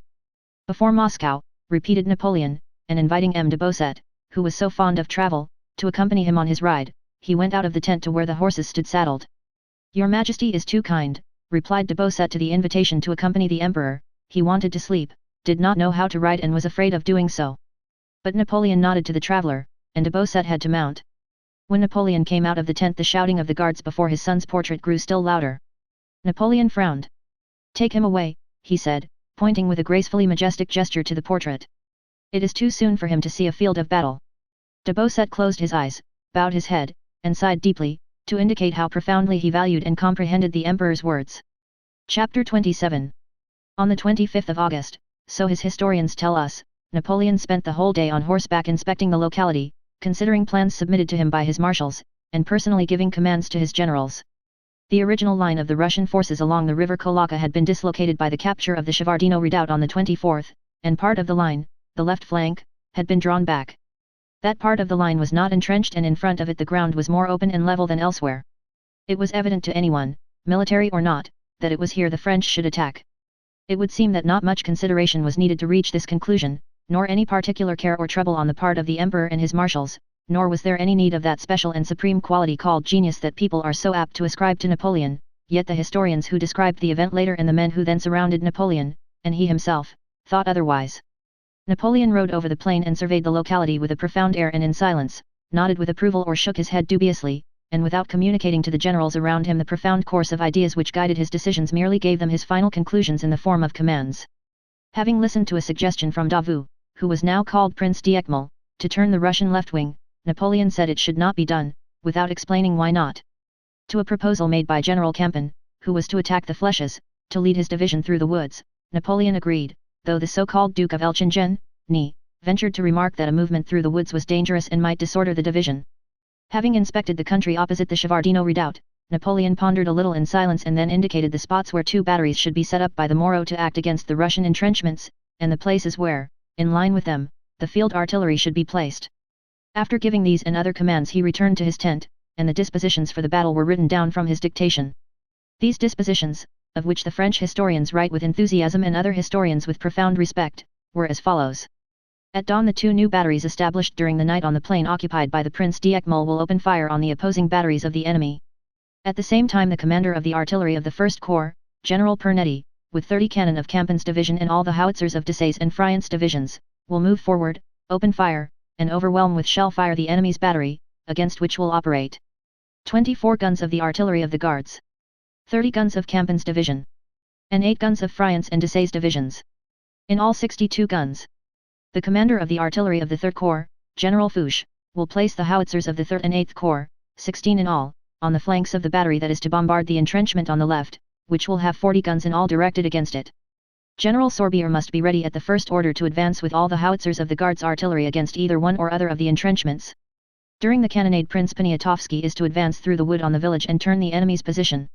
General Campan will move through the wood to seize the first fortification. After the advance has begun in this manner, orders will be given in accordance with the enemy's movements. The cannonade on the left flank will begin as soon as the guns of the right wing are heard. The sharpshooters of Morin's division and of the Vice-King's division will open a heavy fire on seeing the attack commence on the right wing. The Vice-King will occupy the village and cross by its 3 bridges, advancing to the same heights as Morin's and Gibbert's divisions, which under his leadership will be directed against the redoubt and come into line with the rest of the forces. All this must be done in good order, le tout se fera avec ordre et method, as far as possible retaining troops in reserve. The Imperial Camp near Mazaisk. September 6, 1812.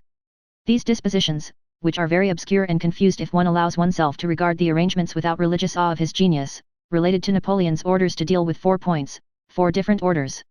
Not one of these was, or could be, carried out.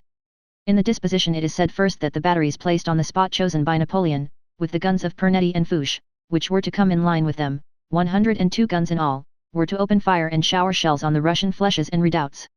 This could not be done, as from the spots selected by Napoleon the projectiles did not carry to the Russian works, and those 102 guns shot into the air until the nearest commander, contrary to Napoleon's instructions, moved them forward.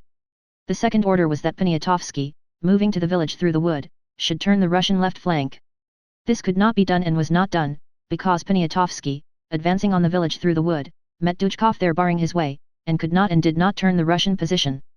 The third order was, General Kampen will move through the wood to seize the first fortification. General Kampen's division did not seize the first fortification but was driven back, for on emerging from the wood it had to reform under grapeshot, of which Napoleon was unaware. The fourth order was, the Vice-King will occupy the village, Borodino, and cross by its 3 bridges, advancing to the same heights as Morin's and Gerard's divisions, for whose movements no directions are given, which under his leadership will be directed against the redoubt and come into line with the rest of the forces. As far as one can make out, not so much from this unintelligible sentence as from the attempts the Vice-King made to execute the orders given him, he was to advance from the left through Borodino to the redoubt while the divisions of Morin and Gerard were to advance simultaneously from the front. All this, like the other parts of the disposition, was not and could not be executed.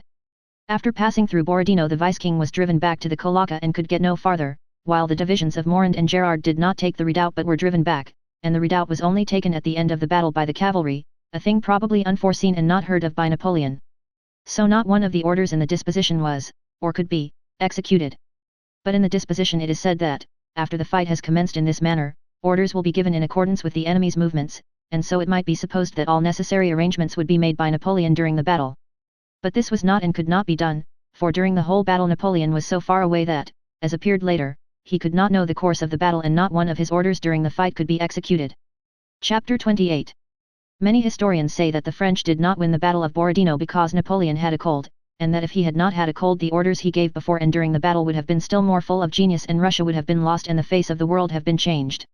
To historians who believe that Russia was shaped by the will of one man, Peter the Great, and that France from a republic became an empire and French armies went to Russia at the will of one man, Napoleon, to say that Russia remained a power because Napoleon had a bad cold on the 24th of August may seem logical and convincing. If it had depended on Napoleon's will to fight or not to fight the Battle of Borodino, and if this or that other arrangement depended on his will, then evidently a cold affecting the manifestation of his will might have saved Russia, and consequently the valet who omitted to bring Napoleon his waterproof boots on the 24th would have been the savior of Russia. Along that line of thought such a deduction is indubitable as the deduction Voltaire made in jest, without knowing what he was jesting at, when he saw that the massacre of St. Bartholomew was due to Charles IX's stomach being deranged. But to men who do not admit that Russia was formed by the will of one man, Peter I, or that the French Empire was formed and the war with Russia begun by the will of one man, Napoleon, that argument seems not merely untrue and irrational, but contrary to all human reality. To the question of what causes historic events another answer presents itself, namely, that the course of human events is predetermined from on high, depends on the coincidence of the wills of all who take part in the events, and that a Napoleon's influence on the course of these events is purely external and fictitious. Strange as at first glance it may seem to suppose that the massacre of St. Bartholomew was not due to Charles IX's will, though he gave the order for it and thought it was done as a result of that order, and strange as it may seem to suppose that the slaughter of 80,000 men at Borodino was not due to Napoleon's will, though he ordered the commencement and conduct of the battle and thought it was done because he ordered it, strange as these suppositions appear, yet human dignity, which tells me that each of us is, if not more at least not less a man than the great Napoleon, demands the acceptance of that solution of the question, and historic investigation abundantly confirms it. At the Battle of Borodino Napoleon shot at no one and killed no one. That was all done by the soldiers. Therefore it was not he who killed people. The French soldiers went to kill and be killed at the Battle of Borodino not because of Napoleon's orders but by their own volition. The whole army, French, Italian, German, Polish, and Dutch, hungry, ragged, and weary of the campaign, felt at the sight of an army blocking their road to Moscow that the wine was drawn and must be drunk. Had Napoleon then forbidden them to fight the Russians, they would have killed him and have proceeded to fight the Russians because it was inevitable. When they heard Napoleon's proclamation offering them, as compensation for mutilation and death, the words of posterity about their having been in the battle before Moscow, they cried Vive l'Empereur, just as they had cried Vive l'Empereur, at the sight of the portrait of the boy piercing the terrestrial globe with a toy stick, and just as they would have cried Vive l'Empereur, at any nonsense that might be told them. There was nothing left for them to do but cry Vive l'Empereur, and go to fight, in order to get food and rest as conquerors in Moscow. So it was not because of Napoleon's commands that they killed their fellow men. And it was not Napoleon who directed the course of the battle, for none of his orders were executed and during the battle he did not know what was going on before him. So the way in which these people killed one another was not decided by Napoleon's will but occurred independently of him, in accord with the will of hundreds of thousands of people who took part in the common action. It only seemed to Napoleon that it all took place by his will. And so the question whether he had or had not a cold has no more historic interest than the cold of the least of the transport soldiers. Moreover, the assertion made by various writers that his cold was the cause of his dispositions not being as well planned as on former occasions, and of his orders during the battle not being as good as previously, is quite baseless, which again shows that Napoleon's cold on the 26th of August was unimportant. The dispositions cited above are not at all worse, but are even better, than previous dispositions by which he had won victories. His pseudo-orders during the battle were also no worse than formerly, but much the same as usual. These dispositions and orders only seem worse than previous ones because the Battle of Borodino was the first Napoleon did not win. The profoundest and most excellent dispositions and orders seem very bad, and every learned militarist criticizes them with looks of importance, when they relate to a battle that has been lost, and the very worst dispositions and orders seem very good, and serious people fill whole volumes to demonstrate their merits, when they relate to a battle that has been won. The dispositions drawn up by Weyrother for the Battle of Austerlitz were a model of perfection for that kind of composition, but still they were criticized for their very perfection, for their excessive minuteness. Napoleon at the Battle of Borodino fulfilled his office as representative of authority as well as, and even better than, at other battles. He did nothing harmful to the progress of the battle, he inclined to the most reasonable opinions, he made no confusion, did not contradict himself, did not get frightened or run away from the field of battle, but with his great tact and military experience carried out his role of appearing to command, calmly and with dignity. Chapter 29. On returning from a second inspection of the lines, Napoleon remarked, "The chessmen are set up, the game will begin tomorrow." Having ordered punch and summoned de Beausset, he began to talk to him about Paris and about some changes he meant to make in the Empress' household, surprising the prefect by his memory of minute details relating to the court. He showed an interest in trifles, joked about de Beausset's love of travel, and chatted carelessly, as a famous, self-confident surgeon who knows his job does when turning up his sleeves and putting on his apron while a patient is being strapped to the operating table.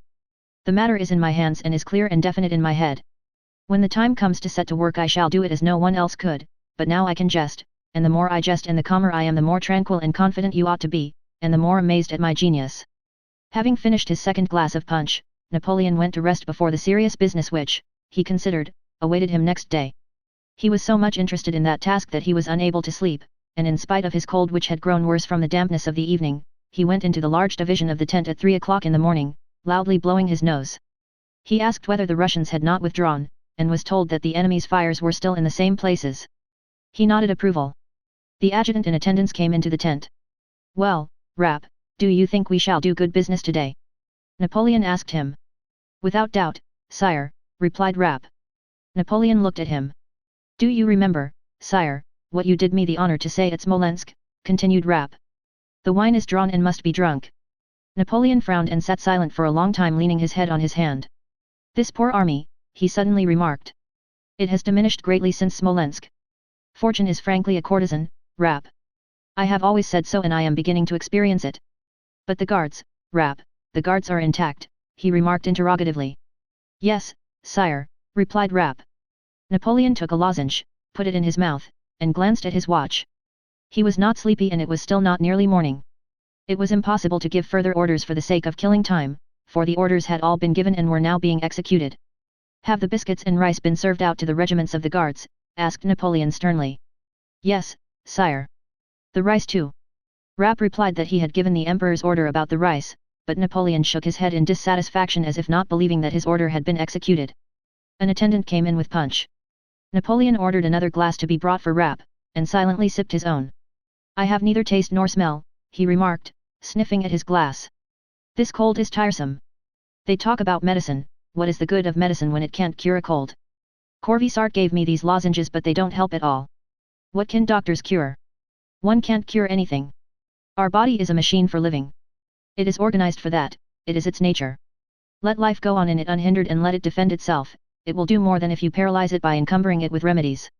Our body is like a perfect watch that should go for a certain time, the watchmaker cannot open it, he can only adjust it by fumbling, and that blindfold. Yes, our body is just a machine for living, that is all." And having entered on the path of definition, of which he was fond, Napoleon suddenly and unexpectedly gave a new one. "Do you know, Rapp, what military art is?" asked he. "It is the art of being stronger than the enemy at a given moment. That's all." Rapp made no reply.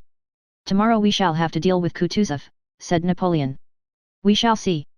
Do you remember at Braunau he commanded an army for 3 weeks and did not once mount a horse to inspect his entrenchments? We shall see." He looked at his watch. It was still only 4 o'clock. He did not feel sleepy. The punch was finished and there was still nothing to do. He rose, walked to and fro, put on a warm overcoat and a hat, and went out of the tent. The night was dark and damp, a scarcely perceptible moisture was descending from above. Nearby, the campfires were dimly burning among the French guards, and in the distance those of the Russian line shone through the smoke. The weather was calm, and the rustle and tramp of the French troops already beginning to move to take up their positions were clearly audible. Napoleon walked about in front of his tent, looked at the fires and listened to these sounds, and as he was passing a tall guardsman in a shaggy cap, who was standing sentinel before his tent and had drawn himself up like a black pillar at sight of the emperor, Napoleon stopped in front of him. "What year did you enter the service?" he asked with that affectation of military bluntness and geniality with which he always addressed the soldiers. The man answered the question. "Ah! One of the old ones. Has your regiment had its rice?" "It has, your majesty." Napoleon nodded and walked away.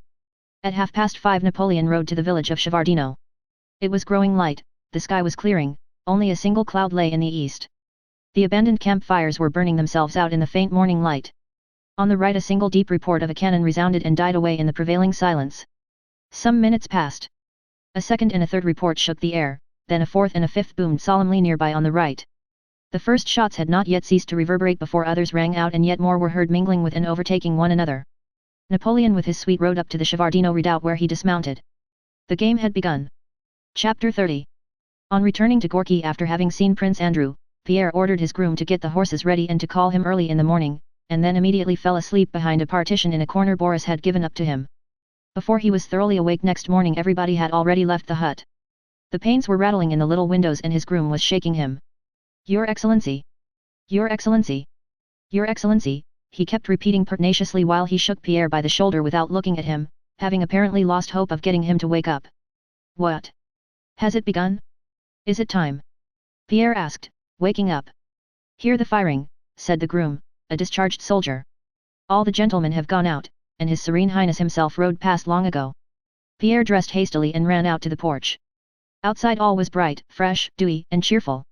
The sun, just bursting forth from behind a cloud that had concealed it, was shining, with rays still half broken by the clouds, over the roofs of the street opposite, on the dew-besprinkled dust of the road, on the walls of the houses, on the windows, the fence, and on Pierre's horses standing before the hut. The roar of guns sounded more distinct outside.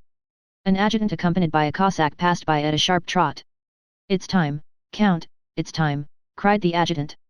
Telling the groom to follow him with the horses, Pierre went down the street to the knoll from which he had looked at the field of battle the day before. A crowd of military men was assembled there, members of the staff could be heard conversing in French, and Kutuzov's grey head in a white cap with a red band was visible, his grey nape sunk between his shoulders. He was looking through a field glass down the highroad before him. Mounting the steps to the knoll Pierre looked at the scene before him, spellbound by beauty. It was the same panorama he had admired from that spot the day before, but now the whole place was full of troops and covered by smoke clouds from the guns, and the slanting rays of the bright sun, rising slightly to the left behind Pierre, cast upon it through the clear morning air penetrating streaks of rosy, golden-tinted light and long dark shadows. The forest at the farthest extremity of the panorama seemed carved in some precious stone of a yellowish-green color, its undulating outline was silhouetted against the horizon and was pierced beyond Valuevo by the Smolensk highroad crowded with troops. Nearer at hand glittered golden cornfields interspersed with copses. There were troops to be seen everywhere, in front and to the right and left. All this was vivid, majestic, and unexpected, but what impressed Pierre most of all was the view of the battlefield itself, of Borodino and the hollows on both sides of the Kolaka. Above the Kolaka, in Borodino, and on both sides of it, especially to the left where the Voina flowing between its marshy banks falls into the Kolaka, a mist had spread which seemed to melt, to dissolve, and to become translucent when the brilliant sun appeared and magically colored and outlined everything. The smoke of the guns mingled with this mist, and over the whole expanse and through that mist the rays of the morning sun were reflected, flashing back like lightning from the water, from the dew, and from the bayonets of the troops crowded together by the riverbanks and in Borodino. A white church could be seen through the mist, and here and there the roofs of huts in Borodino as well as dense masses of soldiers, or green ammunition chests and ordnance. And all this moved, or seemed to move, as the smoke and mist spread out over the whole space. Just as in the mist-enveloped hollow near Borodino, so along the entire line outside and above it and especially in the woods and fields to the left, in the valleys and on the summits of the high ground, clouds of powder smoke seemed continually to spring up out of nothing, now singly, now several at a time, some translucent, others dense, which, swelling, growing, rolling, and blending, extended over the whole expanse. These puffs of smoke and, strange to say, the sound of the firing produced the chief beauty of the spectacle. Puff, suddenly a round compact cloud of smoke was seen merging from violet into grey and milky white, and boom, came the report a second later. Puff, puff, and two clouds arose pushing one another and blending together, and boom, boom, came the sounds confirming what the eye had seen. Pierre glanced round at the first cloud, which he had seen as a round compact ball, and in its place already were balloons of smoke floating to one side, and, puff, with a pause, puff, puff, 3 and then 4 more appeared and then from each, with the same interval, boom, boom, boom, came the fine, firm, precise sounds in reply. It seemed as if those smoke clouds sometimes ran and sometimes stood still while woods, fields and glittering bayonets ran past them. From the left, over fields and bushes, those large balls of smoke were continually appearing followed by their solemn reports, while nearer still, in the hollows and woods, there burst from the muskets small cloudlets that had no time to become balls, but had their little echoes in just the same way. Trick-ta-ta-tack, came the frequent crackle of musketry, but it was irregular and feeble in comparison with the reports of the cannon. Pierre wished to be there with that smoke, those shining bayonets, that movement, and those sounds. He turned to look at Kutuzov and his suite, to compare his impressions with those of others. They were all looking at the field of battle as he was, and, as it seemed to him, with the same feelings. All their faces were now shining with that latent warmth of feeling Pierre had noticed the day before and had fully understood after his talk with Prince Andrew. "Go, my dear fellow, go, and Christ be with you," Kutuzov was saying to a general who stood beside him, not taking his eye from the battlefield. Having received this order the general passed by Pierre on his way down the knoll. "To the crossing," said the general coldly and sternly in reply to one of the staff who asked where he was going. "I'll go there too, I too," thought Pierre, and followed the general. The general mounted a horse a Cossack had brought him. Pierre went to his groom who was holding his horses and, asking which was the quietest, clambered onto it, seized it by the mane, and turning out his toes pressed his heels against its sides and, feeling that his spectacles were slipping off but unable to let go of the mane and reins, he galloped after the general, causing the staff officers to smile as they watched him from the knoll. Chapter 31. Having descended the hill the general after whom Pierre was galloping turned sharply to the left, and Pierre, losing sight of him, galloped in among some ranks of infantry marching ahead of him. He tried to pass either in front of them or to the right or left, but there were soldiers everywhere, all with the same preoccupied expression and busy with some unseen but evidently important task. They all gazed with the same dissatisfied and inquiring expression at this stout man in a white hat, who for some unknown reason threatened to trample them under his horse's hoofs. "Why ride into the middle of the battalion?" one of them shouted at him. Another prodded his horse with the butt end of a musket, and Pierre, bending over his saddlebow and hardly able to control his shying horse, galloped ahead of the soldiers where there was a free space. There was a bridge ahead of him, where other soldiers stood firing. Pierre rode up to them. Without being aware of it he had come to the bridge across the Kolaka between Gorky and Borodino, which the French, having occupied Borodino, were attacking in the first phase of the battle. Pierre saw that there was a bridge in front of him and that soldiers were doing something on both sides of it and in the meadow, among the rows of new mown hay which he had taken no notice of amid the smoke of the campfires the day before, but despite the incessant firing going on there he had no idea that this was the field of battle. He did not notice the sound of the bullets whistling from every side, or the projectiles that flew over him, did not see the enemy on the other side of the river, and for a long time did not notice the killed and wounded, though many fell near him. He looked about him with a smile which did not leave his face. "Why is that fellow in front of the line?" shouted somebody at him again. "To the left." "Keep to the right," the men shouted to him. Pierre went to the right, and unexpectedly encountered one of Rivski's adjutants whom he knew. The adjutant looked angrily at him, evidently also intending to shout at him, but on recognizing him he nodded. "How have you got here?" he said, and galloped on. Pierre, feeling out of place there, having nothing to do, and afraid of getting in someone's way again, galloped after the adjutant. "What's happening here?" "May I come with you?" he asked. One moment," replied the adjutant, and riding up to a stout colonel who was standing in the meadow, he gave him some message and then addressed Pierre. "Why have you come here, Count?" he asked with a smile. Still inquisitive. Yes, assented Pierre. But the adjutant turned his horse about and rode on. "Here it's tolerable," said he, "but with Bagration on the left flank they're getting it frightfully hot." "Really?" said Pierre. "Where is that?" "Come along with me to our knoll. We can get a view from there and in our battery it is still bearable," said the adjutant. "Will you come?" "Yes, I'll come with you," replied Pierre, looking round for his groom. It was only now that he noticed wounded men staggering along or being carried on stretchers. On that very meadow he had ridden over the day before, a soldier was lying athwart the rows of scented hay, with his head thrown awkwardly back and his shako off. "Why haven't they carried him away?" Pierre was about to ask, but seeing the stern expression of the adjutant who was also looking that way, he checked himself. Pierre did not find his groom and rode along the hollow with the adjutant to Rivski's redoubt. His horse lagged behind the adjutant's and jolted him at every step. "You don't seem to be used to riding, Count," remarked the adjutant. No, it's not that, but her action seems so jerky, said Pierre in a puzzled tone. Why, she's wounded, said the adjutant. In the off foreleg above the knee. A bullet, no doubt. I congratulate you, Count, on your baptism of fire. Having ridden in the smoke past the 6th Corps, behind the artillery which had been moved forward and was in action, deafening them with the noise of firing, they came to a small wood. There it was cool and quiet, with the scent of autumn. Pierre and the adjutant dismounted and walked up the hill on foot. Is the general here? Asked the adjutant on reaching the knoll. He was here a minute ago but has just gone that way, someone told him, pointing to the right.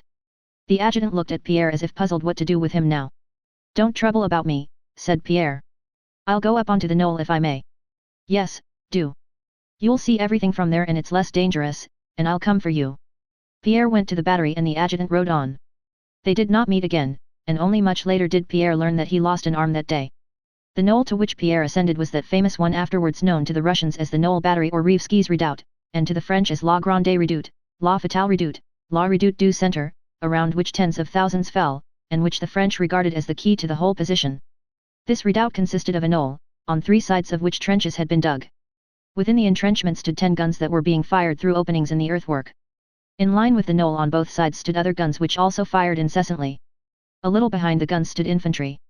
When ascending that knoll, Pierre had no notion that this spot, on which small trenches had been dug and from which a few guns were firing, was the most important point of the battle. On the contrary, just because he happened to be there he thought it one of the least significant parts of the field. Having reached the knoll, Pierre sat down at one end of a trench surrounding the battery and gazed at what was going on around him with an unconsciously happy smile. Occasionally he rose and walked about the battery still with that same smile, trying not to obstruct the soldiers who were loading, hauling the guns, and continually running past him with bags and charges.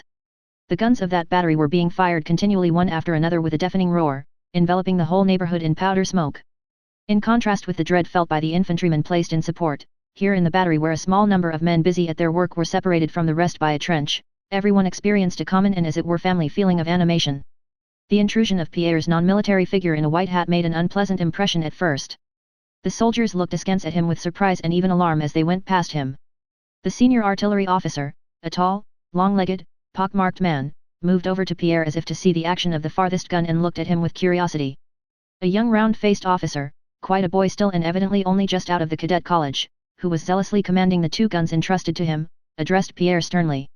Sir, he said, permit me to ask you to stand aside. You must not be here. The soldiers shook their heads disapprovingly as they looked at Pierre. But when they had convinced themselves that this man in the white hat was doing no harm, but either sat quietly on the slope of the trench with a shy smile or, politely making way for the soldiers, paced up and down the battery under fire as calmly as if he were on a boulevard, their feeling of hostile distrust gradually began to change into a kindly and bantering sympathy, such as soldiers feel for their dogs, cocks, goats, and in general for the animals that live with the regiment. The men soon accepted Pierre into their family, adopted him, gave him a nickname, our gentleman, and made kindly fun of him among themselves. A shell tore up the earth 2 paces from Pierre and he looked around with a smile as he brushed from his clothes some earth it had thrown up. And how's it you're not afraid, sir, really now? A red-faced, broad-shouldered soldier asked Pierre, with a grin that disclosed a set of sound, white teeth. Are you afraid, then? Said Pierre. What else do you expect? Answered the soldier. She has no mercy, you know. When she comes spluttering down, out go your innards. One can't help being afraid, he said laughing. Several of the men, with bright kindly faces, stopped beside Pierre. They seemed not to have expected him to talk like anybody else, and the discovery that he did so delighted them. It's the business of us soldiers. But in a gentleman it's wonderful. There's a gentleman for you. To your places, cried the young officer to the men gathered round Pierre. The young officer was evidently exercising his duties for the first or second time and therefore treated both his superiors and the men with great precision and formality. The booming cannonade and the fusillade of musketry were growing more intense over the whole field, especially to the left where Bagration's flèches were, but where Pierre was the smoke of the firing made it almost impossible to distinguish anything. Moreover, his whole attention was engrossed by watching the family circle, separated from all else, formed by the men in the battery. His first unconscious feeling of joyful animation produced by the sights and sounds of the battlefield was now replaced by another, especially since he had seen that soldier lying alone in the hayfield. Now, seated on the slope of the trench, he observed the faces of those around him. By 10 o'clock some 20 men had already been carried away from the battery, 2 guns were smashed and cannonballs fell more and more frequently on the battery and spent bullets buzzed and whistled around. But the men in the battery seemed not to notice this, and merry voices and jokes were heard on all sides. A live one, shouted a man as a whistling shell approached. Not this way. To the infantry, added another with loud laughter, seeing the shell fly past and fall into the ranks of the supports. Are you bowing to a friend, remarked another, chaffing a peasant who ducked low as a cannonball flew over. Several soldiers gathered by the wall of the trench, looking out to see what was happening in front. They've withdrawn the front line, it has retired, said they, pointing over the earthwork. Mind your own business, an old sergeant shouted at them. If they've retired it's because there's work for them to do farther back. And the sergeant, taking one of the men by the shoulders, gave him a shove with his knee. This was followed by a burst of laughter. To the fifth gun, wheel it up, came shouts from one side. Now then, all together, like barges, rose the merry voices of those who were moving the gun. Oh, she nearly knocked our gentleman's hat off, cried the red-faced humorist, showing his teeth chaffing Pierre. Awkward baggage, he added reproachfully to a cannonball that struck a cannon wheel in a man's leg. Now then, you foxes, said another, laughing at some militiamen who, stooping low, entered the battery to carry away the wounded man. So this gruel isn't to your taste? Oh, you crows. You're scared, they shouted at the militiamen who stood hesitating before the man whose leg had been torn off. There, lads, oh, they mimicked the peasants, they don't like it at all. Pierre noticed that after every ball that hit the redoubt, and after every loss, the liveliness increased more and more. As the flames of the fire hidden within come more and more vividly and rapidly from an approaching thundercloud, so, as if in opposition to what was taking place, the lightning of hidden fire growing more and more intense glowed in the faces of these men. Pierre did not look out at the battlefield and was not concerned to know what was happening there, he was entirely absorbed in watching this fire which burned ever more brightly and which he felt was flaming up in the same way in his own soul. At 10 o'clock the infantry that had been among the bushes in front of the battery and along the Kamenka streamlet retreated. From the battery they could be seen running back past it carrying their wounded on their muskets. A general with his suite came to the battery, and after speaking to the colonel gave Pierre an angry look and went away again, having ordered the infantry supports behind the battery to lie down, so as to be less exposed to fire. After this from amid the ranks of infantry to the right of the battery came the sound of a drum and shouts of command, and from the battery one saw how those ranks of infantry moved forward. Pierre looked over the wall of the trench and was particularly struck by a pale young officer who, letting his sword hang down, was walking backwards and kept glancing uneasily around. The ranks of the infantry disappeared amid the smoke, but their long-drawn shout and rapid musketry firing could still be heard. A few minutes later crowds of wounded men and stretcher-bearers came back from that direction. Projectiles began to fall still more frequently in the battery. Several men were lying about who had not been removed. Around the cannon the men moved still more briskly and busily. No one any longer took notice of Pierre. Once or twice he was shouted at for being in the way. The senior officer moved with big, rapid strides from one gun to another with a frowning face. The young officer, with his face still more flushed, commanded the men more scrupulously than ever. The soldiers handed up the charges, turned, loaded, and did their business with strained smartness.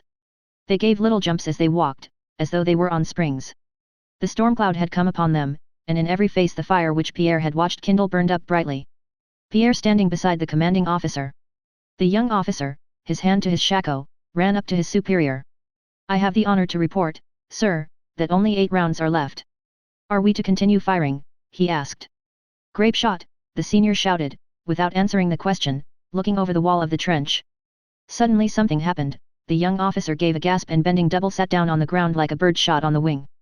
Everything became strange, confused, and misty in Pierre's eyes. One cannonball after another whistled by and struck the earthwork, a soldier or a gun.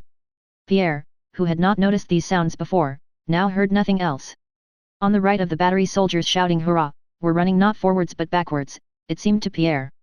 A cannonball struck the very end of the earthwork by which he was standing, crumbling down the earth, a black ball flashed before his eyes and at the same instant plumped into something.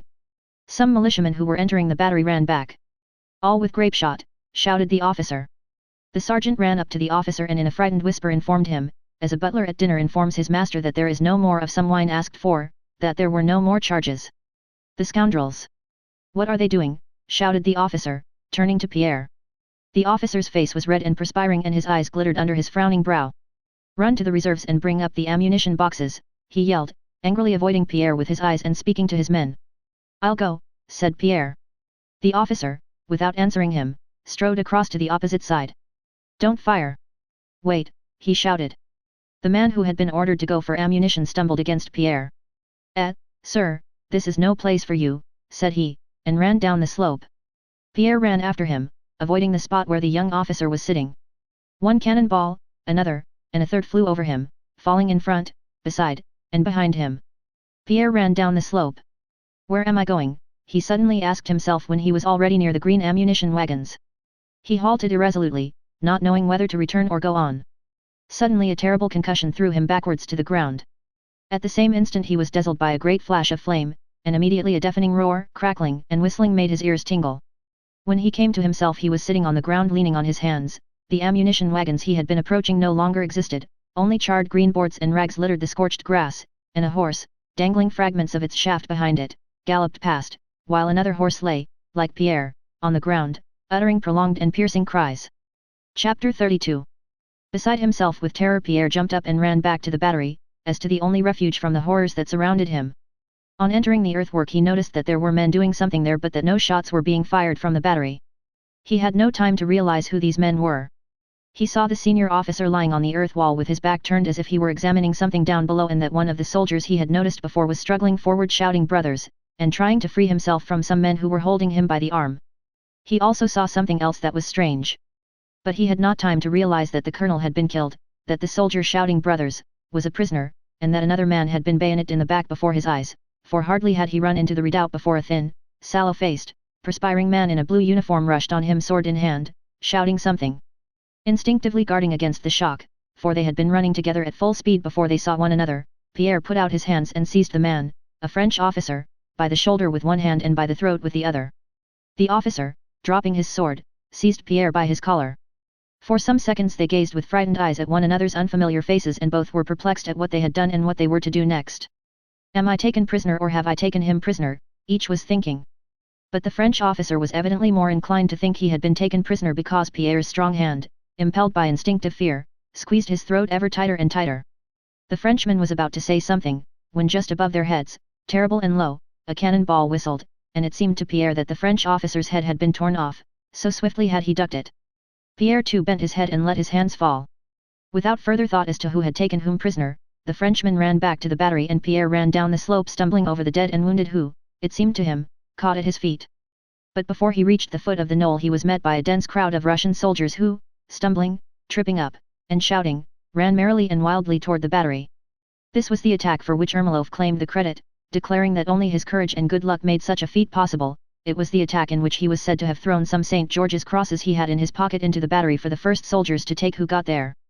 The French who had occupied the battery fled, and our troops shouting "Hurrah!" pursued them so far beyond the battery that it was difficult to call them back. The prisoners were brought down from the battery, and among them was a wounded French general, whom the officers surrounded. Crowds of wounded, some known to Pierre and some unknown, Russians and French, with faces distorted by suffering, walked, crawled, and were carried on stretchers from the battery. Pierre again went up onto the knoll where he had spent over an hour, and of that family circle which had received him as a member he did not find a single one. There were many dead whom he did not know, but some he recognized. The young officer still sat in the same way, bent double, in a pool of blood at the edge of the earth wall. The red-faced man was still twitching, but they did not carry him away. Pierre ran down the slope once more. Now they will stop it, now they will be horrified at what they have done, he thought, aimlessly going toward a crowd of stretcher-bearers moving from the battlefield. But behind the veil of smoke the sun was still high, and in front and especially to the left, near Semenovsk, something seemed to be seething in the smoke, and the roar of cannon and musketry did not diminish, but even increased to desperation, like a man who, straining himself, shrieks with all his remaining strength. Chapter 33. The chief action of the Battle of Borodino was fought within the 7,000 feet between Borodino and Bagration's flèches. Beyond that space there was, on the one side, a demonstration made by the Russians with Uvarov's cavalry at midday, and on the other side, beyond Udisa, Poniatovsky's collision with Dujkov, but these two were detached and feeble actions in comparison with what took place in the center of the battlefield.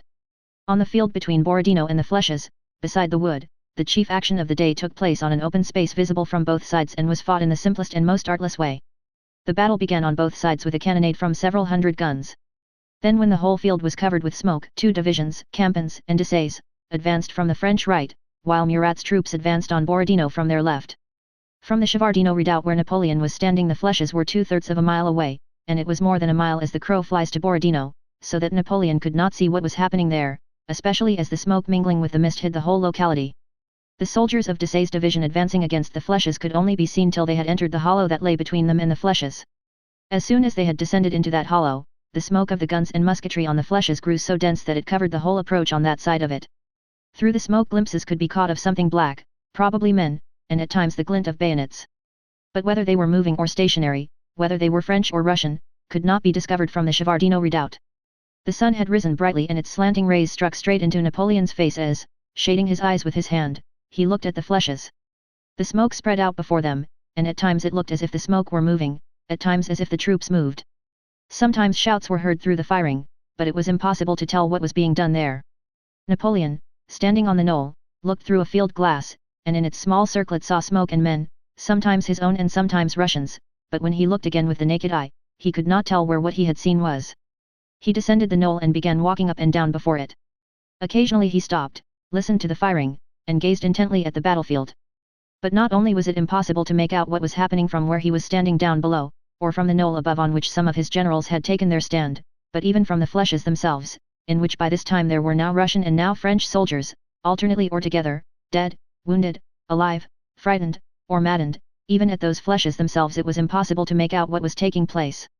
There for several hours amid incessant cannon and musketry fire, now Russians were seen alone, now Frenchmen alone, now infantry, and now cavalry, they appeared, fired, fell, collided, not knowing what to do with one another, screamed, and ran back again. From the battlefield adjutants he had sent out, and orderlies from his marshals, kept galloping up to Napoleon with reports of the progress of the action, but all these reports were false, both because it was impossible in the heat of battle to say what was happening at any given moment and because many of the adjutants did not go to the actual place of conflict but reported what they had heard from others, and also because while an adjutant was riding more than a mile to Napoleon's circumstances changed and the news he brought was already becoming false. Thus an adjutant galloped up from Murat with tidings that Borodino had been occupied and the bridge over the Kolaka was in the hands of the French. The adjutant asked whether Napoleon wished the troops to cross it.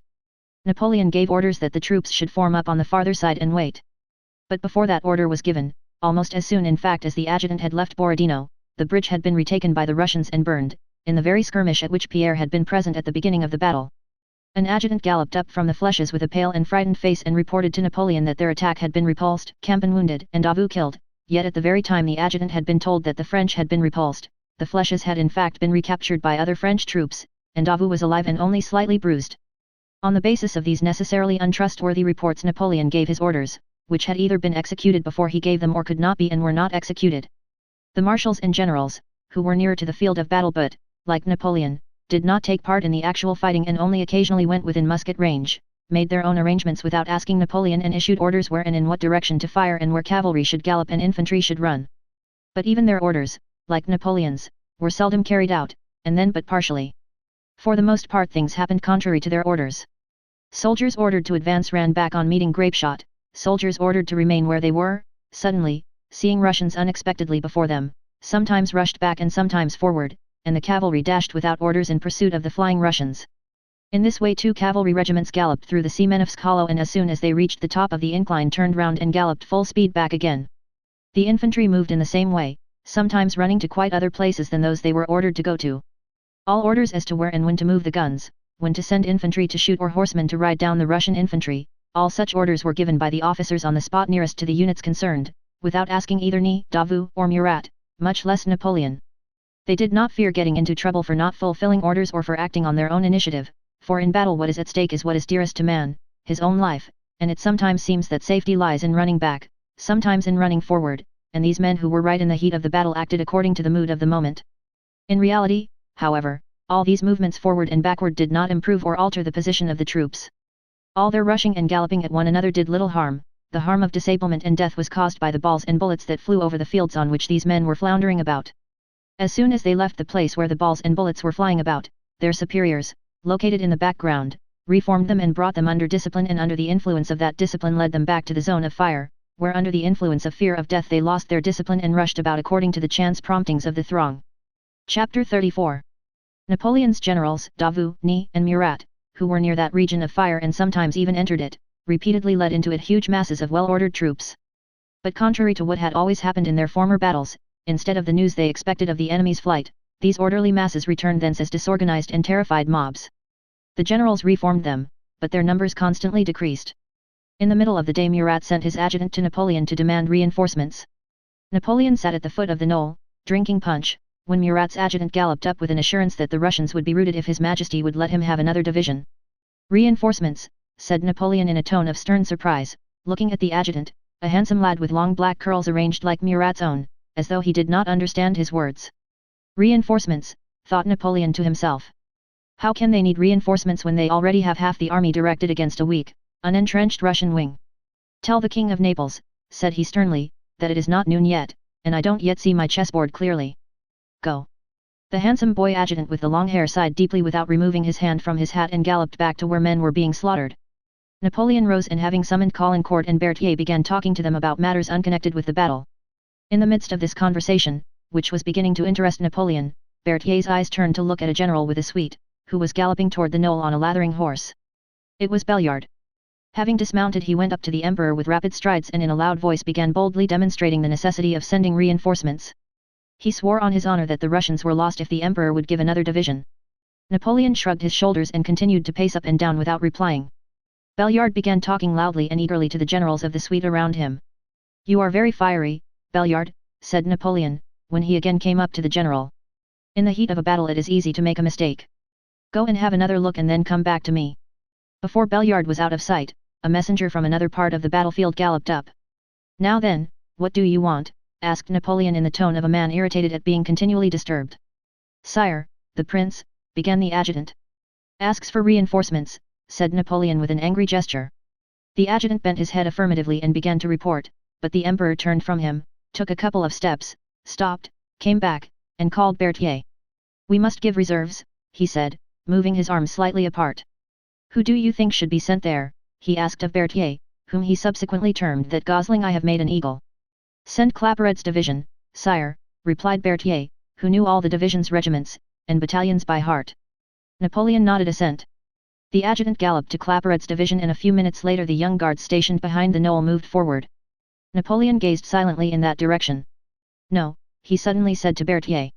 I can't send Claparet. Send Friant's division. Though there was no advantage in sending Friant's division instead of Claparet's, and even an obvious inconvenience and delay in stopping Claparet and sending Friant now, the order was carried out exactly.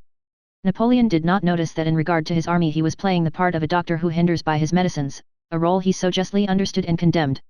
Friant's division disappeared as the others had done into the smoke of the battlefield.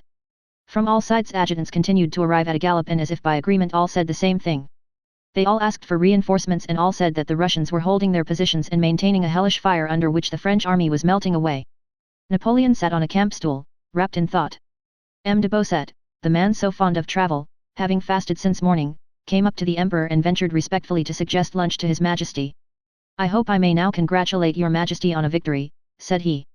Napoleon silently shook his head in negation. Assuming the negation to refer only to the victory and not to the lunch, M. de Beausset ventured with respectful jocularity to remark that there is no reason for not having lunch when one can get it. Go away, exclaimed Napoleon suddenly and morosely, and turned aside. A beatific smile of regret, repentance and ecstasy beamed on M. de Beausset's face and he glided away to the other generals. Napoleon was experiencing a feeling of depression like that of an ever-lucky gambler who, after recklessly flinging money about and always winning, suddenly just when he has calculated all the chances of the game, finds that the more he considers his play the more surely he loses. His troops were the same, his generals the same preparations had been made, the same dispositions, and the same proclamation corps et energique, he himself was still the same, he knew that and knew that he was now even more experienced and skillful than before. Even the enemy was the same as at Austerlitz and Friedland, yet the terrible stroke of his arm had supernaturally become impotent. All the old methods that had been unfailingly crowned with success, the concentration of batteries on one point, an attack by reserves to break the enemy's line, and a cavalry attack by the men of iron, all these methods had already been employed, yet not only was there no victory, but from all sides came the same news of generals killed and wounded, of reinforcements needed, of the impossibility of driving back the Russians, and of disorganization among his own troops. Formerly, after he had given 2 or 3 orders and uttered a few phrases, marshals and adjutants had come galloping up with congratulations and happy faces, announcing the trophies taken, the corps of prisoners, bundles of enemy eagles and standards, cannon and stores, and Murat had only begged leave to loose the cavalry to gather in the baggage wagons. So it had been at Lodi, Marengo, Arcola, Jena, Austerlitz, Wagram, and so on. But now something strange was happening to his troops. Despite news of the capture of the Flèches, Napoleon saw that this was not the same, not at all the same, as what had happened in his former battles. He saw that what he was feeling was felt by all the men about him experienced in the art of war. All their faces looked dejected, and they all shunned one another's eyes, only a de Beausset could fail to grasp the meaning of what was happening. But Napoleon with his long experience of war well knew the meaning of a battle not gained by the attacking side in 8 hours, after all efforts had been expended. He knew that it was a lost battle and that the least accident might now, with the fight balanced on such a strained center, destroy him and his army. When he ran his mind over the whole of this strange Russian campaign in which not one battle had been won, and in which not a flag, or cannon, or army corps had been captured in 2 months, when he looked at the concealed depression on the faces around him and heard reports of the Russians still holding their ground, a terrible feeling like a nightmare took possession of him, and all the unlucky accidents that might destroy him occurred to his mind. The Russians might fall on his left wing, might break through his center, he himself might be killed by a stray cannonball. All this was possible. In former battles he had only considered the possibilities of success, but now innumerable unlucky chances presented themselves, and he expected them all.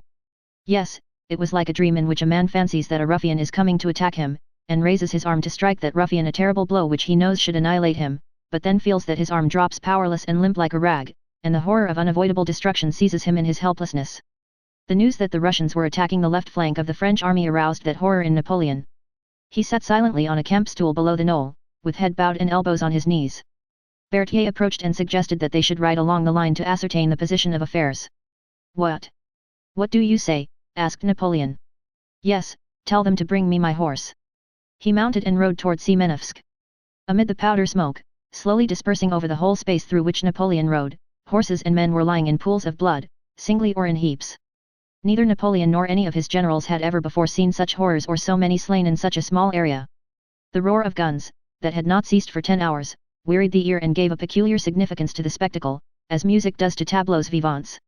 Napoleon rode up the high ground at Semenovsk, and through the smoke saw ranks of men in uniforms of a color unfamiliar to him. They were Russians. The Russians stood in serried ranks behind Semenovsk village and its knoll, and their guns boomed incessantly along their line and sent forth clouds of smoke. It was no longer a battle, it was a continuous slaughter which could be of no avail either to the French or the Russians. Napoleon stopped his horse and again fell into the reverie from which Berthier had aroused him. He could not stop what was going on before him and around him and was supposed to be directed by him and to depend on him, and from its lack of success this affair, for the first time, seemed to him unnecessary and horrible. One of the generals rode up to Napoleon and ventured to offer to lead the old guard into action. Ney and Berthier, standing near Napoleon, exchanged looks and smiled contemptuously at this general's senseless offer. Napoleon bowed his head and remained silent a long time. "At 800 leagues from France, I will not have my guard destroyed," he said, and turning his horse rode back to Shevaردino. Chapter 35. On the rug-covered bench where Pierre had seen him in the morning sat Kutuzov, his grey head hanging, his heavy body relaxed. He gave no orders, but only assented to or dissented from what others suggested. "Yes, yes, do that," he replied to various proposals. "Yes, yes, go, dear boy, and have a look," he would say to one or another of those about him, or, "No, don't, we'd better wait." He listened to the reports that were brought him and gave directions when his subordinates demanded that of him, but when listening to the reports it seemed as if he were not interested in the import of the words spoken, but rather in something else, in the expression of face and tone of voice of those who were reporting. By long years of military experience he knew, and with the wisdom of age understood, that it is impossible for one man to direct hundreds of thousands of others struggling with death, and he knew that the result of a battle is decided not by the orders of a commander-in-chief, nor the place where the troops are stationed, nor by the number of cannon or of slaughtered men, but by that intangible force called the spirit of the army, and he watched this force and guided it in as far as that was in his power. Kutuzov's general expression was one of concentrated quiet attention, and his face wore a strained look as if he found it difficult to master the fatigue of his old and feeble body. At 11 o'clock they brought him news that the flèches captured by the French had been retaken, but that Prince Bagration was wounded. Kutuzov groaned and swayed his head. "Ride over to Prince Peter Ivanovich and find out about it exactly," he said to one of his adjutants, and then turned to the Duke of Württemberg who was standing behind him. "Will your Highness please take command of the First Army?" Soon after the Duke's departure, before he could possibly have reached Semenovsk, his adjutant came back from him and told Kutuzov that the Duke asked for more troops. Kutuzov made a grimace and sent an order to Dokhtyrov to take over the command of the First Army, and a request to the Duke, whom he said he could not spare at such an important moment, to return to him. When they brought him news that Murat had been taken prisoner, and the staff officers congratulated him, Kutuzov smiled. "Wait a little, gentlemen," said he. "The battle is won, and there is nothing extraordinary in the capture of Murat. Still, it is better to wait before we rejoice." But he sent an adjutant to take the news round the army. When Skarbinin came galloping from the left flank with news that the French had captured the flèches and the village of Semenovsk, Kutuzov, guessing by the sounds of the battle and by Skarbinin's looks that the news was bad, rose as if to stretch his legs and, taking Skarbinin's arm, led him aside. "Go, my dear fellow," he said to Ermolov, "and see whether something can't be done." Kutuzov was in Gorky, near the center of the Russian position. The attack directed by Napoleon against our left flank had been several times repulsed. In the center the French had not got beyond Borodino, and on their left flank Kovarev's cavalry had put the French to flight. Toward 3 o'clock the French attacks ceased. On the faces of all who came from the field of battle, and of those who stood around him, Kutuzov noticed an expression of extreme tension. He was satisfied with the day's success, a success exceeding his expectations, but the old man's strength was failing him. Several times his head dropped low as if it were falling and he dozed off. Dinner was brought him. Adjutant General Wolzogen, the man who when riding past Prince Andrew had said, the war should be extended widely, and whom Bagration so detested, rode up while Kutuzov was at dinner. Wolzogen had come from Barclay de Tolly to report on the progress of affairs on the left flank. The sagacious Barclay de Tolly, seeing crowds of wounded men running back in the disordered rear of the army, weighed all the circumstances, concluded that the battle was lost, and sent his favorite officer to the commander-in-chief with that news. Kutuzov was chewing a piece of roast chicken with difficulty and glanced at Wolzogen with eyes that brightened under their puckering lids. Wolzogen, nonchalantly stretching his legs, approached Kutuzov with a half-contemptuous smile on his lips, scarcely touching the peak of his cap. He treated His Serene Highness with a somewhat affected nonchalance intended to show that, as a highly trained military man, he left it to Russians to make an idol of this useless old man, but that he knew whom he was dealing with. Der alte Herr, as in their own set the Germans called Kutuzov, is making himself very comfortable, thought Wolzogen, and looking severely at the dishes in front of Kutuzov he began to report to the old gentleman the position of affairs on the left flank as Barclay had ordered him to and as he himself had seen and understood it. All the points of our position are in the enemy's hands and we cannot dislodge them for lack of troops, the men are running away and it is impossible to stop them, he reported.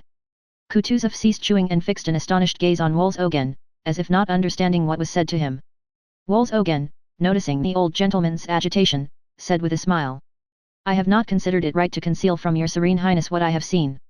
The troops are in complete disorder. You have seen? You have seen, Kutuzov shouted. Frowning and rising quickly, he went up to Wolzogen. How dare you, he shouted, choking and making a threatening gesture with his trembling arms, how dare you, sir, say that to me? You know nothing about it. Tell General Barclay from me that his information is incorrect and that the real course of the battle is better known to me, the commander-in-chief, than to him. Wolzogen was about to make a rejoinder, but Kutuzov interrupted him. The enemy has been repulsed on the left and defeated on the right flank. If you have seen amiss, sir, do not allow yourself to say what you don't know.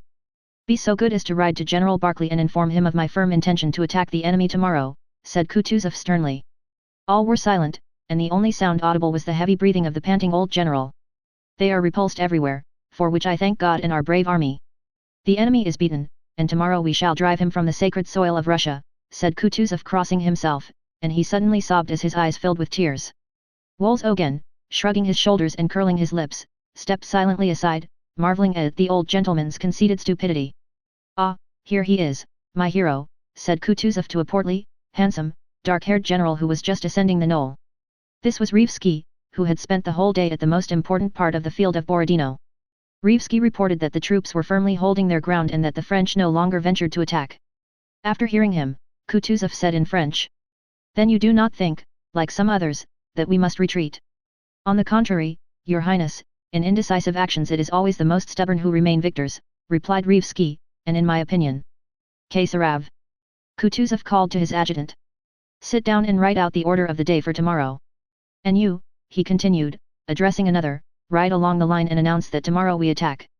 While Kutuzov was talking to Rivsky and dictating the order of the day, Wolzogen returned from Barclay and said that General Barclay wished to have written confirmation of the order the field marshal had given. Kutuzov, without looking at Wolzogen, gave directions for the order to be written out which the former commander-in-chief, to avoid personal responsibility, very judiciously wished to receive. And by means of that mysterious indefinable bond which maintains throughout an army one and the same temper, known as the spirit of the army, and which constitutes the sinew of war, Kutuzov's words, his order for a battle next day, immediately became known from one end of the army to the other. It was far from being the same words or the same order that reached the farthest links of that chain. The tales passing from mouth to mouth at different ends of the army did not even resemble what Kutuzov had said, but the sense of his words spread everywhere because what he said was not the outcome of cunning calculations, but of a feeling that lay in the commander-in-chief's soul as in that of every Russian. And on learning that tomorrow they were to attack the enemy, and hearing from the highest quarters a confirmation of what they wanted to believe, the exhausted, wavering men felt comforted and inspirited. Chapter 36. Prince Andrew's regiment was among the reserves which till after 1 o'clock were stationed inactive behind Semenovsk, under heavy artillery fire.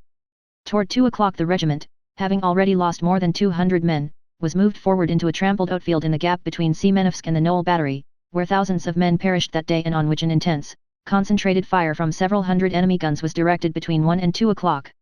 Without moving from that spot or firing a single shot, the regiment here lost another third of its men. From in front and especially from the right, in the unlifting smoke the guns boomed, and out of the mysterious domain of smoke that overlay the whole space in front, quick hissing cannonballs and slow whistling shells flew unceasingly. At times, as if to allow them a respite, a quarter of an hour passed during which the cannonballs and shells all flew overhead, but sometimes several men were torn from the regiment in a minute and the slain were continually being dragged away and the wounded carried off. With each fresh blow less and less chance of life remained for those not yet killed. The regiment stood in columns of battalion, 300 paces apart, but nevertheless the men were always in one and the same mood. All alike were taciturn and morose. Talk was rarely heard in the ranks, and it ceased altogether every time the thud of a successful shot and the cry of stretchers was heard. Most of the time, by their officer's order, the men sat on the ground. One, having taken off his shako, carefully loosened the gathers of its lining and drew them tight again. Another, rubbing some dry clay between his palms, polished his bayonet. Another fingered the strap and pulled the buckle of his bandolier, while another smoothed and refolded his leg bands and put his boots on again. Some built little houses of the tufts in the ploughed ground, or plaited baskets from the straw in the cornfield. All seemed fully absorbed in these pursuits. When men were killed or wounded, when rows of stretchers went past, when some troops retreated, and when great masses of the enemy came into view through the smoke, no one paid any attention to these things. But when our artillery or cavalry advanced or some of our infantry were seen to move forward, words of approval were heard on all sides. But the liveliest attention was attracted by occurrences quite apart from, and unconnected with, the battle. It was as if the minds of these morally exhausted men found relief in everyday, commonplace occurrences. A battery of artillery was passing in front of the regiment. The horse of an ammunition cart put its leg over a trace. "Hey, look at the trace horse. Get her leg out. She'll fall." "Ah, they don't see it," came identical shouts from the ranks all along the regiment. Another time, general attention was attracted by a small brown dog, coming heaven knows whence, which trotted in a preoccupied manner in front of the ranks with tail stiffly erect till suddenly a shell fell close by, when it yelped, tucked its tail between its legs, and darted aside. Yells and shrieks of laughter rose from the whole regiment. But such distractions lasted only a moment, and for 8 hours the men had been inactive, without food, in constant fear of death, and their pale and gloomy faces grew ever paler and gloomier. Prince Andrew, pale and gloomy like everyone in the regiment, paced up and down from the border of one patch to another, at the edge of the meadow beside an outfield, with head bowed and arms behind his back. There was nothing for him to do and no orders to be given. Everything went on of itself. The killed were dragged from the front, the wounded carried away, and the ranks closed up. If any soldiers ran to the rear they returned immediately and hastily. At first Prince Andrew, considering it his duty to rouse the courage of the men and to set them an example, walked about among the ranks, but he soon became convinced that this was unnecessary and that there was nothing he could teach them. All the powers of his soul, as of every soldier there, were unconsciously bent on avoiding the contemplation of the horrors of their situation. He walked along the meadow, dragging his feet, rustling the grass, and gazing at the dust that covered his boots. Now he took big strides trying to keep to the footprints left on the meadow by the mowers, then he counted his steps, calculating how often he must walk from one strip to another to walk a mile, then he stripped the flowers from the wormwood that grew along a boundary rut, rubbed them in his palms, and smelled their pungent, sweetly bitter scent. Nothing remained of the previous day's thoughts. He thought of nothing. He listened with weary ears to the ever-recurring sounds, distinguishing the whistle of flying projectiles from the booming of the reports, glanced at the tiresomely familiar faces of the men of the 1st Battalion, and waited. "Here it comes, this one is coming our way again," he thought, listening to an approaching whistle in the hidden region of smoke. One, another. Again. "It has hit," he stopped and looked at the ranks. "No, it has gone over. But this one has hit." And again he started trying to reach the boundary strip in 16 paces. A whiz and a thud. 5 paces from him, a cannonball tore up the dry earth and disappeared. A chill ran down his back. Again he glanced at the ranks. Probably many had been hit, a large crowd had gathered near the 2nd Battalion. "Adjutant," he shouted. "Order them not to crowd together." The adjutant, having obeyed this instruction, approached Prince Andrew. From the other side a battalion commander rode up. "Look out," came a frightened cry from a soldier and, like a bird whirring in rapid flight and alighting on the ground, a shell dropped with little noise within 2 steps of Prince Andrew and close to the battalion commander's horse. The horse first, regardless of whether it was right or wrong to show fear, snorted, reared almost throwing the major, and galloped aside. The horse's terror infected the men.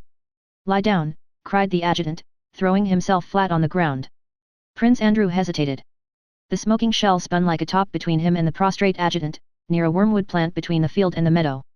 Can this be death, thought Prince Andrew, looking with a quite new, envious glance at the grass, the wormwood and the streamlet of smoke that curled up from the rotating black ball. I cannot, I do not wish to die. I love life, I love this grass, this earth, this air, he thought this, and at the same time remembered that people were looking at him. It's shameful, sir, he said to the adjutant. What? He did not finish speaking. At one and the same moment came the sound of an explosion, a whistle of splinters as from a breaking window frame, a suffocating smell of powder, and Prince Andrew started to one side, raising his arm, and fell on his chest. Several officers ran up to him. From the right side of his abdomen, blood was welling out, making a large stain on the grass. The militiamen with stretchers who were called up stood behind the officers. Prince Andrew lay on his chest with his face in the grass, breathing heavily and noisily. What are you waiting for? Come along. The peasants went up and took him by his shoulders and legs, but he moaned piteously and, exchanging looks, they set him down again. Pick him up, lift him, it's all the same, cried someone. They again took him by the shoulders and laid him on the stretcher. Ah, God! My God!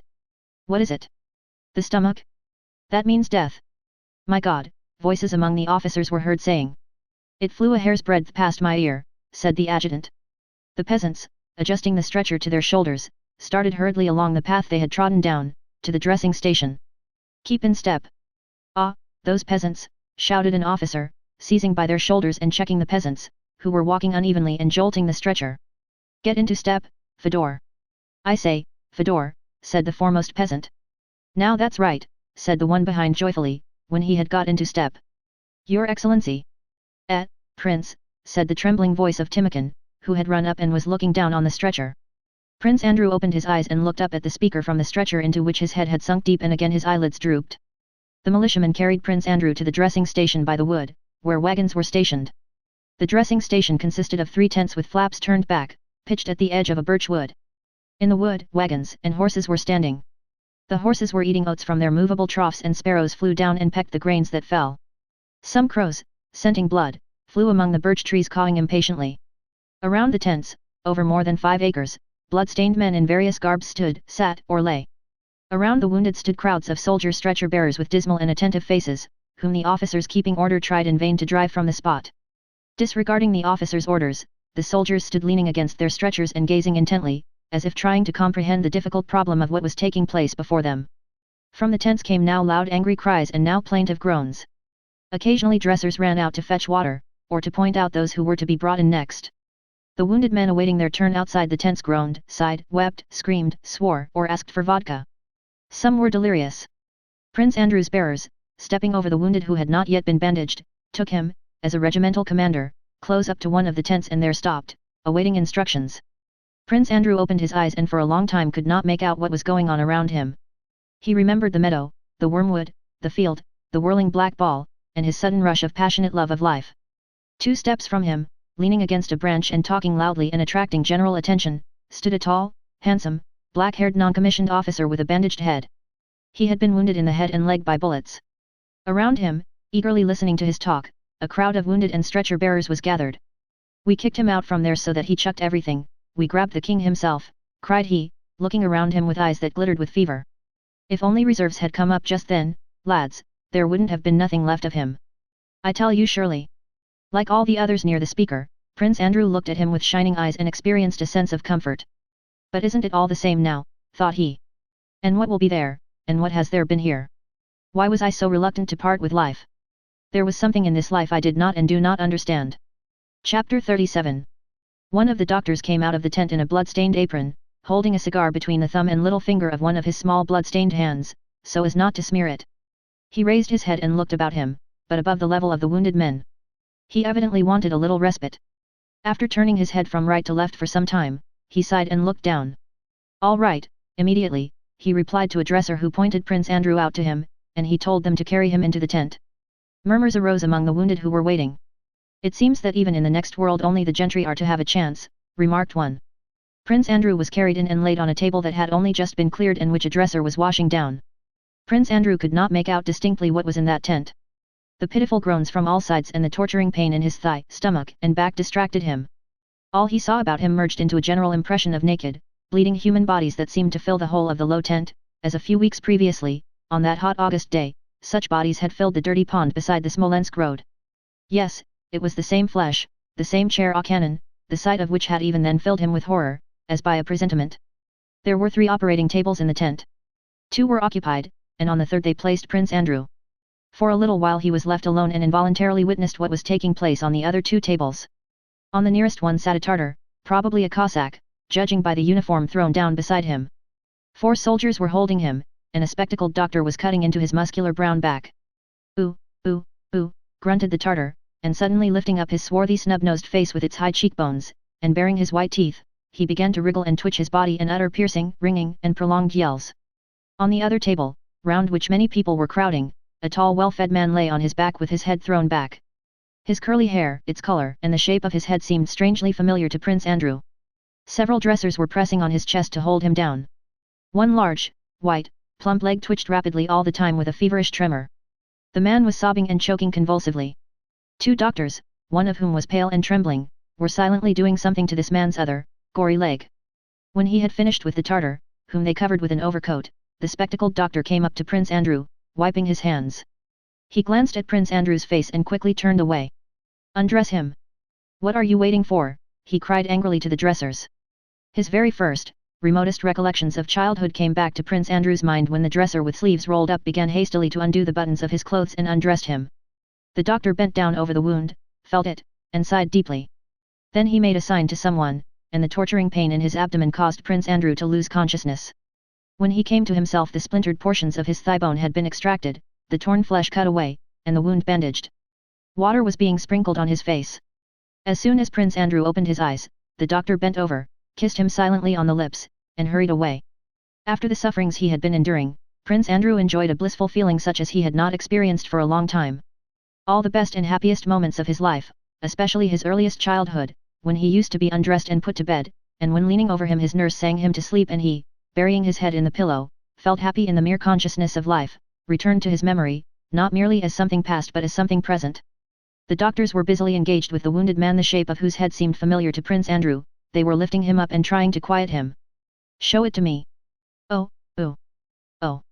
Oh, ooh," his frightened moans could be heard, subdued by suffering and broken by sobs. Hearing those moans, Prince Andrew wanted to weep. Whether because he was dying without glory, or because he was sorry to part with life, or because of those memories of a childhood that could not return, or because he was suffering and others were suffering and that man near him was groaning so piteously, he felt like weeping childlike, kindly, and almost happy tears. The wounded man was shown his amputated leg stained with clotted blood and with the boot still on. "Oh! Oh, ooh," he sobbed, like a woman. The doctor, who had been standing beside him, preventing Prince Andrew from seeing his face, moved away. "My God! What is this? Why is he here?" said Prince Andrew to himself. In the miserable, sobbing, enfeebled man whose leg had just been amputated, he recognized Anatole Karadin. Men were supporting him in their arms and offering him a glass of water, but his trembling, swollen lips could not grasp its rim. Anatole was sobbing painfully. "Yes, it is he. Yes, that man is somehow closely and painfully connected with me," thought Prince Andrew, not yet clearly grasping what he saw before him. "What is the connection of that man with my childhood and life?" he asked himself without finding an answer. And suddenly a new unexpected memory from that realm of pure and loving childhood presented itself to him. He remembered Natasha as he had seen her for the first time at the ball in 1810, with her slender neck and arms and with a frightened happy face ready for rapture and love and tenderness for her, stronger and more vivid than ever, awoke in his soul. He now remembered the connection that existed between himself and this man who was dimly gazing at him through tears that filled his swollen eyes. He remembered everything, and ecstatic pity and love for that man overflowed his happy heart. Prince Andrew could no longer restrain himself and wept tender loving tears for his fellow men, for himself, and for his own and their errors. Compassion, love of our brothers, for those who love us and for those who hate us, love of our enemies, yes, that love which God preached on earth and which Princess Mary taught me and I did not understand, that is what made me sorry to part with life, that is what remained for me had I lived. But now it is too late. I know it. Chapter 38. The terrible spectacle of the battlefield covered with dead and wounded, together with the heaviness of his head and the news that some 20 generals he knew personally had been killed or wounded, and the consciousness of the impotence of his once mighty arm, produced an unexpected impression on Napoleon, who usually liked to look at the killed and wounded, thereby, he considered, testing his strength of mind. This day the horrible appearance of the battlefield overcame that strength of mind which he thought constituted his merit and his greatness. He rode hurriedly from the battlefield and returned to the Shavardino knoll, where he sat on his camp stool, his sallow face swollen and heavy, his eyes dim, his nose red, and his voice hoarse, involuntarily listening, with downcast eyes, to the sounds of firing. With painful dejection he awaited the end of this action, in which he regarded himself as a participant and which he was unable to arrest. A personal, human feeling for a brief moment got the better of the artificial phantasm of life he had served so long. He felt in his own person the sufferings and death he had witnessed on the battlefield. The heaviness of his head and chest reminded him of the possibility of suffering and death for himself. At that moment he did not desire Moscow or victory or glory. What need had he for any more glory? The one thing he wished for was rest, tranquility, and freedom. But when he had been on the Semenovsk heights, the artillery commander had proposed to him to bring several batteries of artillery up to those heights to strengthen the fire on the Russian troops crowded in front of Nyazkovo. Napoleon had assented and had given orders that news should be brought to him of the effect those batteries produced. An adjutant came now to inform him that the fire of 200 guns had been concentrated on the Russians, as he had ordered, but that they still held their ground.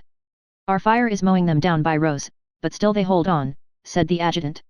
"They want more," said Napoleon in a hoarse voice. "Sire?" asked the adjutant who had not heard the remark. "They want more," croaked Napoleon frowning. "Let them have it." Even before he gave that order, the thing he did not desire, and for which he gave the order only because he thought it was expected of him, was being done. And he fell back into that artificial realm of imaginary greatness, and again, as a horse walking a treadmill thinks it is doing something for itself, he submissively fulfilled the cruel, sad, gloomy, and inhuman role predestined for him.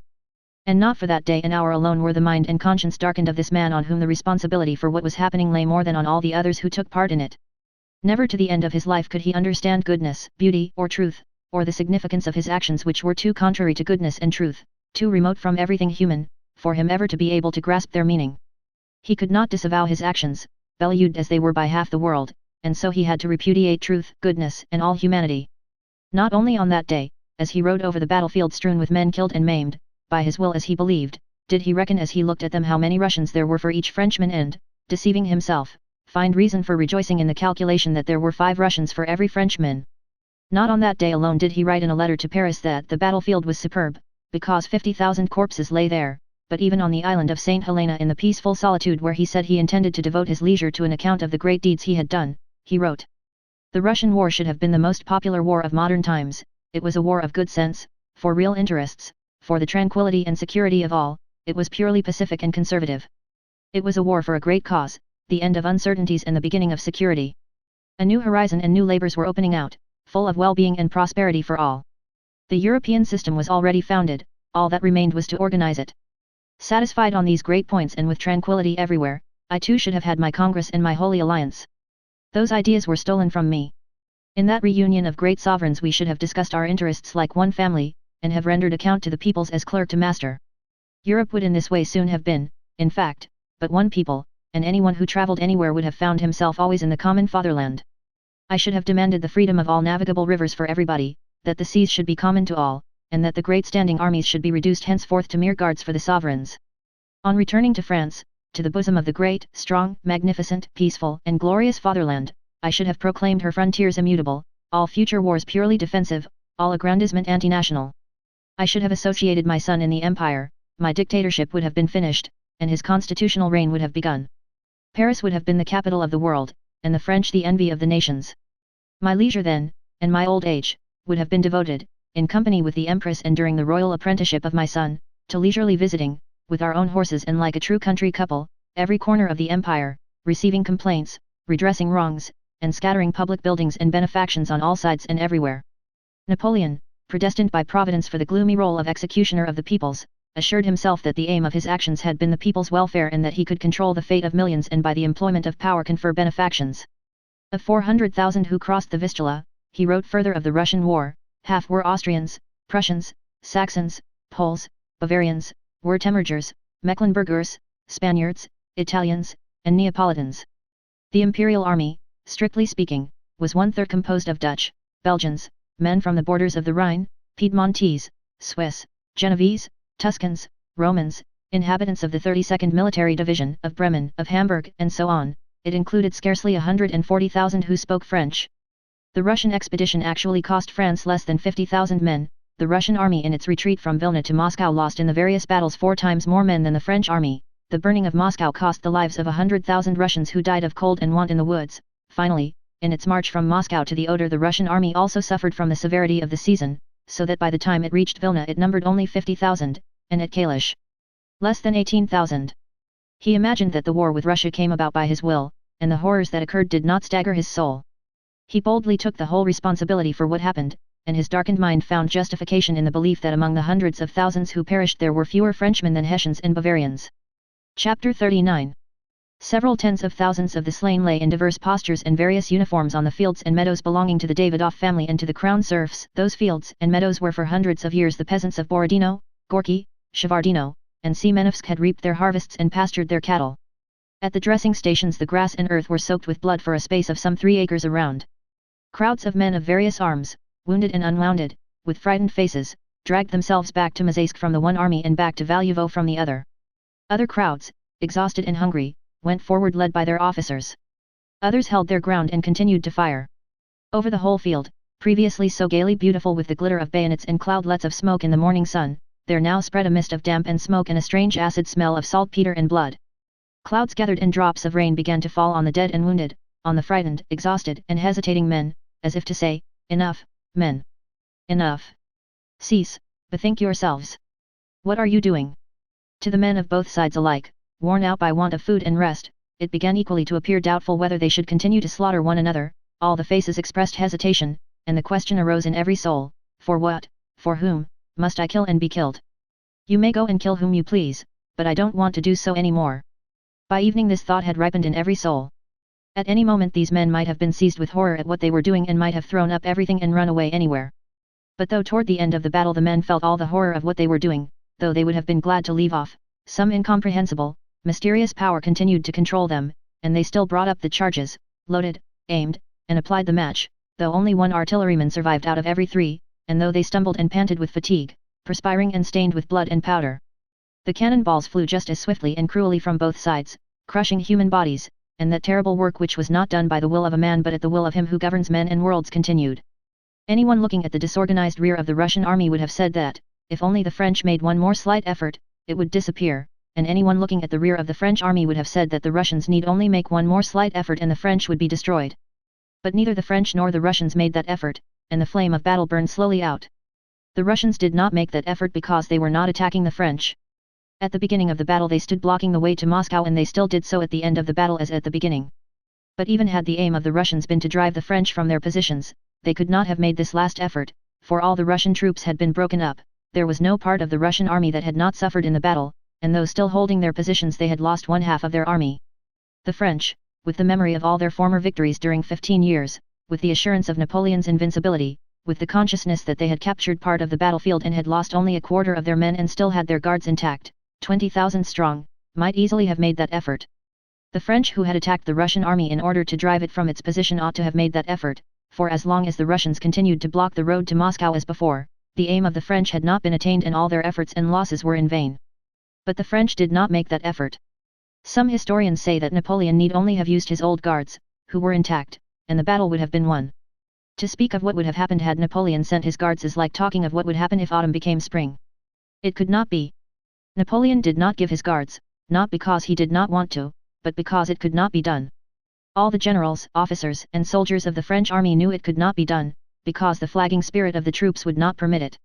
It was not Napoleon alone who had experienced that nightmare feeling of the mighty arm being stricken powerless, but all the generals and soldiers of his army whether they had taken part in the battle or not, after all their experience of previous battles, when after 1/10 of such efforts the enemy had fled, experienced a similar feeling of terror before an enemy who, after losing half his men, stood as threateningly at the end as at the beginning of the battle. The moral force of the attacking French army was exhausted. Not that sort of victory which is defined by the capture of pieces of material fastened to sticks, called standards, and of the ground on which the troops had stood and were standing, but a moral victory that convinces the enemy of the moral superiority of his opponent and of his own impotence was gained by the Russians at Borodino. The French invaders, like an infuriated animal that has in its onslaught received a mortal wound, felt that they were perishing, but could not stop, any more than the Russian army, weaker by 1/2, could help swerving. By impetus gained, the French army was still able to roll forward to Moscow, but there, without further effort on the part of the Russians, it had to perish, bleeding from the mortal wound it had received at Borodino. The direct consequence of the Battle of Borodino was Napoleon's senseless flight from Moscow, his retreat along the old Smolensk road, the destruction of the invading army of 500,000 men, and the downfall of Napoleonic France, on which at Borodino for the first time the hand of an opponent of stronger spirit had been laid. Book 11, 1812. Chapter 1. Absolute continuity of motion is not comprehensible to the human mind. Laws of motion of any kind become comprehensible to man only when he examines arbitrarily selected elements of that motion, but at the same time, a large proportion of human error comes from the arbitrary division of continuous motion into discontinuous elements.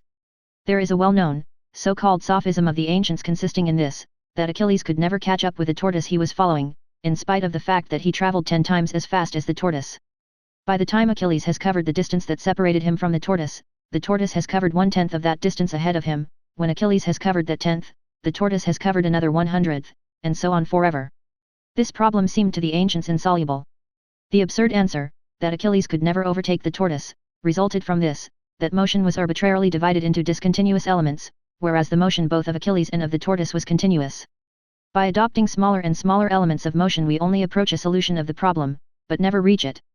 Only when we have admitted the conception of the infinitely small, and the resulting geometrical progression with a common ratio of 1/10, and have found the sum of this progression to infinity, do we reach a solution of the problem.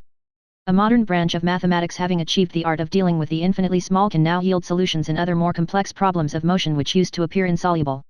This modern branch of mathematics, unknown to the ancients, when dealing with problems of motion admits the conception of the infinitely small, and so conforms to the chief condition of motion, absolute continuity, and thereby corrects the inevitable error which the human mind cannot avoid when it deals with separate elements of motion instead of examining continuous motion. In seeking the laws of historical movement just the same thing happens. The movement of humanity, arising as it does from innumerable arbitrary human wills, is continuous. To understand the laws of this continuous movement is the aim of history.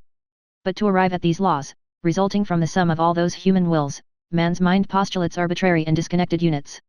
The first method of history is to take an arbitrarily selected series of continuous events and examine it apart from others, though there is and can be no beginning to any event, for one event always flows uninterruptedly from another.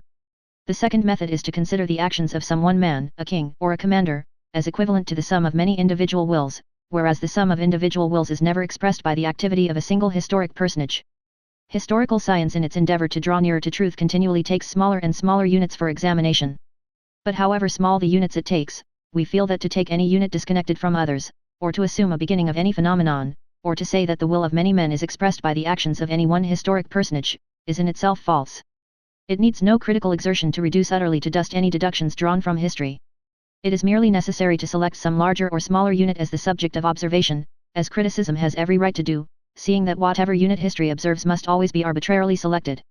Only by taking infinitesimally small units for observation, the differential of history, that is, the individual tendencies of men, and attaining to the art of integrating them, that is, finding the sum of these infinitesimals, can we hope to arrive at the laws of history. The first 15 years of the 19th century in Europe present an extraordinary movement of millions of people. Men leave their customary pursuits, hasten from one side of Europe to the other, plunder and slaughter one another, triumph and are plunged in despair, and for some years the whole course of life is altered and presents an intensive movement which first increases and then slackens. What was the cause of this movement? By what laws was it governed? Asks the mind of man. The historians, replying to this question, lay before us the sayings and doings of a few dozen men in a building in the city of Paris, calling these sayings and doings the Revolution. Then they give a detailed biography of Napoleon and of certain people favorable or hostile to him, tell of the influence some of these people had on others, and say, that is why this movement took place and those are its laws. But the mind of man not only refuses to believe this explanation, but plainly says that this method of explanation is fallacious, because in it a weaker phenomenon is taken as the cause of a stronger. The sum of human wills produced the Revolution and Napoleon, and only the sum of those wills first tolerated and then destroyed them. But every time there have been conquests there have been conquerors, every time there has been a revolution in any state there have been great men, says history.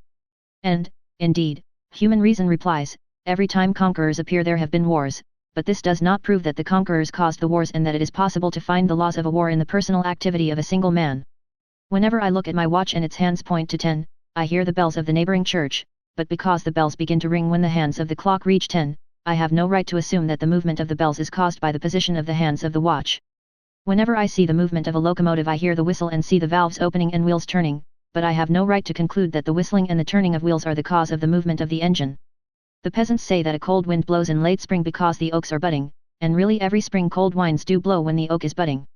But though I do not know what causes the cold winds to blow when the oak buds unfold, I cannot agree with the peasants that the unfolding of the oak buds is the cause of the cold wind, for the force of the wind is beyond the influence of the buds.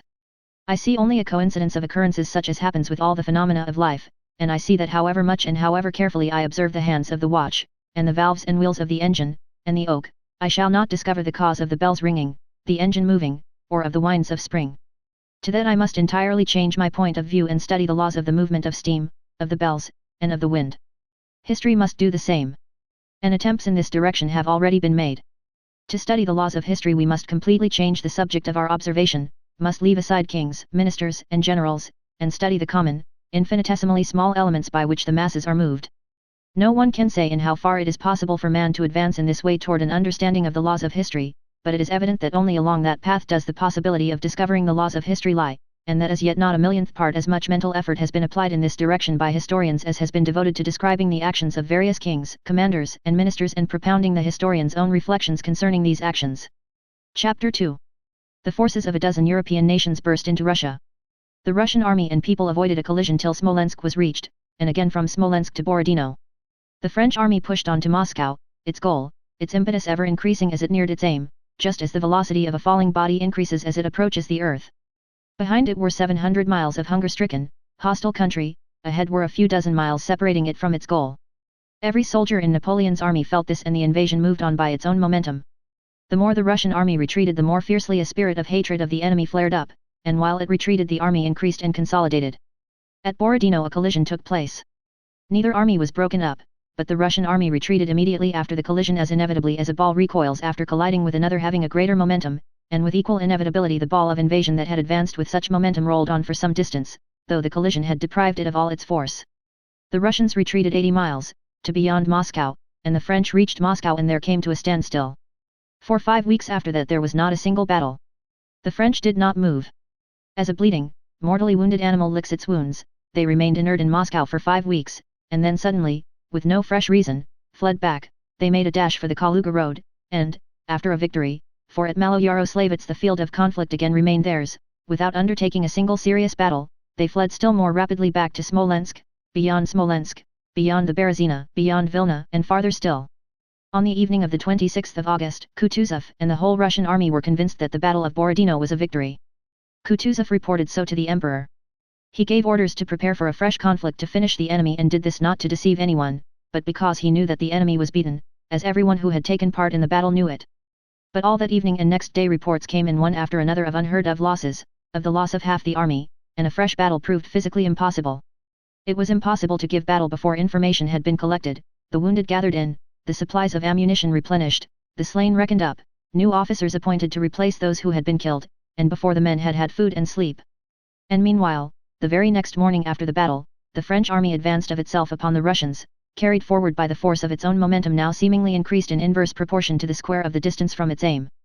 Kutuzov's wish was to attack next day, and the whole army desired to do so. But to make an attack the wish to do so is not sufficient, there must also be a possibility of doing it, and that possibility did not exist.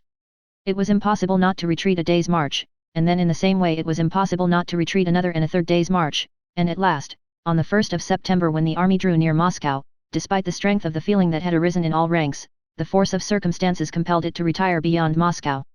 And the troops retired one more, last, day's march, and abandoned Moscow to the enemy. For people accustomed to think that plans of campaign and battles are made by generals, as any one of us sitting over a map in his study may imagine how he would have arranged things in this or that battle, the questions present themselves: why did Kutuzov during the retreat not do this or that? Why did he not take up a position before reaching Philly? Why did he not retire at once by the Kaluga road, abandoning Moscow? And so on. People accustomed to think in that way forget, or do not know, the inevitable conditions which always limit the activities of any commander-in-chief. The activity of a commander-in-chief does not at all resemble the activity we imagine to ourselves when we sit at ease in our studies examining some campaign on the map, with a certain number of troops on this and that side in a certain known locality, and begin our plans from some given moment. A commander-in-chief is never dealing with the beginning of any event, the position from which we always contemplate it. The commander-in-chief is always in the midst of a series of shifting events, and so he never can at any moment consider the whole import of an event that is occurring. Moment by moment the event is imperceptibly shaping itself, and at every moment of this continuous, uninterrupted shaping of events the commander-in-chief is in the midst of a most complex play of intrigues, worries, contingencies, authorities, projects, counsels, threats, and deceptions, and is continually obliged to reply to innumerable questions addressed to him, which constantly conflict with one another. Learned military authorities quite seriously tell us that Kutuzov should have moved his army to the Kaluga road long before reaching Philly, and that somebody actually submitted such a proposal to him. But a commander-in-chief, especially at a difficult moment, has always before him not one proposal but dozens simultaneously. And all these proposals, based on strategics and tactics, contradict each other. A commander-in-chief's business, it would seem, is simply to choose one of these projects. But even that he cannot do. Events and time do not wait.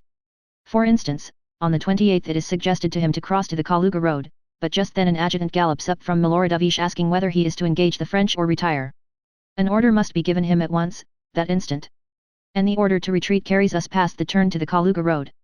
And after the adjutant comes the commissary general asking where the stores are to be taken, and the chief of the hospitals asks where the wounded are to go, and a courier from Petersburg brings a letter from the sovereign which does not admit of the possibility of abandoning Moscow, and the commander-in-chief's rival, the man who is undermining him, and there are always not merely one but several such, presents a new project diametrically opposed to that of turning to the Kaluga road, and the commander-in-chief himself needs sleep and refreshment to maintain his energy, and a respectable general who has been overlooked in the distribution of rewards comes to complain, and the inhabitants of the district pray to be defended, and an officer sent to inspect the locality comes in and gives a report quite contrary to what was said by the officer previously sent, and a spy, a prisoner, and a general who has been on reconnaissance, all describe the position of the enemy's army differently. People accustomed to misunderstand or to forget these inevitable conditions of a commander-in-chief's actions describe to us, for instance, the position of the army at Philly, and assume that the commander-in-chief could, on the 1st of September, quite freely decide whether to abandon Moscow or defend it, whereas, with the Russian army less than 4 miles from Moscow, no such question existed. When had that question been settled? At Drissa and at Smolensk, and most palpably of all on the 24th of August at Shevardino and on the 26th at Borodino, and each day and hour and minute of the retreat from Borodino to Philly. Chapter 3. When Ermolov, having been sent by Kutuzov to inspect the position, told the field marshal that it was impossible to fight there before Moscow and that they must retreat, Kutuzov looked at him in silence. "Give me your hand," said he, and, turning it over so as to feel the pulse, added, "You are not well, my dear fellow. Think what you are saying." Kutuzov could not yet admit the possibility of retreating beyond Moscow without a battle. On the Poklony hill, 4 miles from the Dorogomilov gate of Moscow, Kutuzov got out of his carriage and sat down on a bench by the roadside. A great crowd of generals gathered round him, and Count Rostopchin, who had come out from Moscow, joined them.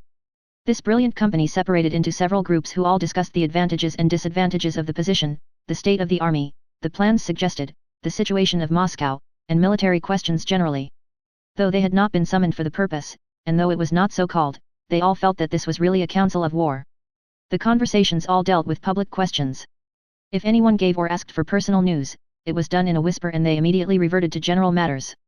No jokes, or laughter, or smiles even, were seen among all these men. They evidently all made an effort to hold themselves at the height the situation demanded. And all these groups, while talking among themselves, tried to keep near the commander-in-chief, whose bench formed the center of the gathering, and to speak so that he might overhear them.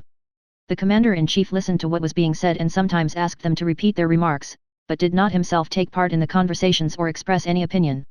After hearing what was being said by one or other of these groups, he generally turned away with an air of disappointment, as though they were not speaking of anything he wished to hear. Some discussed the position that had been chosen, criticizing not the position itself so much as the mental capacity of those who had chosen it. Others argued that a mistake had been made earlier and that a battle should have been fought 2 days before. Others again spoke of the Battle of Salamanca, which was described by Crossart, a newly arrived Frenchman in a Spanish uniform. This Frenchman and one of the German princes serving with the Russian army were discussing the siege of Saragossa and considering the possibility of defending Moscow in a similar manner. Count Rostopchin was telling a fourth group that he was prepared to die with the city train bands under the walls of the capital, but that he still could not help regretting having been left in ignorance of what was happening, and that had he known it sooner things would have been different. A fifth group, displaying the profundity of their strategic perceptions, discussed the direction the troops would now have to take. A sixth group was talking absolute nonsense. Kutuzov's expression grew more and more preoccupied and gloomy.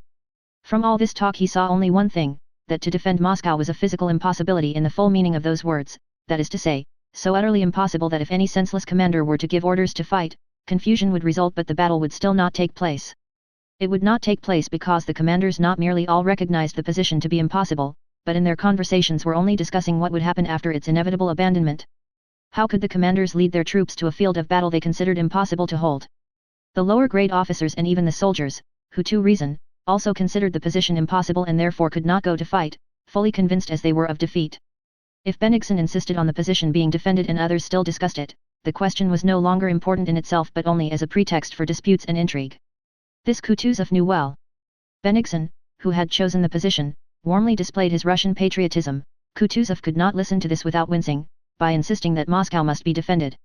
His aim was as clear as daylight to Kutuzov: if the defense failed, to throw the blame on Kutuzov, who had brought the army as far as the Sparrow Hills without giving battle; if it succeeded, to claim the success as his own, or if battle were not given, to clear himself of the crime of abandoning Moscow. But this intrigue did not now occupy the old man's mind. One terrible question absorbed him, and to that question he heard no reply from anyone. The question for him now was: have I really allowed Napoleon to reach Moscow, and when did I do so? When was it decided? Can it have been yesterday when I ordered Platov to retreat, or was it the evening before, when I had a nap and told Bennigsen to issue orders? Or was it earlier still? When was this terrible affair decided? Moscow must be abandoned. The army must retreat, and the order to do so must be given. To give that terrible order seemed to him equivalent to resigning the command of the army. And not only did he love power to which he was accustomed, the honors awarded to Prince Przorovsky, under whom he had served in Turkey, galled him, but he was convinced that he was destined to save Russia, and that was why, against the emperor's wish and by the will of the people, he had been chosen commander-in-chief. He was convinced that he alone could maintain command of the army in these difficult circumstances, and that in all the world he alone could encounter the invincible Napoleon without fear, and he was horrified at the thought of the order he had to issue. But something had to be decided, and these conversations around him, which were assuming too free a character, must be stopped.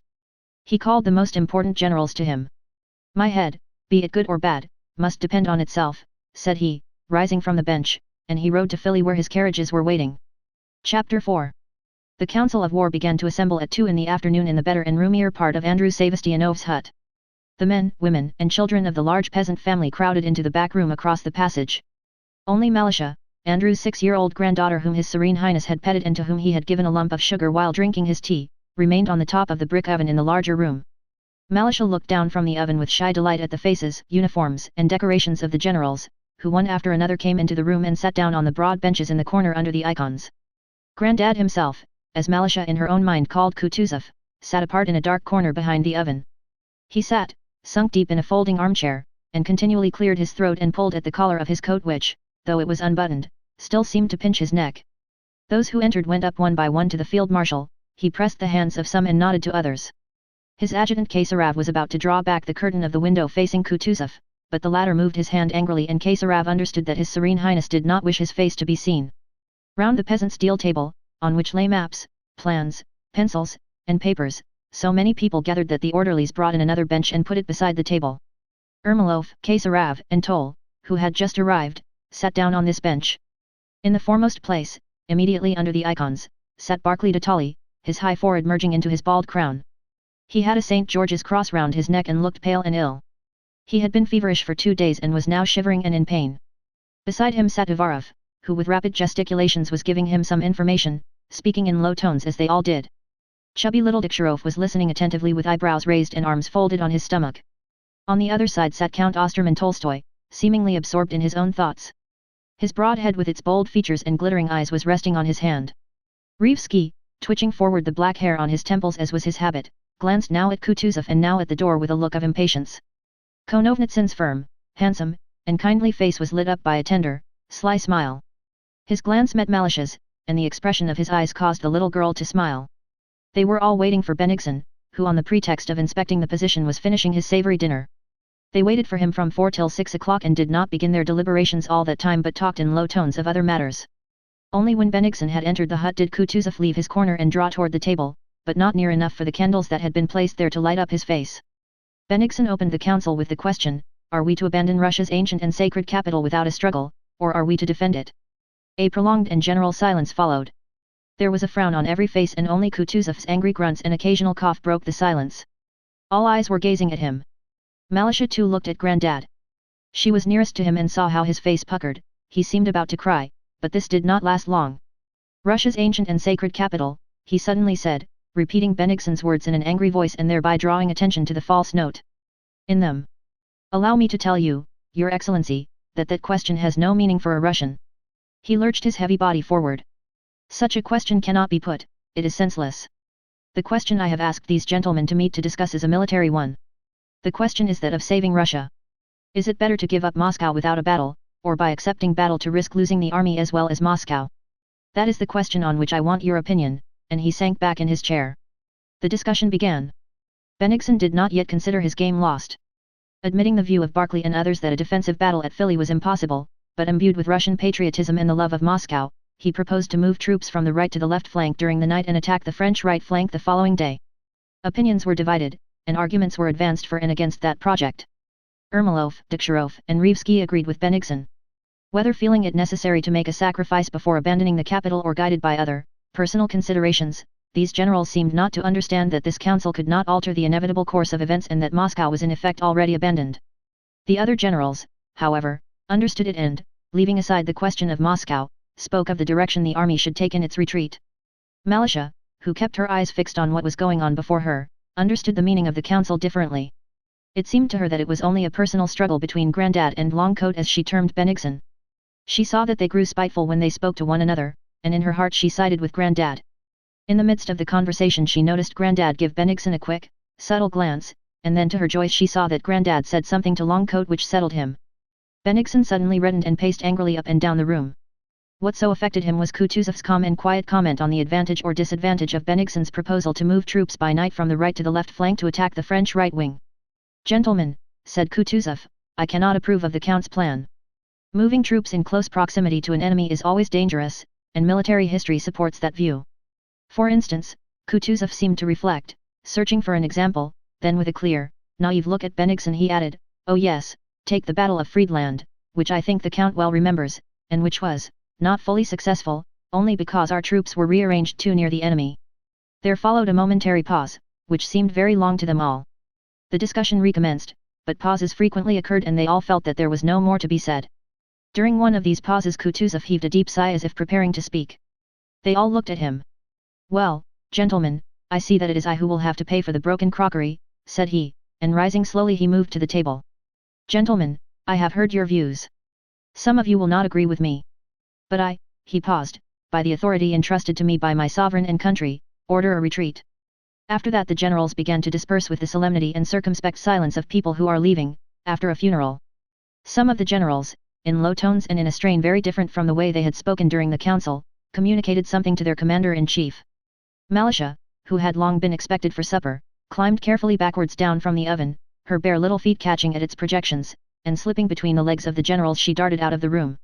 When he had dismissed the generals Kutuzov sat a long time with his elbows on the table, thinking always of the same terrible question, when did the abandonment of Moscow become inevitable? When was that done which settled the matter? And who was to blame for it?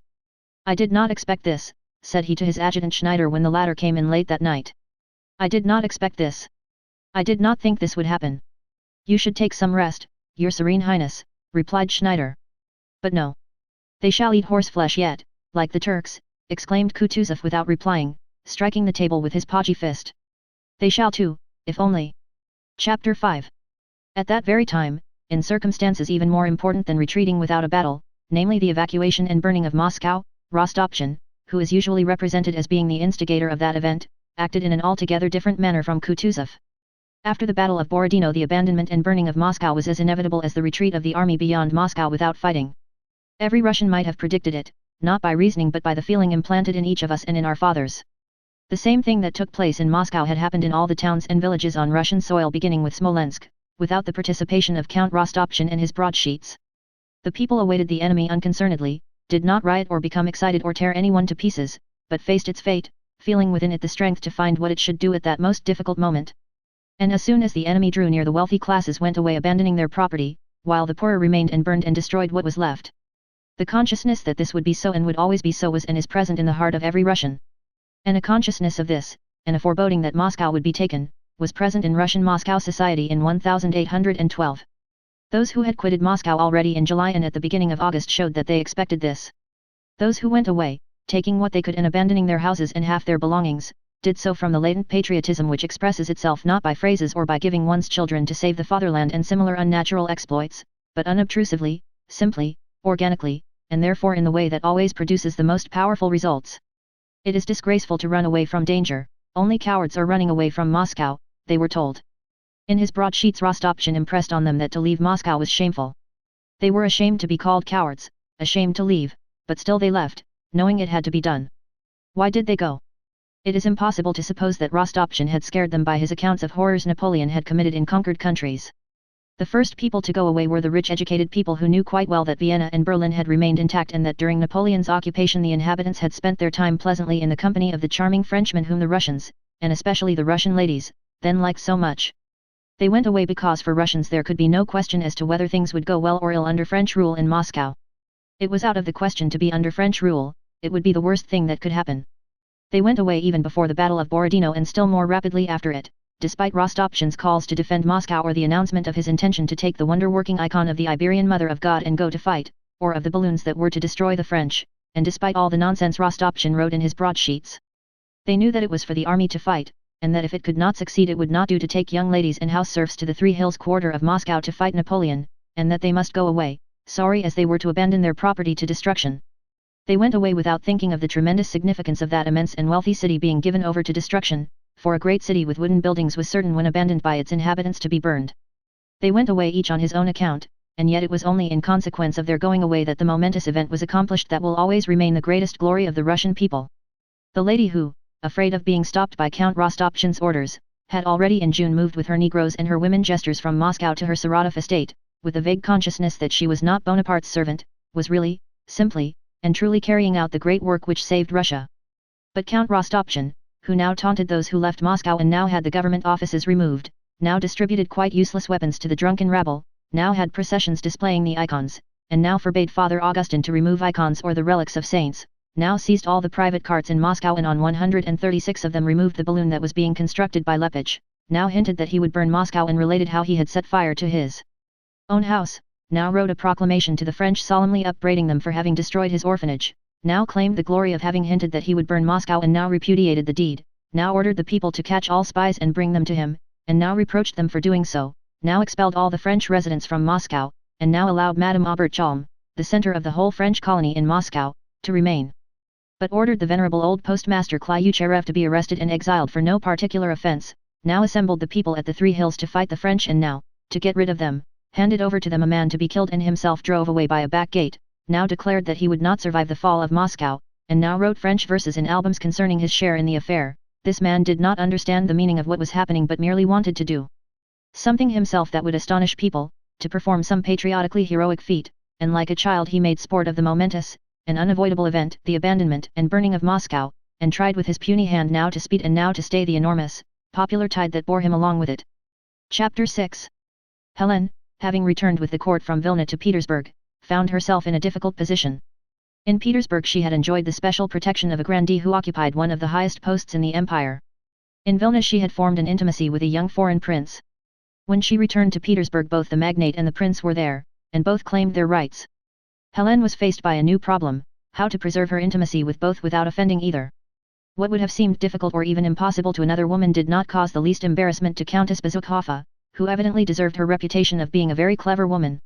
Had she attempted concealment, or tried to extricate herself from her awkward position by cunning, she would have spoiled her case by acknowledging herself guilty. But Helen, like a really great man who can do whatever he pleases, at once assumed her own position to be correct, as she sincerely believed it to be, and that everyone else was to blame. The first time the young foreigner allowed himself to reproach her, she lifted her beautiful head and, half turning to him, said firmly, "That's just like a man, selfish and cruel. I expected nothing else. A woman sacrifices herself for you, she suffers, and this is her reward.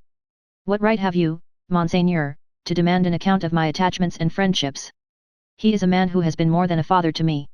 The prince was about to say something, but Helen interrupted him. "Well, yes," said she, "it may be that he has other sentiments for me than those of a father, but that is not a reason for me to shut my door on him. I am not a man, that I should repay kindness with ingratitude. No, Monseigneur, that in all that relates to my intimate feelings I render account only to God and to my conscience," she concluded, laying her hand on her beautiful, fully expanded bosom and looking up to heaven. "But for heaven's sake listen to me.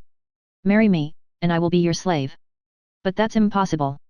You won't deign to demean yourself by marrying me, you," said Helen, beginning to cry. The prince tried to comfort her, but Helen, as if quite distraught, said through her tears that there was nothing to prevent her marrying, that there were precedents, there were up to that time very few, but she mentioned Napoleon and some other exalted personages, that she had never been her husband's wife, and that she had been sacrificed. "But the law, religion," said the prince, already yielding. "The law, religion. What have they been invented for if they can't arrange that?" said Helen. The prince was surprised that so simple an idea had not occurred to him, and he applied for advice to the holy brethren of the Society of Jesus, with whom he was on intimate terms. A few days later, at one of those enchanting fêtes which Helene gave at her country house on the stone island, the charming Monsieur de Jobert, a man no longer young, with snow-white hair and brilliant black eyes, a Jesuit robe court note, was presented to her, and in the garden by the light of the illuminations and to the sound of music talked to her for a long time of the love of God, of Christ, of the Sacred Heart, and of the consolations the one true Catholic religion affords in this world and the next. Helene was touched, and more than once tears rose to her eyes and to those of Monsieur de Jobert, and their voices trembled. A dance, for which her partner came to seek her, put an end to her discourse with her future directeur de conscience, but the next evening Monsieur de Jobert came to see Helene when she was alone, and after that often came again. Note. Lay member of the Society of Jesus.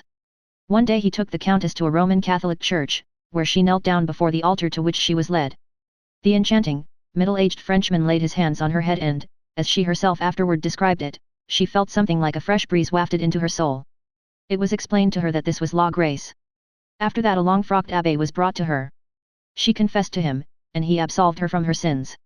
Next day she received a box containing the sacred host, which was left at her house for her to partake of. A few days later Helene learned with pleasure that she had now been admitted to the true Catholic Church, and that in a few days the Pope himself would hear of her and would send her a certain document.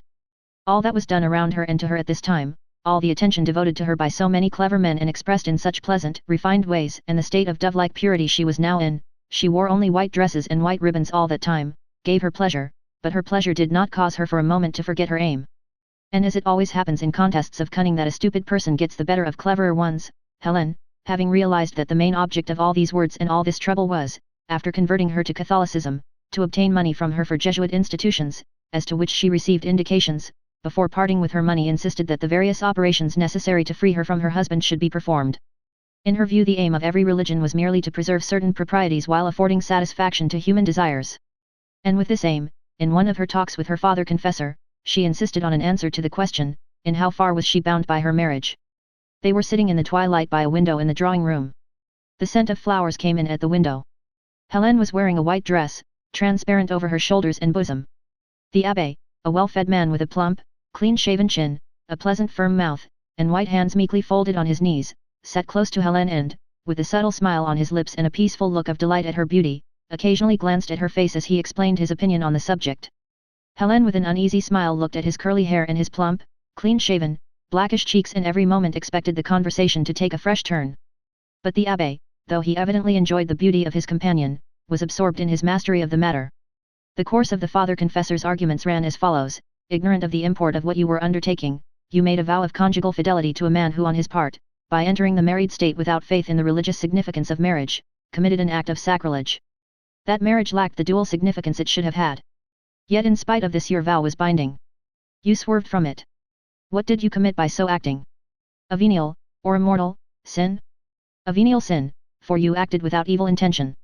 If now you married again with the object of bearing children, your sin might be forgiven. But the question is again a twofold one. Firstly. But suddenly Helene, who was getting bored, said with one of her bewitching smiles, but I think that having espoused the true religion I cannot be bound by what a false religion laid upon me. The director of her conscience was astounded at having the case presented to him thus with the simplicity of Columbus' egg. He was delighted at the unexpected rapidity of his pupil's progress, but could not abandon the edifice of argument he had laboriously constructed. Let us understand one another, Countess, said he with a smile, and began refuting his spiritual daughter's arguments. Chapter 7.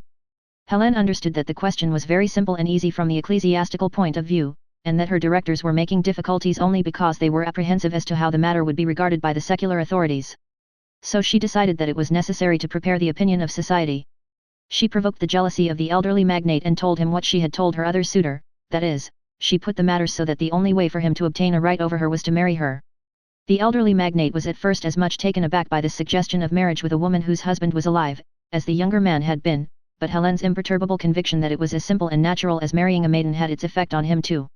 Had Helene herself shown the least sign of hesitation, shame, or secrecy, her cause would certainly have been lost, but not only did she show no signs of secrecy or shame, on the contrary, with good-natured naivete she told her intimate friends, and these were all Petersburg, that both the prince and the magnate had proposed to her and that she loved both and was afraid of grieving either. A rumor immediately spread in Petersburg, not that Helene wanted to be divorced from her husband. Had such a report spread many would have opposed so illegal an intention, but simply that the unfortunate and interesting Hélène was in doubt which of the two men she should marry. The question was no longer whether this was possible, but only which was the better match and how the matter would be regarded at court. There were, it is true, some rigid individuals unable to rise to the height of such a question, who saw in the project a desecration of the sacrament of marriage, but there were not many such and they remained silent, while the majority were interested in Helene's good fortune and in the question which match would be the more advantageous. Whether it was right or wrong to remarry while one had a husband living they did not discuss, for that question had evidently been settled by people wiser than you or me, as they said, and to doubt the correctness of that decision would be to risk exposing one's stupidity and incapacity to live in society. Only Marya Dmitrievna Akrosimova, who had come to Petersburg that summer to see one of her sons, allowed herself plainly to express an opinion contrary to the general one. Meeting Hélène at a ball she stopped her in the middle of the room and, amid general silence, said in her gruff voice, "So wives of living men have started marrying again. Perhaps you think you have invented a novelty? You have been forestalled, my dear. It was thought of long ago.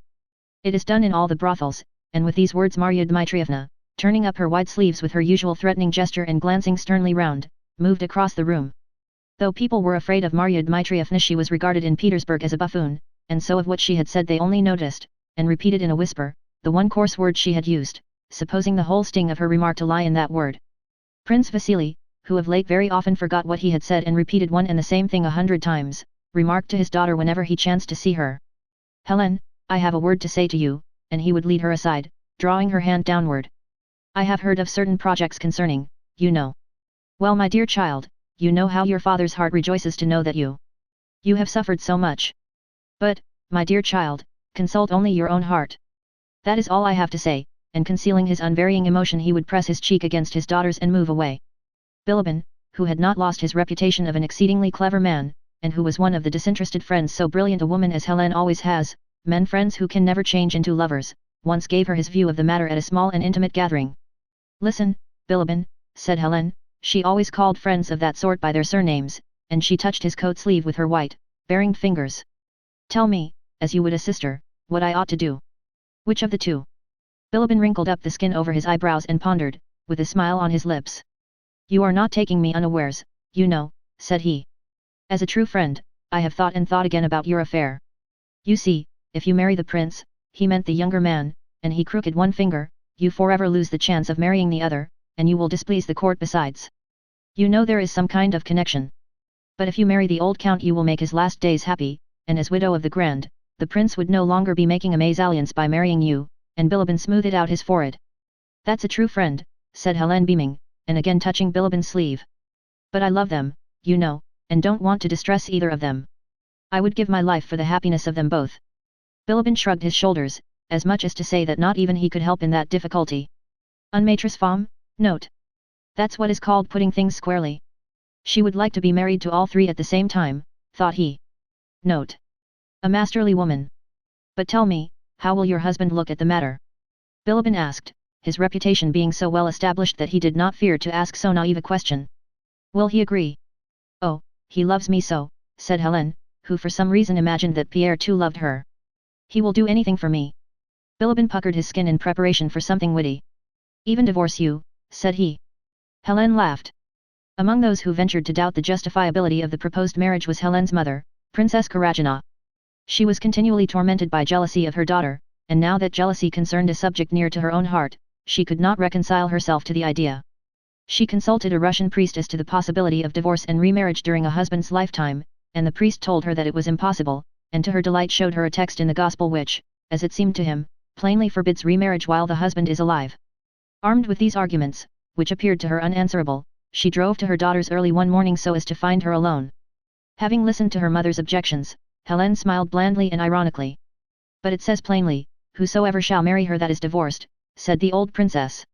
"Ah, maman, ne dites pas de bêtises. Vous ne comprenez rien. Dans ma position j'ai des devoirs, note," said Hélène changing from Russian, in which language she always felt that her case did not sound quite clear, into French which suited it better. Note. "Oh, Mama, don't talk nonsense. You don't understand anything. In my position I have obligations." "But, my dear." "Oh, Mama, how is it you don't understand that the Holy Father, who has the right to grant dispensations?" Just then the lady companion who lived with Hélène came in to announce that His Highness was in the ballroom and wished to see her. "Non, dites-lui que je ne veux pas le voir," kje suis furias contre lui, parce qu'il ma manque parole note. Note. No, tell him I don't wish to see him, I am furious with him for not keeping his word to me. Comtesse, autant pechi miséricorde, note. Said a fair-haired young man with a long face and nose, as he entered the room. Note. Countess, there is mercy for every sin. The old princess rose respectfully and curtsied. The young man who had entered took no notice of her. The princess nodded to her daughter and sidled out of the room. Yes, she is right, thought the old princess, all her convictions dissipated by the appearance of His Highness. She is right, but how is it that we in our irrecoverable youth did not know it? Yet it is so simple, she thought as she got into her carriage. By the beginning of August Helene's affairs were clearly defined and she wrote a letter to her husband, who, as she imagined, loved her very much, informing him of her intention to marry NN and of her having embraced the one true faith, and asking him to carry out all the formalities necessary for a divorce, which would be explained to him by the bearer of the letter. And so I pray God to have you, my friend, in his holy and powerful keeping, your friend Helene. This letter was brought to Pierre's house when he was on the field of Borodino. Chapter 8.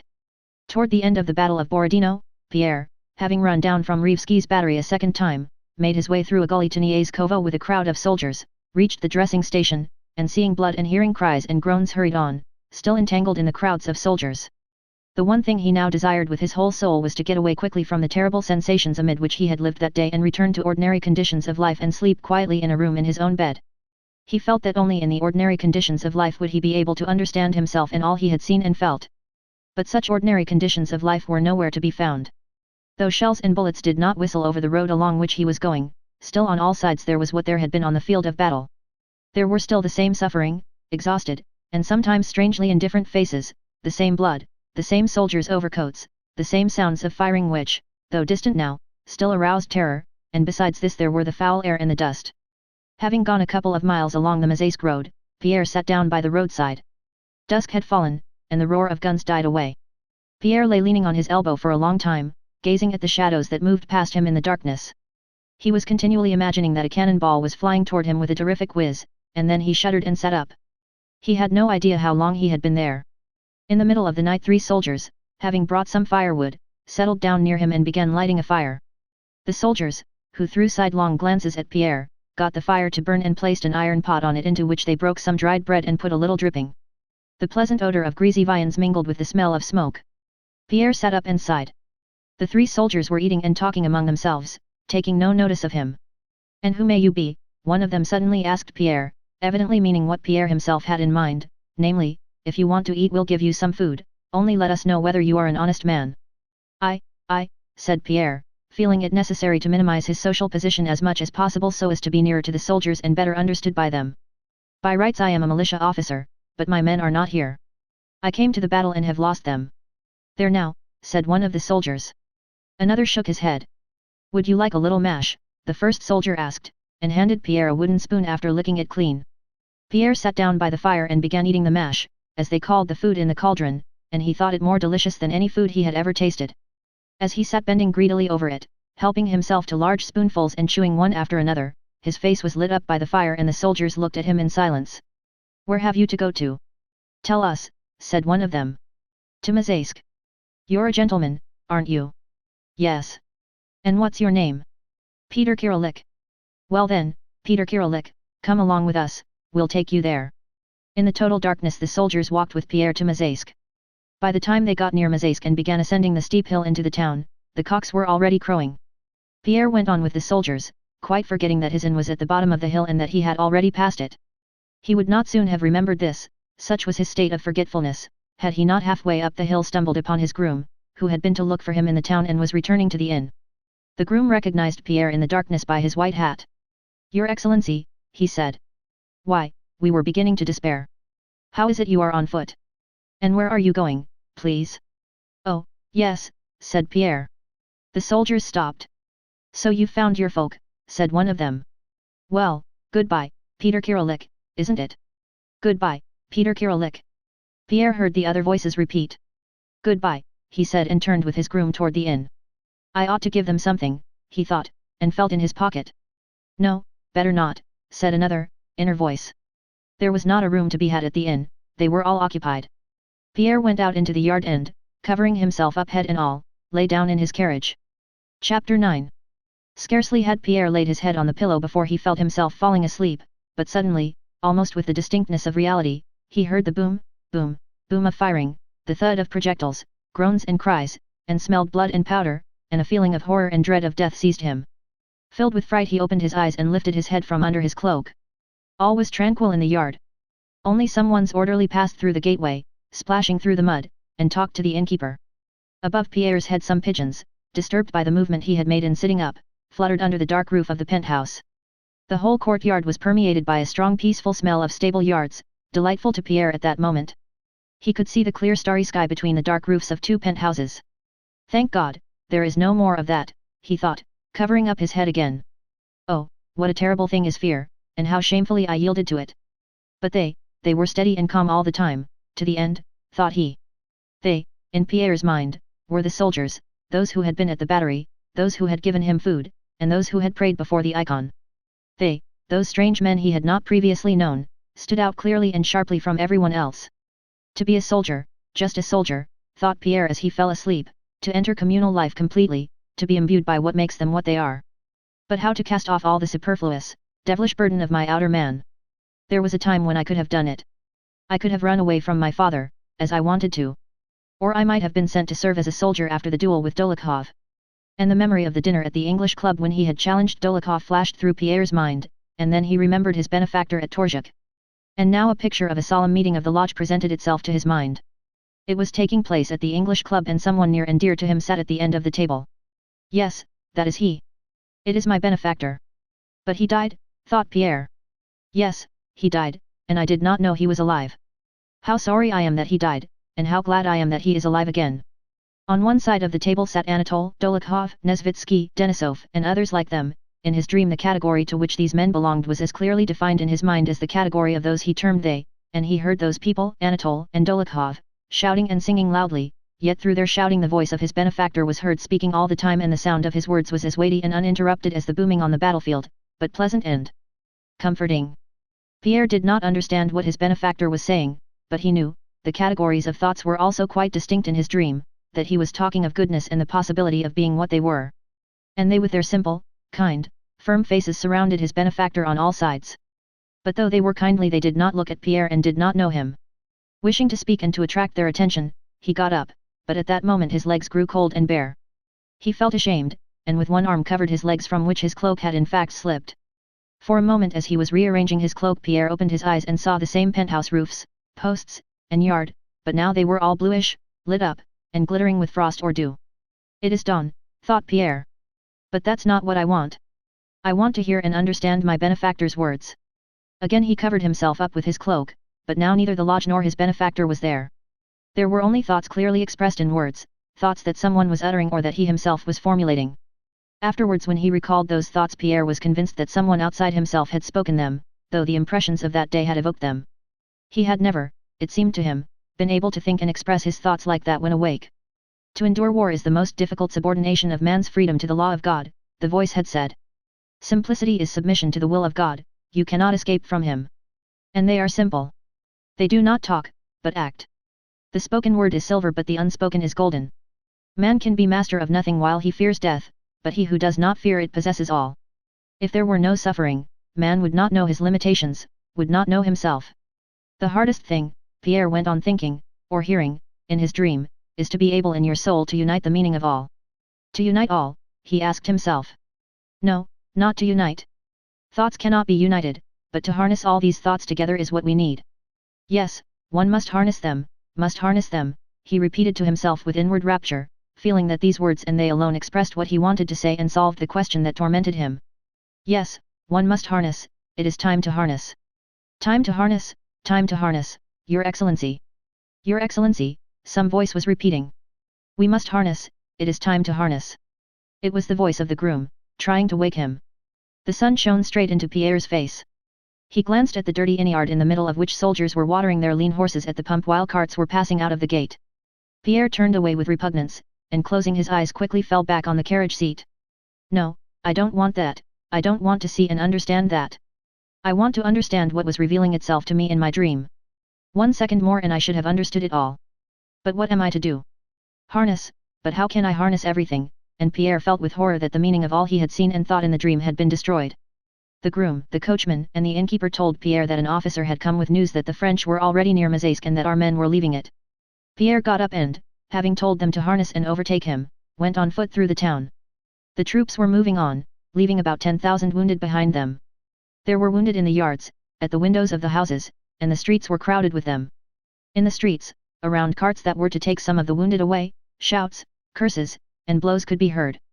Pierre offered the use of his carriage, which had overtaken him, to a wounded general he knew, and drove with him to Moscow. On the way Pierre was told of the death of his brother-in-law Anatole and of that of Prince Andrew. Chapter 10. On the 30th of August Pierre reached Moscow. Close to the gates of the city he was met by Count Rostopchin's adjutant.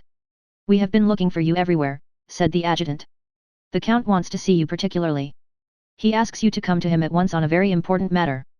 Without going home, Pierre took a cab and drove to see the Moscow commander-in-chief.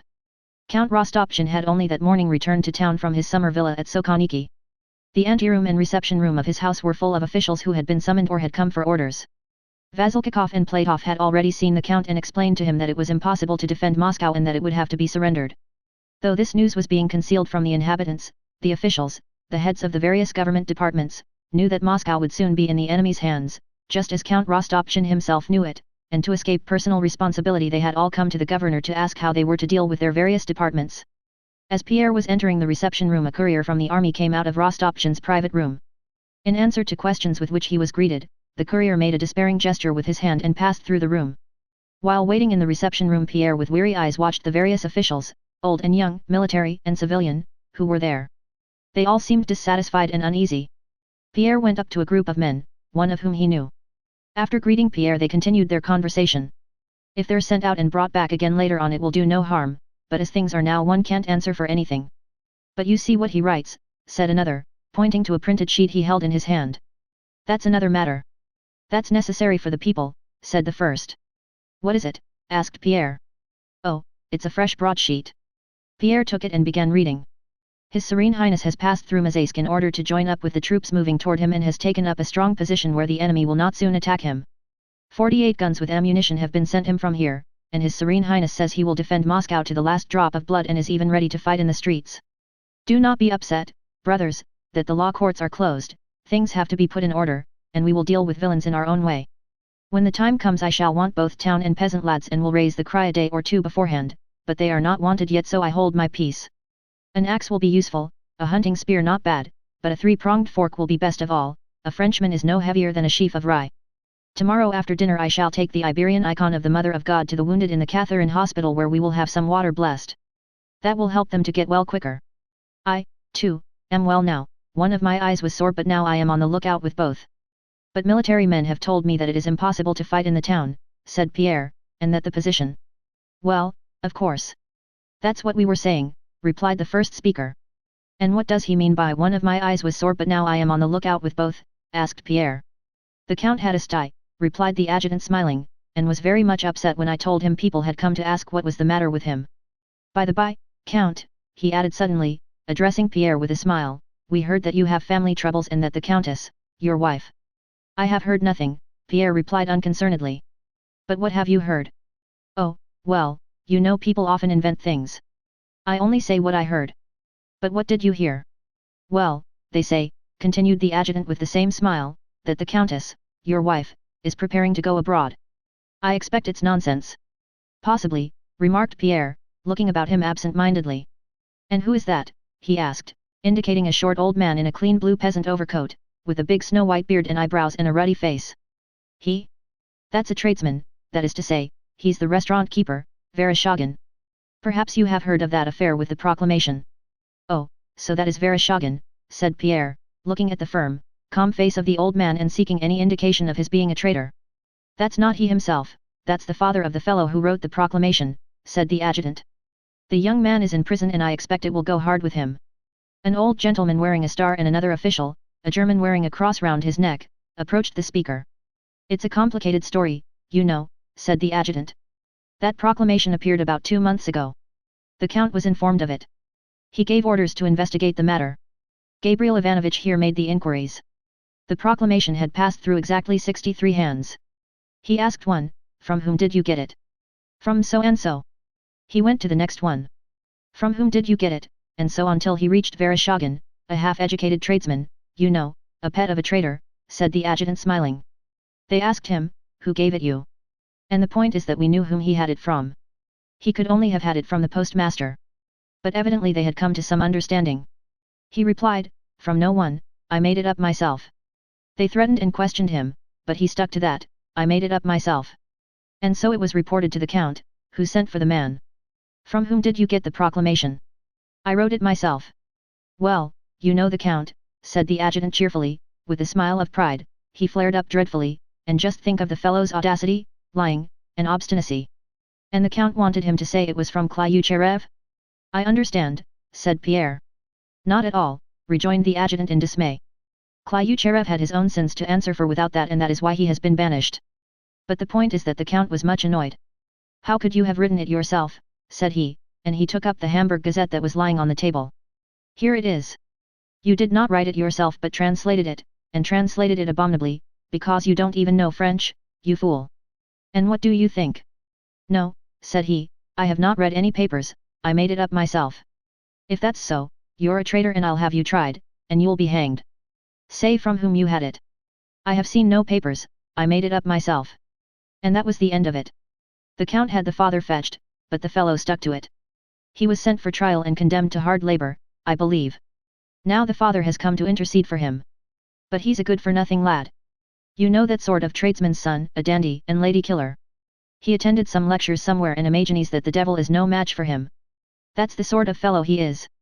His father keeps a cook shop here by the stone bridge, and you know there was a large icon of God Almighty painted with a scepter in one hand and an orb in the other. Well, he took that icon home with him for a few days, and what did he do? He found some scoundrel of a painter. Chapter 11. In the middle of this fresh tale Pierre was summoned to the commander-in-chief. When he entered the private room, Count Rostopchin, puckering his face, was rubbing his forehead and eyes with his hand. A short man was saying something, but when Pierre entered he stopped speaking and went out. Ah, how do you do, great warrior, said Rostopchin as soon as the short man had left the room. We have heard of your prowess. But that's not the point. Between ourselves, Monday Cher, do you belong to the Masons? He went on severely, as though there were something wrong about it which he nevertheless intended to pardon. Pierre remained silent. I am well informed, my friend, but I am aware that there are Masons, and I hope that you are not one of those who on pretense of saving mankind wish to ruin Russia. Yes, I am a Mason, Pierre replied. There, you see, Monday Cher. I expect you know that Messrs. Sperinsky and Magnitsky have been deported to their proper place. Mr. Klyucharev has been treated in the same way, and so have others who on the plea of building up the Temple of Solomon have tried to destroy the temple of their fatherland. You can understand that there are reasons for this, and that I could not have exiled the postmaster had he not been a harmful person. It has now come to my knowledge that you lent him your carriage for his removal from town, and that you have even accepted papers from him for safe custody. I like you and don't wish you any harm, and, as you are only half my age, I advise you, as a father would, to cease all communication with men of that stamp and to leave here as soon as possible. But what did Klyucharev do wrong, Count? Asked Pierre. That is for me to know, but not for you to ask, shouted Rostopchin. If he is accused of circulating Napoleon's proclamation, it is not proved that he did so, said Pierre without looking at Rostopchin, and Vereshchagin. There we are. Rostopchin shouted at Pierre louder than before, frowning suddenly. Vereshchagin is a renegade and a traitor who will be punished as he deserves, said he with the vindictive heat with which people speak when recalling an insult. But I did not summon you to discuss my actions, but to give you advice, or an order if you prefer it.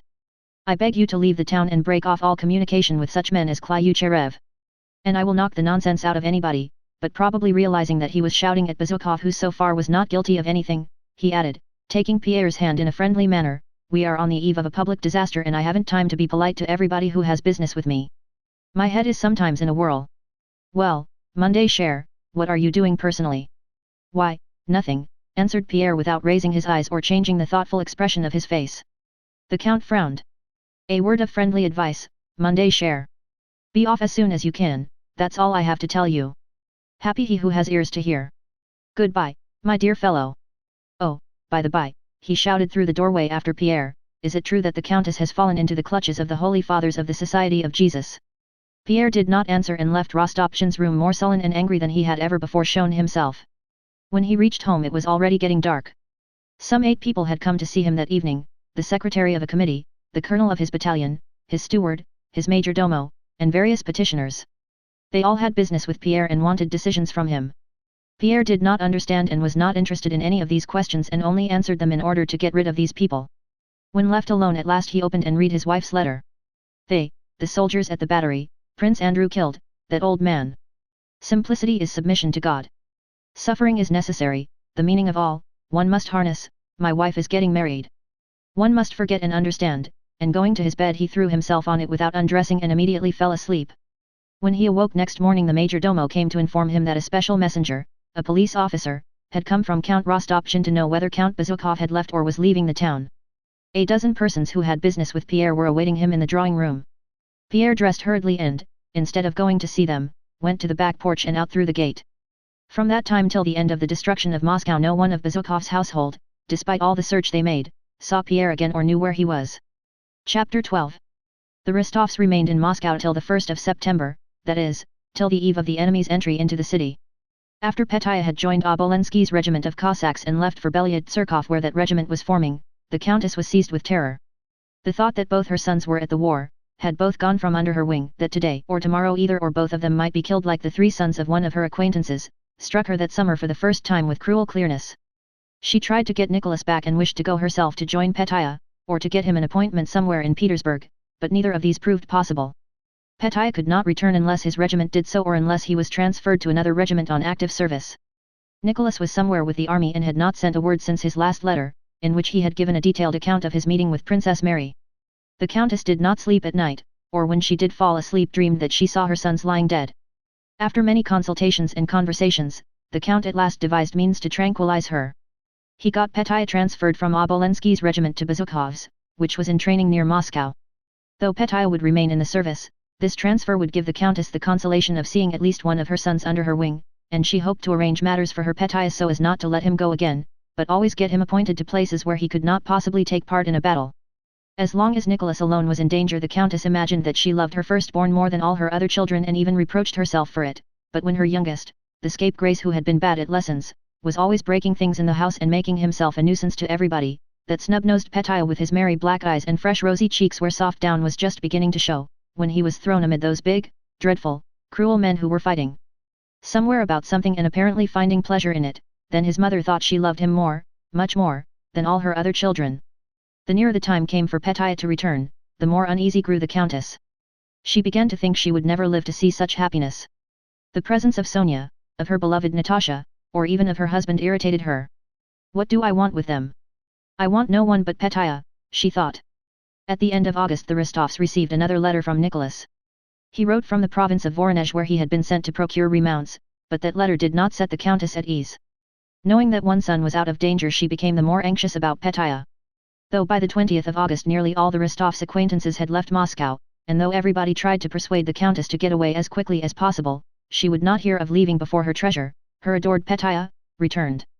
On the 28th of August he arrived. The passionate tenderness with which his mother received him did not please the 16-year-old officer. Though she concealed from him her intention of keeping him under her wing, Petya guessed her designs, and instinctively fearing that he might give way to emotion when with her, might become womanish as he termed it to himself, he treated her coldly, avoided her, and during his stay in Moscow attached himself exclusively to Natasha for whom he had always had a particularly brotherly tenderness, almost lover-like. Owing to the count's customary carelessness nothing was ready for their departure by the 28th of August and the carts that were to come from their Ryazan and Moscow estates to remove their household belongings did not arrive till the 30th. From the 28th till the 31st all Moscow was in a bustle and commotion. Every day thousands of men wounded at Borodino were brought in by the Dorogomilov gate and taken to various parts of Moscow, and thousands of carts conveyed the inhabitants and their possessions out by the other gates. In spite of Rostopchin's broadsheets, or because of them or independently of them, the strangest and most contradictory rumors were current in the town. Some said that no one was to be allowed to leave the city, others on the contrary said that all the icons had been taken out of the churches and everybody was to be ordered to leave. Some said there had been another battle after Borodino at which the French had been routed, while others on the contrary reported that the Russian army had been destroyed. Some talked about the Moscow militia which, preceded by the clergy, would go to the Three Hills, others whispered that Augustin had been forbidden to leave, that traitors had been seized, that the peasants were rioting and robbing people on their way from Moscow, and so on. But all this was only talk, in reality, though the Council of Philly, at which it was decided to abandon Moscow, had not yet been held, both those who went away and those who remained behind felt, though they did not show it, that Moscow would certainly be abandoned, and that they ought to get away as quickly as possible and save their belongings. It was felt that everything would suddenly break up and change, but up to the 1st of September nothing had done so. As a criminal who is being led to execution knows that he must die immediately, but yet looks about him and straightens the cap that is awry on his head, so Moscow involuntarily continued its wonted life, though it knew that the time of its destruction was near when the conditions of life to which its people were accustomed to submit would be completely upset. During the 3 days preceding the occupation of Moscow, the whole Rostov family was absorbed in various activities. The head of the family, Count Ilya Rostov, continually drove about the city collecting the current rumors from all sides and gave superficial and hasty orders at home about the preparations for their departure. The Countess watched the things being packed, was dissatisfied with everything, was constantly in pursuit of Petya who was always running away from her, and was jealous of Natasha with whom he spent all his time. Sonia alone directed the practical side of matters by getting things packed. But of late Sonia had been particularly sad and silent. Nicholas' letter in which he mentioned Princess Mary had elicited, in her presence, joyous comments from the Countess, who saw an intervention of Providence in this meeting of the Princess and Nicholas. "I was never pleased at Bolkonsky's engagement to Natasha," said the Countess, "but I always wanted Nicholas to marry the Princess, and had a presentiment that it would happen. What a good thing it would be." Sonia felt that this was true, that the only possibility of retrieving the Rostovs' affairs was by Nicholas marrying a rich woman, and that the princess was a good match. It was very bitter for her. But despite her grief, or perhaps just because of it, she took on herself all the difficult work of directing the storing and packing of their things and was busy for whole days. The Count and Countess turned to her when they had any orders to give. Petya and Natasha, on the contrary, far from helping their parents, were generally a nuisance and a hindrance to everyone.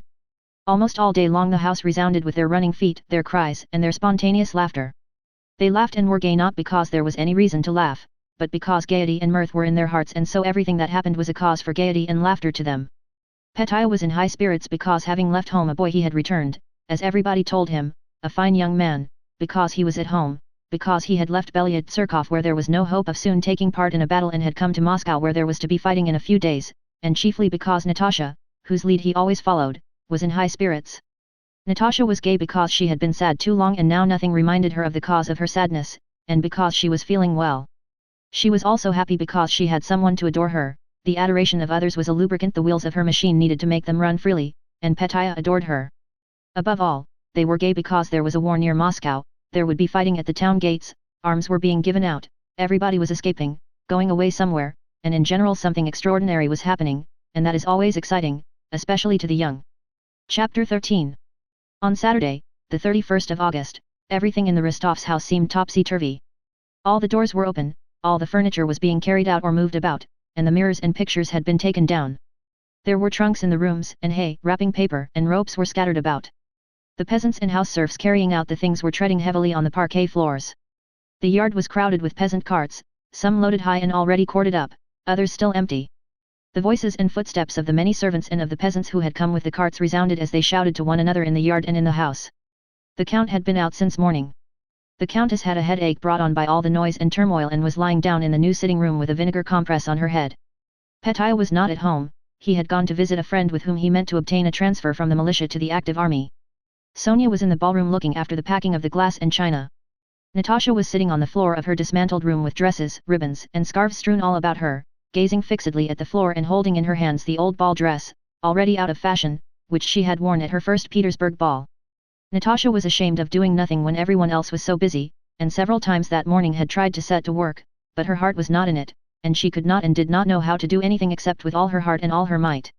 For a while she had stood beside Sonia while the china was being packed and tried to help, but soon gave it up and went to her room to pack her own things. At first she found it amusing to give away dresses and ribbons to the maids, but when that was done and what was left had still to be packed, she found it dull. "Dunyasha, you pack. You will, won't you, dear?" And when Dunyasha willingly promised to do it all for her, Natasha sat down on the floor, took her old ball dress, and fell into a reverie quite unrelated to what ought to have occupied her thoughts now. She was roused from her reverie by the talk of the maids in the next room, which was theirs, and by the sound of their hurried footsteps going to the back porch. Natasha got up and looked out of the window.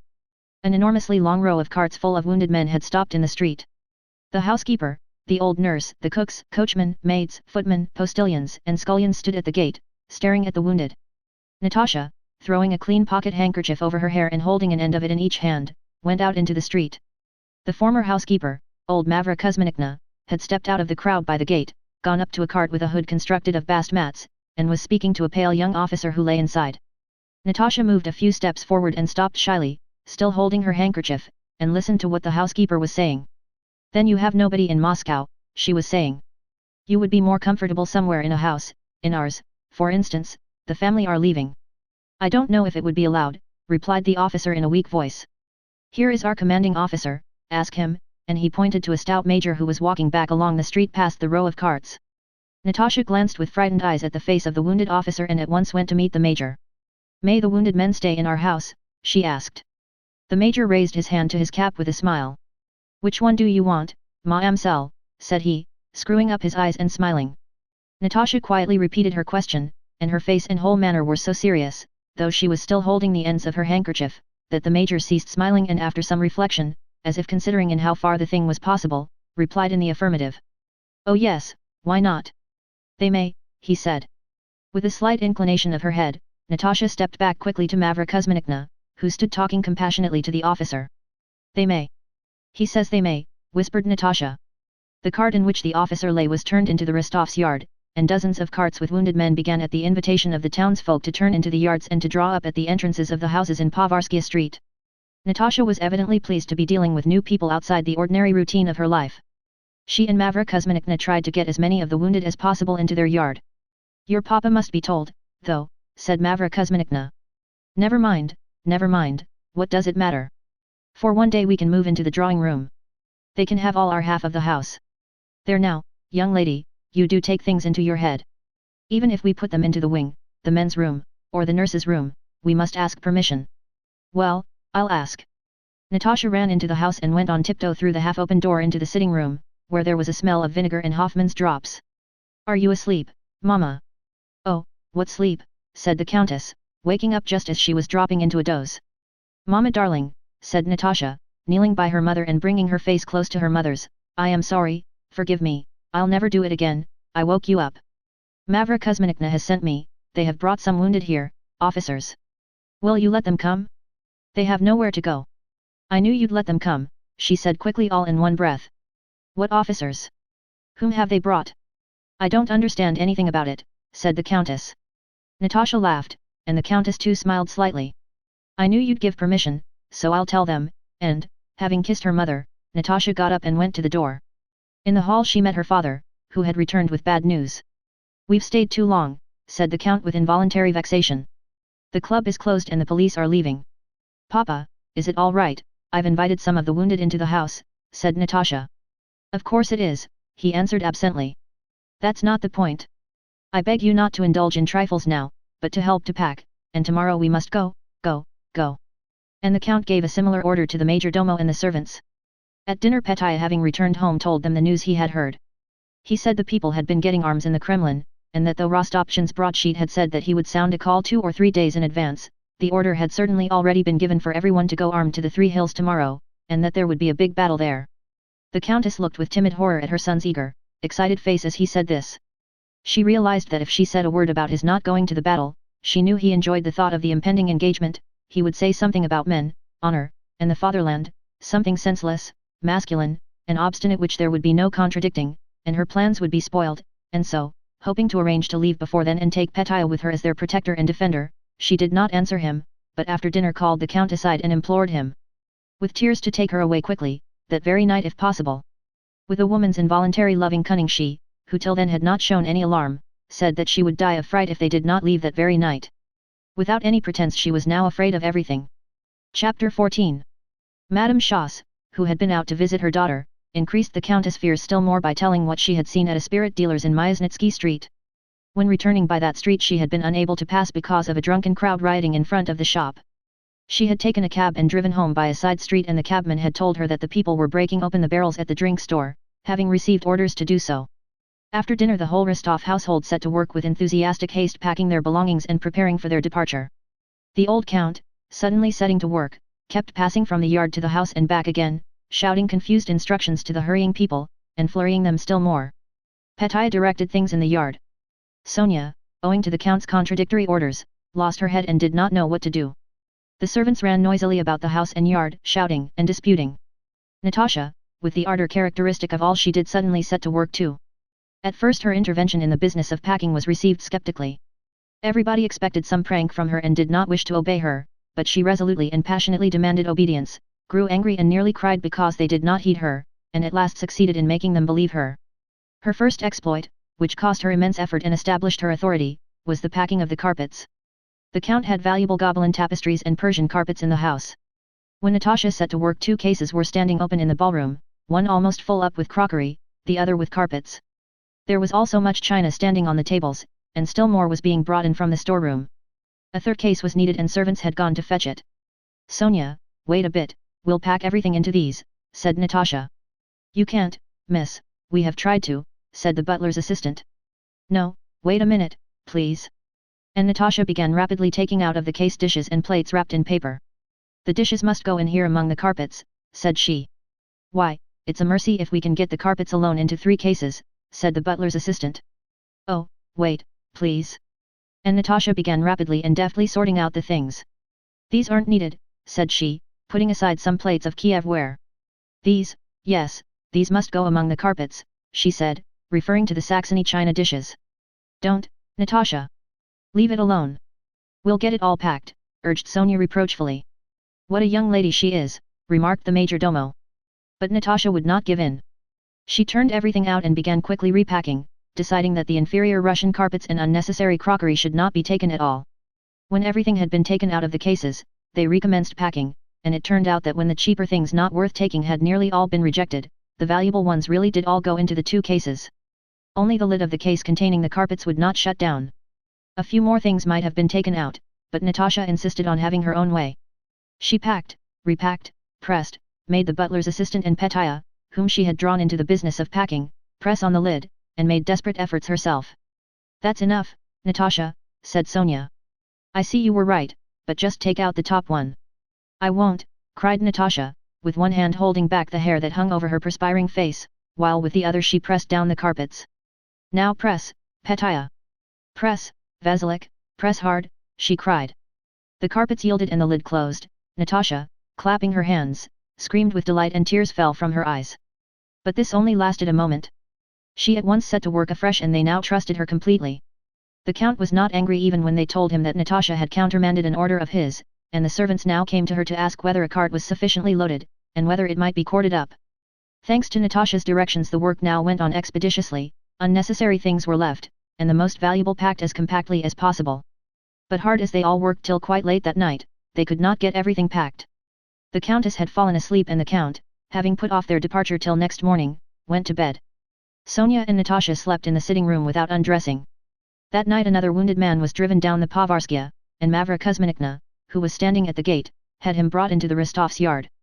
Mavra Kuzminikna concluded that he was a very important man. He was being conveyed in a caleche with a raised hood, and was quite covered by an apron. On the box beside the driver sat a venerable old attendant.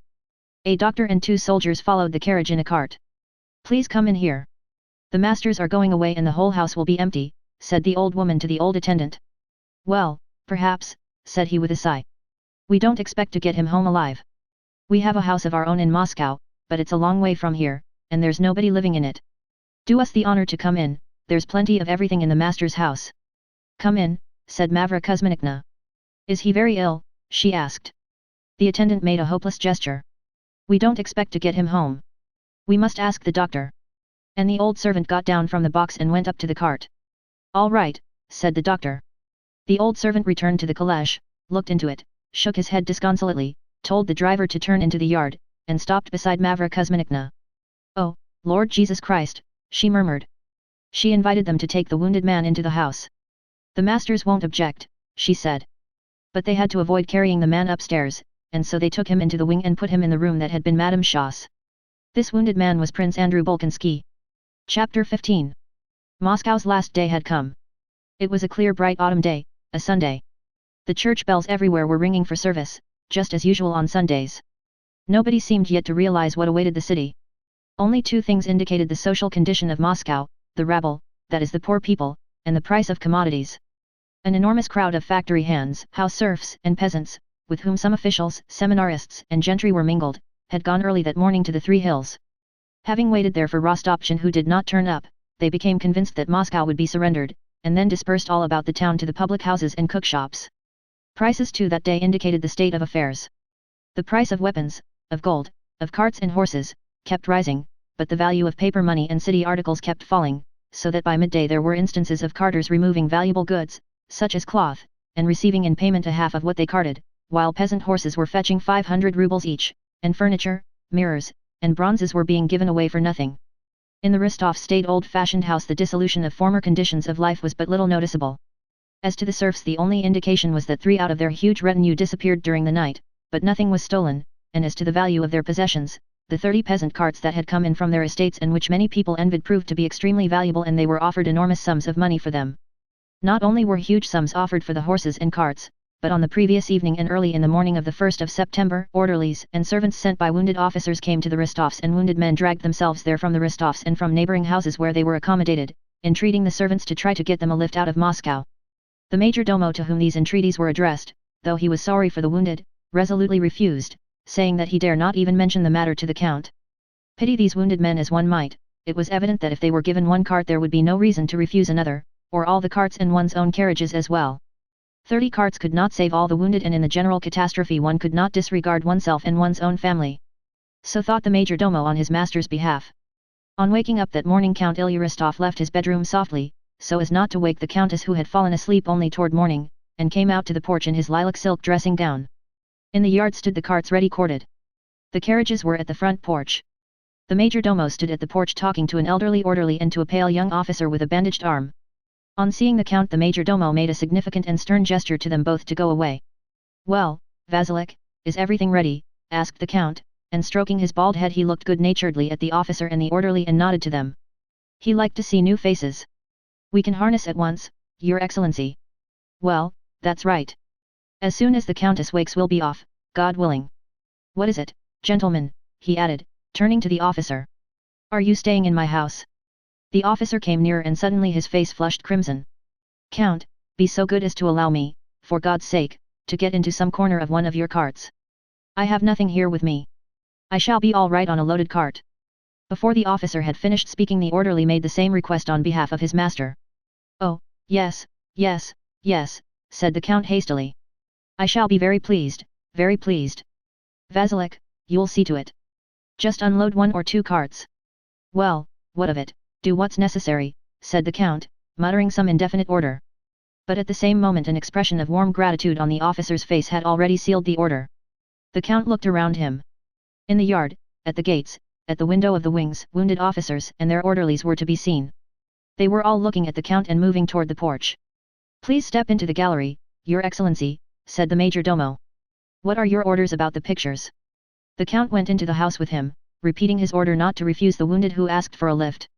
"Well, never mind, some of the things can be unloaded," he added in a soft, confidential voice, as though afraid of being overheard.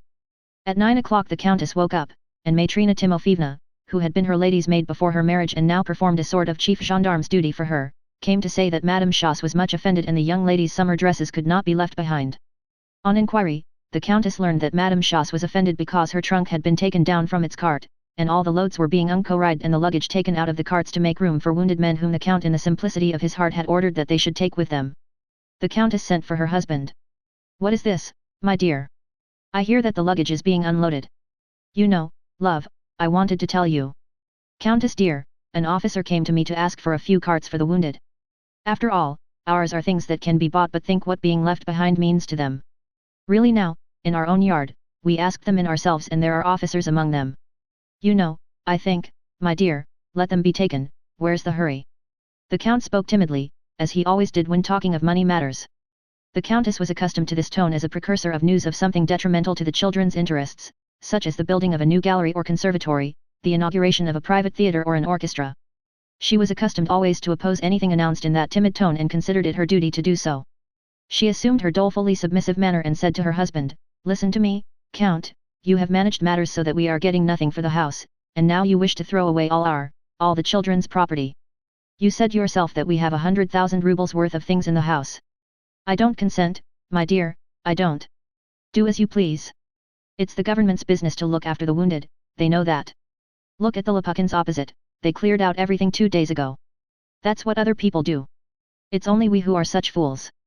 If you have no pity on me, have some for the children." Flourishing his arms in despair the count left the room without replying. Papa, what are you doing that for? Asked Natasha, who had followed him into her mother's room. Nothing. What business is it of yours? Muttered the count angrily. But I heard, said Natasha. Why does Mama object? What business is it of yours? Cried the count. Natasha stepped up to the window and pondered. Papa. Here's Berg coming to see us, said she, looking out of the window. Chapter 16. Berg, the Rostov's son-in-law, was already a colonel wearing the orders of Vladimir and Anna, and he still filled the quiet and agreeable post of assistant to the head of the staff of the assistant commander of the 1st Division of the 2nd Army. On the 1st of September he had come to Moscow from the army.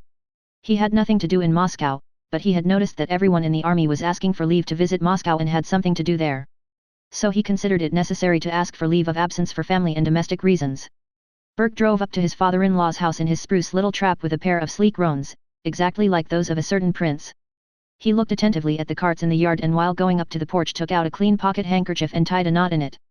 From the anteroom Berg ran with smooth though impatient steps into the drawing room, where he embraced the count, kissed the hands of Natasha and Sonia, and hastened to inquire after Mama's health.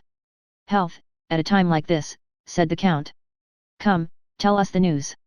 Is the army retreating or will there be another battle? God Almighty alone can decide the fate of our fatherland, Papa, said Berg. The army is burning with a spirit of heroism and the leaders, so to say, have now assembled in council. No one knows what is coming. But in general I can tell you, Papa, that such a heroic spirit, the truly antique valor of the Russian army, which he corrected himself, has shown or displayed in the battle of the 26th, there are no words worthy to do it justice.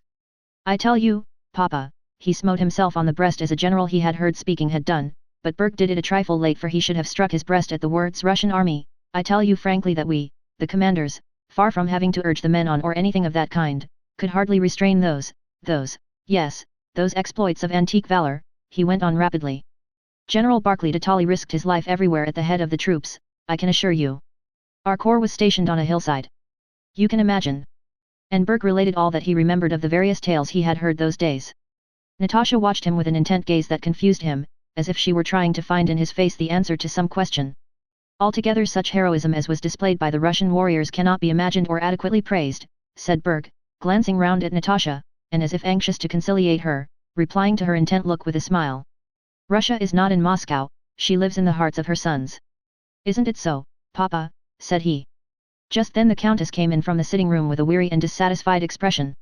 Berg hurriedly jumped up, kissed her hand, asked about her health, and, swaying his head from side to side to express sympathy, remained standing beside her.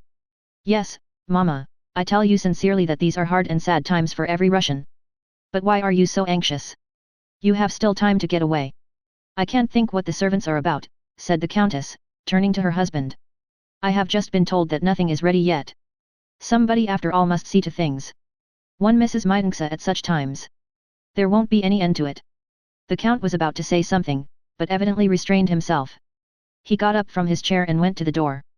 At that moment Berg drew out his handkerchief as if to blow his nose and, seeing the knot in it, pondered, shaking his head sadly and significantly. And I have a great favor to ask of you, Papa, said he. Said the Count, and stopped. I was driving past Yusupov's house just now, said Berg with a laugh, when the steward, a man I know, ran out and asked me whether I wouldn't buy something. I went in out of curiosity, you know, and there is a small chiffonier and a dressing table. You know how dear Vera wanted a chiffonier like that and how we had a dispute about it. At the mention of the chiffonier and dressing table Berg involuntarily changed his tone to one of pleasure at his admirable domestic arrangements. And it's such a beauty. It pulls out and has a secret English drawer, you know. And dear Vera has long wanted one. I wish to give her a surprise, you see. I saw so many of those peasant carts in your yard. Please let me have one, I will pay the man well, and. The Count frowned and coughed. Ask the Countess, I don't give orders. If it's inconvenient, please don't, said Berg. Only I so wanted it, for dear Vera's sake. Oh, go to the devil, all of you. To the devil, the devil, the devil, cried the old Count. My head's in a whirl. And he left the room. The Countess began to cry. Yes, Mama. Yes, these are very hard times, said Berg. Natasha left the room with her father and, as if finding it difficult to reach some decision, first followed him and then ran downstairs. Petya was in the porch, engaged in giving out weapons to the servants who were to leave Moscow. The loaded carts were still standing in the yard.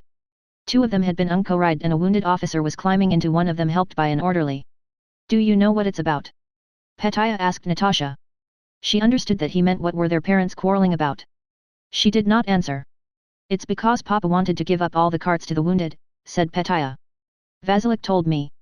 I consider, Natasha suddenly almost shouted, turning her angry face to Petya, I consider it so horrid, so abominable, so. I don't know what. Are we despicable Germans? Her throat quivered with convulsive sobs and, afraid of weakening and letting the force of her anger run to waste, she turned and rushed headlong up the stairs. Berg was sitting beside the Countess consoling her with the respectful attention of a relative. The Count, pipe in hand, was pacing up and down the room, when Natasha, her face distorted by anger, burst in like a tempest and approached her mother with rapid steps. It's horrid. It's abominable, she screamed. You can't possibly have ordered it. Berg and the Countess looked at her, perplexed and frightened. The Count stood still at the window and listened. Mama, it's impossible, see what is going on in the yard, she cried. They will be left. What's the matter with you? Who are they? What do you want? Why, the wounded. It's impossible, Mama. It's monstrous. No, Mama darling, it's not the thing. Please forgive me, darling. Mama, what does it matter what we take away? Only look what is going on in the yard. Mama. It's impossible. The Count stood by the window and listened without turning round. Suddenly he sniffed and put his face closer to the window. The Countess glanced at her daughter, saw her face full of shame for her mother, saw her agitation, and understood why her husband did not turn to look at her now, and she glanced round quite disconcerted. Oh, do as you like. Am I hindering anyone, she said, not surrendering at once. Mama, darling, forgive me. But the Countess pushed her daughter away and went up to her husband. My dear, you order what is right. You know I don't understand about it, said she, dropping her eyes shamefacedly. The eggs are teaching the hen, muttered the Count through tears of joy, and he embraced his wife who was glad to hide her look of shame on his breast. Papa. Mama.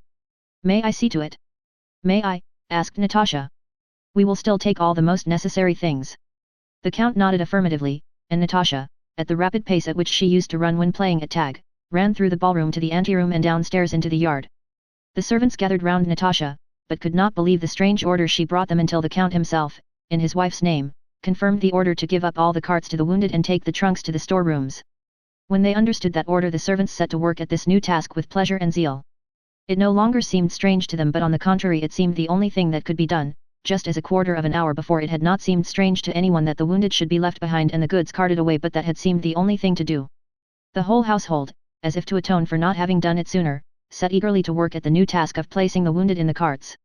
The wounded dragged themselves out of their rooms and stood with pale but happy faces round the carts. The news that carts were to be had spread to the neighboring houses, from which wounded men began to come into the Rostovs' yard.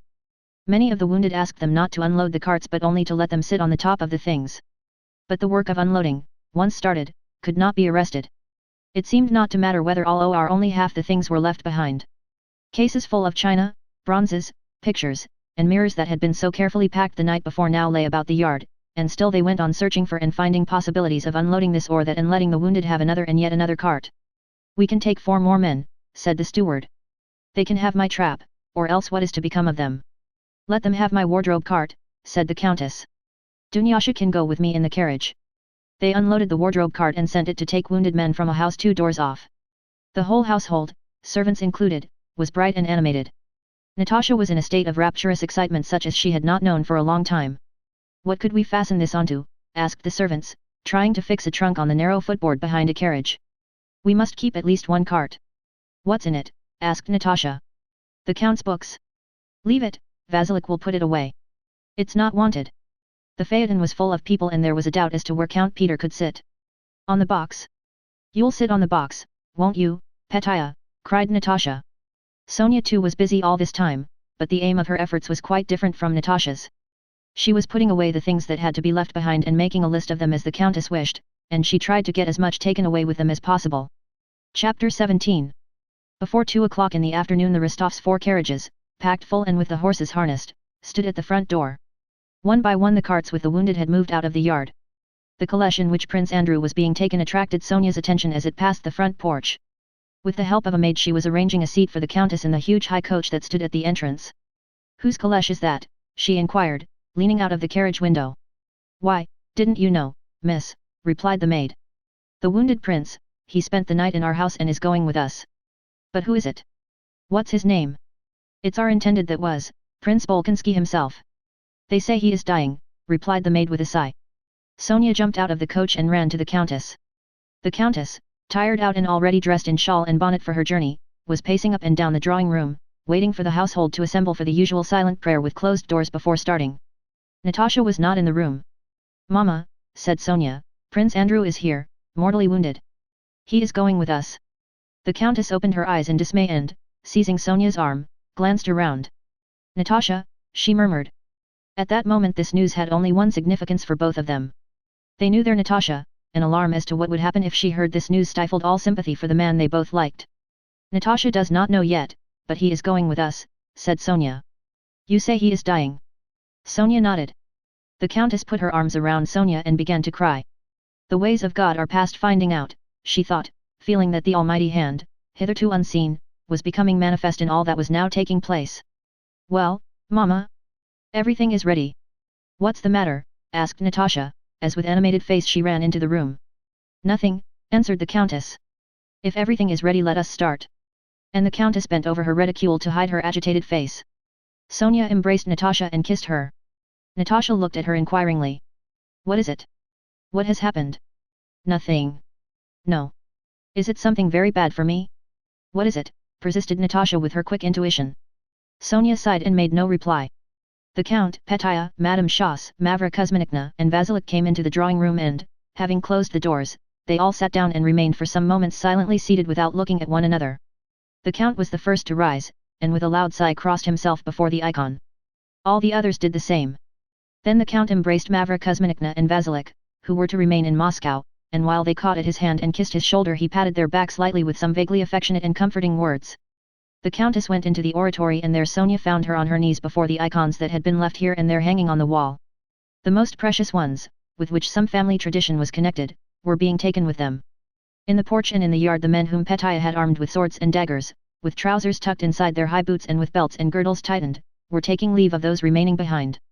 As is always the case at a departure, much had been forgotten or put in the wrong place, and for a long time two men servants stood one on each side of the open door and the carriage steps waiting to help the Countess in, while maids rushed with cushions and bundles from the house to the carriages, the caleche, the phaeton, and back again.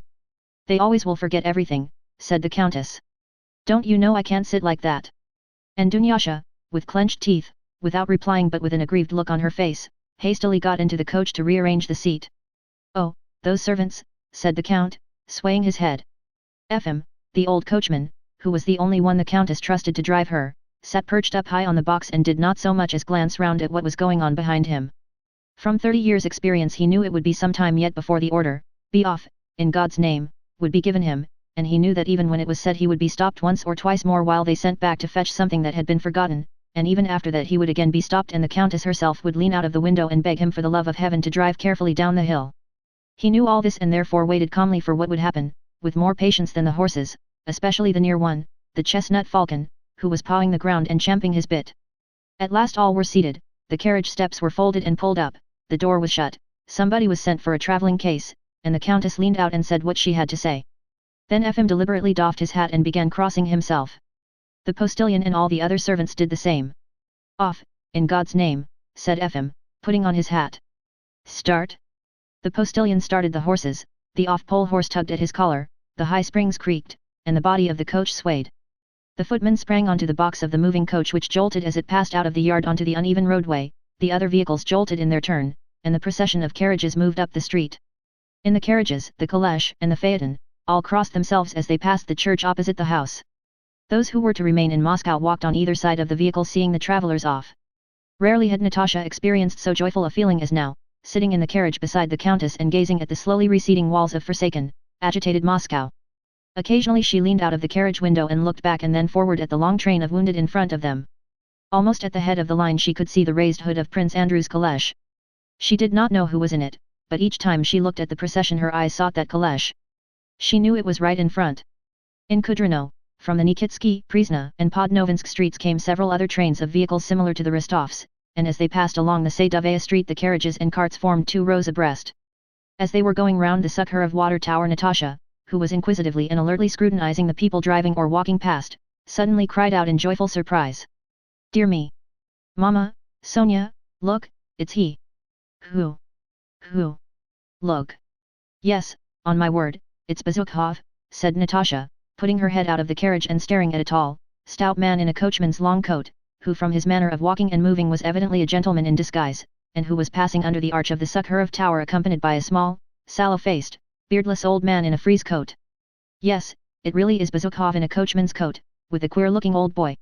Really, said Natasha, look, look. No, it's not he. How can you talk such nonsense? Mama, screamed Natasha, I'll stake my head it's he. I assure you. Stop, stop, she cried to the coachman. But the coachman could not stop, for from the Meshchinsky street came more carts and carriages, and the Rostovs were being shouted at to move on and not block the way. In fact, however, though now much farther off than before, the Rostovs all saw Pierre, or someone extraordinarily like him, in a coachman's coat, going down the street with head bent and a serious face beside a small, beardless old man who looked like a footman. That old man noticed a face thrust out of the carriage window gazing at them, and respectfully touching Pierre's elbow said something to him and pointed to the carriage. Pierre, evidently engrossed in thought, could not at first understand him. At length when he had understood and looked in the direction the old man indicated, he recognized Natasha, and following his first impulse stepped instantly and rapidly toward the coach. But having taken a dozen steps he seemed to remember something and stopped. Natasha's face, leaning out of the window, beamed with quizzical kindliness. Peter Kirillovich, come here. We have recognized you. This is wonderful, she cried, holding out her hand to him. What are you doing? Why are you like this? Pierre took her outstretched hand and kissed it awkwardly as he walked along beside her while the coach still moved on. What is the matter, Count? Asked the Countess in a surprised and commiserating tone. What? What? Why? Don't ask me, said Pierre, and looked round at Natasha whose radiant, happy expression, of which he was conscious without looking at her, filled him with enchantment. Are you remaining in Moscow, then? Pierre hesitated. In Moscow, he said in a questioning tone. Yes, in Moscow. Goodbye. Ah, if only I were a man. I'd certainly stay with you. How splendid, said Natasha. Mama, if you'll let me, I'll stay. Pierre glanced absently at Natasha and was about to say something, but the Countess interrupted him. You were at the battle, we heard. Yes, I was, Pierre answered. There will be another battle tomorrow, he began, but Natasha interrupted him. But what is the matter with you, Count? You are not like yourself. Oh, don't ask me, don't ask me. I don't know myself. Tomorrow. But no. Goodbye, goodbye, he muttered. It's an awful time, and dropping behind the carriage he stepped onto the pavement. Natasha continued to lean out of the window for a long time, beaming at him with her kindly, slightly quizzical, happy smile. Chapter 18. For the last 2 days, ever since leaving home, Pierre had been living in the empty house of his deceased benefactor, Bazdev. This is how it happened. When he woke up on the morning after his return to Moscow and his interview with Count Rostopchin, he could not for some time make out where he was and what was expected of him. When he was informed that among others awaiting him in his reception room there was a Frenchman who had brought a letter from his wife, the Countess Helene, he felt suddenly overcome by that sense of confusion and hopelessness to which he was apt to succumb. He felt that everything was now at an end, all was in confusion and crumbling to pieces, that nobody was right or wrong, the future held nothing, and there was no escape from this position. Smiling unnaturally and muttering to himself, he first sat down on the sofa in an attitude of despair, then rose, went to the door of the reception room and peeped through the crack, returned flourishing his arms, and took up a book. His majordomo came in a second time to say that the Frenchman who had brought the letter from the Countess was very anxious to see him if only for a minute, and that someone from Bazdev's widow had called to ask Pierre to take charge of her husband's books, as she herself was leaving for the country. Oh, yes, in a minute, wait, or no. No, of course, go and say I will come directly, Pierre replied to the majordomo. But as soon as the man had left the room Pierre took up his hat which was lying on the table and went out of his study by the other door. There was no one in the passage. He went along the whole length of this passage to the stairs and, frowning and rubbing his forehead with both hands, went down as far as the first landing. The hall porter was standing at the front door. From the landing where Pierre stood there was a second staircase leading to the back entrance. He went down that staircase and out into the yard. No one had seen him. But there were some carriages waiting, and as soon as Pierre stepped out of the gate the coachman and the yard porter noticed him and raised their caps to him. When he felt he was being looked at he behaved like an ostrich which hides its head in a bush in order not to be seen. He hung his head and quickening his pace went down the street. Of all the affairs awaiting Pierre that day the sorting of Joseph Bazdev's books and papers appeared to him the most necessary. He hired the first cab he met and told the driver to go to the Patriarch's Ponds, where the widow Bazdev's house was. continually turning round to look at the rows of loaded carts that were making their way from all sides out of Moscow, and balancing his bulky body so as not to slip out of the ramshackle old vehicle, Pierre, experiencing the joyful feeling of a boy escaping from school, began to talk to his driver. The man told him that arms were being distributed today at the Kremlin and that tomorrow everyone would be sent out beyond the Three Hills gates and a great battle would be fought there. Having reached the Patriarch's Ponds, Pierre found the Bazdev's house, where he had not been for a long time past. He went up to the gate. Gerasim, that sallow beardless old man Pierre had seen at Torzhok 5 years before with Joseph Bazdev, came out in answer to his knock. "At home?" asked Pierre. "Owing to the present state of things, Sofia Danilovna has gone to the Torzhok estate with the children, Your Excellency." "I will come in all the same, I have to look through the books," said Pierre. "Be so good as to step in." Makar Alexeyevich, the brother of my late master, may the kingdom of heaven be his, has remained here, but he is in a weak state as you know, said the old servant. Pierre knew that Makar Alexeyevich was Joseph Bazdev's half-insane brother and a hard drinker. Yes, I know. "Let us go in," said Pierre and entered the house. A tall, bald-headed old man with a red nose, wearing a dressing gown and with galoshes on his bare feet, stood in the anteroom. On seeing Pierre he muttered something angrily and went away along the passage. "He was a very clever man but has now grown quite feeble, as your honor sees," said Gerasim. "Will you step into the study?" Pierre nodded. "As it was sealed up so it has remained, but Sofia Danilovna gave orders that if anyone should come from you they were to have the books." Pierre went into that gloomy study which he had entered with such trepidation in his benefactor's lifetime. The room, dusty and untouched since the death of Joseph Bazdev, was now even gloomier. Gerasim opened one of the shutters and left the room on tiptoe. Pierre went round the study, approached the cupboard in which the manuscripts were kept, and took out what had once been one of the most important, the Holy of Holies of the Order. This was the authentic Scotch axe with Bazdev's note.s and explanations. He sat down at the dusty writing table, and, having laid the manuscripts before him, opened them out, closed them, finally pushed them away, and resting his head on his hand sank into meditation. Gerasim looked cautiously into the study several times and saw Pierre always sitting in the same attitude. More than 2 hours passed and Gerasim took the liberty of making a slight noise at the door to attract his attention, but Pierre did not hear him. "Is the cabman to be discharged, your honor?" "Oh yes," said Pierre, rousing himself and rising hurriedly. "Look here," he added, taking Gerasim by a button of his coat and looking down at the old man with moist, shining, and ecstatic eyes. "I say, do you know that there is going to be a battle tomorrow?" "We heard so," replied the man. "I beg you not to tell anyone who I am, and to do what I ask you." "Yes, your excellency," replied Gerasim. "Will you have something to eat?" "No, but I want something else." "I want peasant clothes and a pistol," said Pierre, unexpectedly blushing. "Yes, your excellency," said Gerasim after thinking for a moment. All the rest of that day Pierre spent alone in his benefactor's study, and Gerasim heard him pacing restlessly from one corner to another and talking to himself. And he spent the night on a bed made up for him there. Gerasim, being a servant who in his time had seen many strange things, accepted Pierre's taking up his residence in the house without surprise, and seemed pleased to have someone to wait on. That same evening, without even asking himself what they were wanted for, he procured a coachman's coat and cap for Pierre, and promised to get him the pistol next day. Makar Alexeyevich came twice that evening shuffling along in his galoshes as far as the door and stopped and looked ingratiatingly at Pierre. But as soon as Pierre turned toward him he wrapped his dressing gown around him with a shamefaced and angry look and hurried away. It was when Pierre, wearing the coachman's coat which Gerasim had procured for him and had disinfected by steam, was on his way with the old man to buy the pistol at the Sukharov market that he met the Rostovs. Chapter 19. Kutuzov's order to retreat through Moscow to the Ryazan road was issued at night on the 1st of September. The first troops started at once, and during the night they marched slowly and steadily without hurry. At daybreak, however, those nearing the town at the Dorogomilov bridge saw ahead of them masses of soldiers crowding and hurrying across the bridge, ascending on the opposite side and blocking the streets and alleys, while endless masses of troops were bearing down on them from behind, and an unreasoning hurry and alarm overcame them. They all rushed forward to the bridge, onto it, and to the fords and the boats. Kutuzov himself had driven round by side streets to the other side of Moscow.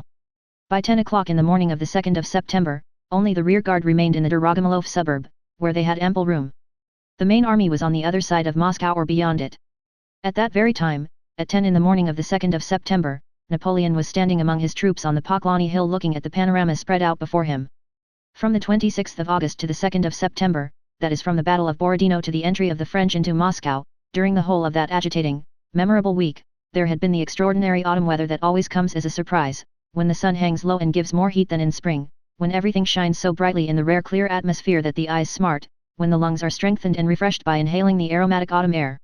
When even the nights are warm, and when in those dark warm nights, golden stars startle and delight us continually by falling from the sky. At 10 in the morning of the 2nd of September this weather still held. The brightness of the morning was magical. Moscow seen from the Poklony hill lay spaciously spread out with her river, her gardens, and her churches, and she seemed to be living her usual life, her cupolas glittering like stars in the sunlight. The view of the strange city with its peculiar architecture, such as he had never seen before, filled Napoleon with the rather envious and uneasy curiosity men feel when they see an alien form of life that has no knowledge of them. This city was evidently living with the full force of its own life. By the indefinite signs which, even at a distance, distinguish a living body from a dead one, Napoleon from the Poklony hill perceived the throb of life in the town and felt, as it were, the breathing of that great and beautiful body. Every Russian looking at Moscow feels her to be a mother, every foreigner who sees her, even if ignorant of her significance as the mother city, must feel her feminine character, and Napoleon felt it. Cette ville asiatique qui auxiliary innombrables églises, Moscow la Sainte. La voilà don enfant, cette fameuse ville. Il était temps, note. Said he, and dismounting he ordered a plan of Moscow to be spread out before him, and summoned Lelorn d'Ideville, the interpreter. Note. That Asiatic city of the innumerable churches, holy Moscow. Here it is then at last, that famous city. It was high time. A town captured by the enemy is like a maid who has lost her honor, thought he had said so to Dutchkov at Smolensk. From that point of view he gazed at the oriental beauty he had not seen before. It seemed strange to him that his long-felt wish, which had seemed unattainable, had at last been realized. In the clear morning light he gazed now at the city and now at the plan, considering its details, and the assurance of possessing it agitated and awed him. But could it be otherwise, he thought. Here is this capital at my feet. Where is Alexander now, and of what is he thinking? A strange, beautiful, and majestic city, and a strange and majestic moment. In what light must I appear to them, thought he, thinking of his troops. Here she is, the reward for all those faint-hearted men, he reflected, glancing at those near him and at the troops who were approaching and forming up. One word from me, one movement of my hand, and that ancient capital of the Tsars would perish. But my clemency is always ready to descend upon the vanquished. I must be magnanimous and truly great. But no, it can't be true that I am in Moscow, he suddenly thought. Yet here she is lying at my feet, with her golden domes and crosses scintillating and twinkling in the sunshine. But I shall spare her. On the ancient monuments of barbarism and despotism I will inscribe great words of justice and mercy. It is just this which Alexander will feel most painfully, I know him. It seemed to Napoleon that the chief import of what was taking place lay in the personal struggle between himself and Alexander. From the height of the Kremlin, yes, there is the Kremlin, yes, I will give them just laws, I will teach them the meaning of true civilization, I will make generations of boyars remember their conqueror with love. I will tell the deputation that I did not, and do not, desire war, that I have waged war only against the false policy of their court, that I love and respect Alexander and that in Moscow I will accept terms of peace worthy of myself and of my people. I do not wish to utilize the fortunes of war to humiliate an honored monarch. Boyars, I will say to them, I do not desire war, I desire the peace and welfare of all my subjects. However, I know their presence will inspire me, and I shall speak to them as I always do, clearly, impressively, and majestically. But can it be true that I am in Moscow? Yes, there she lies. Chuan Emamine les boyars, note. Said he to his suite. Note. Bring the boyars to me. A general with a brilliant suite galloped off at once to fetch the boyars. 2 hours passed. Napoleon had lunched and was again standing in the same place on the Poklony hill awaiting the deputation. His speech to the boyars had already taken definite shape in his imagination. That speech was full of dignity and greatness as Napoleon understood it. He was himself carried away by the tone of magnanimity he intended to adopt toward Moscow. In his imagination he appointed days for assemblies at the palace of the Tsars, at which Russian notables and his own would mingle. He mentally appointed a governor, one who would win the hearts of the people. Having learned that there were many charitable institutions in Moscow he mentally decided that he would shower favors on them all. He thought that, as in Africa he had to put on a burnous and sit in a mosque, so in Moscow he must be beneficent like the Tsars. And in order finally to touch the hearts of the Russians, and being like all Frenchmen unable to imagine anything sentimental without a reference to ma chère, ma tendre, ma pauvre mère note. He decided that he would place an inscription on all these establishments in large letters, this establishment is dedicated to my dear mother. Or no, it should be simply, Maison de ma mère, note, 2, he concluded. But am I really in Moscow? Yes, here it lies before me, but why is the deputation from the city so long in appearing, he wondered. Note. My dear, my tender, my poor mother. Note. 2, House of my mother. Meanwhile an agitated consultation was being carried on in whispers among his generals and marshals at the rear of his suite. Those sent to fetch the deputation had returned with the news that Moscow was empty, that everyone had left it. The faces of those who were not conferring together were pale and perturbed. They were not alarmed by the fact that Moscow had been abandoned by its inhabitants, grave as that fact seemed, but by the question how to tell the emperor, without putting him in the terrible position of appearing ridiculous, that he had been awaiting the boyars so long in vain, that there were drunken mobs left in Moscow but no one else. Some said that a deputation of some sort must be scraped together, others disputed that opinion and maintained that the emperor should first be carefully and skillfully prepared, and then told the truth. He will have to be told, all the same, said some gentlemen of the suite. But, gentlemen, the position was the more awkward because the emperor, meditating upon his magnanimous plans, was pacing patiently up and down before the outspread map, occasionally glancing along the road to Moscow from under his lifted hand with a bright and proud smile. But it's impossible, declared the gentlemen of the suite, shrugging their shoulders but not venturing to utter the implied word, ridicule. At last the emperor, tired of futile expectation, his actor's instinct suggesting to him that the sublime moment having been too long drawn out was beginning to lose its sublimity, gave a sign with his hand. A single report of a signaling gun followed, and the troops, who were already spread out on different sides of Moscow, moved into the city through the Tver, Kaluga and Rogomolov gates. Faster and faster, vying with one another, they moved at the double or at a trot, vanishing amid the clouds of dust they raised and making the air ring with a deafening roar of mingling shouts. Drawn on by the movement of his troops, Napoleon rode with them as far as the Rogomolov gate, but there again stopped and, dismounting from his horse, paced for a long time by the Kamarkolesky rampart, awaiting the deputation. Chapter 20. Meanwhile Moscow was empty. There were still people in it, perhaps a 50th part of its former inhabitants had remained, but it was empty. It was empty in the sense that a dying queenless hive is empty.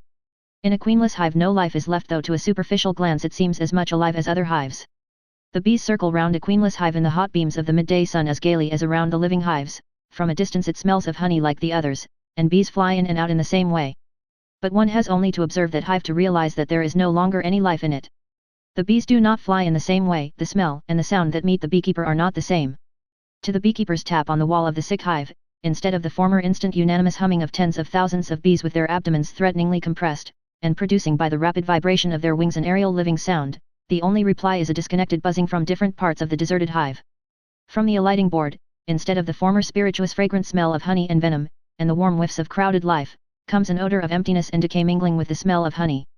There are no longer sentinels sounding the alarm with their abdomens raised, and ready to die in defense of the hive. There is no longer the measured quiet sound of throbbing activity, like the sound of boiling water, but diverse discordant sounds of disorder. In and out of the hive long black robber bees smeared with honey fly timidly and shiftily. They do not sting, but crawl away from danger.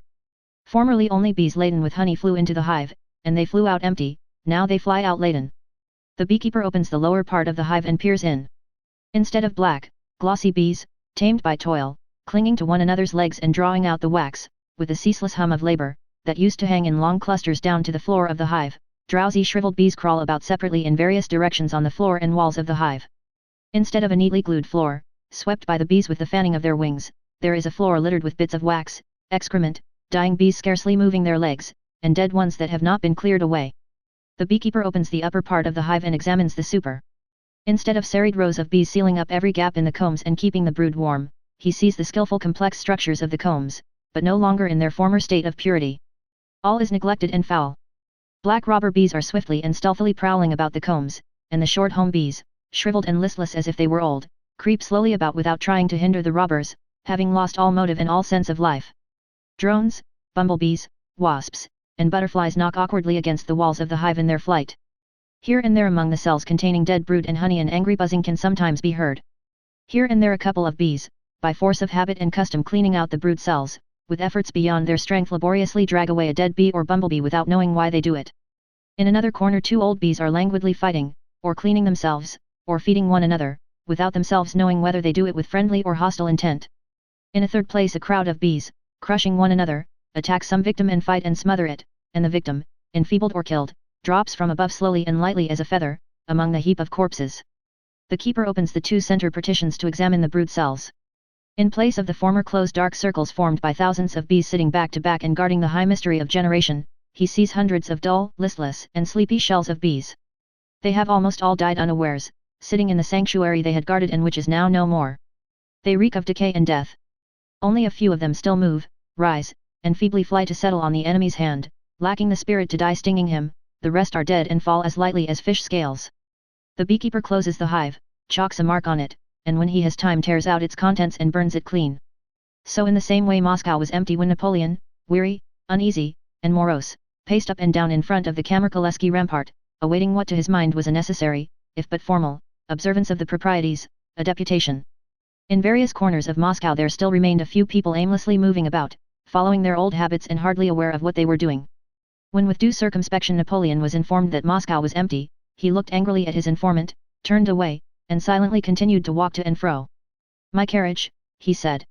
He took his seat beside the aide-de-camp on duty and drove into the suburb. Moscow deserted, he said to himself. What an incredible event. He did not drive into the town, but put up at an inn in the Dorogomiloff suburb. The coup d'etat had not come off. Chapter 21. The Russian troops were passing through Moscow from 2 o'clock at night till 2 in the afternoon and bore away with them the wounded and the last of the inhabitants who were leaving. The greatest crush during the movement of the troops took place at the Stone, Moskva and Yaza bridges. While the troops, dividing into two parts when passing around the Kremlin, were thronging the Moskva and the Stone bridges, a great many soldiers, taking advantage of the stoppage and congestion, turned back from the bridges and slipped stealthily and silently past the church of Vasily the Beatified and under the Borovitsky gate, back up the hill to the Red Square where some instinct told them they could easily take things not belonging to them. Crowds of the kind seen at cheap sales filled all the passages and alleys of the bazaar. But there were no dealers with voices of ingratiating affability inviting customers to enter, there were no hawkers, nor the usual motley crowd of female purchasers, but only soldiers in uniforms and overcoats though without muskets, entering the bazaar empty-handed and silently making their way out through its passages with bundles. Tradesmen and their assistants, of whom there were but few, moved about among the soldiers quite bewildered. They unlocked their shops and locked them up again, and themselves carried goods away with the help of their assistants. On the square in front of the bazaar were drummers beating the muster call. But the roll of the drums did not make the looting soldiers run in the direction of the drum as formerly, but made them, on the contrary, run farther away. Among the soldiers in the shops and passages some men were to be seen in grey coats, with closely shaven heads. Two officers, one with a scarf over his uniform and mounted on a lean, dark grey horse, the other in an overcoat and on foot, stood at the corner of Ilyinka Street, talking. A third officer galloped up to them. The general orders them all to be driven out at once, without fail. This is outrageous. Half the men have dispersed. Where are you off to? Where? He shouted to 3 infantrymen without muskets who, holding up the skirts of their overcoats, were slipping past him into the bazaar passage. Stop, you rascals! But how are you going to stop them? Replied another officer. There is no getting them together. The army should push on before the rest bolt, that's all. How can one push on? They are stuck there, wedged on the bridge, and don't move. Shouldn't we put a cordon round to prevent the rest from running away? Come, go in there and drive them out, shouted the senior officer. The officer in the scarf dismounted, called up a drummer, and went with him into the arcade. Some soldiers started running away in a group. A shopkeeper with red pimples on his cheeks near the nose, and a calm, persistent, calculating expression on his plump face, hurriedly and ostentatiously approached the officer, swinging his arms. Your Honor, said he. Be so good as to protect us. We won't grudge trifles, you are welcome to anything, we shall be delighted. Pray. I'll fetch a piece of cloth at once for such an honorable gentleman, or even 2 pieces with pleasure. For we feel how it is, but what's all this, sheer robbery? If you please, could not guards be placed if only to let us close the shop? Several shopkeepers crowded round the officer. What twaddle, said one of them, a thin, stern-looking man. When one's head is gone one doesn't weep for one's hair. Take what any of you like. And flourishing his arm energetically he turned sideways to the officer. It's all very well for you, Ivan Sidorik, to talk, said the first tradesman angrily. Please step inside, Your Honor. Talk indeed, cried the thin one. In my 3 shops here I have 100,000 rubles worth of goods. Can they be saved when the army has gone?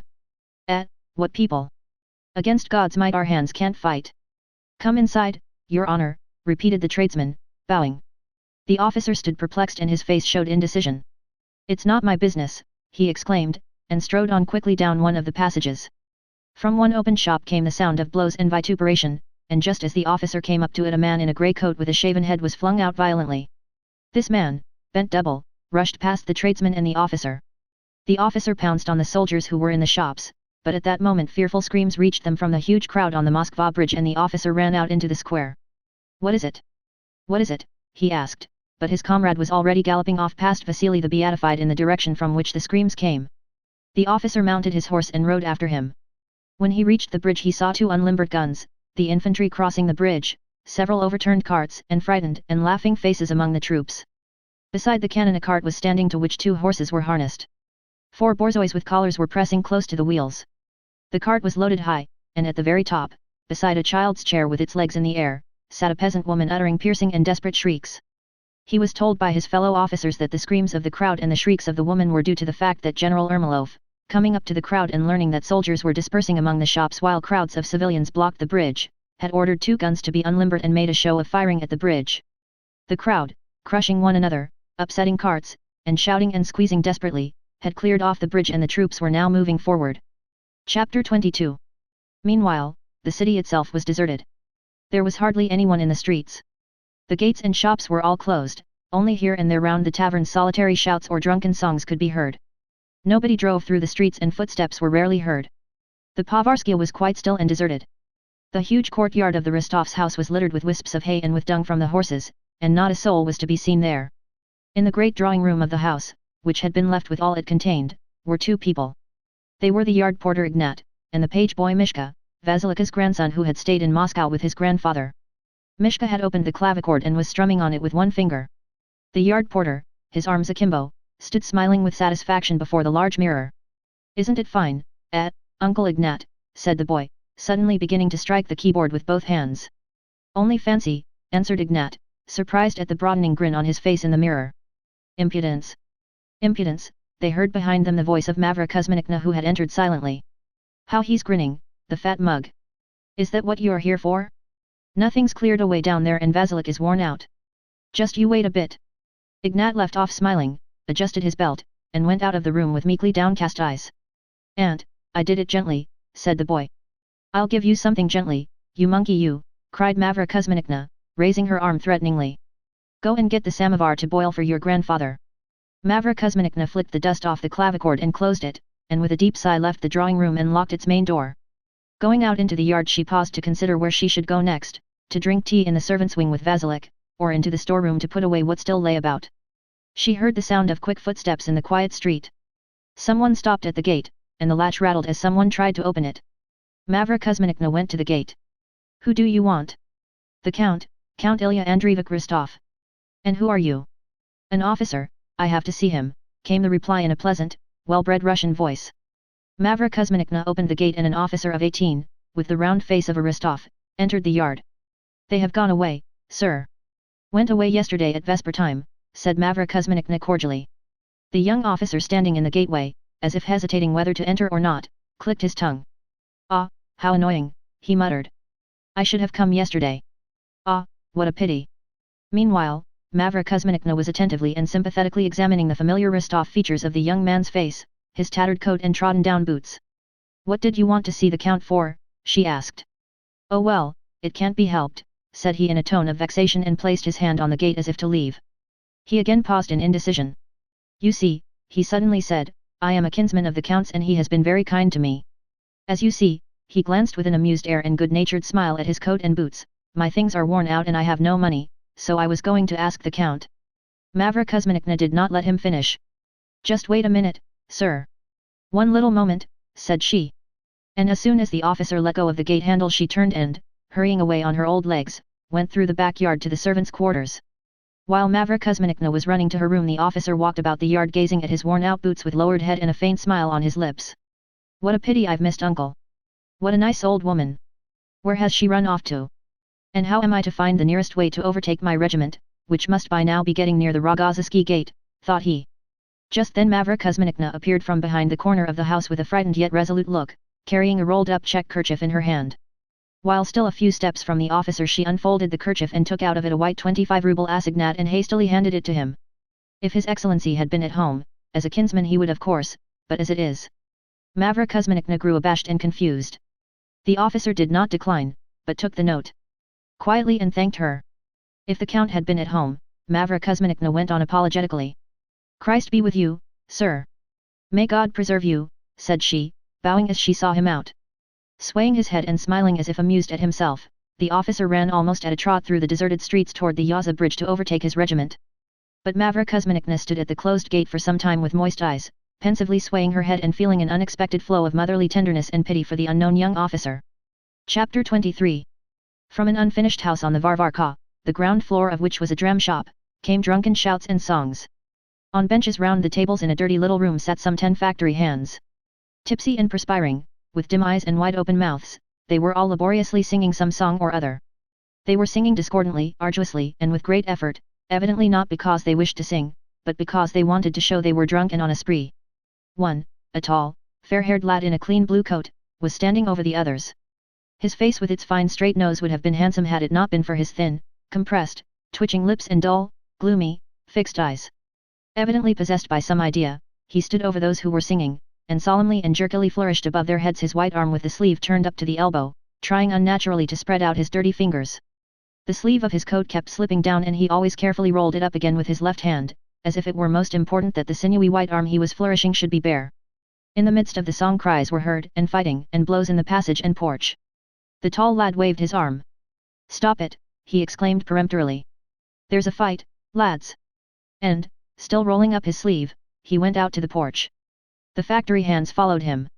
These men, who under the leadership of the tall lad were drinking in the dram shop that morning, had brought the publican some skins from the factory and for this had drink served them.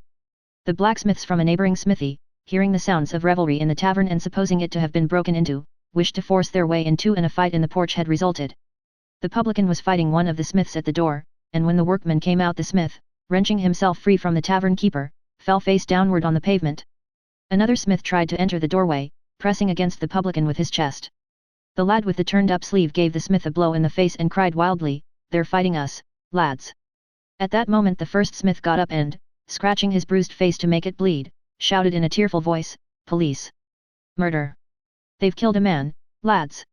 "Oh, gracious me, a man beaten to death, killed," screamed a woman coming out of a gate close by. A crowd gathered round the blood-stained smith. "Haven't you robbed people enough, taking their last shirts?" said a voice addressing the publican. "What have you killed a man for, you thief?" The tall lad, standing in the porch, turned his bleared eyes from the publican to the smith and back again as if considering whom he ought to fight now. "Murderer," he shouted suddenly to the publican. "Bind him, lads." "I dare say you would like to bind me," shouted the publican, pushing away the men advancing on him, and snatching his cap from his head he flung it on the ground.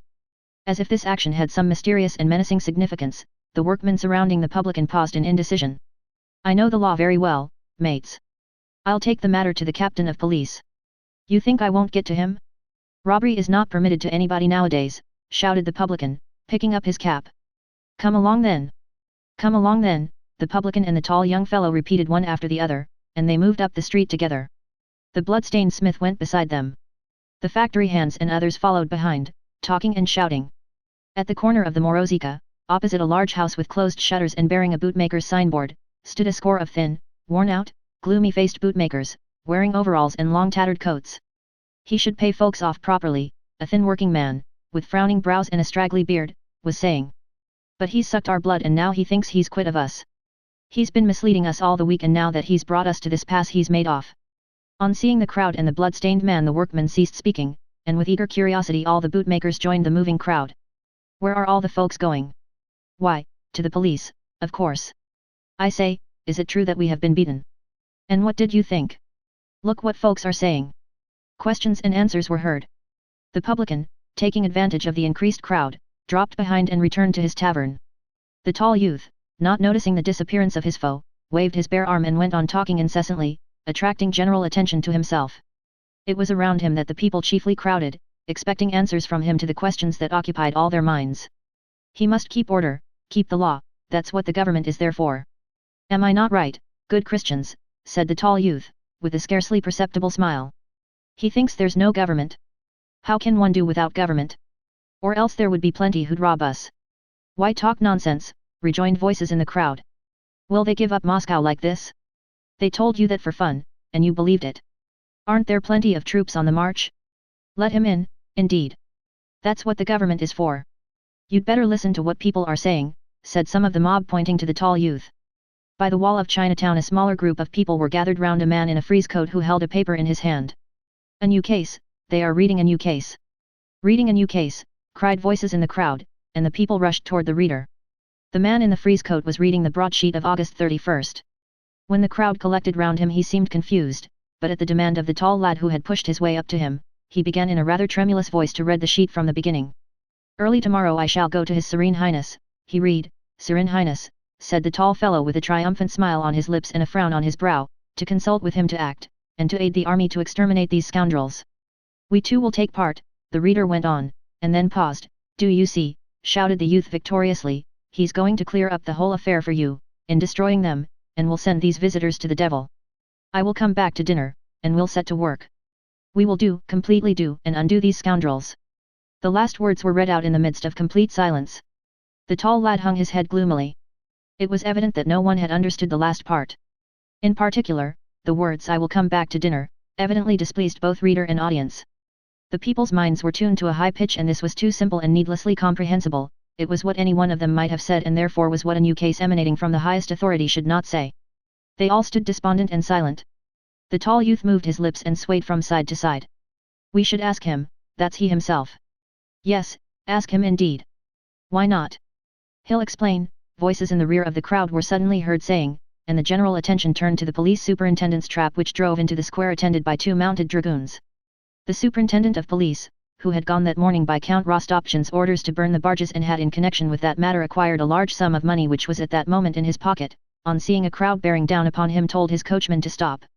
What people are these? He shouted to the men, who were moving singly and timidly in the direction of his trap. What people are these? He shouted again, receiving no answer. Your Honor, replied the shopman in the frieze coat, Your Honor, in accord with the proclamation of His Highest Excellency the Count, they desire to serve, not sparing their lives, and it is not any kind of riot, but as His Highest Excellence said.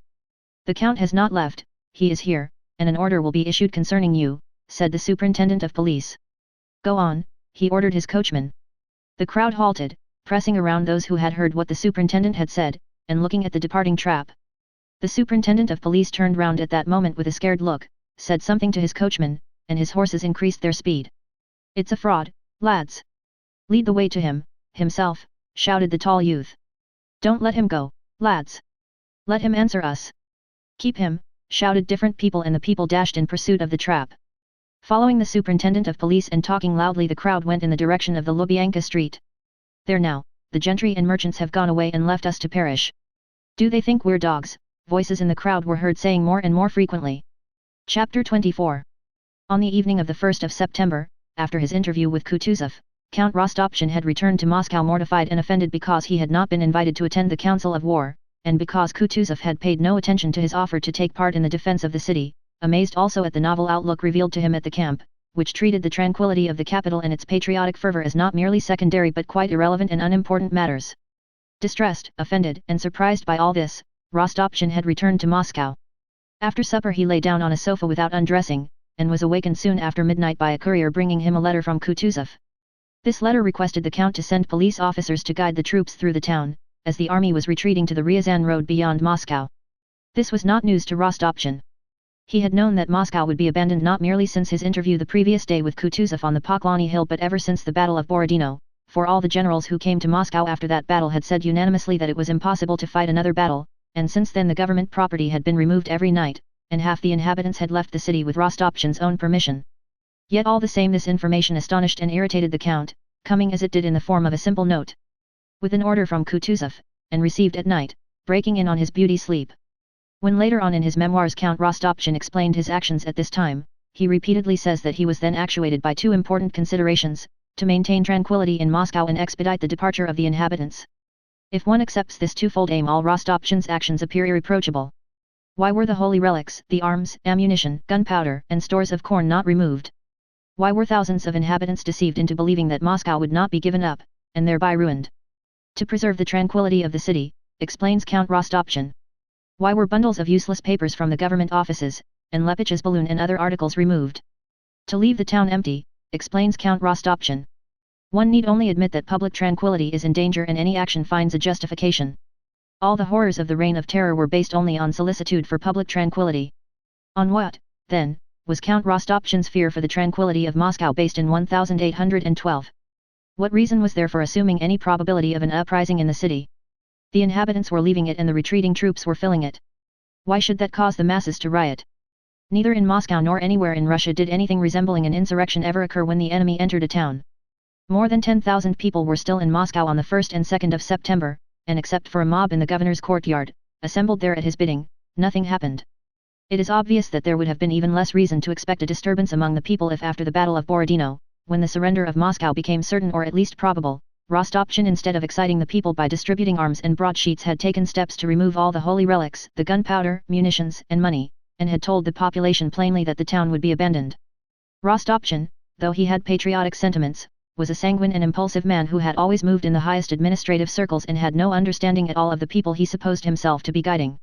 Ever since the enemy's entry into Smolensk he had in imagination been playing the role of director of the popular feeling of the heart of Russia. Not only did it seem to him, as to all administrators, that he controlled the external actions of Moscow's inhabitants, but he also thought he controlled their mental attitude by means of his broadsheets and posters, written in a coarse tone which the people despise in their own class and do not understand from those in authority. Rostopchin was so pleased with the fine role of leader of popular feeling, and had grown so used to it, that the necessity of relinquishing that role and abandoning Moscow without any heroic display took him unawares and he suddenly felt the ground slip away from under his feet, so that he positively did not know what to do. Though he knew it was coming, he did not till the last moment wholeheartedly believe that Moscow would be abandoned, and did not prepare for it. The inhabitants left against his wishes. If the government offices were removed, this was only done on the demand of officials to whom the count yielded reluctantly. He was absorbed in the role he had created for himself. As is often the case with those gifted with an ardent imagination, though he had long known that Moscow would be abandoned he knew it only with his intellect, he did not believe it in his heart and did not adapt himself mentally to this new position of affairs. All his painstaking and energetic activity, in how far it was useful and had any effect on the people is another question, had been simply directed toward arousing in the masses his own feeling of patriotic hatred of the French. But when events assumed their true historical character, when expressing hatred for the French in words proved insufficient, when it was not even possible to express that hatred by fighting a battle, when self-confidence was of no avail in relation to the one question before Moscow, when the whole population streamed out of Moscow as one man, abandoning their belongings and proving by that negative action all the depth of their national feeling, then the role chosen by Rostopchin suddenly appeared senseless. He unexpectedly felt himself ridiculous, weak and alone, with no ground to stand on. When, awakened from his sleep, he received that cold, peremptory note from Kutuzov, he felt the more irritated the more he felt himself to blame. All that he had been specially put in charge of, the state property which he should have removed, was still in Moscow and it was no longer possible to take the whole of it away. Who is to blame for it? Who has let things come to such a pass, he ruminated. Not I, of course. I had everything ready. I had Moscow firmly in hand. And this is what they have let it come to. Villains. Traitors, he thought, without clearly defining who the villains and traitors were, but feeling it necessary to hate those traitors whoever they might be who were to blame for the false and ridiculous position in which he found himself. All that night Count Rostopchin issued orders, for which people came to him from all parts of Moscow. Those about him had never seen the Count so morose and irritable. Your Excellency, the director of the Registrar's department has sent for instructions. From the consistory, from the Senate, from the university, from the Foundling Hospital, the suffragan has sent, asking for information. What are your orders about the fire brigade? From the governor of the prison, from the superintendent of the lunatic asylum, all night long such announcements were continually being received by the count. To all these inquiries he gave brief and angry replies indicating that orders from him were not now needed, that the whole affair, carefully prepared by him, had now been ruined by somebody, and that somebody would have to bear the whole responsibility for all that might happen. Oh, tell that blockhead, he said in reply to the question from the registrar's department, that he should remain to guard his documents. Now why are you asking silly questions about the fire brigade? They have horses, let them be off to Vladimir, and not leave them to the French. Your Excellency, the superintendent of the lunatic asylum has come, what are your commands? My commands? Let them go away, that's all. And let the lunatics out into the town. When lunatics command our armies God evidently means these other madmen to be free. In reply to an inquiry about the convicts in the prison, Count Rostopchin shouted angrily at the governor. Do you expect me to give you 2 battalions, which we have not got, for a convoy? Release them, that's all about it. Your Excellency, there are some political prisoners, Meshkov, Vereshchagin. Vereshchagin. Hasn't he been hanged yet? Shouted Rostopchin. Bring him to me. Chapter 25. Toward 9 o'clock in the morning, when the troops were already moving through Moscow, nobody came to the count any more for instructions. Those who were able to get away were going of their own accord, those who remained behind decided for themselves what they must do. The count ordered his carriage that he might drive to Sokonniki, and sat in his study with folded hands, morose, sallow, and taciturn. In quiet and untroubled times it seems to every administrator that it is only by his efforts that the whole population under his rule is kept going, and in this consciousness of being indispensable every administrator finds the chief reward of his labor and efforts. While the sea of history remains calm, the ruler-administrator in his frail bark, holding on with a boat hook to the ship of the people and himself moving, naturally imagines that his efforts move the ship he is holding on to. But as soon as a storm arises and the sea begins to heave and the ship to move, such a delusion is no longer possible. The ship moves independently with its own enormous motion, the boat hook no longer reaches the moving vessel, and suddenly the administrator, instead of appearing a ruler and a source of power, becomes an insignificant, useless, feeble man. Rostopchin felt this, and it was this which exasperated him. The superintendent of police, whom the crowd had stopped, went in to see him at the same time as an adjutant who informed the count that the horses were harnessed. They were both pale, and the superintendent of police, after reporting that he had executed the instructions he had received, informed the count that an immense crowd had collected in the courtyard and wished to see him. Without saying a word, Rostopchin rose and walked hastily to his light, luxurious drawing room, went to the balcony door, took hold of the handle, let it go again, and went to the window from which he had a better view of the whole crowd. The tall lad was standing in front, flourishing his arm and saying something with a stern look. The blood-stained smith stood beside him with a gloomy face. A drone of voices was audible through the closed window. "Is my carriage ready?" asked Rostopchin, stepping back from the window. "It is, Your Excellency," replied the adjutant. Rostopchin went again to the balcony door. "But what do they want?" he asked the superintendent of police. "Your Excellency, they say they have got ready, according to your orders, to go against the French, and they shouted something about treachery. But it is a turbulent crowd, Your Excellency, I hardly managed to get away from it. Your Excellency, I venture to suggest. You may go." "I don't need you to tell me what to do," exclaimed Rostopchin angrily. He stood by the balcony door looking at the crowd. "This is what they have done with Russia. This is what they have done with me," thought he, full of an irrepressible fury that welled up within him against the someone to whom what was happening might be attributed. As often happens with passionate people, he was mastered by anger but was still seeking an object on which to vent it. "Here is that mob, the dregs of the people," he thought as he gazed at the crowd, "this rabble they have roused by their folly. They want a victim," he thought as he looked at the tall lad flourishing his arm. And this thought occurred to him just because he himself desired a victim, something on which to vent his rage. "Is the carriage ready?" he asked again. "Yes, Your Excellency." "What are your orders about Vereshchagin?" "He is waiting at the porch," said the adjutant. "Ah!" exclaimed Rostopchin, as if struck by an unexpected recollection. And rapidly opening the door he went resolutely out onto the balcony. The talking instantly ceased, hats and caps were doffed, and all eyes were raised to the count. "Good morning, lads," said the count briskly and loudly. "Thank you for coming. I'll come out to you in a moment, but we must first settle with the villain. We must punish the villain who has caused the ruin of Moscow. Wait for me." And the count stepped as briskly back into the room and slammed the door behind him. A murmur of approbation and satisfaction ran through the crowd. "He'll settle with all the villains, you'll see. And you said the French. He'll show you what law is," the mob were saying as if reproving one another for their lack of confidence. A few minutes later an officer came hurriedly out of the front door, gave an order, and the dragoons formed up in line. The crowd moved eagerly from the balcony toward the porch. Rostopchin, coming out there with quick angry steps, looked hastily around as if seeking someone. "Where is he?" he inquired. And as he spoke he saw a young man coming round the corner of the house between two dragoons. He had a long thin neck, and his head, that had been half shaved, was again covered by short hair. This young man was dressed in a threadbare blue cloth coat lined with fox fur, that had once been smart, and dirty hempen convict trousers, over which were pulled his thin, dirty, trodden-down boots. On his thin, weak legs were heavy chains which hampered his irresolute movements. "Ah," said Rostopchin, hurriedly turning away his eyes from the young man in the fur-lined coat and pointing to the bottom step of the porch. "Put him there." The young man in his clattering chains stepped clumsily to the spot indicated, holding away with one finger the coat collar which chafed his neck, turned his long neck twice this way and that, sighed, and submissively folded before him his thin hands, unused to work. For several seconds while the young man was taking his place on the step the silence continued.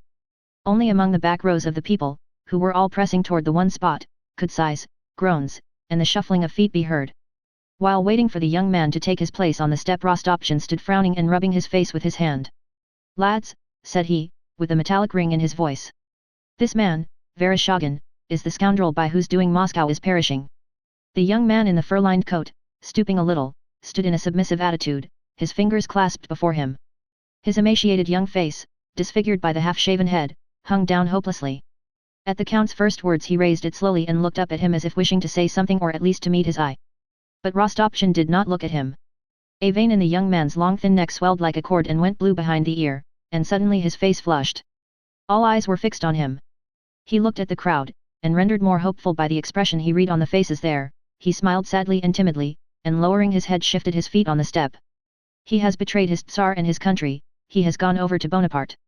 He alone of all the Russians has disgraced the Russian name, he has caused Moscow to perish, said Rostopchin in a sharp, even voice, but suddenly he glanced down at Vereshchagin who continued to stand in the same submissive attitude. As if inflamed by the sight, he raised his arm and addressed the people, almost shouting. Deal with him as you think fit. I hand him over to you. The crowd remained silent and only pressed closer and closer to one another. To keep one another back, to breathe in that stifling atmosphere, to be unable to stir, and to await something unknown, uncomprehended, and terrible, was becoming unbearable. Those standing in front, who had seen and heard what had taken place before them, all stood with wide open eyes and mouths, straining with all their strength, and held back the crowd that was pushing behind them. Beat him! Let the traitor perish and not disgrace the Russian name, shouted Rostopchin. Cut him down! I command it! Hearing not so much the words as the angry tone of Rostopchin's voice, the crowd moaned and heaved forward, but again paused. Count, exclaimed the timid yet theatrical voice of Vereshchagin in the midst of the momentary silence that ensued, Count! One God is above us both. He lifted his head and again the thick vein in his thin neck filled with blood and the color rapidly came and went in his face. He did not finish what he wished to say. Cut him down! I command it, shouted Rostopchin, suddenly growing pale like Vereshchagin. Draw sabers, cried the dragoon officer, drawing his own. Another still stronger wave flowed through the crowd and reaching the front ranks carried it swaying to the very steps of the porch. The tall youth, with the stony look on his face, and rigid and uplifted arm, stood beside Vereshchagin. Saber him, the dragoon officer almost whispered. And one of the soldiers, his face all at once distorted with fury, struck Vereshchagin on the head with the blunt side of his saber. Ah! Cried Vereshchagin in meek surprise, looking round with a frightened glance as if not understanding why this was done to him. A similar moan of surprise and horror ran through the crowd. "O Lord!" exclaimed a sorrowful voice.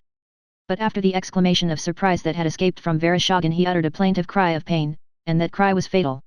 The barrier of human feeling, strained to the utmost, that had held the crowd in check suddenly broke. The crime had begun and must now be completed. The plaintive moan of reproach was drowned by the threatening and angry roar of the crowd. Like the seventh and last wave that shatters a ship, that last irresistible wave burst from the rear and reached the front ranks, carrying them off their feet and engulfing them all. The dragoon was about to repeat his blow. Vereshchagin with a cry of horror, covering his head with his hands, rushed toward the crowd. The tall youth, against whom he stumbled, seized his thin neck with his hands and, yelling wildly, fell with him under the feet of the pressing, struggling crowd. Some beat and tore at Vereshchagin, others at the tall youth. And the screams of those that were being trampled on and of those who tried to rescue the tall lad only increased the fury of the crowd. It was a long time before the dragoons could extricate the bleeding youth, beaten almost to death. And for a long time, despite the feverish haste with which the mob tried to end the work that had been begun, those who were hitting, throttling and tearing at Vereshchagin were unable to kill him, for the crowd pressed from all sides, swaying as one mass with them in the center and rendering it impossible for them either to kill him or let him go. Hit him with an axe, crushed. Traitor, he sold Christ. Still alive, tenacious, serves him right. Torture serves a thief right. Use the hatchet. What, still alive? Only when the victim ceased to struggle and his cries changed to a long-drawn, measured death rattle did the crowd around his prostrate, bleeding corpse begin rapidly to change places. Each one came up, glanced at what had been done, and with horror, reproach and astonishment pushed back again. O Lord! The people are like wild beasts. How could he be alive? Voices in the crowd could be heard saying. Quite a young fellow too, must have been a merchant's son. What men! And they say he's not the right one. How not the right one? O Lord! And there's another has been beaten too, they say he's nearly done for. Oh, the people! Aren't they afraid of sinning, said the same mob now, looking with pained distress at the dead body with its long, thin, half-severed neck and its livid face stained with blood and dust. A painstaking police officer, considering the presence of a corpse in His Excellency's courtyard unseemly, told the dragoons to take it away. 2 dragoons took it by its distorted legs and dragged it along the ground. The gory, dust-stained, half-shaven head with its long neck trailed twisting along the ground. The crowd shrank back from it. At the moment when Vereshchagin fell and the crowd closed in with savage yells and swayed about him, Rostopchin suddenly turned pale and, instead of going to the back entrance where his carriage awaited him, went with hurried steps and bent head, not knowing where and why, along the passage leading to the rooms on the ground floor. The Count's face was white and he could not control the feverish twitching of his lower jaw. "This way, Your Excellency." "Where are you going?"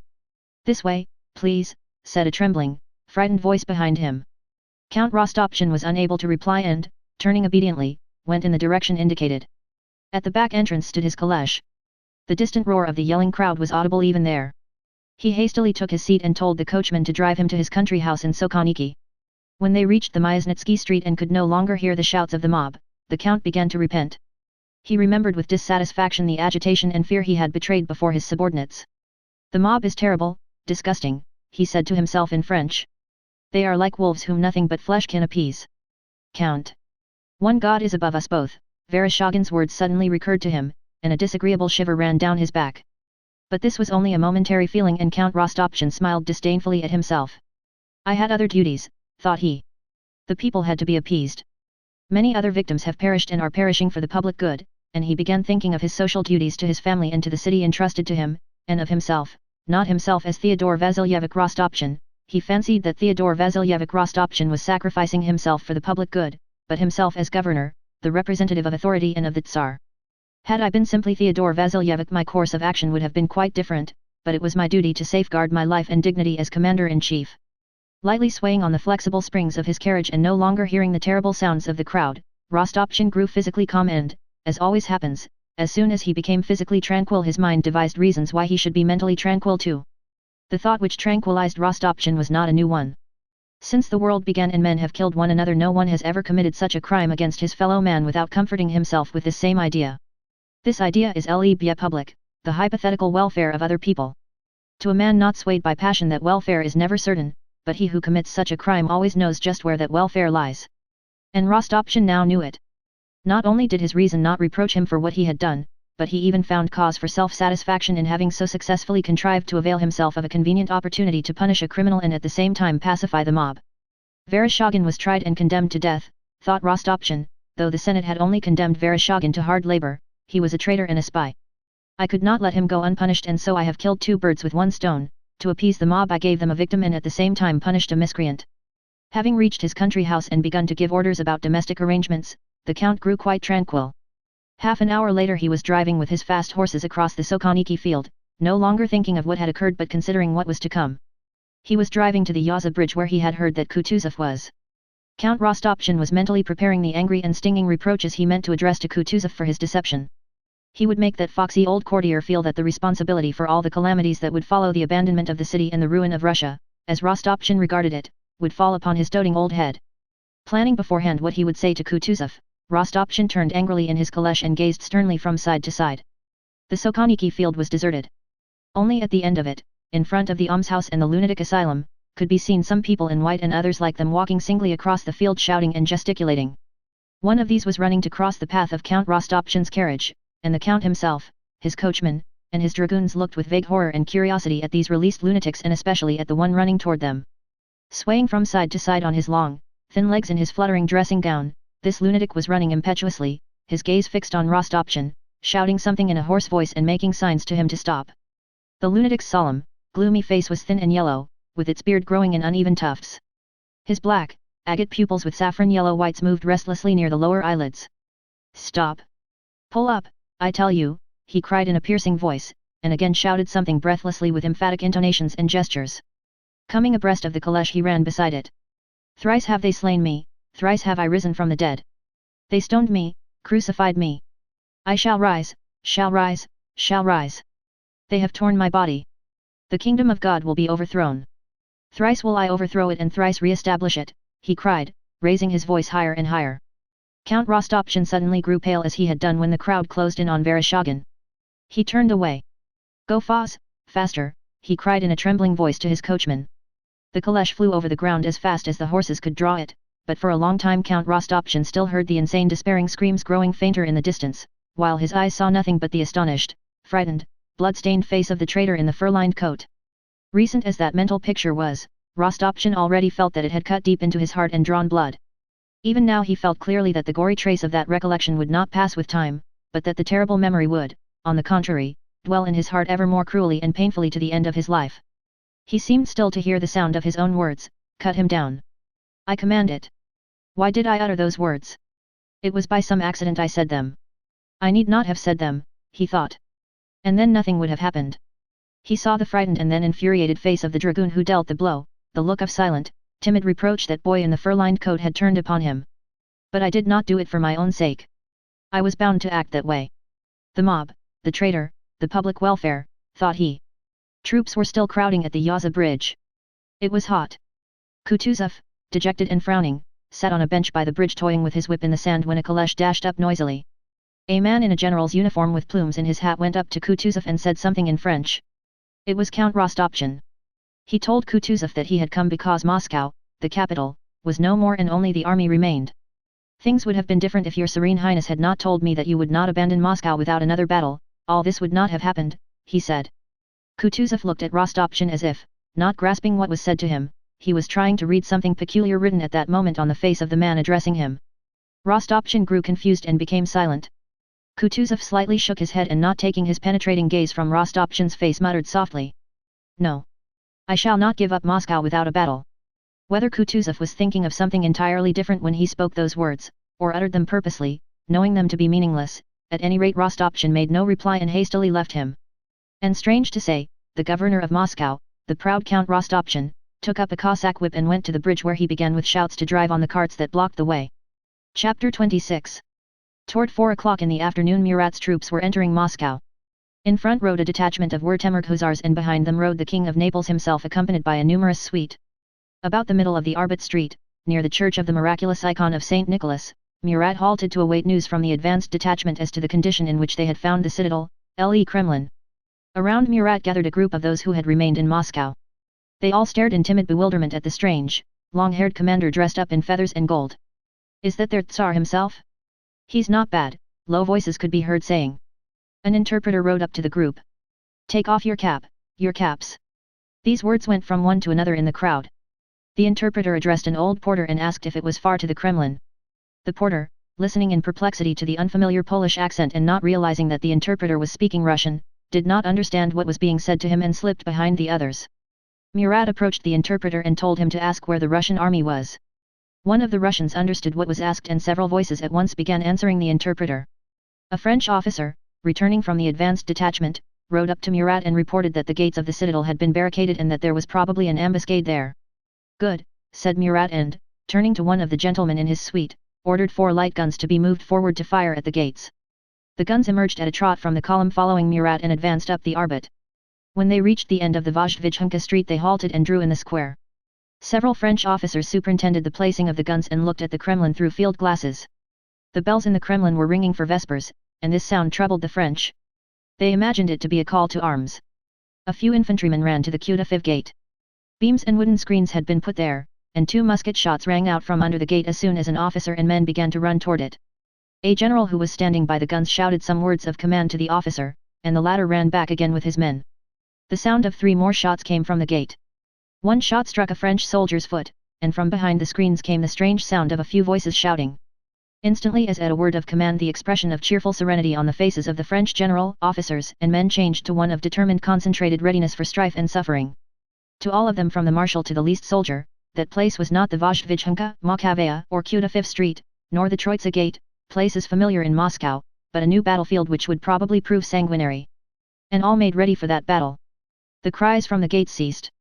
The guns were advanced, the artillerymen blew the ash off their linstocks, and an officer gave the word fire. This was followed by 2 whistling sounds of canister shot, one after another. The shot rattled against the stone of the gate and upon the wooden beams and screens, and 2 wavering clouds of smoke rose over the square. A few instants after the echo of the reports resounding over the stone-built Kremlin had died away the French heard a strange sound above their head. Thousands of crows rose above the walls and circled in the air, cawing and noisily flapping their wings. Together with that sound came a solitary human cry from the gateway and amid the smoke appeared the figure of a bare-headed man in a peasant's coat. He grasped a musket and took aim at the French. Fire, repeated the officer once more, and the reports of a musket and of 2 cannon shots were heard simultaneously. The gate was again hidden by smoke. Nothing more stirred behind the screens and the French infantry soldiers and officers advanced to the gate. In the gateway lay 3 wounded and 4 dead. 2 men in peasant coats ran away at the foot of the wall, toward the Znamenka. Clear that away, said the officer, pointing to the beams and the corpses, and the French soldiers, after dispatching the wounded, threw the corpses over the parapet. Who these men were nobody knew. Clear that away, was all that was said of them, and they were thrown over the parapet and removed later on that they might not stink. Thiers alone dedicates a few eloquent lines to their memory. These wretches had occupied the sacred citadel, having supplied themselves with guns from the arsenal, and fired, the wretches, at the French. Some of them were sabred and the Kremlin was purged of their presence. Murat was informed that the way had been cleared. The French entered the gates and began pitching their camp in the Senate Square. Out of the windows of the Senate House the soldiers threw chairs into the square for fuel and kindled fires there. Other detachments passed through the Kremlin and encamped along the Morozivka, the Lubyanka, and Pokrovka streets. Others quartered themselves along the Vozdvizhnka, the Nikolsky, and the Tverskoy streets. No masters of the houses being found anywhere, the French were not billeted on the inhabitants as is usual in towns but lived in it as in a camp. Though tattered, hungry, worn out, and reduced to a third of their original number, the French entered Moscow in good marching order. It was a weary and famished, but still a fighting and menacing army. But it remained an army only until its soldiers had dispersed into their different lodgings. As soon as the men of the various regiments began to disperse among the wealthy and deserted houses, the army was lost forever and there came into being something nondescript, neither citizens nor soldiers but what are known as marauders. When 5 weeks later these same men left Moscow, they no longer formed an army. They were a mob of marauders, each carrying a quantity of articles which seemed to him valuable or useful. The aim of each man when he left Moscow was no longer, as it had been, to conquer, but merely to keep what he had acquired. Like a monkey which puts its paw into the narrow neck of a jug, and having seized a handful of nuts will not open its fist for fear of losing what it holds, and therefore perishes, the French when they left Moscow had inevitably to perish because they carried their loot with them, yet to abandon what they had stolen was as impossible for them as it is for the monkey to open its paw and let go of its nuts. 10 minutes after each regiment had entered a Moscow district, not a soldier or officer was left. Men in military uniforms and Hessian boots could be seen through the windows, laughing and walking through the rooms. In cellars and storerooms similar men were busy among the provisions, and in the yards unlocking or breaking open coach house and stable doors, lighting fires in kitchens and kneading and baking bread with rolled up sleeves and cooking or frightening, amusing, or caressing women and children. There were many such men both in the shops and houses, but there was no army. Order after order was issued by the French commanders that day forbidding the men to disperse about the town, sternly forbidding any violence to the inhabitants or any looting, and announcing a roll call for that very evening. But despite all these measures the men, who had till then constituted an army, flowed all over the wealthy, deserted city with its comforts and plentiful supplies. As a hungry herd of cattle keeps well together when crossing a barren field, but gets out of hand and at once disperses uncontrollably as soon as it reaches rich pastures, so did the army disperse all over the wealthy city. No residents were left in Moscow, and the soldiers, like water percolating through sand, spread irresistibly through the city in all directions from the Kremlin into which they had first marched. The cavalry, on entering a merchant's house that had been abandoned and finding their stabling more than sufficient for their horses, went on, all the same, to the next house which seemed to them better. Many of them appropriated several houses, chalked their names on them, and quarrelled and even fought with other companies for them. Before they had had time to secure quarters the soldiers ran out into the streets to see the city and, hearing that everything had been abandoned, rushed to places where valuables were to be had for the taking. The officers followed to check the soldiers and were involuntarily drawn into doing the same. In carriage row carriages had been left in the shops, and generals flocked there to select calèches and coaches for themselves. The few inhabitants who had remained invited commanding officers to their houses, hoping thereby to secure themselves from being plundered. There were masses of wealth and there seemed no end to it. All around the quarters occupied by the French were other regions still unexplored and unoccupied where, they thought, yet greater riches might be found. And Moscow engulfed the army ever deeper and deeper. When water is spilled on dry ground both the dry ground and the water disappear and mud results, and in the same way the entry of the famished army into the rich and deserted city resulted in fires and looting and the destruction of both the army and the wealthy city. The French attributed the fire of Moscow au patriotisme féroce de Rostopchine, note. The Russians to the barbarity of the French. In reality, however, it was not, and could not be, possible to explain the burning of Moscow by making any individual, or any group of people, responsible for it. Moscow was burned because it found itself in a position in which any town built of wood was bound to burn, quite apart from whether it had, or had not, 130 inferior fire engines. Deserted Moscow had to burn as inevitably as a heap of shavings has to burn on which sparks continually fall for several days. A town built of wood, where scarcely a day passes without conflagrations when the house owners are in residence and a police force is present, cannot help burning when its inhabitants have left it and it is occupied by soldiers who smoke pipes, make campfires of the Senate chairs in the Senate Square, and cook themselves meals twice a day. In peacetime it is only necessary to billet troops in the villages of any district and the number of fires in that district immediately increases. How much then must the probability of fire be increased in an abandoned, wooden town where foreign troops are quartered? Le patriotisme féroce de Rostopchine and the barbarity of the French were not to blame in the matter. Moscow was set on fire by the soldiers' pipes, kitchens, and campfires, and by the carelessness of enemy soldiers occupying houses they did not own. Even if there was any arson, which is very doubtful, for no one had any reason to burn the houses, in any case a troublesome and dangerous thing to do, arson cannot be regarded as the cause, for the same thing would have happened without any incendiarism. Note: to Rostopchin's ferocious patriotism. However tempting it might be for the French to blame Rostopchin's ferocity and for Russians to blame the scoundrel Bonaparte, or later on to place an heroic torch in the hands of their own people, it is impossible not to see that there could be no such direct cause of the fire, for Moscow had to burn as every village, factory, or house must burn which is left by its owners and in which strangers are allowed to live and cook their porridge. Moscow was burned by its inhabitants, it is true, but by those who had abandoned it and not by those who remained in it. Moscow when occupied by the enemy did not remain intact like Berlin, Vienna, and other towns, simply because its inhabitants abandoned it and did not welcome the French with bread and salt, nor bring them the keys of the city. Chapter 27. The absorption of the French by Moscow, radiating starwise as it did, only reached the quarter where Pierre was staying by the evening of the 2nd of September. After the last 2 days spent in solitude and unusual circumstances, Pierre was in a state bordering on insanity. He was completely obsessed by one persistent thought. He did not know how or when this thought had taken such possession of him, but he remembered nothing of the past, understood nothing of the present, and all he saw and heard appeared to him like a dream. He had left home only to escape the intricate tangle of life's demands that enmeshed him, and which in his present condition he was unable to unravel. He had gone to Joseph Alexievich's house, on the plea of sorting the deceased's books and papers, only in search of rest from life's turmoil, for in his mind the memory of Joseph Alexievich was connected with a world of eternal, solemn, and calm thoughts, quite contrary to the restless confusion into which he felt himself being drawn. He sought a quiet refuge, and in Joseph Alexievich's study he really found it. When he sat with his elbows on the dusty writing table in the death-like stillness of the study, calm and significant memories of the last few days rose one after another in his imagination, particularly of the Battle of Borodino and of that vague sense of his own insignificance and insincerity compared with the truth, simplicity, and strength of the class of men he mentally classed as they. When Gerasim roused him from his reverie the idea occurred to him of taking part in the popular defense of Moscow which he knew was projected. And with that object he had asked Gerasim to get him a peasant's coat and a pistol, confiding to him his intentions of remaining in Joseph Alexievich's house and keeping his name secret. Then during the first day spent in inaction and solitude, he tried several times to fix his attention on the Masonic manuscripts, but was unable to do so. The idea that had previously occurred to him of the Kabbalistic significance of his name in connection with Bonaparte's more than once vaguely presented itself. But the idea that he, Elrus Basuhoff, was destined to set a limit to the power of the beast was as yet only one of the fancies that often passed through his mind and left no trace behind.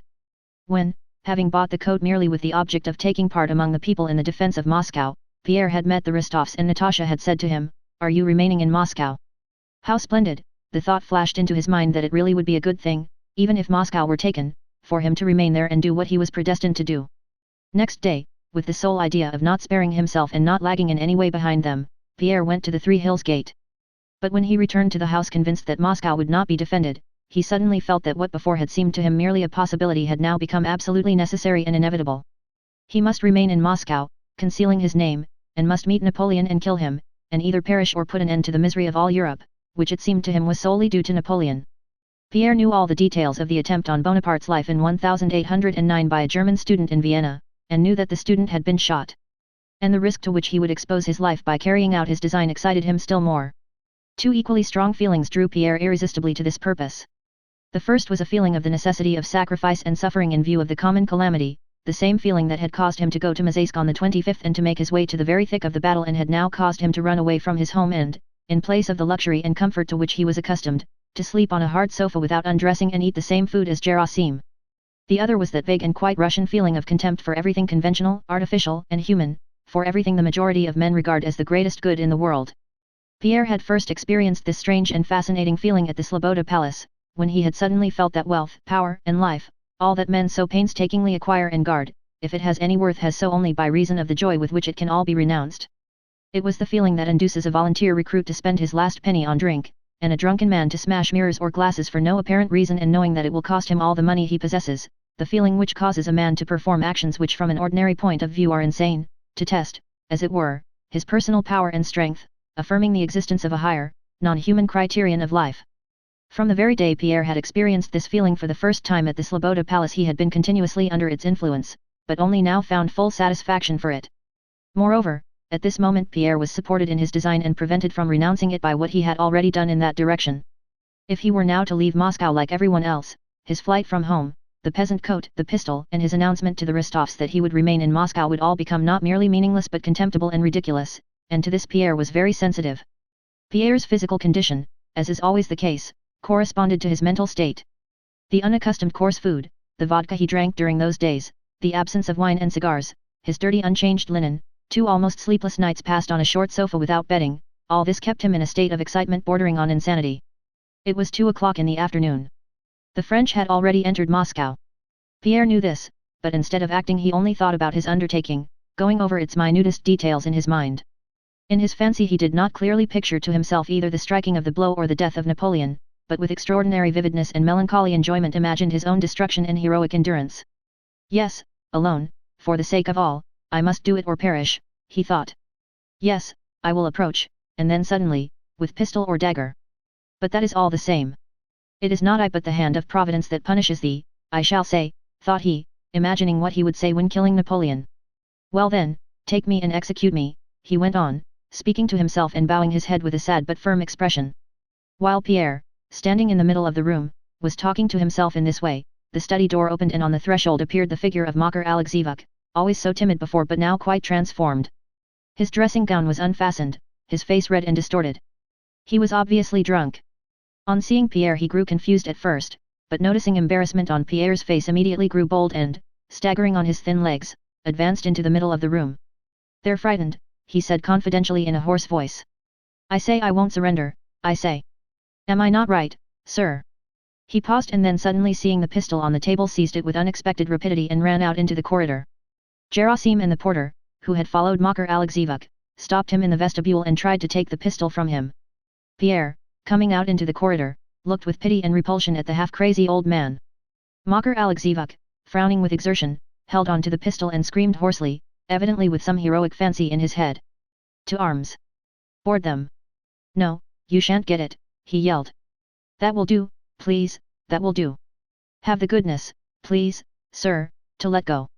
Please, sir, pleaded Gerasim, trying carefully to steer Makar Alexeyevich by the elbows back to the door. Who are you? Bonaparte, shouted Makar Alexeyevich. That's not right, sir. Come to your room, please, and rest. Allow me to have the pistol. Be off, thou base slave. Touch me not. See this, shouted Makar Alexeyevich, brandishing the pistol. Board them. Catch hold, whispered Gerasim to the porter. They seized Makar Alexeyevich by the arms and dragged him to the door. The vestibule was filled with the discordant sounds of a struggle and of a tipsy, hoarse voice. Suddenly a fresh sound, a piercing feminine scream, reverberated from the porch and the cook came running into the vestibule. It's them! Gracious heavens! O Lord, 4 of them, horsemen, she cried. Gerasim and the porter let Makar Alexeyevich go, and in the now silent corridor the sound of several hands knocking at the front door could be heard. Chapter 28. Pierre, having decided that until he had carried out his design he would disclose neither his identity nor his knowledge of French, stood at the half-open door of the corridor, intending to conceal himself as soon as the French entered. But the French entered and still Pierre did not retire, an irresistible curiosity kept him there. There were 2 of them. One was an officer, a tall, soldierly, handsome man, the other evidently a private or an orderly, sunburned, short, and thin, with sunken cheeks and a dull expression. The officer walked in front, leaning on a stick and slightly limping. When he had advanced a few steps he stopped, having apparently decided that these were good quarters, turned round to the soldiers standing at the entrance, and in a loud voice of command ordered them to put up the horses. Having done that, the officer, lifting his elbow with a smart gesture, stroked his mustache and lightly touched his hat. Bonjour, law company, note. Said he gaily, smiling and looking about him. Note. Good day, everybody. No one gave any reply. Vous êtes les bourgeois, note. The officer asked Gerasim. Note. Are you the master here? Gerasim gazed at the officer with an alarmed and inquiring look. Quartier, logement, said the officer, looking down at the little man with a condescending and good-natured smile. Les Français sont de bons enfants. Que diable. Voyons. Any news factions pas, Monday view, note. Added he, clapping the scared and silent Gerasim on the shoulder. Well, does no one speak French in this establishment? He asked again in French, looking around and meeting Pierre's eyes. Pierre moved away from the door. Note. Quarters, lodgings. The French are good fellows. What the devil? There, don't let us be cross, old fellow. Again the officer turned to Gerasim and asked him to show him the rooms in the house. Master, not here, don't understand, me, you, said Gerasim, trying to render his words more comprehensible by contorting them. Still smiling, the French officer spread out his hands before Gerasim's nose, intimating that he did not understand him either, and moved, limping, to the door at which Pierre was standing. Pierre wished to go away and conceal himself, but at that moment he saw Makar Alexeyevich appearing at the open kitchen door with the pistol in his hand. With a madman's cunning, Makar Alexeyevich eyed the Frenchman, raised his pistol, and took aim.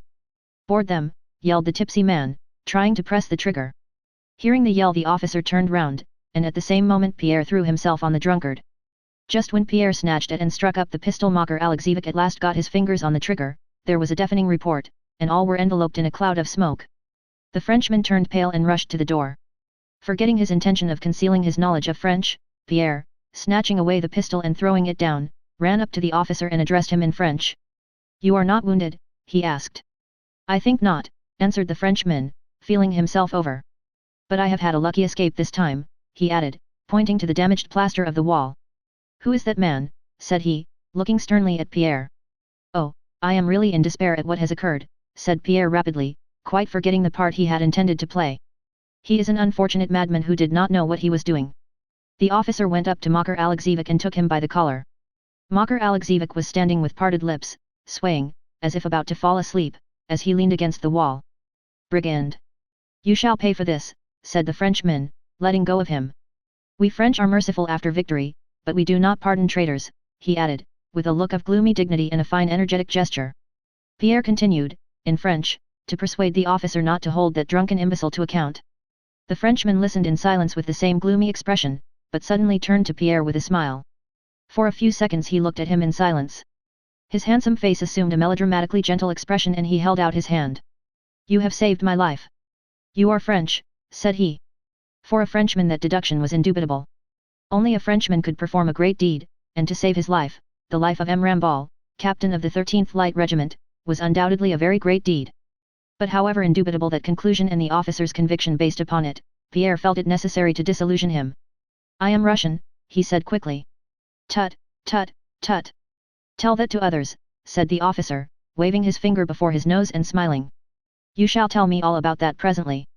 I am delighted to meet a compatriot. Well, and what are we to do with this man?" he added, addressing himself to Pierre as to a brother. Even if Pierre were not a Frenchman, having once received that loftiest of human appellations he could not renounce it, said the officer's look and tone. In reply to his last question Pierre again explained who Makar Alexeyevich was and how just before their arrival that drunken imbecile had seized the loaded pistol which they had not had time to recover from him, and begged the officer to let the deed go unpunished. The Frenchman expanded his chest and made a majestic gesture with his arm. "You have saved my life. You are French. You ask his pardon? I grant it you. Lead that man away," said he quickly and energetically, and taking the arm of Pierre whom he had promoted to be a Frenchman for saving his life, he went with him into the room. The soldiers in the yard, hearing the shot, came into the passage asking what had happened, and expressed their readiness to punish the culprits, but the officer sternly checked them. "You will be called in when you are wanted," he said. The soldiers went out again, and the orderly, who had meanwhile had time to visit the kitchen, came up to his officer. "Captain, there is soup and a leg of mutton in the kitchen," said he. "Shall I serve them up?" "Yes, and some wine," answered the captain. Chapter 29. When the French officer went into the room with Pierre the latter again thought it his duty to assure him that he was not French and wished to go away, but the officer would not hear of it. He was so very polite, amiable, good-natured and genuinely grateful to Pierre for saving his life that Pierre had not the heart to refuse, and sat down with him in the parlour, the first room they entered. To Pierre's assurances that he was not a Frenchman, the captain, evidently not understanding how anyone could decline so flattering an appellation, shrugged his shoulders and said that if Pierre absolutely insisted on passing for a Russian let it be so, but for all that he would be forever bound to Pierre by gratitude for saving his life. Had this man been endowed with the slightest capacity for perceiving the feelings of others, and had he at all understood what Pierre's feelings were, the latter would probably have left him, but the man's animated obtuseness to everything other than himself disarmed Pierre. "A Frenchman or a Russian prince incognito," said the officer, looking at Pierre's fine though dirty linen and at the ring on his finger. "I owe my life to you and offer you my friendship. A Frenchman never forgets either an insult or a service. I offer you my friendship. That is all I can say." There was so much good nature and nobility, in the French sense of the word, in the officer's voice, in the expression of his face and in his gestures, that Pierre, unconsciously smiling in response to the Frenchman's smile, pressed the hand held out to him. Captain Rambal, of the 13th Light Regiment, Chevalier of the Legion of Honor for the affair on the 7th of September, he introduced himself, a self-satisfied irrepressible smile puckering his lips under his mustache. Will you now be so good as to tell me with whom I have the honor of conversing so pleasantly, instead of being in the ambulance with that maniac's bullet in my body? Pierre replied that he could not tell him his name and, blushing, began to try to invent a name and to say something about his reason for concealing it, but the Frenchman hastily interrupted him. Oh, please, said he. I understand your reasons. You are an officer, a superior officer perhaps. You have borne arms against us. That's not my business. I owe you my life. That is enough for me. I am quite at your service. You belong to the gentry, he concluded with a shade of inquiry in his tone. Pierre bent his head. Your baptismal name, if you please. That is all I ask. Monsieur Pierre, you say. That's all I want to know. When the mutton and an omelette had been served and a samovar and vodka brought, with some wine which the French had taken from a Russian cellar and brought with them, Rambal invited Pierre to share his dinner, and himself began to eat greedily and quickly like a healthy and hungry man, munching his food rapidly with his strong teeth, continually smacking his lips, and repeating, excellent. Delicious. His face grew red and was covered with perspiration. Pierre was hungry and shared the dinner with pleasure. Morel, the orderly, brought some hot water in a saucepan and placed a bottle of claret in it. He also brought a bottle of kvass, taken from the kitchen for them to try. That beverage was already known to the French and had been given a special name. They called it limonade de cochon, pig's lemonade, and Morel spoke well of the limonade de cochon he had found in the kitchen. But as the captain had the wine they had taken while passing through Moscow, he left the kvass to Morel and applied himself to the bottle of Bordeaux. He wrapped the bottle up to its neck in a table napkin and poured out wine for himself and for Pierre. The satisfaction of his hunger and the wine rendered the captain still more lively and he chatted incessantly all through dinner. Yes, my dear Monsieur Pierre, I owe you a fine votive candle for saving me from that maniac. You see, I have bullets enough in my body already. Here is one I got at Wagram, he touched his side, and a second at Smolensk, he showed a scar on his cheek, and this leg which as you see does not want to march, I got that on the 7th at the great battle of La Moscowa. Sacred you! It was splendid. That deluge of fire was worth seeing. It was a tough job you set us there, my word. You may be proud of it. And on my honor, in spite of the cough I caught there, I should be ready to begin again. I pity those who did not see it. I was there, said Pierre. Bah, really? So much the better. You are certainly brave foes. The great redoubt held out well, by my pipe, continued the Frenchman. And you made us pay dear for it. I was at it 3 times, sure as I sit here. 3 times we reached the guns and 3 times we were thrown back like cardboard figures. Oh, it was beautiful, Monsieur Pierre. Your grenadiers were splendid, by heaven. I saw them close up their ranks 6 times in succession and march as if on parade. Fine fellows. Our King of Naples, who knows what's what, cried bravo. Ha, ha. So you are one of us soldiers, he added, smiling, after a momentary pause. So much the better, Monsieur Pierre.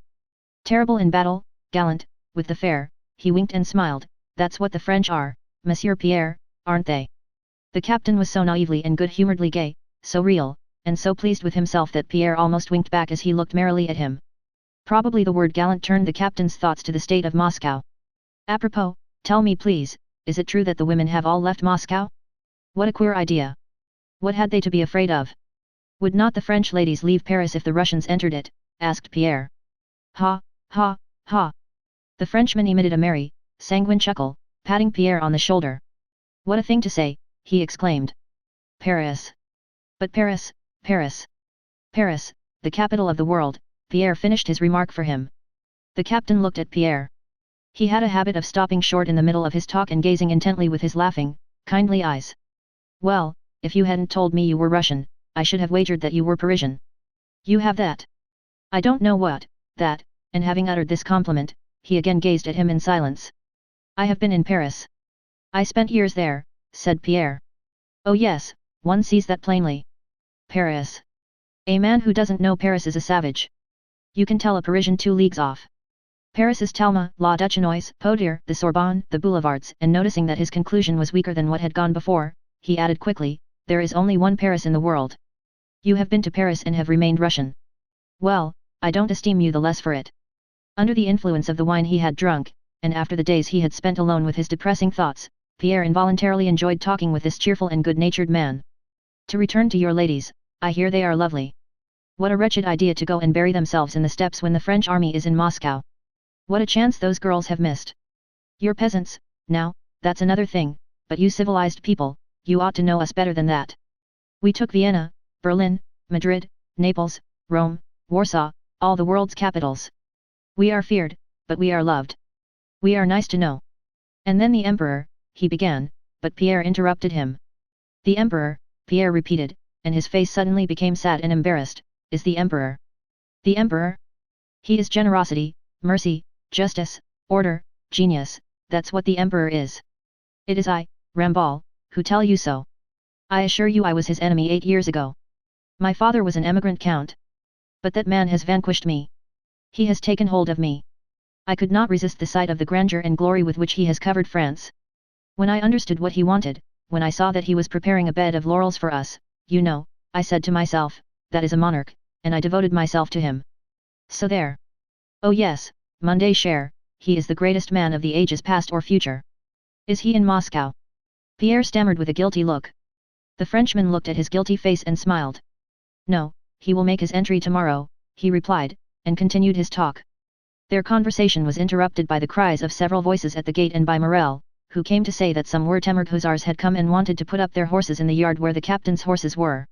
This difficulty had arisen chiefly because the hussars did not understand what was said to them in French.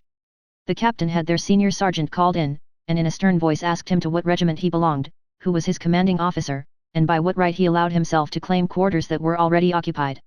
The German, who knew little French, answered the two first questions by giving the names of his regiment and of his commanding officer, but in reply to the third question, which he did not understand, said, introducing broken French into his own German, that he was the quartermaster of the regiment and his commander had ordered him to occupy all the houses one after another.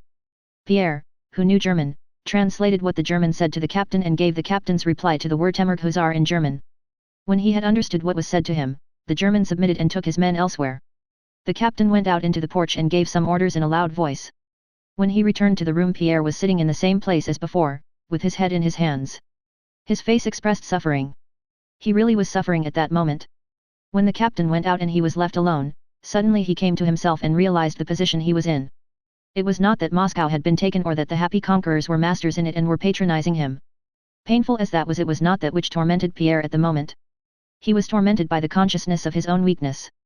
The few glasses of wine he had drunk and the conversation with this good-natured man had destroyed the mood of concentrated gloom in which he had spent the last few days and which was essential for the execution of his design. The pistol, dagger, and peasant coat were ready. Napoleon was to enter the town next day.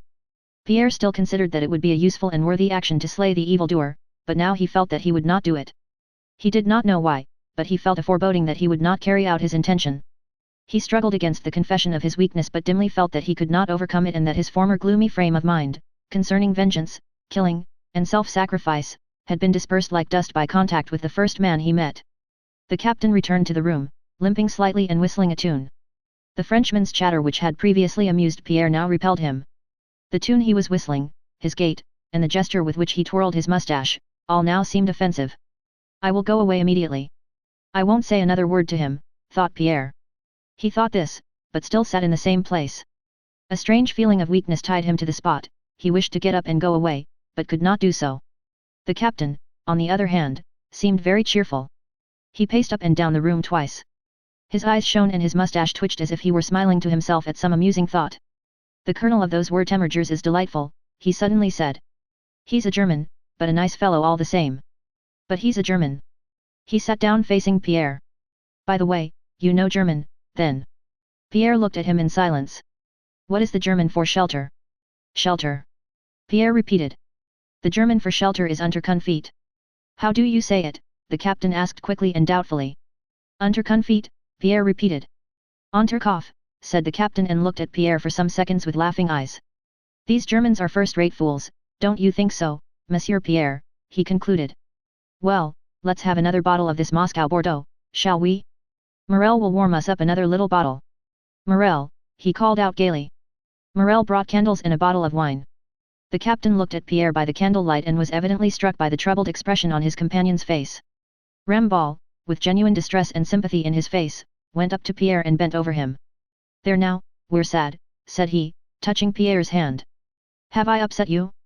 No, really, have you anything against me? He asked Pierre. Perhaps it's the state of affairs. Pierre did not answer, but looked cordially into the Frenchman's eyes whose expression of sympathy was pleasing to him. Honestly, without speaking of what I owe you, I feel friendship for you. Can I do anything for you? Dispose of me. It is for life and death. I say it with my hand on my heart, said he, striking his chest. Thank you, said Pierre. The captain gazed intently at him as he had done when he learned that shelter was Unterkunft in German, and his face suddenly brightened. Well, in that case, I drink to our friendship, he cried gaily, filling 2 glasses with wine. Pierre took one of the glasses and emptied it. Rambal emptied his too, again pressed Pierre's hand, and leaned his elbows on the table in a pensive attitude. Yes, my dear friend, he began, such is fortune's caprice. Who would have said that I should be a soldier and a captain of dragoons in the service of Bonaparte, as we used to call him? Yet here I am in Moscow with him. I must tell you, Monday cher, he continued in the sad and measured tones of a man who intends to tell a long story, that our name is one of the most ancient in France. And with a Frenchman's easy and naive frankness the captain told Pierre the story of his ancestors, his childhood, youth and manhood, and all about his relations and his financial and family affairs, ma pauvre mère playing of course an important part in the story. But all that is only life's setting, the real thing is love, love. Am I not right, Monsieur Pierre, said he, growing animated. Another glass. Pierre again emptied his glass and poured himself out a third. Oh, women, women, and the captain, looking with glistening eyes at Pierre, began talking of love and of his love affairs. There were very many of these, as one could easily believe, looking at the officer's handsome, self-satisfied face, and noting the eager enthusiasm with which he spoke of women. Though all Rambal's love stories had the sensual character which Frenchmen regard as the special charm and poetry of love, yet he told his story with such sincere conviction that he alone had experienced and known all the charm of love, and he described women so alluringly that Pierre listened to him with curiosity. It was plain that l'amour which the Frenchman was so fond of was not that low and simple kind that Pierre had once felt for his wife, nor was it the romantic love stimulated by himself that he experienced for Natasha. Rambal despised both these kinds of love equally, the one he considered the love of clodhoppers and the other the love of simpletons. L'amour which the Frenchman worshipped consisted principally in the unnaturalness of his relation to the woman and in a combination of incongruities giving the chief charm to the feeling. Thus the captain touchingly recounted the story of his love for a fascinating marquise of 35 and at the same time for a charming, innocent child of 17, daughter of the bewitching marquise. The conflict of magnanimity between the mother and the daughter, ending in the mother's sacrificing herself and offering her daughter in marriage to her lover, even now agitated the captain, though it was the memory of a distant past. Then he recounted an episode in which the husband played the part of the lover, and he, the lover, assumed the role of the husband, as well as several droll incidents from his recollections of Germany, where shelter is called Unterkunft and where the husbands eat sauerkraut and the young girls are too blonde. Finally, the latest episode in Poland still fresh in the captain's memory, and which he narrated with rapid gestures and glowing face, was of how he had saved the life of a Pole. In general, the saving of life continually occurred in the captain's stories, and the Pole had entrusted to him his enchanting wife, Parisienne de Coeur, while himself entering the French service. The captain was happy, the enchanting Polish lady wished to elope with him, but, prompted by magnanimity, the captain restored the wife to the husband, saying as he did so, I have saved your life, and I save your honor. Having repeated these words the captain wiped his eyes and gave himself a shake, as if driving away the weakness which assailed him at this touching recollection. Listening to the captain's tales, Pierre, as often happens late in the evening and under the influence of wine, followed all that was told him, understood it all, and at the same time followed a train of personal memories which, he knew not why, suddenly arose in his mind. While listening to these love stories his own love for Natasha unexpectedly rose to his mind, and going over the pictures of that love in his imagination he mentally compared them with Rambal's tales. Listening to the story of the struggle between love and duty, Pierre saw before his eyes every minutest detail of his last meeting with the object of his love at the Succour of Water Tower. At the time of that meeting it had not produced an effect upon him, he had not even once recalled it. But now it seemed to him that that meeting had had in it something very important and poetic. Peter Kirillovich, come here. We have recognized you. He now seemed to hear the words she had uttered and to see before him her eyes, her smile, her travelling hood, and a stray lock of her hair, and there seemed to him something pathetic and touching in all this. Having finished his tale about the enchanting Polish lady, the captain asked Pierre if he had ever experienced a similar impulse to sacrifice himself for love and a feeling of envy of the legitimate husband. Challenged by this question Pierre raised his head and felt a need to express the thoughts that filled his mind. He began to explain that he understood love for a woman somewhat differently. He said that in all his life he had loved and still loved only one woman, and that she could never be his. Tiens, said the captain. Pierre then explained that he had loved this woman from his earliest years, but that he had not dared to think of her because she was too young, and because he had been an illegitimate son without a name. Afterwards when he had received a name and wealth he dared not think of her because he loved her too well, placing her far above everything in the world, and especially therefore above himself. When he had reached this point, Pierre asked the captain whether he understood that. The captain made a gesture signifying that even if he did not understand it, he begged Pierre to continue. Platonic love, clouds, he muttered. Whether it was the wine he had drunk, or an impulse of frankness, or the thought that this man did not, and never would, know any of those who played a part in his story, or whether it was all these things together, something loosened Pierre's tongue. Speaking thickly and with a faraway look in his shining eyes, he told the whole story of his life, his marriage, Natasha's love for his best friend, her betrayal of him, and all his own simple relations with her.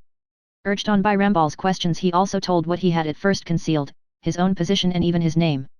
More than anything else in Pierre's story, the captain was impressed by the fact that Pierre was very rich, had 2 mansions in Moscow, and that he had abandoned everything and not left the city, but remained there concealing his name and station. When it was late at night, they went out together into the street. The night was warm and light. To the left of the house on the Pokrovka a fire glowed, the first of those that were beginning in Moscow. To the right and high up in the sky was the sickle of the waning moon, and opposite to it hung that bright comet which was connected in Pierre's heart with his love. At the gate stood Gerasim, the cook, and 2 Frenchmen. Their laughter and their mutually incomprehensible remarks in 2 languages could be heard. They were looking at the glow scene in the town. There was nothing terrible in the one small, distant fire in the immense city. Gazing at the high starry sky, at the moon, at the comet, and at the glow from the fire, Pierre experienced a joyful emotion. There now, how good it is, what more does one need, thought he. And suddenly remembering his intention, he grew dizzy and felt so faint that he leaned against the fence to save himself from falling. Without taking leave of his new friend, Pierre left the gate with unsteady steps and returning to his room lay down on the sofa and immediately fell asleep. Chapter 30. The glow of the first fire that began on the 2nd of September was watched from the various roads by the fugitive Muscovites and by the retreating troops, with many different feelings. The Rostov party spent the night at Medici, 14 miles from Moscow. They had started so late on the 1st of September, the road had been so blocked by vehicles and troops, so many things had been forgotten for which servants were sent back, that they had decided to spend that night at a place 3 miles out of Moscow. The next morning they woke late and were again delayed so often that they only got as far as Great Medici. At 10 o'clock that evening the Rostov family and the wounded travelling with them were all distributed in the yards and huts of that large village. The Rostovs' servants and coachmen and the orderlies of the wounded officers, after attending to their masters, had supper, fed the horses, and came out into the porches. In a neighbouring hut lay Rivsky's adjutant with a fractured wrist. The awful pain he suffered made him moan incessantly and piteously, and his moaning sounded terrible in the darkness of the autumn night. He had spent the first night in the same yard as the Rostovs. The countess said she had been unable to close her eyes on account of his moaning, and at Medici she moved into a worse hut simply to be farther away from the wounded man. In the darkness of the night one of the servants noticed, above the high body of a coach standing before the porch, the small glow of another fire. One glow had long been visible and everybody knew that it was little Medici burning, set on fire by Mamanov's Cossacks. But look here, brothers, there's another fire, remarked an orderly. All turned their attention to the glow. But they told us little Medici had been set on fire by Mamanov's Cossacks. But that's not Medici, it's farther away. Look, it must be in Moscow. 2 of the gazers went round to the other side of the coach and sat down on its steps. It's more to the left, why, little Medici is over there, and this is right on the other side. Several men joined the first 2. See how it's flaring, said one. That's a fire in Moscow, either in the Sushchevsky or the Rogozisky quarter. No one replied to this remark, and for some time they all gazed silently at the spreading flames of the second fire in the distance. Old Daniel Terentich, the count's valet, as he was called, came up to the group and shouted at Mishka. What are you staring at, you good for nothing? The count will be calling and there's nobody there, go and gather the clothes together. I only ran out to get some water, said Mishka. But what do you think, Daniel Terentich? Doesn't it look as if that glow were in Moscow, remarked one of the footmen. Daniel Terentich made no reply, and again for a long time they were all silent. The glow spread, rising and falling, farther and farther still. God have mercy. It's windy and dry, said another voice. Just look. See what it's doing now. O Lord! You can even see the crows flying. Lord have mercy on us sinners. They'll put it out, no fear. Who's to put it out? Daniel Terentich, who had hitherto been silent, was heard to say. His voice was calm and deliberate. Moscow it is, brothers, said he. Mother Moscow, the white, his voice faltered, and he gave way to an old man's sob. And it was as if they had all only waited for this to realize the significance for them of the glow they were watching. Sighs were heard, words of prayer, and the sobbing of the count's old valet. Chapter 31. The valet, returning to the cottage, informed the count that Moscow was burning. The count donned his dressing gown and went out to look. Sonia and Madame Schoss, who had not yet undressed, went out with him. Only Natasha and the Countess remained in the room.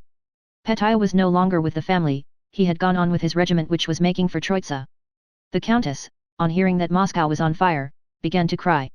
Natasha, pale, with a fixed look, was sitting on the bench under the icons just where she had sat down on arriving and paid no attention to her father's words. She was listening to the ceaseless moaning of the adjutant, 3 houses off. "Oh, how terrible," said Sonia returning from the yard chilled and frightened. "I believe the whole of Moscow will burn, there's an awful glow." "Natasha, do look. You can see it from the window," she said to her cousin, evidently wishing to distract her mind. But Natasha looked at her as if not understanding what was said to her and again fixed her eyes on the corner of the stove. She had been in this condition of stupor since the morning, when Sonia, to the surprise and annoyance of the Countess, had for some unaccountable reason found it necessary to tell Natasha of Prince Andrew's wound and of his being with their party. The Countess had seldom been so angry with anyone as she was with Sonia. Sonia had cried and begged to be forgiven and now, as if trying to atone for her fault, paid unceasing attention to her cousin.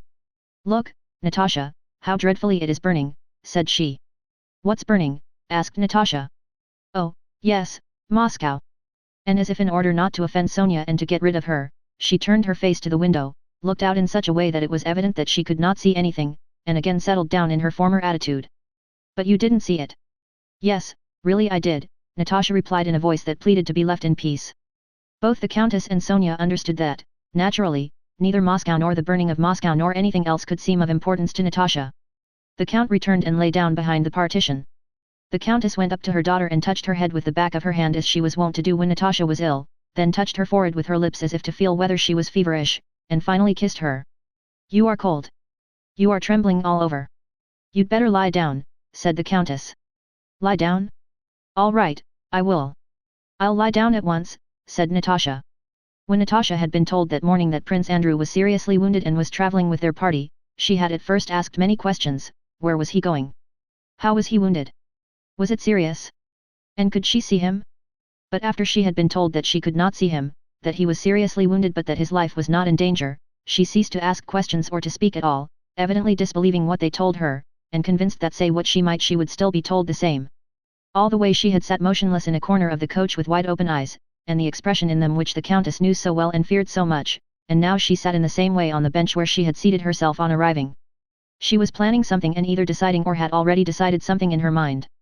The Countess knew this, but what it might be she did not know, and this alarmed and tormented her. "Natasha, undress, darling, lie down on my bed." A bed had been made on a bedstead for the Countess only. Madame Schoss and the 2 girls were to sleep on some hay on the floor. "No, Mama, I will lie down here on the floor," Natasha replied irritably, and she went to the window and opened it. Through the open window the moans of the adjutant could be heard more distinctly. She put her head out into the damp night air, and the Countess saw her slim neck shaking with sobs and throbbing against the window frame. Natasha knew it was not Prince Andrew who was moaning. She knew Prince Andrew was in the same yard as themselves and in a part of the hut across the passage, but this dreadful incessant moaning made her sob. The Countess exchanged a look with Sonia. "Lie down, darling, lie down, my pet," said the Countess, softly touching Natasha's shoulders. "Come, lie down." "Oh, yes. I'll lie down at once," said Natasha, and began hurriedly undressing, tugging at the tapes of her petticoat. When she had thrown off her dress and put on a dressing jacket, she sat down with her foot under her on the bed that had been made up on the floor, jerked her thin and rather short plait of hair to the front, and began replacing it. Her long, thin, practiced fingers rapidly unplaited, replaced, and tied up her plait. Her head moved from side to side from habit, but her eyes, feverishly wide, looked fixedly before her. When her toilet for the night was finished she sank gently onto the sheet spread over the hay on the side nearest the door. "Natasha, you'd better lie in the middle," said Sonia. "I'll stay here," muttered Natasha. "Do lie down," she added crossly, and buried her face in the pillow. The Countess, Madame Schoss, and Sonia undressed hastily and lay down. The small lamp in front of the icons was the only light left in the room. But in the yard there was a light from the fire at Little Medici a mile and a half away, and through the night came the noise of people shouting at a tavern Mamanov's Cossacks had set up across the street, and the adjutant's unceasing moans could still be heard. For a long time Natasha listened attentively to the sounds that reached her from inside and outside the room and did not move. First she heard her mother praying and sighing and the creaking of her bed under her, then Madame Schoss' familiar whistling snore and Sonia's gentle breathing. Then the Countess called to Natasha. Natasha did not answer. "I think she's asleep, Mama," said Sonia softly. After a short silence the Countess spoke again, but this time no one replied. Soon after that Natasha heard her mother's even breathing. Natasha did not move, though her little bare foot, thrust out from under the quilt, was growing cold on the bare floor. As if to celebrate a victory over everybody, a cricket chirped in a crack in the wall. A cock crowed far off and another replied nearby. The shouting in the tavern had died down, only the moaning of the adjutant was heard. Natasha sat up. "Sonia, are you asleep?" "Mama," she whispered. No one replied. Natasha rose slowly and carefully, crossed herself, and stepped cautiously on the cold and dirty floor with her slim, supple, bare feet. The boards of the floor creaked. Stepping cautiously from one foot to the other, she ran like a kitten the few steps to the door and grasped the cold door handle. It seemed to her that something heavy was beating rhythmically against all the walls of the room. It was her own heart, sinking with alarm and terror and overflowing with love. She opened the door and stepped across the threshold and onto the cold, damp earthen floor of the passage. The cold she felt refreshed her. With her bare feet she touched a sleeping man, stepped over him, and opened the door into the part of the hut where Prince Andrew lay. It was dark in there. In the farthest corner, on a bench beside a bed on which something was lying, stood a tallow candle with a long, thick and smouldering wick. From the moment she had been told that morning of Prince Andrew's wound and his presence there, Natasha had resolved to see him. She did not know why she had to, she knew the meeting would be painful, but felt the more convinced that it was necessary. All day she had lived only in hope of seeing him that night. But now that the moment had come she was filled with dread of what she might see. How was he maimed? What was left of him? Was he like that incessant moaning of the adjutants? Yes, he was altogether like that. In her imagination he was that terrible moaning personified. When she saw an indistinct shape in the corner, and mistook his knees raised under the quilt for his shoulders, she imagined a horrible body there, and stood still in terror. But an irresistible impulse drew her forward. She cautiously took one step and then another, and found herself in the middle of a small room containing baggage. Another man, Timokhin, was lying in a corner on the benches beneath the icons, and two others, the doctor and a valet, lay on the floor. The valet sat up and whispered something.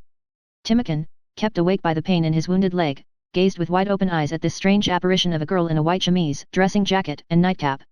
The valet's sleepy, frightened exclamation, "What do you want?" "What's the matter?" made Natasha approach more swiftly to what was lying in the corner. Horribly unlike a man as that body looked, she must see him. She passed the valet, the snuff fell from the candle wick, and she saw Prince Andrew clearly with his arms outside the quilt, and such as she had always seen him. He was the same as ever, but the feverish color of his face, his glittering eyes rapturously turned toward her, and especially his neck, delicate as a child's, revealed by the turned-down collar of his shirt, gave him a peculiarly innocent, childlike look, such as she had never seen on him before.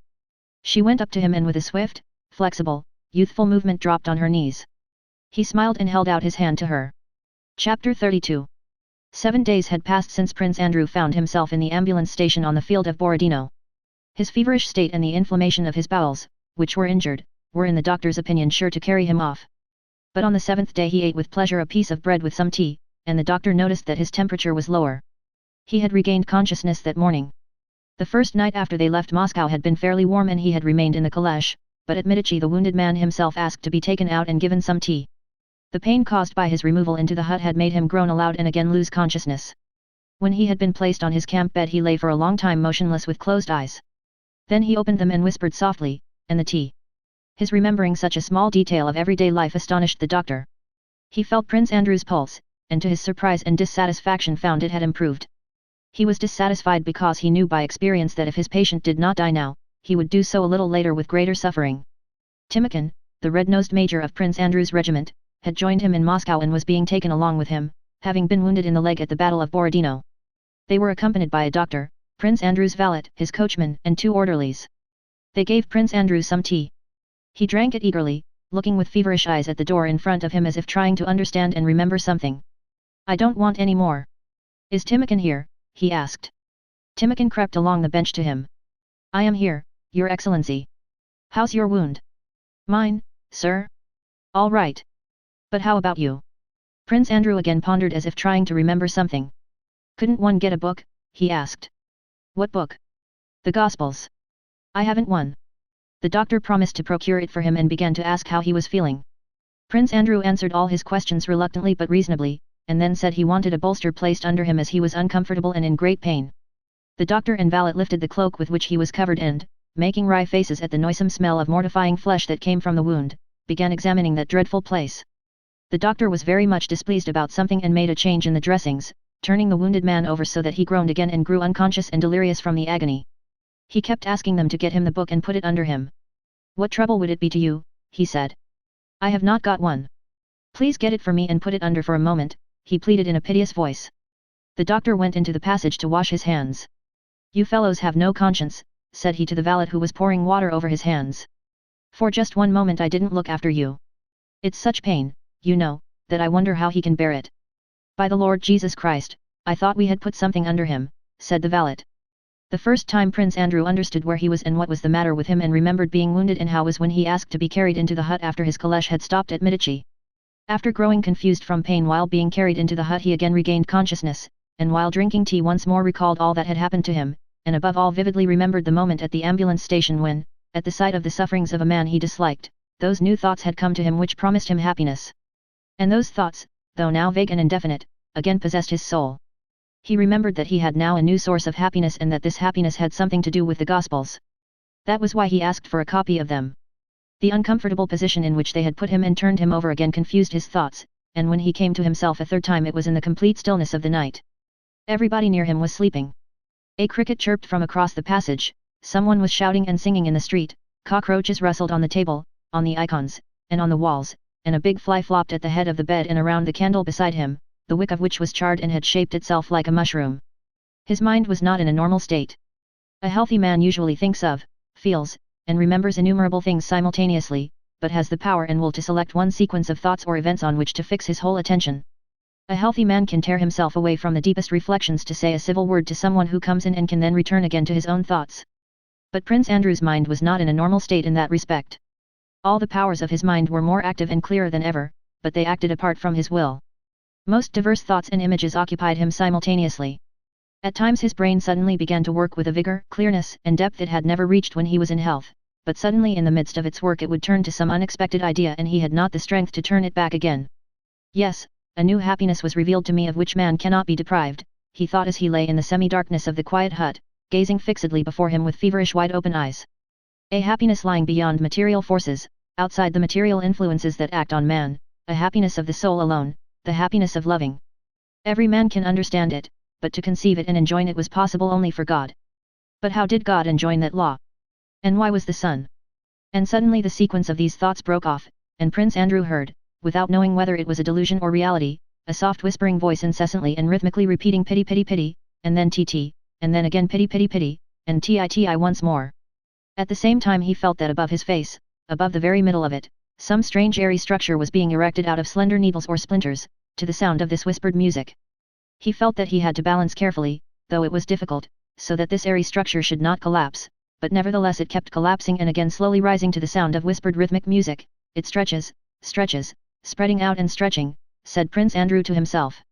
While listening to this whispering and feeling the sensation of this drawing out and the construction of this edifice of needles, he also saw by glimpses a red halo round the candle, and heard the rustle of the cockroaches and the buzzing of the fly that flopped against his pillow and his face.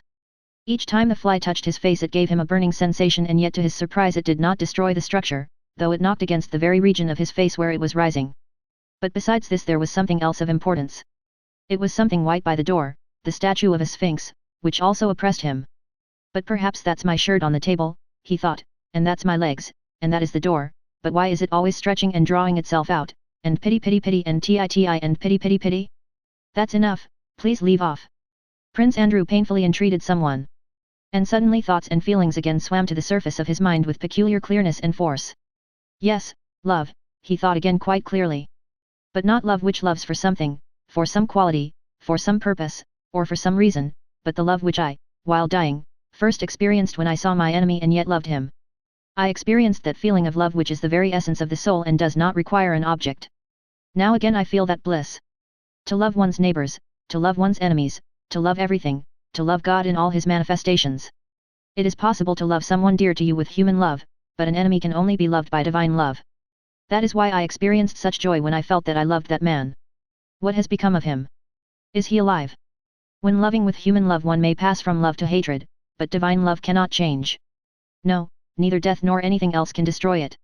It is the very essence of the soul. Yet how many people have I hated in my life? And of them all, I loved and hated none as I did her." And he vividly pictured to himself Natasha, not as he had done in the past with nothing but her charms which gave him delight, but for the first time picturing to himself her soul. And he understood her feelings, her sufferings, shame, and remorse. He now understood for the first time all the cruelty of his rejection of her, the cruelty of his rupture with her. If only it were possible for me to see her once more. Just once, looking into those eyes to say, pity pity pity and ti and pity pity pity boom, flopped the fly. And his attention was suddenly carried into another world, a world of reality and delirium in which something particular was happening.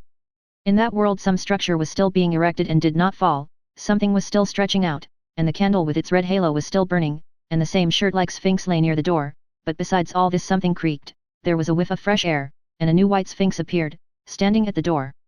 And that sphinx had the pale face and shining eyes of the very Natasha of whom he had just been thinking. Oh, how oppressive this continual delirium is, thought Prince Andrew, trying to drive that face from his imagination. But the face remained before him with the force of reality and drew nearer. Prince Andrew wished to return to that former world of pure thought, but he could not, and delirium drew him back into its domain. The soft whispering voice continued its rhythmic murmur, something oppressed him and stretched out, and the strange face was before him. Prince Andrew collected all his strength in an effort to recover his senses, he moved a little, and suddenly there was a ringing in his ears, a dimness in his eyes, and like a man plunged into water he lost consciousness. When he came to himself, Natasha, that same living Natasha whom of all people he most longed to love with this new pure divine love that had been revealed to him, was kneeling before him. He realized that it was the real living Natasha, and he was not surprised but quietly happy. Natasha, motionless on her knees, she was unable to stir, with frightened eyes riveted on him, was restraining her sobs. Her face was pale and rigid. Only in the lower part of it something quivered. Prince Andrew sighed with relief, smiled, and held out his hand. You, he said. How fortunate. With a rapid but careful movement Natasha drew nearer to him on her knees and, taking his hand carefully, bent her face over it and began kissing it, just touching it lightly with her lips. Forgive me, she whispered, raising her head and glancing at him. Forgive me.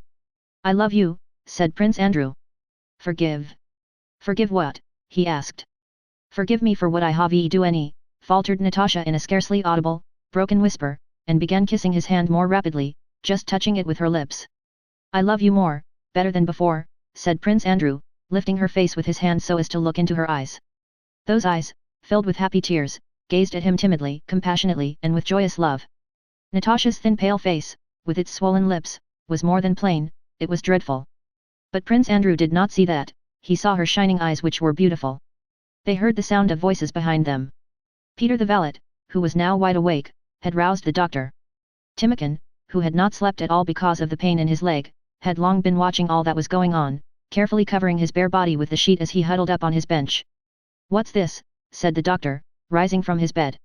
Please go away, madam. At that moment a maid sent by the countess, who had noticed her daughter's absence, knocked at the door. Like a somnambulist aroused from her sleep Natasha went out of the room and, returning to her hut, fell sobbing on her bed. From that time, during all the rest of the Rostovs' journey, at every halting place and wherever they spent a night, Natasha never left the wounded Bolkonsky, and the doctor had to admit that he had not expected from a young girl either such firmness or such skill in nursing a wounded man. Dreadful as the countess imagined it would be should Prince Andrew die in her daughter's arms during the journey, as, judging by what the doctor said, it seemed might easily happen, she could not oppose Natasha. Though with the intimacy now established between the wounded man and Natasha the thought occurred that should he recover their former engagement would be renewed, no one, least of all Natasha and Prince Andrew, spoke of this, the unsettled question of life and death, which hung not only over Bolkonsky but over all Russia, shut out all other considerations. Chapter 33. On the 3rd of September Pierre awoke late. His head was aching, the clothes in which he had slept without undressing felt uncomfortable on his body, and his mind had a dim consciousness of something shameful he had done the day before. That something shameful was his yesterday's conversation with Captain Rambal.